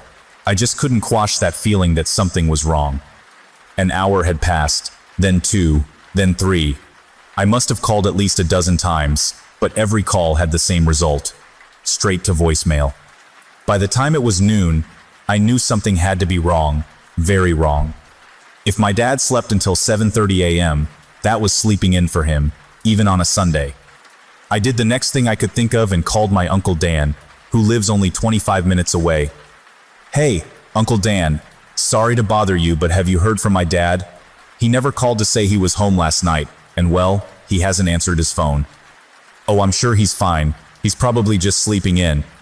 He's an empty nester now, or maybe he's just working on that old Camaro. Maybe he'll finally get it running," Dan said with a chuckle. "Look," I said, while pacing my room, somewhat annoyed by his lack of concern. "Can you just please do me a favor and go check on him?" "I'd love to, but I'm at the lake right now, having myself a nice quiet fishing trip. But tell you what, if you haven't heard from him by later this afternoon, I'll stop by on my way home and smack him for you." "All right, thanks, Dan," I said before hanging up, not even trying to hide my disappointment. I couldn't understand how Dan could just blow off the fact that Dad hasn't called me. I knew my dad better than anybody, and this wasn't normal. I called the highway patrol next and asked them if there had been any accidents involving a 2006 Chevy Silverado. Thankfully, there had been none. After that, I called the local police for my dad's city, asking them to file a missing persons report or to do a wellness check. They blew me off the same way Uncle Dan did, telling me that he's an adult and has no obligation to check in with his teenage daughter, and recommended that I wait a couple of days. By 2 p.m., still, with no phone call and nobody that would take me seriously, I grabbed the keys to my dainty maroon sedan and started driving. I drove fast. I couldn't help it, but I made it home in just 2.5 hours, cutting 30 minutes off the usual 3-hour drive. I felt my heart speed up and hit a little harder as I pulled into my neighborhood, anxious to get some answers. As the garage door opened, I could see the Chevy Silverado in the garage, next to the rusty old Camaro with parts and tools scattered about. Feeling a little relieved, I took a deep breath in and let my chest push the air back out. "Dad?" I called out as I walked through the door. His keys, wallet, and cell phone all lay in place on the old, beat-up brown shelf next to the door. "Dad, Arkansas EU home?" There was still no answer, as I peeked out into the backyard. It seemed as though the home I'd known my whole life had never been so quiet.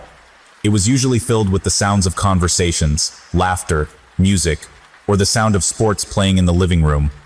Tonight, however, the silence of the house was so muted that each stair creak sounded like the house was moaning in pain, as if it was being forced to tell a dark secret. "Dad?" I called out, a little softer this time, scared to disturb the leering silence. I gave his bedroom door a soft knock, then twisted the doorknob and pushed lightly, encouraging it to slowly open with a drawn-out, squealing creak. That's where I found him. The first thing I noticed was the blood. The headboard of his bed had a deep red, almost black in the middle, Spatter of blood. It looked as if someone had filled a large water balloon with blood and launched it at the headboard. The splatters of blood projected upwards from the headboard, leaving long streaks of blood up the wall and even onto the ceiling. Laying on the bed was my father, thankfully slumped in a way that I could not see his head and face. Next to him, I could see the deep brown woodstock of his 12-gauge shotgun. This is an image I can't get out of my mind. The harder I try to not think about it, the more I think about it. It haunts me, every day and every night. I frequently have nightmares, where I watch a dark figure place a shotgun to my dad's head and pull the trigger, sending blood and brain matter flying throughout the room. I always try to stop it from happening, but I'm unable to move. That evening, I experienced what shock truly is. It's as if the part of my mind that controls how rational people should act simply broke. I know I called 911, I know I told them someone was dead, but I barely remember anything else from the ensuing events until the funeral, and the time the detective told me that my father's death had been ruled a suicide. Detective Tilly was her name. I always kept her card in my nightstand. She handed me a Ziploc bag. Inside was an off-white envelope that was once sealed, but had carefully been opened. On the outside, written in black ink, my name was written. "It's addressed to you," Detective Tilly said. "We had to process it for evidence, but the case is closed, and this belongs to you." The next thing she handed me was her card, with a soft touch on my shoulder and a promise that I could call any time, under any circumstance. Over the following 18 months, my life can only be described as an absolute mess. I was hospitalized twice, not for physical injuries, but psychiatric ones. I would simply forget to eat, and ended up severely underweight. Another time, I was apparently found by police walking down the highway at night, barefoot, wearing only shorts and a t-shirt. I don't remember that, but needless to say, I did not end up following through with college. When I wasn't an inpatient, I stayed with my Uncle Dan and Aunt Molly, who kindly took me in and handled basically all of the affairs. Over the past 6 months, thanks to the help of Uncle Dan, Aunt Molly, my psychiatrist, and my therapist, I've made progress enough to finally start feeling like a normal person again. I'd been weaned to low dosages of the pills that help me sleep, and my therapist and I had decided that I was finally in a place where I could, and should, read the suicide letter addressed to me. "Aaron, I want you to know that I'm sorry, and that none of this is your fault. Ever since your mother's death, the only thing that brought me happiness was being your dad. Now that you are off on your own, I don't feel as if I have any reason to live. I love you. Dad, asterisk." I paused, staring at the words, letting them sink in. My fist slammed on the desk before I even realized I was angry, knocking my pen holder over. I grabbed the pen holder and threw it across the room. I heard it crack on the wall, followed by pens and pencils landing in every which direction. "What the fuck?" I said out loud, as my sight blurred slightly from the accumulating tears. This letter was supposed to provide me with closure, not more questions. What did he mean by my mother's death? My father had always told me that she left, and he didn't know what happened to her after that. And why is it that he couldn't continue to be my dad after I left college? I took a deep breath in through my nose and pushed the air out through my lips. I took a couple more deep breaths until I had composure over myself. I started picking up the pens that I had thrown everywhere. They were all the blue-capped ballpoint pens, the only pens I would write with. That habit was one of the many that I picked up from my dad. That's when the oddity of the note struck me, something I hadn't thought of until now. The note was written in black pen. My dad only ever wrote with blue pens, as if he had some sort of paranoia with using any other ink. I rushed back to the note and looked at it more intently. The black ink on the paper didn't seem right, and not just the color, but the lettering as well. I rushed to the closet and pulled out the old orange shoebox that contained every card my dad had ever left me. On top was the card he had given me along with my graduation gift. On the top front, written in blue ink, was my name. I placed it next to the suicide note written with black ink. It was different. The handwriting was close, but different. My dad wrote the E in Aaron with straight lines and sharp points on the graduation card, but on the suicide note, the back of the E was curved. There were other small differences as well, such as how on the note, the handwriting was slightly more slanted than on the cards my dad had given me. Over the next few hours, I pulled out every single card and analyzed the handwriting, comparing it with the suicide note. The more I read, the more I became convinced that the suicide letter was written by someone else. But who? Was my dad murdered? I approached Dan as soon as he got home, holding the letter in my hand. Dan, there's something that I'd like to talk to you about, I said, standing in the doorway of his office with my free hand anxiously pulling at my hair. What can I do for you, Aaron? Dan replied with a smile, but still looking down at his computer. My dad's suicide note, I read it. It says here that my mother died, but my dad said that she left and he never knew what happened to her. I'm just confused. For a moment, just a small moment, a look of surprise came over Dan's face, as if he'd been caught with his hand in the cookie jar. Just as quickly as it appeared, that expression left and was replaced with a kind, caring look. I'm sorry, honey. I don't know much about your mother, only met her a few times myself. He paused for a minute to remove his reading glasses and set them on his desk. I'm sorry to say this, but I think it's also fair to say that there were a lot of things your dad kept to himself. I wish he'd opened up about his struggles. We all do. Okay, I'm sorry to bother you, I said, starting to walk away. Hey, don't leave yet. Is there anything else that is bothering you? Well, the thing is, I trailed off and looked down at the ground. I didn't know how to say it, that I thought my dad was murdered. I started doubting myself and was worried that after all of the problems I've had that I might sound crazy. It's okay, Aaron, you can tell me. I don't think my dad wrote the note. It's not his handwriting. It doesn't match. I spat out. Aaron, Dan said, sounding clearly disappointed. I thought we had this all behind us. Did you take your meds today? Yes, I took. I'll call Dr. Z first thing tomorrow. We don't need you to have another mental break. I'm sure the therapist can get you in for an emergency session as well, he said while scribbling down some notes on his post-it stack. You know what? You're right. I'm overthinking this all. I'm just going to go get some rest. I didn't wait for a response. I turned and hurried into my room, closing and locking the door behind me. Deep breaths, I thought to myself. Deep breaths. I took a few moments to compose myself before sitting down on my chair. I unclenched my hand, letting the old post-it note that I had swiped off Dan's desk fall onto mine. The note said, "Pick up prescription for Aaron." The E was written with a curved backline.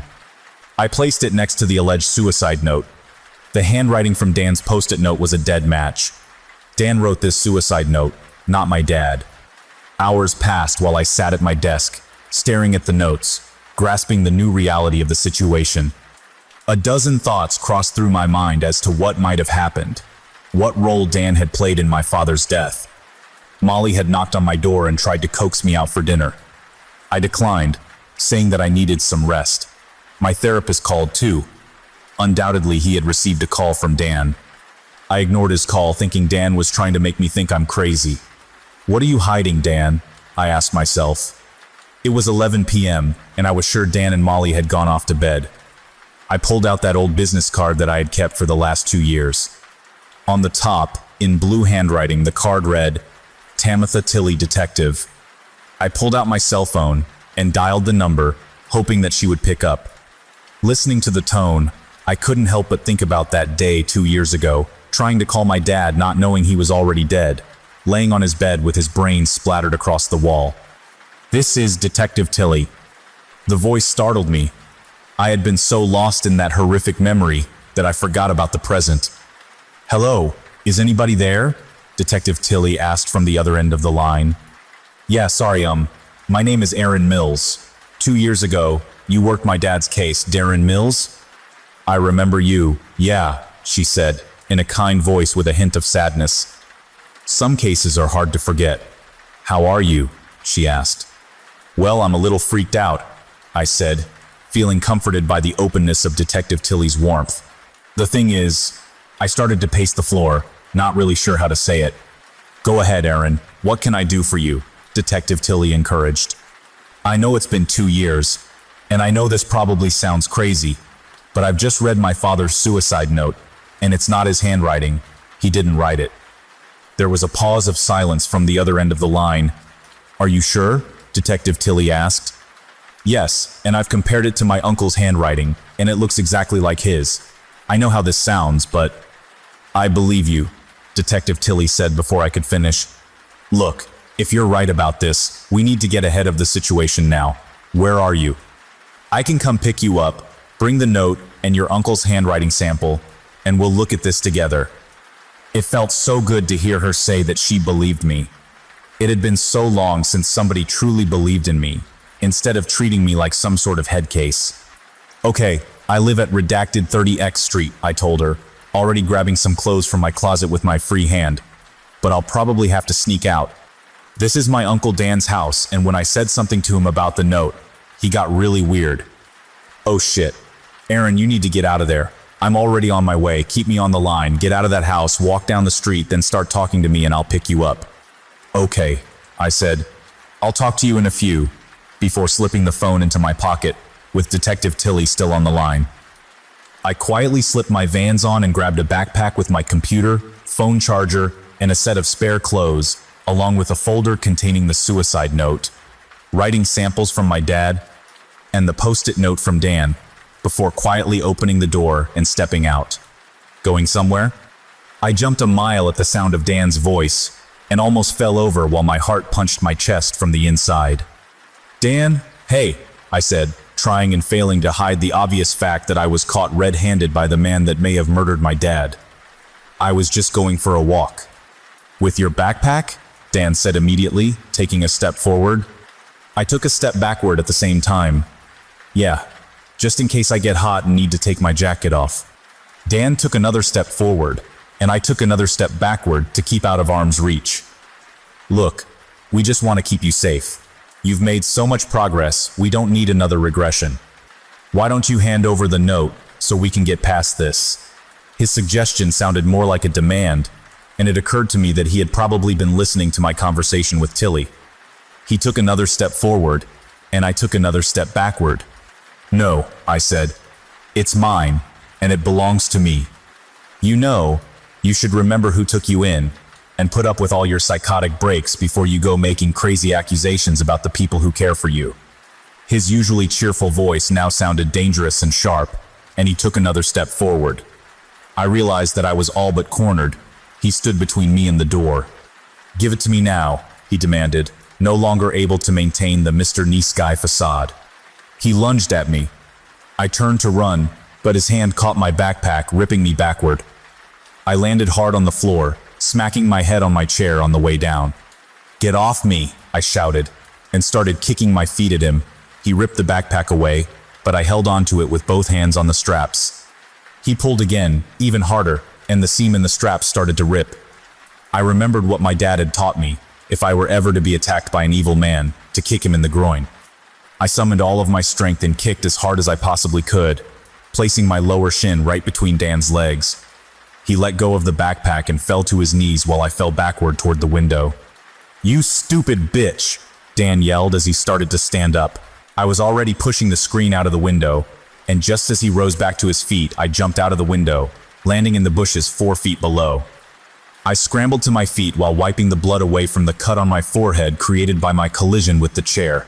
I heard a thud behind me, and turned to see that Dan had already made it through the window. All I could do now was run. I made it about 10 feet away before something hard hit my head. My vision flashed, and the next thing I knew I was on the ground with Dan standing over me, a large rock in his hand. "Drop the rock or I'll shoot." I looked up to see Detective Tilly standing 20 feet away, her pistol drawn and pointed right at Uncle Dan. "Look, this is just a big misunderstanding," Dan said desperately while dropping the rock. "Put your hands on your head and get on your knees," Tilly demanded as she walked forward, pistol still drawn. Dan dropped to his knees while I began to crawl away. "Now lay down on your stomach," Tilly demanded, as she carefully navigated behind him. "She's having a psychological break, she needs help," Dan pleaded, but Tilly ignored him. Instead, she grabbed his head and slammed him into the ground, face first, and proceeded to put him in handcuffs while multiple other police cars arrived. A lot happened in the next few weeks. I spent a couple of days in the hospital, being treated for a serious concussion. Detective Tilly stopped in multiple times to check in on me and keep me updated. The following day, she had the case reopened to be investigated as a homicide, with the suicide note being a key piece of evidence. Dan was arrested that night for assault. Detective Tilly had heard the entire thing over the phone and witnessed him hit me in the head with the rock. When questioned about the homicide, however, he refused to talk and lawyered up. Instead, they turned to interrogate Aunt Molly. It took her less than an hour to crack and confess to everything. As it turns out, it wasn't just my mom who was into drugs. They all were. Aunt Molly, Uncle Dan, even my dad. One night when I was just an infant, things got out of hand while they were using, and my mother overdosed. They didn't want to go to the police because they would all go to jail, and guardianship of me would have been given to the state. Instead, my dad and Dan disposed of her body and played it off as if she had walked out on us. They all got clean after that, and my dad made it his goal to be the best dad he could be. The night my dad died, my dad admitted to Dan that he couldn't hold on to the secret anymore. Now that I was an adult, he planned to confess to the authorities what had happened 18 years ago. This didn't sit well with Dan, so Dan killed him and made it look like a suicide to keep Molly and himself out of prison. It was a lot to grasp, but ultimately I feel much better finally understanding the truth. I've forgiven my dad and can finally move on with my life and continue to college. I know that, even though he's gone, Dad will always be with me. After all, we're a team, and together, there's nothing that we can't handle. Story: I'm the only woman at my IT job, and now I know why.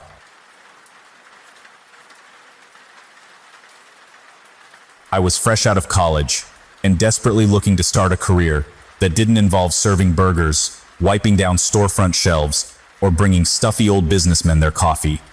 On average, I was applying to 6 jobs a week and going to maybe half as many interviews. I knew my major in English wasn't likely to be met with high demand, but I honestly thought my options would prove more promising. Still, I remained optimistic, persevered, and only applied to comfortable office jobs with benefits. It wasn't good for my bank account, but it nourished what little pride I had left. About 3 weeks ago, I had a phone interview with an internet security company.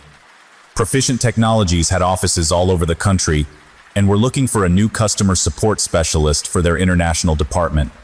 Requirements were a pleasant voice, good spoken and written grammar, some tech knowledge, and the ability to work day and night shifts. The office was only 2 subway stations from my apartment, and they offered health insurance. I applied despite having very vague notions about computer sciences. The phone interview went well, and after 2 more meetings with HR and management, they sent me a very generous offer, considering I was entirely inexperienced. During my first week, I had to work the regular 9-to-5 shift so I could be online at the same time as my manager, who was working from a different city.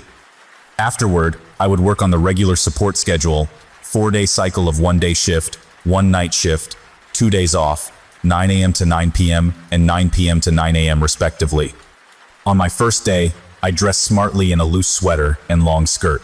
Perceptively aware that IT departments are mostly male, I didn't want to draw unnecessary attention by dressing provocatively or inappropriately. The guy at the front desk seemed regular enough. He introduced himself as Tom before helping me fill out some paperwork and guiding me to a desk in the large open-plan workspace. I stared at the countless desks as we walked, finding it difficult to meet the eyes of the men that sat behind them. I saw no other girls in the workspace, which was unusual and somewhat unsettling.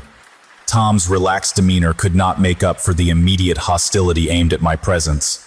The air seemed to seep out of the room as I felt my new coworkers chant, "You don't belong here," in silent unison. It surprised me when Tom stopped at a desk that was extensively decorated with printed memes, bright pink floral stickers, and a small tattered teddy keychain that lay behind the monitor.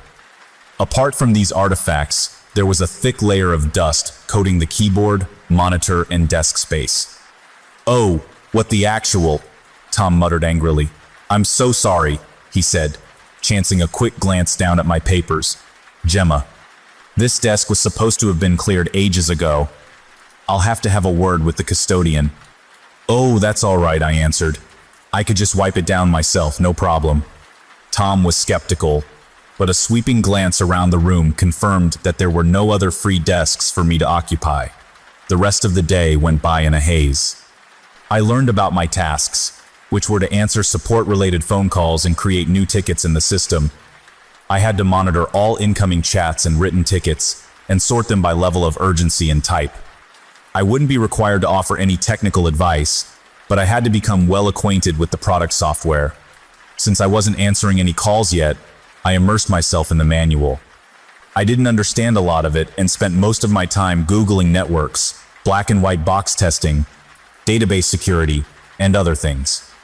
My manager checked in just before lunch and seemed slightly disappointed by my overall grasp of the material.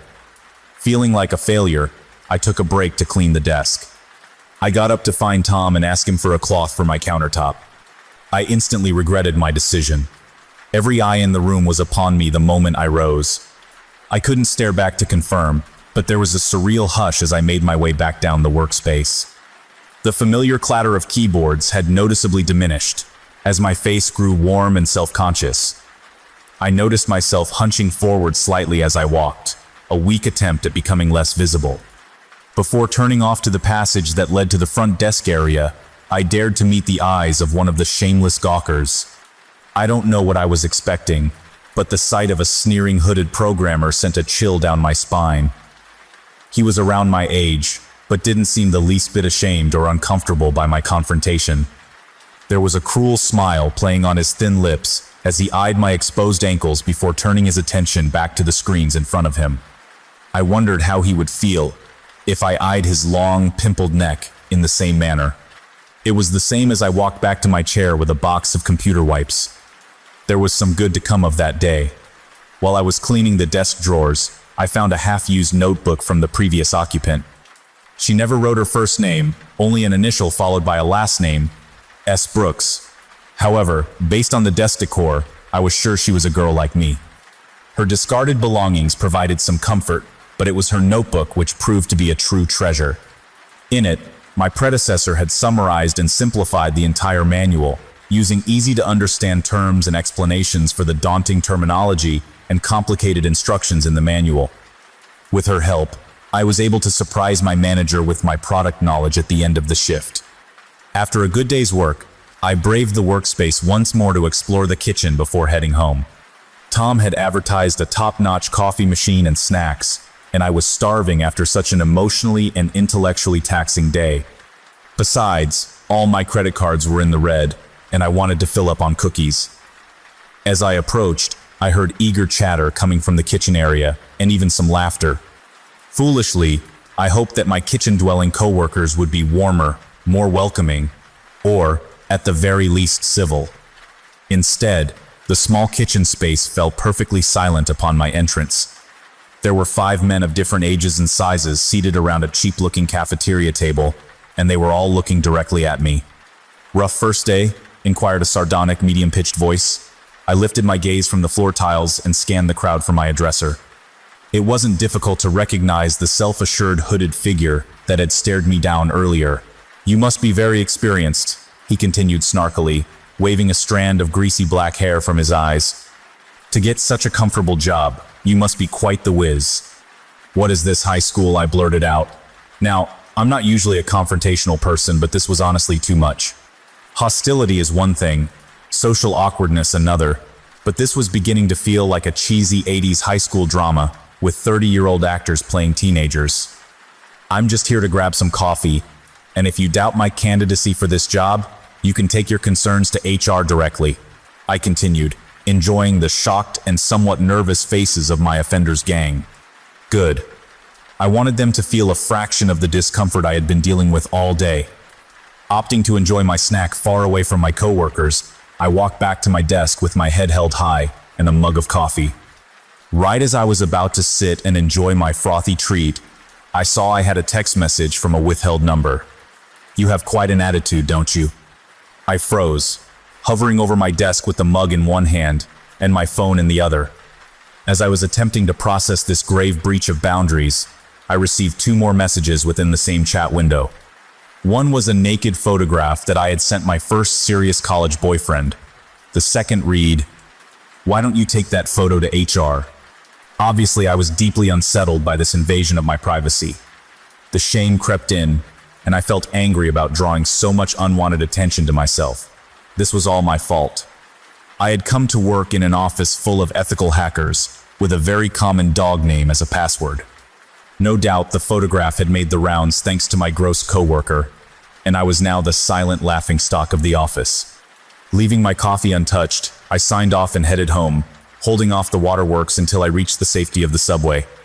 I couldn't stop crying for most of that night, turning the day's events over in my mind, feeling sick every time I imagined my coworkers leering at my naked body.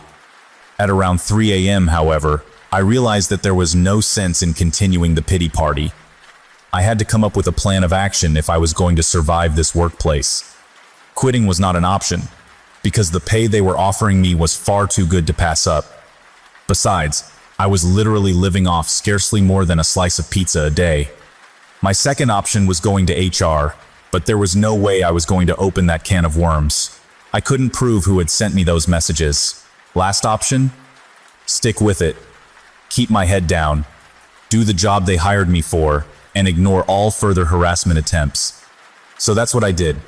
Throughout my week of training, I came into work on time, never leaving my desk except to go to the bathroom. I avoided contact with everyone and kept my eyes drawn to inanimate objects only. Thanks to S. Brooks, I kept on top of my training. For every new task from my manager, there was a corresponding entry in her notebook. There were no more horrible texts or face-to-face confrontations, but there was something else that stirred my anxieties afresh. Last Friday was my final day of training, which brought me to the last entry in the notebook. Night Shift Survival Guide. In sleep during the day before shift, and don't fall asleep. Don't let anyone in. Keep pepper spray near. Check every aisle, meeting room. Don't forget to check under desks, balcony, kitchen tables, behind cooler. We have Skype open with credit for emergencies in case of disabled mobile service. Check in with friend, family, lover every hour. The list made little sense. Firstly, HR made it clear that I was allowed to sleep between 2-5 a.m., provided I kept the office smartphone nearby. They even had a pull-out couch in one of the conference rooms for this purpose. Secondly, the entire job was answering calls, so there would always be a way to call from the office phone, right? Lastly, the measures outlined in the guide seemed excessive and paranoid. Perhaps the list was satirical? Maybe this Brooks girl felt just as awkward as I did with all the silent, leering male coworkers? Though my brain worked hard to rationalize this list of precautions, a nagging feeling in my gut told me I was missing something crucial. It came to me as I was leaving work on Friday, my last day of training. Tom, I approached him timidly. Could I ask you a question? Sure thing, he responded, smiling warmly. His pleasant features a far cry from those of the sullen men in the main room. I was just wondering why I haven't seen any of the other customer support agents. I mean, there should be at least another 3 people to cover the 4-day rotation cycle. You have to ask your manager about that. Most likely they're scattered across the country. Pretty normal for that to be the case, he replied, already dismissing me as he went back to his final tasks of the week. Was there an agent who worked here before me? I continued, eager to learn more about the girl that filled the notebook I'd been using all week. Yes, another girl held your position for a short while, Tom said, still looking at his screen, though I noticed he had stopped typing or moving his mouse. He was staring pointedly at a single spot behind his monitor. Tom, I narrowed my eyes. Who is the guy who works at the desk that's just at the turnoff into the main working space? Pale complexion, skinny, dark curly hair, I said, waving a finger at my temple, poorly imitating curly locks. Ah, that's Sam, Tom replied, noticeably attentive to my line of inquiry. Any reason you're asking? Has he been bothering you? No, I said, rather more dismissively than I felt. Have a good weekend, Tom. See ya, he said, watching me questioningly as I left. All weekend I mulled over the events of my first week at work. It felt as though Tom wasn't telling me something important. There was no reason for him to grow so tense at the mention of the girl who had worked there before me. Could someone have complained about Sam before? Could it have been S. Brooks? Was Sam the reason for the survival guide in the notebook? Why did she quit? A million theories disturbed my weekend lounging. Before I knew it, it was time to go back to work. This is where we've almost caught up to present events. Yesterday was Monday, the first regular day shift. It passed in a blur as I frantically answered the phone, recording, sorting, and assigning dozens of customer complaints in our system. It took getting used to, and by the end of the day, I was absolutely exhausted. Just as I was signing off, I received another ominous text from an unknown number. "You're such a hard worker. Can't wait to see you take on night shift." Now, this was the first text to fill me with true fear. I quickly looked around to see if Sam was still at work so I could confront him for sending the message, but he had already left for the day. After calming myself down, I headed home and tried to find S. Brooks online. My best bet was LinkedIn, and I looked through all the women that had proficient technologies listed on their profiles. They were suspiciously few. Finding nothing, I looked through Tom's list of friends and finally found what I was looking for. There was a girl by the name of Sierra Brooks listed as unemployed. I sent a friend request with a message introducing myself and asking her if she had ever been harassed by one of her previous coworkers. Finally, feeling like I was getting somewhere, I went to bed and braced myself for the next day's events. I decided there were some upsides to the irregular work schedule when I got to sleep in on Tuesday. I checked my LinkedIn soon after waking up at around 1 p.m. There were no signs of activity from Sierra, so I went about getting ready for my first night shift at the office. I was a little nervous, but mostly excited to get to know my place of work more intimately. Without the day crowd, I was free to walk around the space, binge on cookies, spit in Sam's mug, whatever. There were still a few late workers when I arrived for my shift, but I didn't pay much attention to them as I had a lot of calls and chats to deal with. 2 hours in, however, the stream of calls, chats, and incoming tickets began to wind down until they stopped altogether at around 11 p.m. I leaned back in my chair and surveyed the workspace. There was no one left at the office as far as I could see. All the lights were on, but as I took off my headphones, I heard a low jingling melody playing from somewhere. It sounded like a Christmas carol, but it was hard to tell where it was coming from. There was no reason for this to scare me, but I felt the hairs on my arms prick up in alarm. As I got up from my chair, the melody ceased. Now, I've freaked out over less in the past. I once thought a man was following me at night until he walked right past me to the corner store ahead. Although I lived alone, I'd always double and triple check my locks before bed. I had to admit that my fears were probably unwarranted. Someone had left their headphones connected to their computer with the music turned up. Or maybe there was an office party for a different company downstairs. Hearing music is only scary in strategically written horror flicks, right? Right? Rationalizing aside, I checked the office to make sure I was actually alone. Walking through the aisles of connected desks, I realized how lucky I was to have my secluded corner spot. I might not have been able to handle such close quarters with any of my unpleasant coworkers. Checking all the rows, I went back to the front desk area, lingering over Tom's desk, inspecting his belongings in search of clues. Finding nothing of interest, I went back through the main room to the kitchen. My nerves were already easing up, and I found myself spending more time taste-testing cookies rather than looking for potential fiends behind curtains. I had to stop indulging mid-cookie, however, because the sound of the melody came back while I was in the kitchen, louder this time. At the same time, my work smartphone, which we had to carry around us if we left our post, buzzed with a text message from a random number. Finally got to the cookies, huh?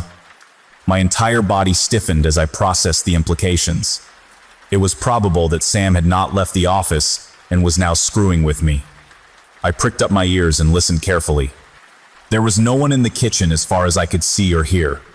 Also, if Sam was in the main workspace, it wouldn't be difficult to guess that I was eating cookies.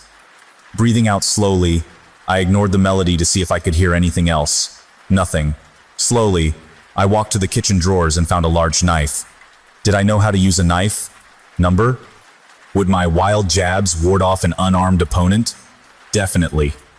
I was about to head into the workspace when a call came in on the work phone. I positioned myself safely against a kitchen wall, knife in hand, before answering with the standard customer support greeting. There was static on the other end, some clanking noises, followed by complete silence. Glancing at the phone, I saw that it had switched off. I tried to start it up again, but it wouldn't turn on. Great. Now I had to make it back to my computer in case any more calls came in. I remembered Sierra's guide as I was slipping the dead device back in my pocket. We have Skype open with credit for emergencies in case of disabled mobile service. Had this happened to her as well? The instructions in the notebook made a lot more sense, and I cursed myself out loud for being so ill-prepared. As soon as the words escaped my mouth, there was another ominous bing from the phone.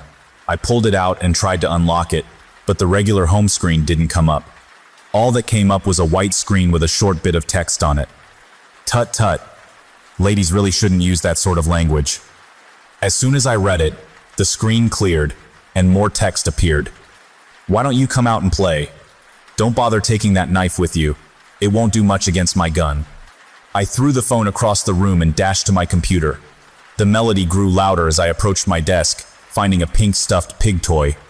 There was a fabric button on its left hoof with a music note on it. This was the source of the music and proved without a shadow of a doubt that there was someone else in the office. What's more, they were watching my every move and actively trying to scare me with children's toys. Panic coursed through my body, gearing up for fight or flight. I took a deep breath, attempting to lull my nervous system. So far, I had heard no signs of anyone moving around the office. There were some background city noises coming from outside, and the rhythmic hum of computers that someone forgot to shut off. If my stalker was moving around, I would need to pinpoint their location to plan my escape. Also, I had to get help, fast. Moving the toy aside, I sat down in my chair and pulled up the Skype for Business application. I quickly dialed 911, putting the stationary phone on speaker. The dial tone was brief, and there was a live operator on the other end within moments. I was about to give a very hasty account of events when someone grabbed my ankle from underneath the desk. I screamed hellfire, jerking my leg away and running as fast as my legs could take me. I heard some commotion close behind me, followed by a loud bang, which I interpreted as my assailant giving chase after me. Before I knew it, I was descending the 3 flights of stairs and rushing out the doors past the startled night guard. The freezing air prickled my skin through my thin sweater as I approached a nearby pedestrian for help. They called 911, and the police were at the office space within the hour. As I awaited with the guard for their arrival, I kept thinking of Sierra's written warnings and how stupid I had been to dismiss them. Check every aisle, meeting room. Don't forget to check under desks, balcony, kitchen tables, behind cooler. The police quickly took down my account of events and, leaving me in the care of a young officer, went upstairs to inspect the office. There had been no one coming or going from the building since I ran out, so it was possible that the culprit was still hiding out somewhere inside. The thought made me nauseous, and I shifted closer to my armed companion. Not long after the cops left us, the young officer's radio crackled, and several voices spoke one over the other, asking for backup and naming codes I couldn't understand. Things escalated quickly from there. Instead of going home, I was taken to a police station and held in an interrogation room for hours before someone finally came to speak to me. I was tired, miserable, and confused at the way the events of the night were unfolding. I wanted to go home, but spent several more hours recounting my story to 2 detectives. So, you had the knife with you when running from the kitchen to your desk? Are you sure? Asked the older detective, who had introduced himself as Senior Investigator Barnshaw. Yes, I stammered nervously. I believe I did. I was panicking, so it's hard to say. Then there was the pig toy, I said, losing my train of thought. And you believe the person who was harassing you was Samuel Guilford? Said the other detective, whose name I couldn't remember. He wore no badge. I don't know his full name, but I can't imagine anyone else is responsible. And one more time, just for the record, what happened when you dialed 911? Asked Barnshaw for the 3rd time that night. Someone grabbed my leg. My ankle, actually. This happened before I had the chance to explain the situation to the operator. I screamed and ran until I found a stranger outside who let me call for help. I responded, growing weary of the cyclical questioning. Samuel Guilford was found lying dead not far from your desk when our officers came on the scene. Did you see his body when you were running out of the office? Asked the other detective, feigning an air of innocence while dropping this bombshell. My jaw fell open. and I stared at the interrogators in naked shock and terror. "No," I croaked, "I don't understand."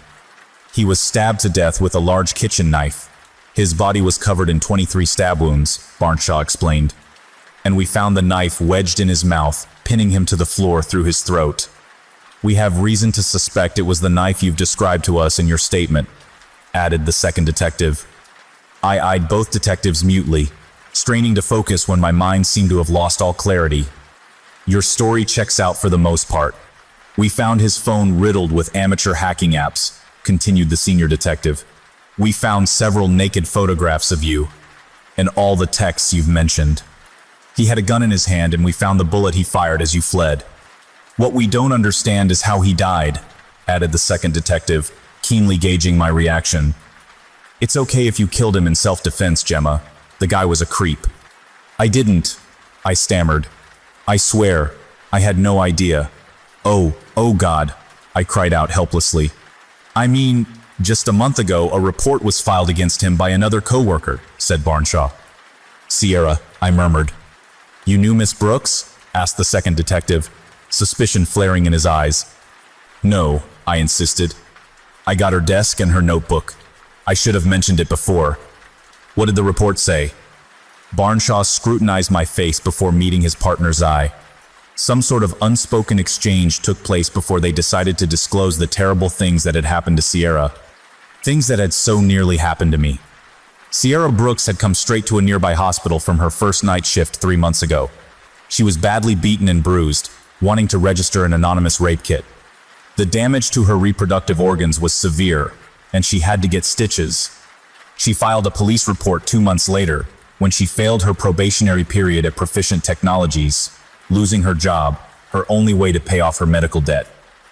It was her word against Sam Guilford's, who had expensive legal counsel as well as countless co-workers to vouch for his respectable character.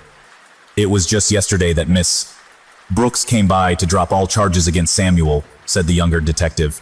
"We are currently attempting to track her down and bring her in for questioning. I'm sure you can see how your knowledge of her name gives us cause for concern." The police kept up their line of questioning until someone brought Barnshaw a note. Forensics had drawn up a report on the fingerprints found on the knife, as well as the blood spatter patterns. I was asked to submit some DNA samples to aid the investigation and finally released to go home. At home, exhausted as I was, I couldn't sleep. I had none of my belongings back. My handbag, phone, and even coat were all submitted as evidence. So I turned to my old trusty laptop, hoping that some aimless browsing could help soothe my nerves. My browser was still on LinkedIn from the day before, and I refreshed the page out of habit. A small red icon showed that I had a new message. Sierra had replied to me. "Don't worry, sis, I took care of it." Story. When I was a little boy, I befriended a frog who lived at the bottom of the garden. I was 6 years old when my mom and I moved in with Nana. Mom and Dad were always arguing, and sometimes there was hitting, so she took me and left. Nana loved us, but she also loved solitude. I could always tell when I'd asked too many questions or was playing too loudly. So I'd take myself outside, weather permitting, and leave her in peace. That's how I met Solomon. It was many years ago, but this is how 6-year-old me remembers the experience. Mum was at work. Nana had her feet up, smoking a cigarette as she watched morning television. I was playing on the floor with toy cars. I'd received a road mat the previous Christmas, and, despite it now being summer, I still wasn't bored of it. I pushed the cars around the printed city making sound effects. "Ben," said Nana, not angry but stern. I looked up, her matter-of-fact expression telling me everything. "Sorry, Nana," I said. She smiled and it warmed her. "It's all right, sweetheart, but Nanny's trying to watch telly." I nodded. "I think I'll go play outside." "All right, come here," she said in a cloud of smoke, planting a big wet kiss on my cheek. "Don't go near the pond, remember?" "I won't, Nana," I said as I wiped my face. One thing about living there was I had no friends. There were no kids anywhere near our house. I had started primary school, but the few kids I played with there lived too far away, so I had to entertain myself. It was a great garden. Lots of space to run around, roll around, climb trees. There was even a blackberry bush. Nana said I was allowed to eat a few a day, but I had to wash them first because of bugs and bird poo. You also had to be very careful when picking them because they grew on thorny stalks. At the very bottom of the garden was a pond. It wasn't too big, maybe 2 meters wide at most. There used to be fish in it, but when they died, Nana didn't get new ones. Grandad used to like the fish, Nana wasn't too fussed. It had become a bit wild, taken over by algae and water beetles. I had a football that I'd kick around sometimes. After I'd picked and eaten a few blackberries, having washed them under the outside tap, I looked around for it. It was floating on the surface of the pond. Oh no, I said to myself, like it was the end of the world. I looked back at the house and pictured Nana engrossed in her programs. I decided that she would never know. It was too far to reach by hand with my little arms, but a long stick would help. There were plenty of those to be found, so I grabbed one and stood about a foot away from the edge of the pond. It had a kind of swampy, humid smell to it. There were sections where the algae separated, and there was an abundance of life to be seen. Lots of tiny creatures swimming, wriggling, squirming. Very few kids have the ability to think logically, or that's my excuse anyway. In hindsight, I should have just laid on my front to take away any danger of falling in. I think in my head, I didn't like the idea of my face being too close to the water. It looked kinda gross. So foolishly, I tried to reach it by bending over and stretching my arms. And that's when I toppled over. Up to that point, I'd never been to a pool. I'd never even been to a beach and paddled in the sea. The biggest expanse of water I'd ever been in was the bathtub. I couldn't swim. The most frustrating thing about that was how close the edge looked as my head tried to stay above the surface. My legs kicked out, my arms flailed. It's crazy how quickly your energy drains. I tried to scream for Nana, but I kept swallowing mouthfuls of stagnant, lukewarm water. I panicked, my head dropping below the surface. I'd emerge briefly, feeling clumps of algae stuck to my face before going back under. Eventually, it went dark, and then it wasn't again. I was choking up water laying a few feet away from the pond, soaking wet. I took in long, deep breaths as I stared into the bright blue sky. I closed my eyes and started to feel tears coming on. Then came a voice. "Don't cry, little one." It sounded like a man, but it wasn't a deep voice like my dad's. It was soft and kind. It reminded me a little of my teacher, Mr. Woods. He always sounded cheerful. I turned my head from side to side, perched on my elbows. Down here, there was a frog sitting on my chest, softly croaking. Just a normal greenish-yellow frog with mottled skin. Its mouth was kind of upturned into a smile. A water beetle scurried in front of it, and its tongue quickly flicked out to eat it. "Excuse me," it said, swallowing it down. I sat up and it hopped off my chest. Did you just speak?" I asked, confused. It nodded slowly, the pale skin under its chin inflating like a balloon as it breathed. "I did," it said. "Are you feeling better?" "Frogs can't talk," I said, pinching my arm. It hurt. I wasn't dreaming. The frog chuckled warmly. "Well, technically I'm not a frog. I mean, I am. But that's not what I would have called myself. That's what your kind call me." I lowered my head a little, getting a closer look. "What do you mean, my kind?" "Well, people. Humans. You are human, aren't you?" I nodded. "Yes, I'm a boy." It laughed. "I thought you might be. Do you have a name, little one?" I nodded again.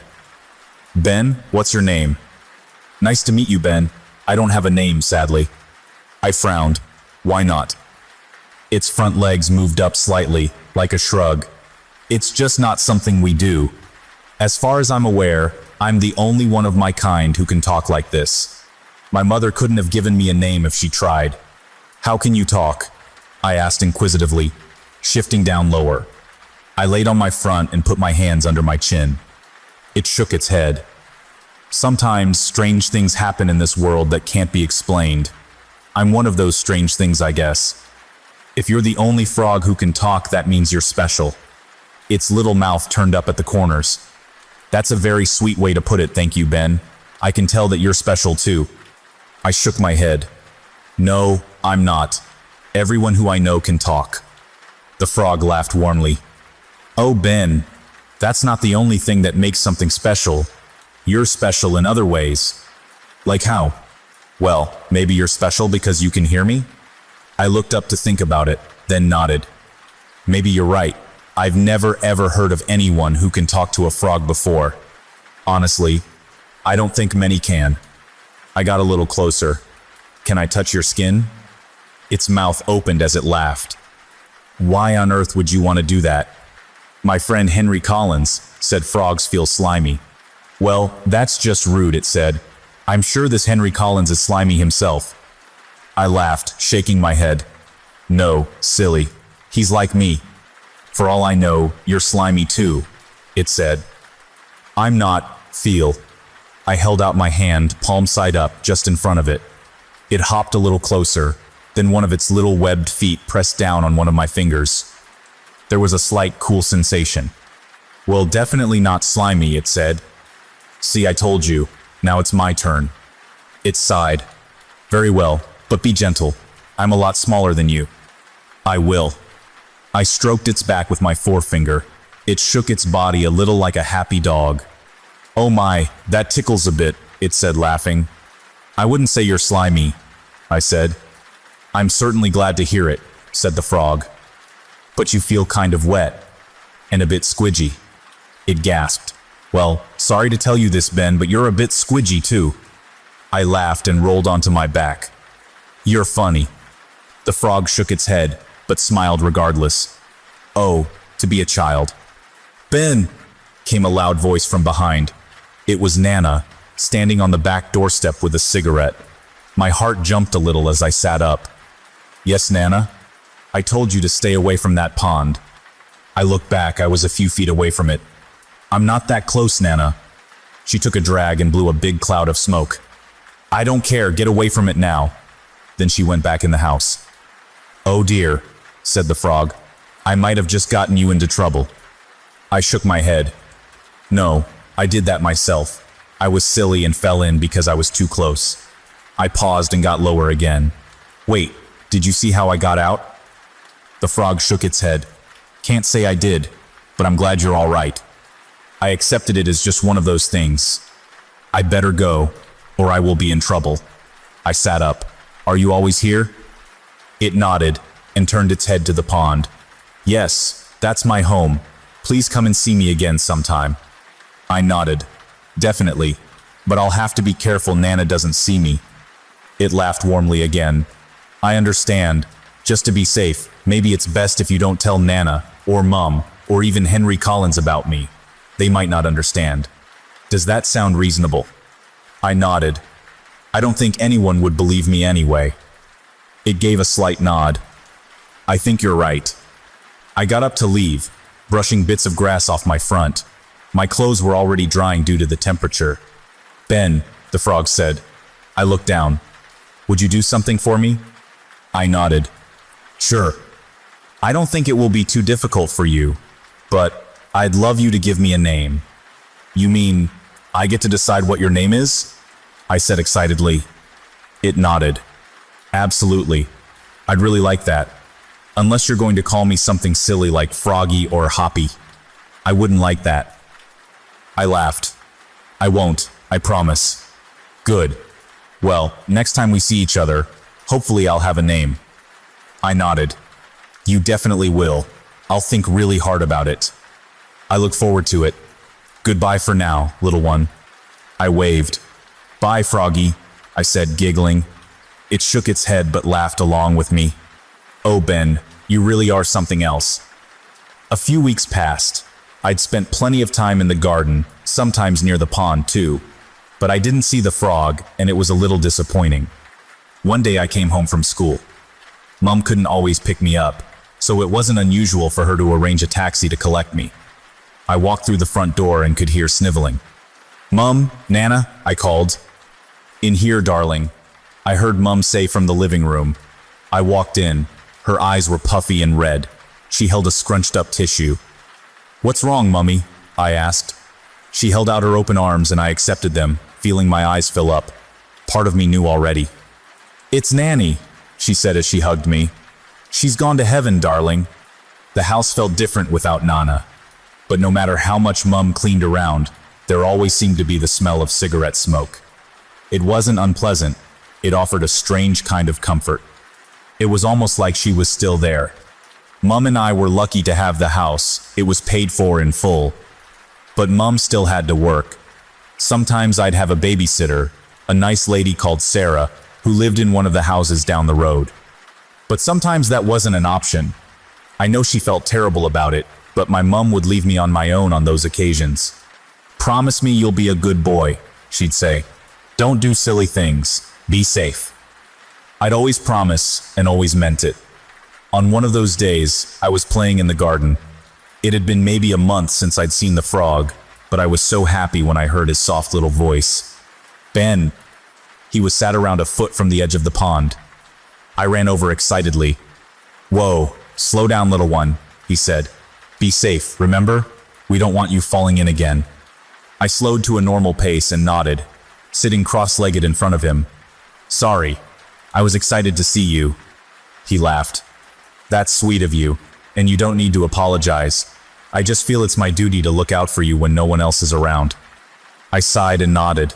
He looked up at me. "Your mum is doing the best she can. She loves you very much. It's all for you." I felt a little tear in my eye and wiped it away. "I know. It's just sometimes I miss her, and I miss Nana." The frog hopped closer, then leapt onto my knee.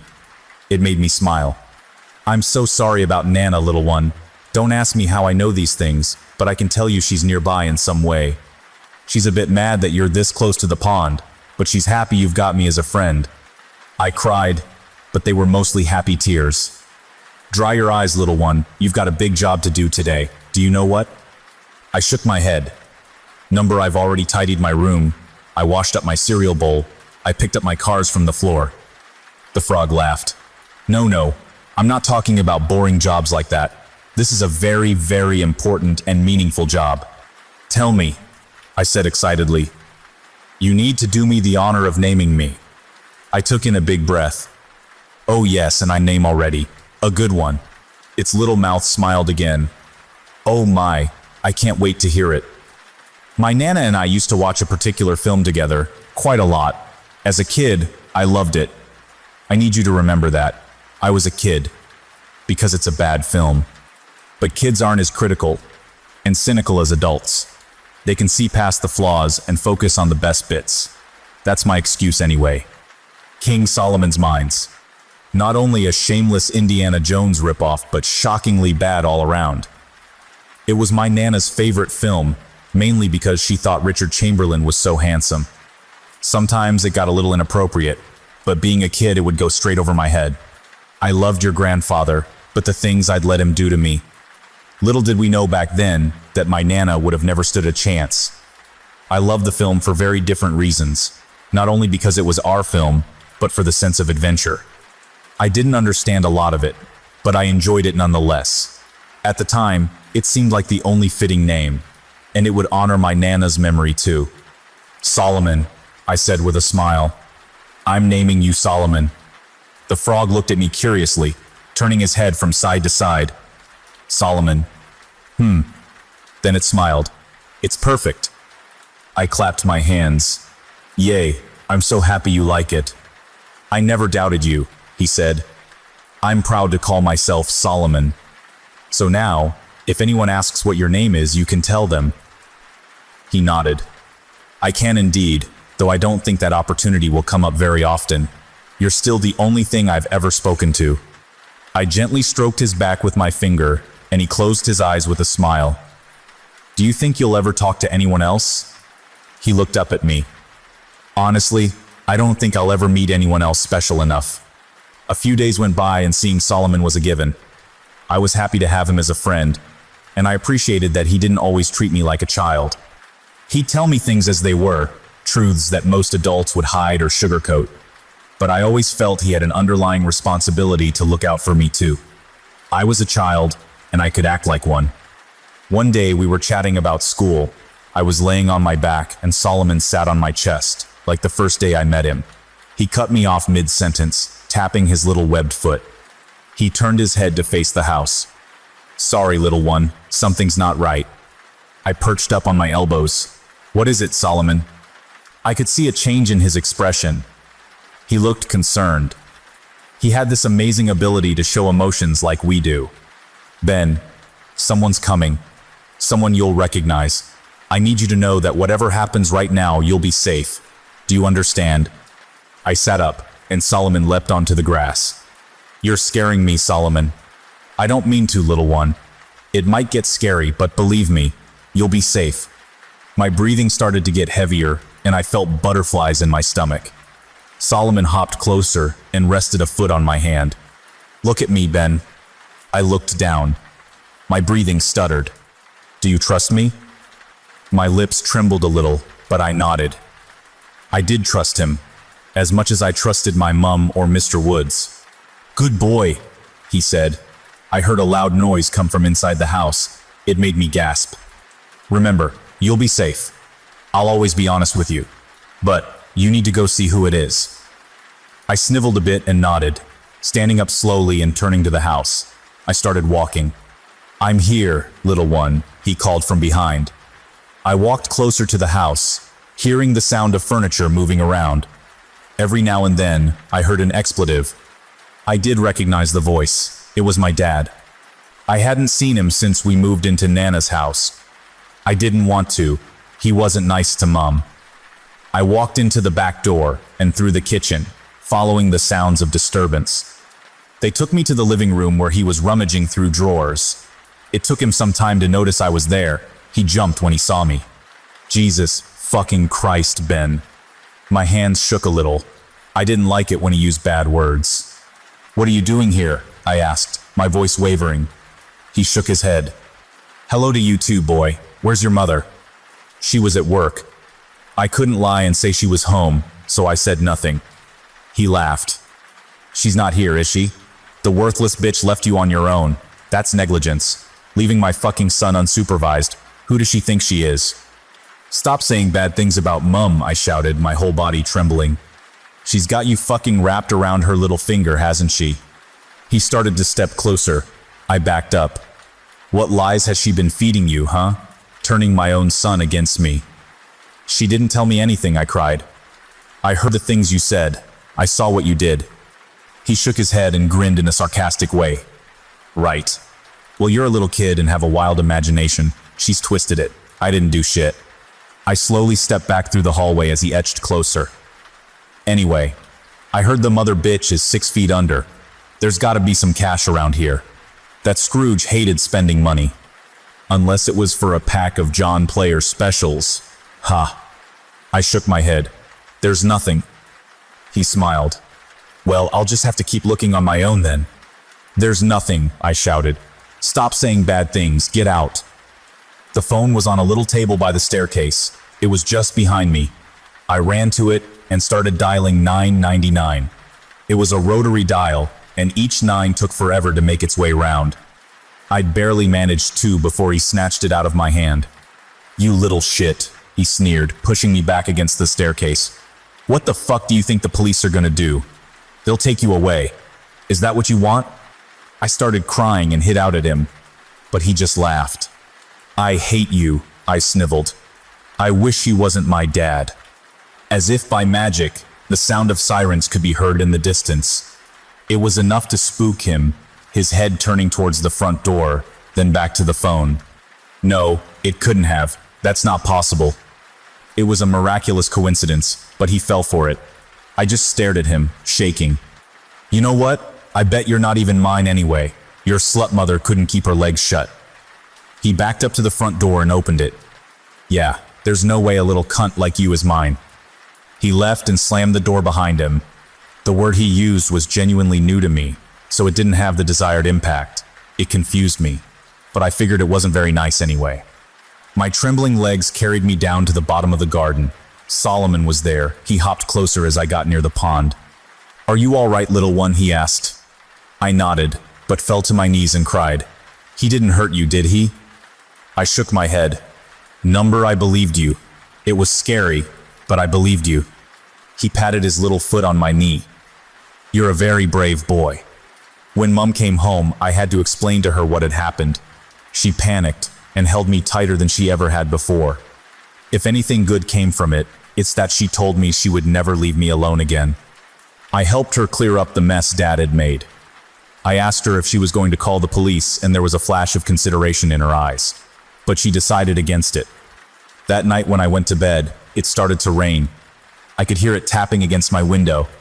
I always loved that sound. It was comforting. It hadn't rained for weeks, which was strange for the UK. I awoke late. A sudden bright flash emanated from behind the curtains, followed by a loud crack of thunder. It startled me. I've never been afraid of a storm, but it took me off guard. It must have been what woke me up. I opened my curtains just enough to see the rain coming down hard. Then I watched in awe as the forks of lightning spread across the night sky. I blinked hard as the next crack of thunder struck, laughing to myself. As the next flash came, I looked down to see Solomon's pond rippling. I thought about how happy he'd be swimming around in the rain. There came a loud crash from inside the house. Then I could hear muffled voices. I jumped down from my bed, my room illuminated briefly with the next sheet of lightning.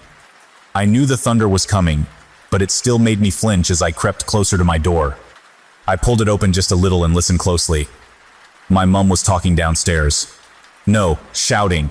Then came the voice that my heart already knew was responsible for it. My legs felt like jelly as I quietly walked across the landing and held on to the banister, looking down. A flash of light spread across the floor, then a loud scream mingled with the rumbling thunder. It filled me with dread. I heard my dad shout more horrible words. Then I saw something that I'll never forget. My mum slowly came into view. She was crawling on her belly, and the back of her head was thick with blood. Her blonde hair clumped together. "Mum!" I screamed, and her face slowly turned upwards. Her eyes briefly met mine. They were wide with horror. Her mouth opened. She was trying to say something. Then she collapsed. As I started to cry, my dad came into view. He was holding a hammer, the head of it a glossy dark red.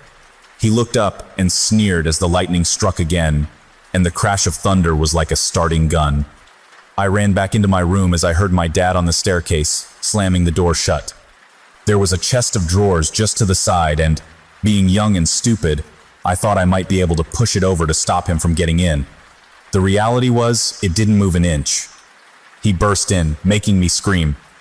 "Time to be with your whore, mother," he snarled, swinging the hammer down. I managed to duck out of the way, and it smacked into the side of the drawers. I was on my hands and knees crawling to my bed. I wanted to go underneath it, like it would fool him. That silly childish logic again. I didn't get far though. He picked me up by the scruff of my Thomas the Tank Engine pajamas. He held me up by one hand, the other holding the hammer high above. The lightning revealed strands of blonde hair matted to the head with blood. He grinned in such an evil, hateful way. "You know how I know you're not really mine? I have no problem with bashing your tiny little skull in." I grabbed onto his wrist for support. His clenched fist was just in front of my face. I wanted to try and bite it, but I knew I couldn't reach, so I did the next best thing. As the hammer rose higher, I kicked out as hard as I could with my left foot. I got him good between the legs. The pain I felt in my bare toes was excruciating, but it paid off. He dropped me and fell back, groaning as he let go of the hammer and held his crotch. But of all the places he could have rested, it had to be against the door. I jumped on my bed and threw my curtains open, scrambling to open the window. My dad was moaning behind me. "You little fucker," he said. It was a pitch higher than normal. The window opened outwards, my face splashed with rain. I looked down and could just make out the roof of the little extension that was part of the kitchen. The lightning gave me an even better look. It didn't look like too much of a drop, but it was scary enough to make me hesitate. "You're dead, boy," he screamed, lunging for the hammer and then throwing himself on the bed. I screamed and hung backwards from the window, my hands gripping onto the ledge. The rain came down hard on my face, but I could make out his blurry outline. The flash in the sky showed him looming over me, and as the next thunderclap came, the hammer came down. It caught my wrist. I barely had time to acknowledge the pain, then I was falling. I hit the roof feet first, toppled over, then rolled down the slightly slanted tiles until I met the edge. I tried to cling on to something, but my hands wouldn't grip. slipping with the combination of water and slimy rooftop moss. I hit the back garden hard, knocking the wind out of me. If it hadn't been raining, it might have been worse. The sodden grass somewhat cushioned my fall. That being said, I was frozen for a good few seconds as I tried to catch my breath. As soon as that was under control, that's when I really started to notice the pain in my wrist and toes. I managed to roll over and get to my feet. The back garden was darker than the house, but every flash helped me see the way. I held my wrist to my chest, supporting it with my other hand, and limped in the direction of Solomon's pond. My tears were indistinguishable from the rain. My body was as wet as it had been on the day I met Solomon and almost drowned. My dad's voice roared from somewhere behind me, making me take in a sharp breath. "I'm coming for you, boy. No one will recognize you when I'm done crushing your face." I darted into the greenery on my left, ducking down. I crawled in, wincing as I put pressure on my bad wrist. I didn't stop until I felt a sharp pain on my right shoulder. It was a thorn. I was in one of blackberry bushes. I sat up and turned around, pulling my knees up to my chest for comfort. Then I slowly rocked myself as my lips trembled. When lightning struck, I saw my dad looking around the garden. The hammer was constantly raised above his head. He poked his head inside bushes, looked behind trees. He smashed the windows of the little garden shed we had, and was adamant he'd found me, screaming with anger when he realized I wasn't inside. "Get your fucking arse out here now."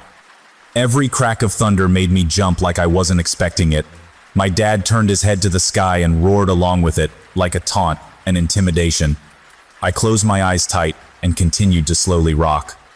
As my dad started to move over to my side of the garden, there appeared to be another miracle, the second of the day. The storm must have been testing the electricals of the house, and something triggered the fuse box. Most of the lights went out. It got his attention. "Gotcha!" he yelled, and ran up the garden. The next flash revealed he'd gone back in the house. I slowly crawled out of the bush and got to my feet, heading left and limping the last few steps to the pond.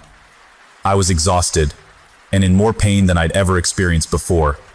But hearing Solomon's voice made everything feel better. For just a moment. "Little one." I couldn't see him at first, but I could tell I was close to the pond by the sound of the rain as it hit the surface. With a flash, I saw him there on the edge. I fell to my knees and collapsed to my side. "Solomon," I cried, reaching out with my good hand. I held it upright, and he hopped onto it with a croak. "Little one, we don't have much time." I took in a stuttered breath. "He killed my mum," I cried. "He killed my mum, Solomon." He patted my hand with one of his webbed feet, shaking his head. "No, Ben. In time, she will make a full recovery." I sniveled. "How do you know?" "Because I'm special, remember? I also know you've broken 2 of your left toes, and your left wrist is fractured." My jaw dropped. My mouth splashed with rain. "How?" "I just do, little one. Your mother will be fine. Trust me." I bawled, but it was mostly relief. I believed him. "He's still here, Solomon. He's trying to get me." He gently tapped on my hand. "I know, little one, but I can help you." I got up to kneel and Solomon leapt from my hand. By that point, I wasn't only shivering from fear, but cold. The rain wasn't letting up. "How?" I asked. "Are you feeling brave?" I shook my head. "Number, I'm scared, Solomon. He's going to hurt me like he hurt Mum." He hopped closer and patted my knee. "I won't let him, Ben, but I need you to be a big, brave boy. Can you do that?" I looked over my shoulder, the house briefly illuminated in a flash. Then the lights went back on. It made my heart jump. "Please, little one, be brave." I turned back and nodded, but I didn't feel brave at all. My stomach churned. "What should I do?" "Something scary. I need you to bring your father to me." I held my bad hand to my chest. "How, Solomon? He'll hurt me before I have the chance." He shook his head. "Not if you're fast and clever. I know you're clever." I started crying again. "But I'm just a little boy." Solomon sighed. "Oh, Ben, I wish I could hug you. You're so much more than just a little boy. Before I met you, I was just a little frog. But you made me special, because you are special. Believe in yourself, little one." I mustered a small smile and stroked Solomon on his back. We make each other special, don't we? He smiled and croaked. Exactly. Now, bring your father to me. You can do it. Fast and clever. I gulped, wiped my nose with the back of my good hand, and nodded. By that point, the thunder no longer made me jump. That made me feel somewhat brave. I slowly stood up, and Solomon leapt to the edge of his pond. Turning, I started walking up the garden. The soft, wet ground squidged between my toes and soothed the broken ones a little. "Ben," called Solomon. I looked over my shoulder. "Thank you for being my friend." I smiled as best as I could under the circumstances, giving him a slight nod. I didn't say anything, but I didn't have to. Solomon and I had a connection. My heart was filled with warmth in that moment, and it spurred me on. I watched as Solomon turned and hopped into the pond with a splash. Then I started preparing for the scariest thing in my life. The back door was open. It was eerily quiet inside.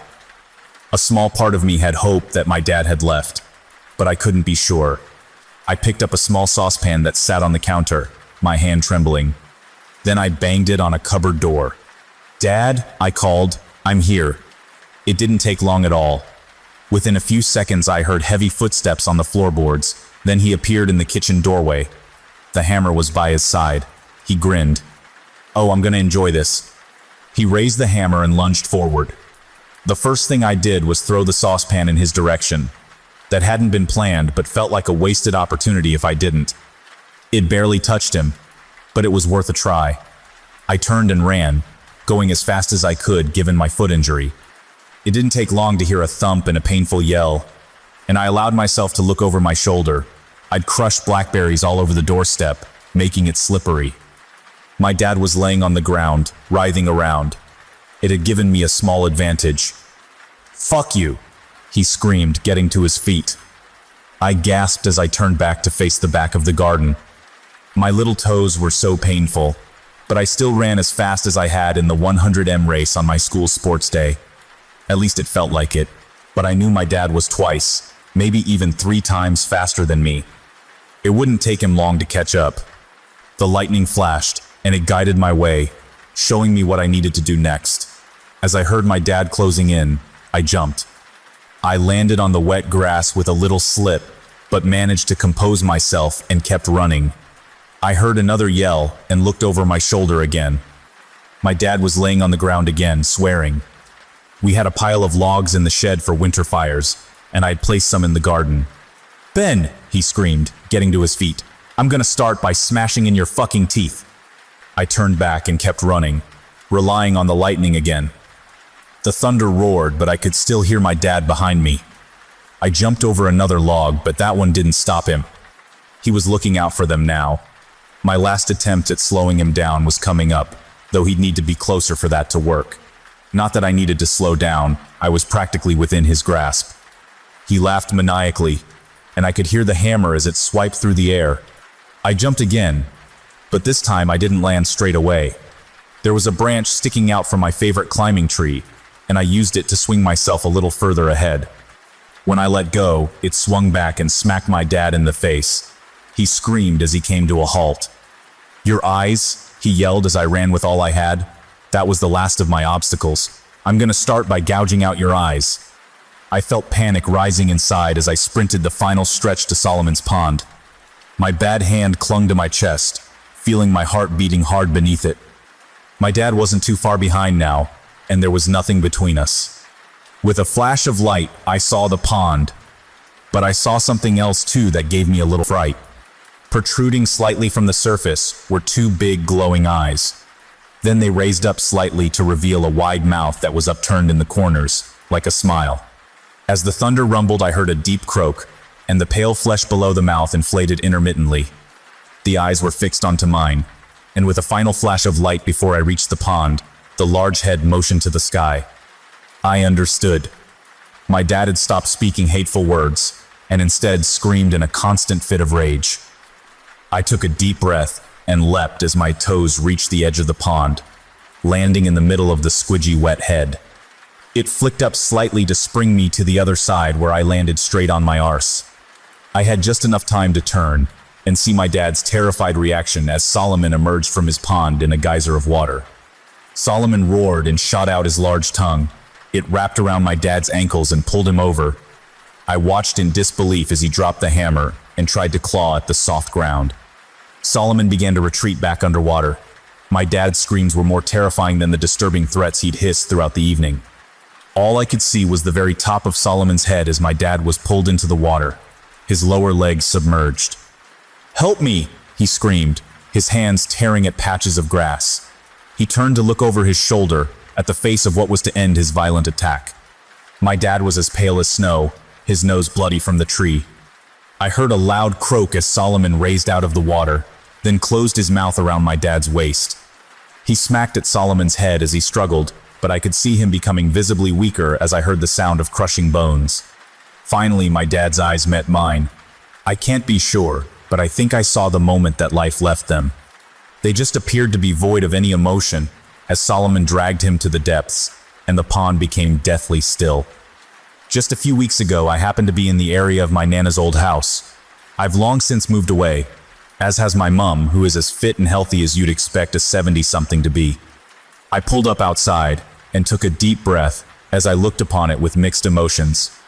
The exterior hadn't changed a great deal. The windows were more modern, that was about it. The front door opened, and a woman came out, walking down the garden path. I shut off the engine and stepped out of my car. "Can I help you?" she asked cheerfully. "Are you lost?" I smiled. "Number actually I grew up here. I was just reminiscing." She beamed. "Oh, that's wonderful. You must come inside." I was grateful for her offer, and she took me on a little tour of the house. I was amazed by how different it looked. The last time I'd seen the inside of that house was around the early 90s, where it had the same decor as always. It was very much a family home. There were 2 children's bedrooms, and various family photos dotted around. I got a little lump in my throat seeing my old room. The woman could tell by my reaction that it used to be mine, lightly touching my arm. As we went back downstairs, she offered me a hot drink, to which I politely declined. But my eyes fell onto the kitchen window and the now completely landscaped back garden. "Do you still have the pond?" I asked. She nodded. "Oh yes, my husband keeps koi. Do you mind if I take a look?" She smiled. "Be my guest. I'm making tea. I won't take no for an answer." I stepped outside. There was no longer grass as you left the doorstep, but a modern patio with outdoor furniture. The old shed had been replaced with what looked like a small annex. There was a large trampoline in the center of the garden. 6-year-old me would have loved that. As I approached the garden's end, the pond came into view. It was beautifully maintained. The edge was decorated with rocks. There was even a mini waterfall. I crouched down and watched the koi kiss the shimmery surface. My heart filled and I felt my eyes glaze over, having not thought about that pond for some time. There was a croak to my left. I looked down to see a little frog hop towards me. It made me smile. "Hello you," I said, lightly stroking its back. It made no attempt to hop away. It looked up at me, and I swear its little mouth looked like it was smiling. I got more comfortable and held out my hand palm side up. The frog willingly hopped on top. My heart jumped. I brought it closer to my face and studied it. It had been years since I'd seen Solomon, and with no offense intended, I wasn't sure I'd be able to tell him apart from any other frog. And given their short lifespan, he'd probably be long dead already. But Solomon wasn't like other frogs. He was special, and this was curious behavior. "Solomon?" I said quietly, paranoid I'd be heard by the welcoming woman. It just looked at me and croaked contently. "It's me, Ben." A part of me was preparing for a response. I wasn't sure how adult me would react to that, but there came none. Just a pleasant little expression on its face as it croaked. I let out a little laugh. Once upon a time, there was a very special frog who lived here. I know it sounds silly, but he was the best friend I ever had. I never got to thank him for what he did for my mum and I, so I'll say it to you. Thank you, Solomon. I felt tears in my eyes as I shook it off, preparing to put the frog down. But it moved closer to my face and placed its little webbed foot on my nose, tapping lightly. The woman in the house seemed genuinely warm, as I'm sure her husband is too. But I knew in my heart, If either of them turned out to be monsters, their children would be safe for as long as they lived here. Story: Anthony Willis. Anthony Willis is sitting in my chair today, a young man who is somehow skinny and fat at the same time and has greasy, unwashed hair. It crosses my mind that maybe I should have the chair cleaned when he leaves. This is his first time, and he is still young, fresh, and stupid. Hopefully, when he leaves my chair, he will be knowledgeable and maybe, just maybe, have gained a little understanding. So how old is your child? Oh, 2 months. Interesting. Most new parents count the age of a newborn through weeks and days. Makes sense when every week is a new milestone. And most of them don't need a second to think about how long the child has been in their lives when they've only been there for such a short time. Do you have a wife? Yes, she's 21. Wow, that's the most defining thing he can think of about her, her age, not how long they've been married or even her name. Now that I think about it, he didn't mention his kid's name either, or even if they're a boy or a girl. Of course I already know it's a girl, because I read his file before he came in. How are they? Now he's fidgeting in his chair. Interesting. Good. They're pretty good. Pretty good? So descriptive. And he actually broke eye contact with me to say that. This guy is a horrible liar. Thank God. He'll be so easy to break. Yes, but we're not here to talk about them, are we? He brings his eyes back to me and sits up when he realizes that the small talk is over, and it's time to get down to business. We're here to talk about you. So how are they in relation to you? I must have caught him off guard. He's uncomfortable. He's actually stretching his arms out and placing his hands behind his head in a subconscious attempt to take up more space. Typically, in a human male, this means they are either intimidated or trying to impress someone they are attracted to. Something tells me it's not the latter. After a few seconds of painful silence, I decide to help him out. Let's just start with your wife. Would you say you have a good relationship with her? I'm leaning forward, eyebrows furrowed, hands together on the table. It seems like the more attention I pay to him, the more awkward he becomes. It's delicious. Yeah, well, it's okay. God, this guy doesn't want to talk. That's fine because I've dealt with a lot worse. I have a lot of baddies come through this room and sit in my chair. So far, I've broken them all. Do you ever have arguments or disagreements? Now I've got him. People who are on the brink of divorce or murder will more times than not tell me that their marriage is okay. I think that people have a very hard time revealing things like that to strangers. We've been conditioned, after all, to slap a band-aid on a bullet hole and a smile on our face during hardship. Especially marital strife. Well, yeah, we do. We do argue. What do you argue about? He's looking away from me again. I think this time he's trying to hide the emotion in his eyes. Lord forbid a man were to show any emotion. He gives a tiny chuckle that looks like it took a lot of effort to get out. Everything, really. Everything? That doesn't sound okay. That sounds miserable. Yeah, miserable. It can be, actually. Ever since she got pregnant. He's still not looking at me. In fact, he is trying so hard to avoid eye contact. He has his face pointed almost completely away from me. That painting of a plant on the wall must be extremely compelling because many of the people who have sat in that chair have spent quite a bit of time staring at it. Funny, because I always thought it was just a dumb painting of a plant. How have things changed between you two since she got pregnant? More fighting. A lot more fighting. Now he has gotten to the point where, instead of spreading out, he is starting to take up less space. He's gripping his thighs and sitting upright. What do you fight about? Try to be specific. He's moving his hands up and down his thighs now. God, he just can't stop fidgeting, can he? Just stuff. Like, I don't even know. It's always something. Every time I walk in the door, there's something wrong. Like, I've done something wrong. I just can't do anything right. Do you help with the baby? Man, I try to. So now he's calling me man? Looks like I'm already breaking down walls. But it's like, what am I supposed to do? I'm not going to be able to make it stop crying. Oh, interesting. Very interesting. So now the baby's in it? And she's breastfeeding, so it's not like I can help with that. And she never wants to just let it cry. She thinks it's our job to just jump up every time that it makes a sound and find out what's wrong. And I'm just like, won't she get spoiled like that? The more upset that he gets, the more fragmented and confusing his sentences are. But we've had one advancement. He referred to his baby daughter as she instead of it. So would you say you have different parenting ideals than your wife does? Oh yeah. He's looking me in the eyes now and nodding furiously. Sometimes I'll get mad and I'll be like, so what? Let the damn kid cry for a bit, and then she'll just lose it. Lose it? Oh, yeah. Now he's mimicking my behavior by leaning forward and using hand motions. Suddenly I'm his best friend. Tells me I'm a bad dad. Tells me she hates me. I hate it when she says that. Because you love her? Because it fucking pisses me off. His reaction is almost explosive, but I've dealt with worse, so I don't react. Because you love her? Yeah, I guess. He mumbles. What about your daughter? Do you love her? Of course I do. I mean, she drives me batshit. But she's still my kid. I just don't think she should be treated like the Queen of England, you know? Oh yeah, I know. I know all about you, Anthony Willis, and I know exactly how you feel about your wife and daughter. Does your wife call you names or put you down when you fight?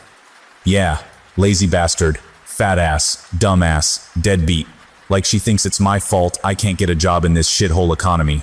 I'm not applying myself. How long has it been since you held a job, Anthony? I already know the answer, but I ask anyways, just because I want to see him squirm. It's been like a while, maybe a few months.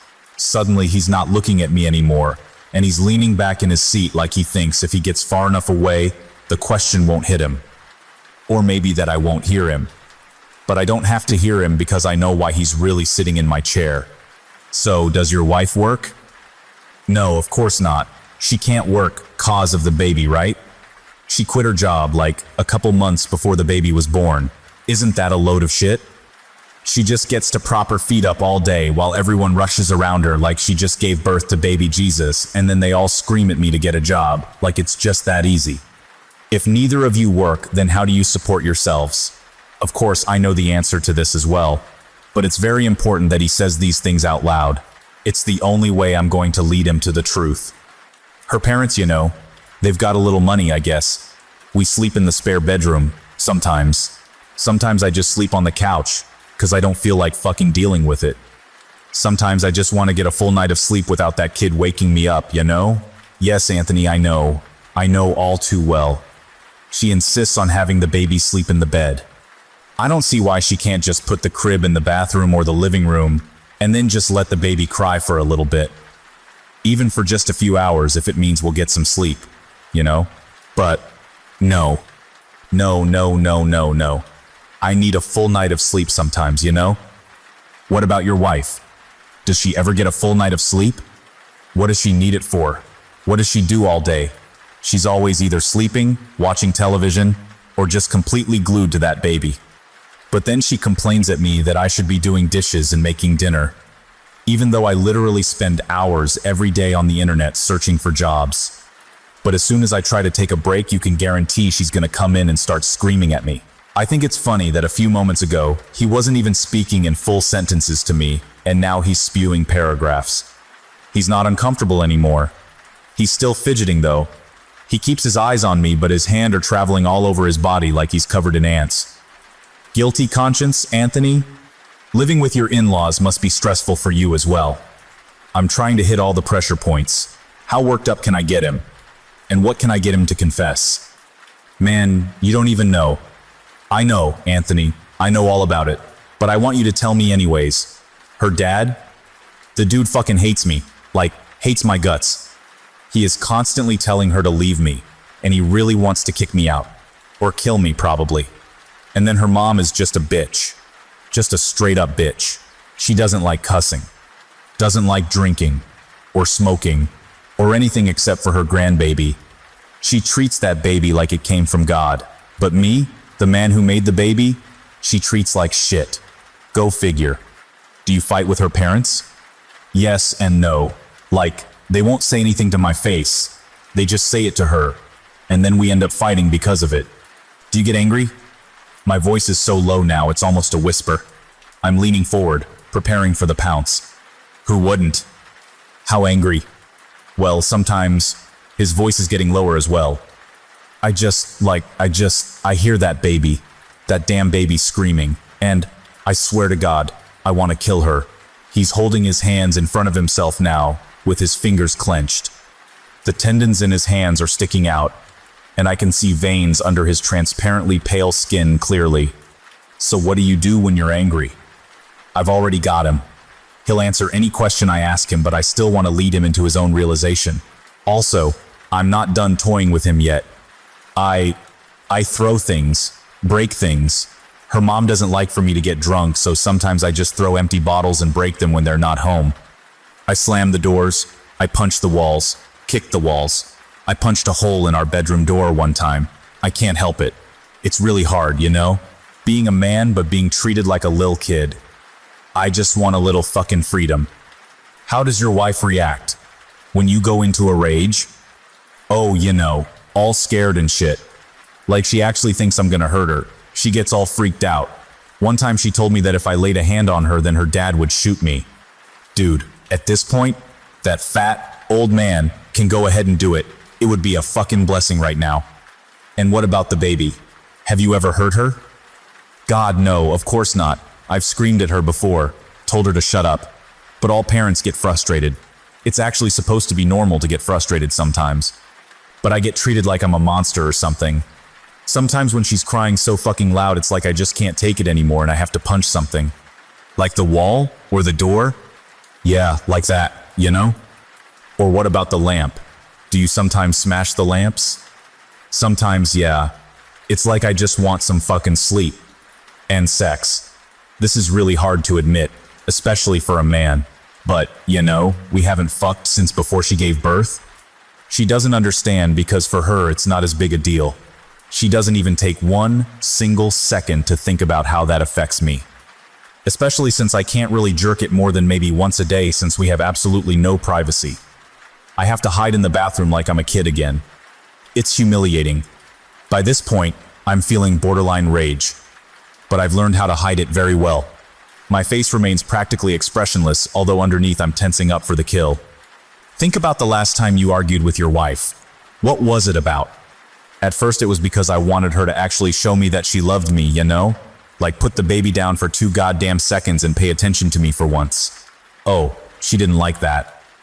Of course she didn't like that. How dare I imply that I'm a human being with needs, right? By needs do you mean sex? Not exactly. I'm just a physical person, you know? Love languages and shit? Well, I'm physical. I like to be touched. You know, initiate a kiss or something every now and then. If it leads to sex, it does, but it doesn't have to. But, at the very least, she could at least try. She would always complain that if she tried it would hurt, but, like, how the fuck is she going to know if it will hurt this time, if she won't at least try? Once you get this guy talking, he could go on forever. I could get him to spill his entire life story to me right now if I wanted to, but I don't. I just want one thing and I'm getting closer and closer. What happened next? I don't remember too well, to be honest. Now he's acting like I'm his good buddy. He leans back in the chair and stretches. Talking shit about his wife seems to be making him more confident. Men like him love to talk shit. And when they actually meet someone who will sit there and listen to it, without kicking their ass, they eat it up. The hardest part of my job is pretending like I'm not disgusted by men like him. You left the house, didn't you? You were quite angry? Man, angry doesn't even cut it. I was pissed. I think I did leave. Maybe I went to a bar or something? I must have gotten real shit-faced because I can't remember anything.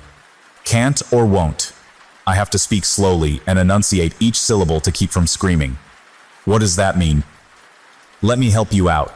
You didn't go to a bar. You went to a gas station.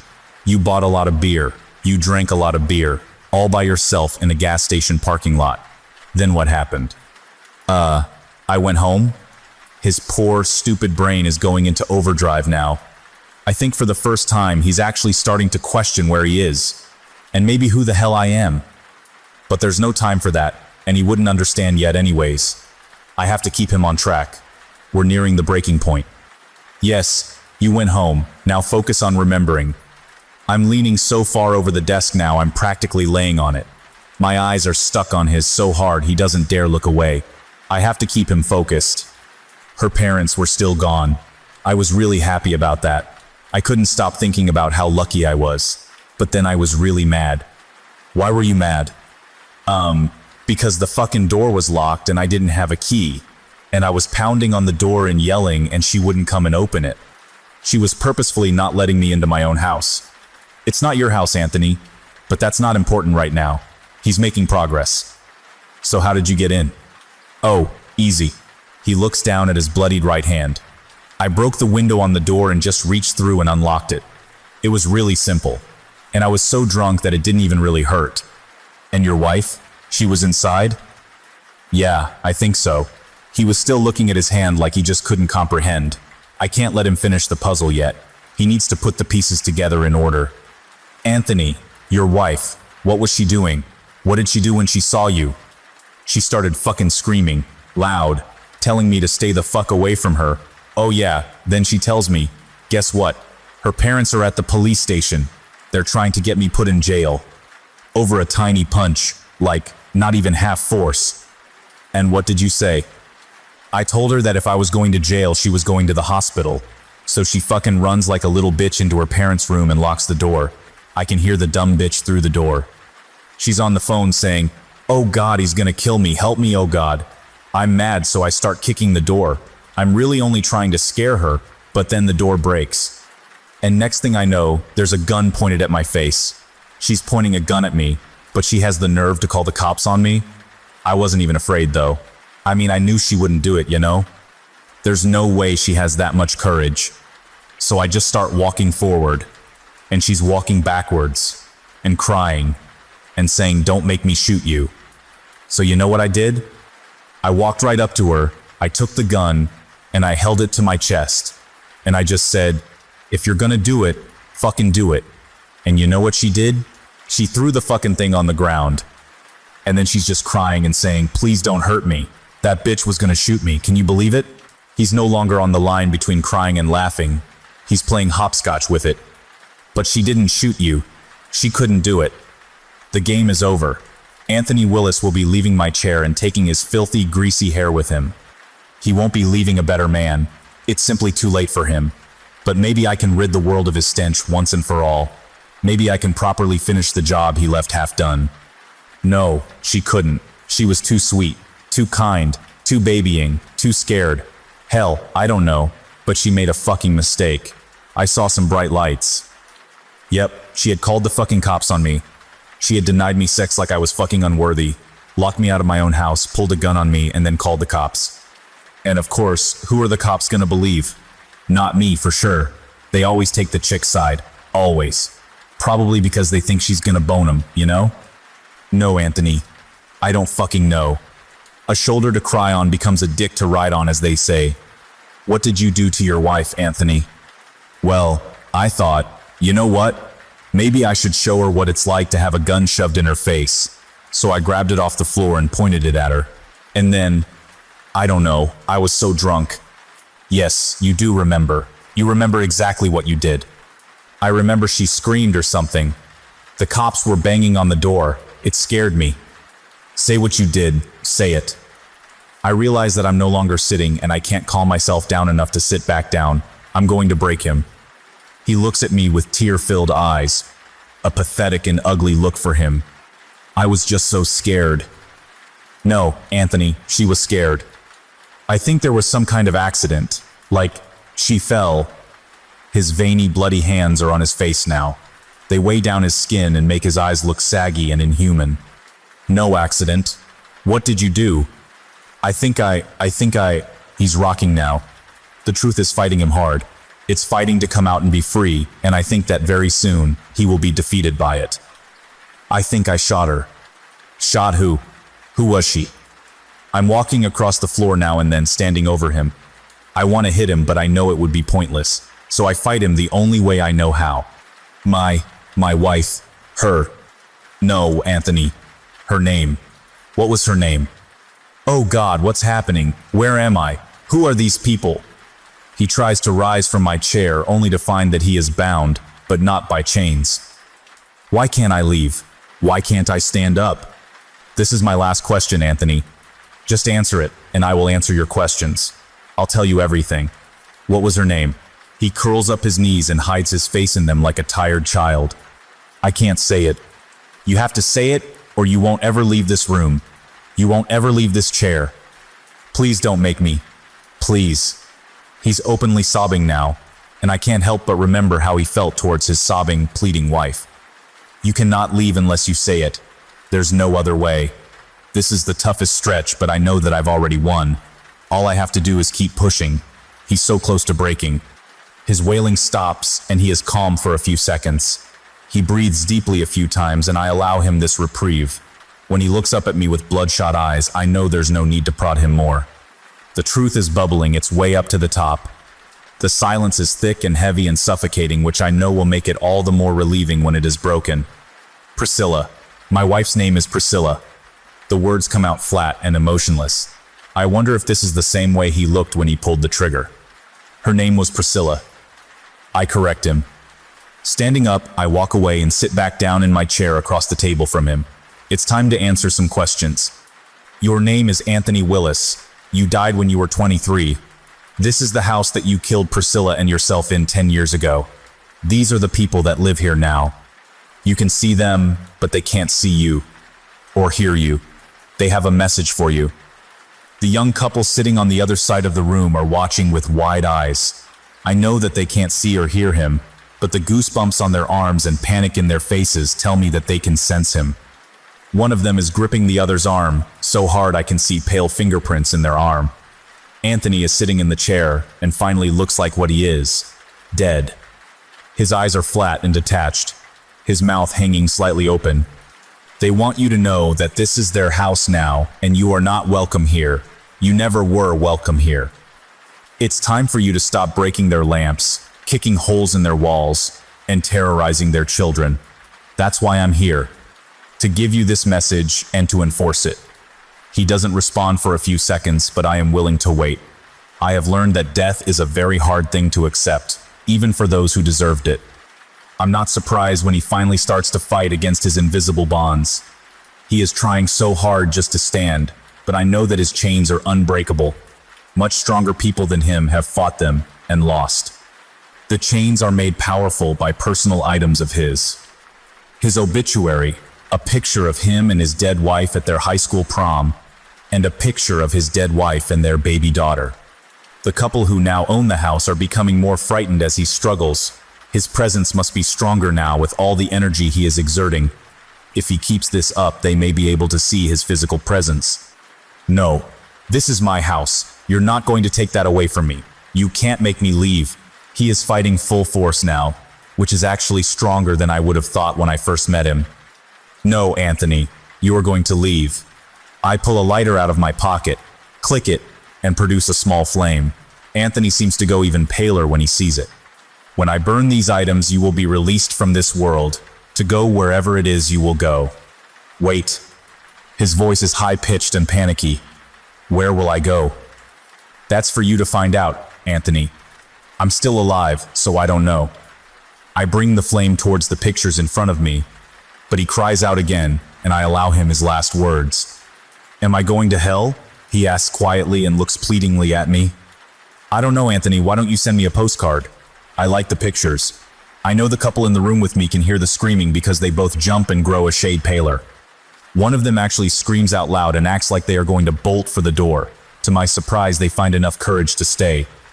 I know that I was terrified as well the first time that I heard the wailing death screams of an unwilling spirit being forcefully ripped from this world, but now I find a small amount of pleasure.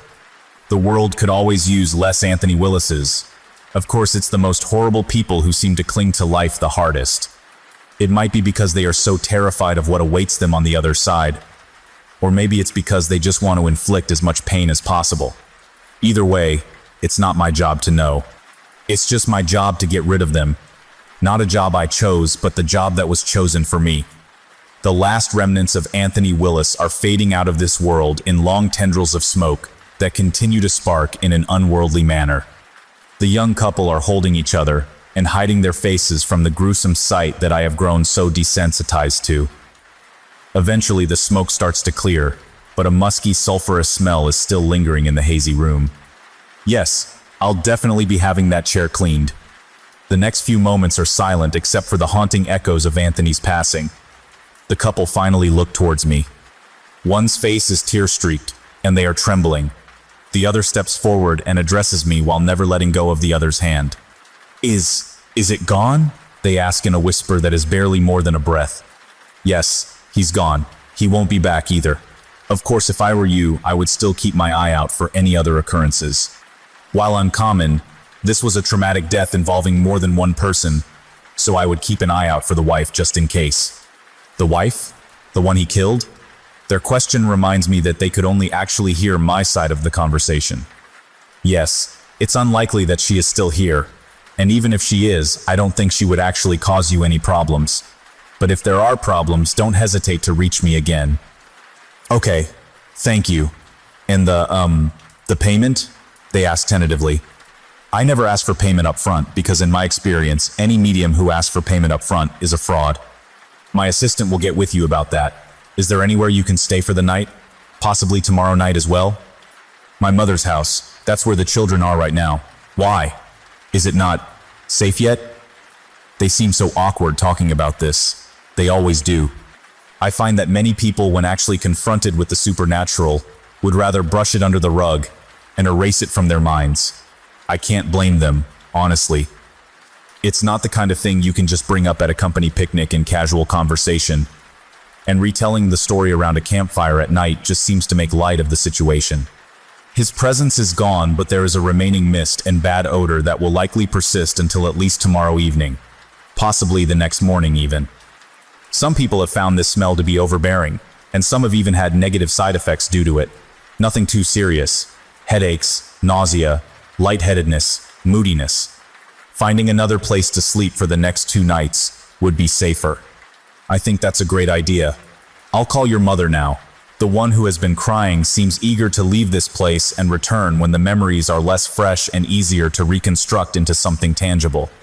They leave the room quickly, and as soon as the door is opened, the pressure in the dark and musty room is lightened. I don't know what to say. I don't understand this at all. But thank God for people like you. What would have happened if we hadn't called you? I mean, could it have gotten worse? Well, if you had waited too long, I wouldn't have even been able to help. I'm sorry for your family's misfortune, and I hope you are able to move past this quickly. The children may take a little time, of course. The younger they are, the better they seem to be able to remember it for some reason. Even the baby? Especially the baby. She will probably remember this years and years from now, even after you have long forgotten. I'm sorry, I don't want to be rude, but I have a flight to catch, so I can't stay for much longer. No, of course. Go ahead. Thanks again. I am led to the door, and I feel the familiar rush of fresh air and sunshine and life in general. Mysteries are everywhere, and some may be closer than you think. If you enjoyed this story, don't forget to like, subscribe, and turn on the notification bell so you won't miss the next mystery. See you in the next story.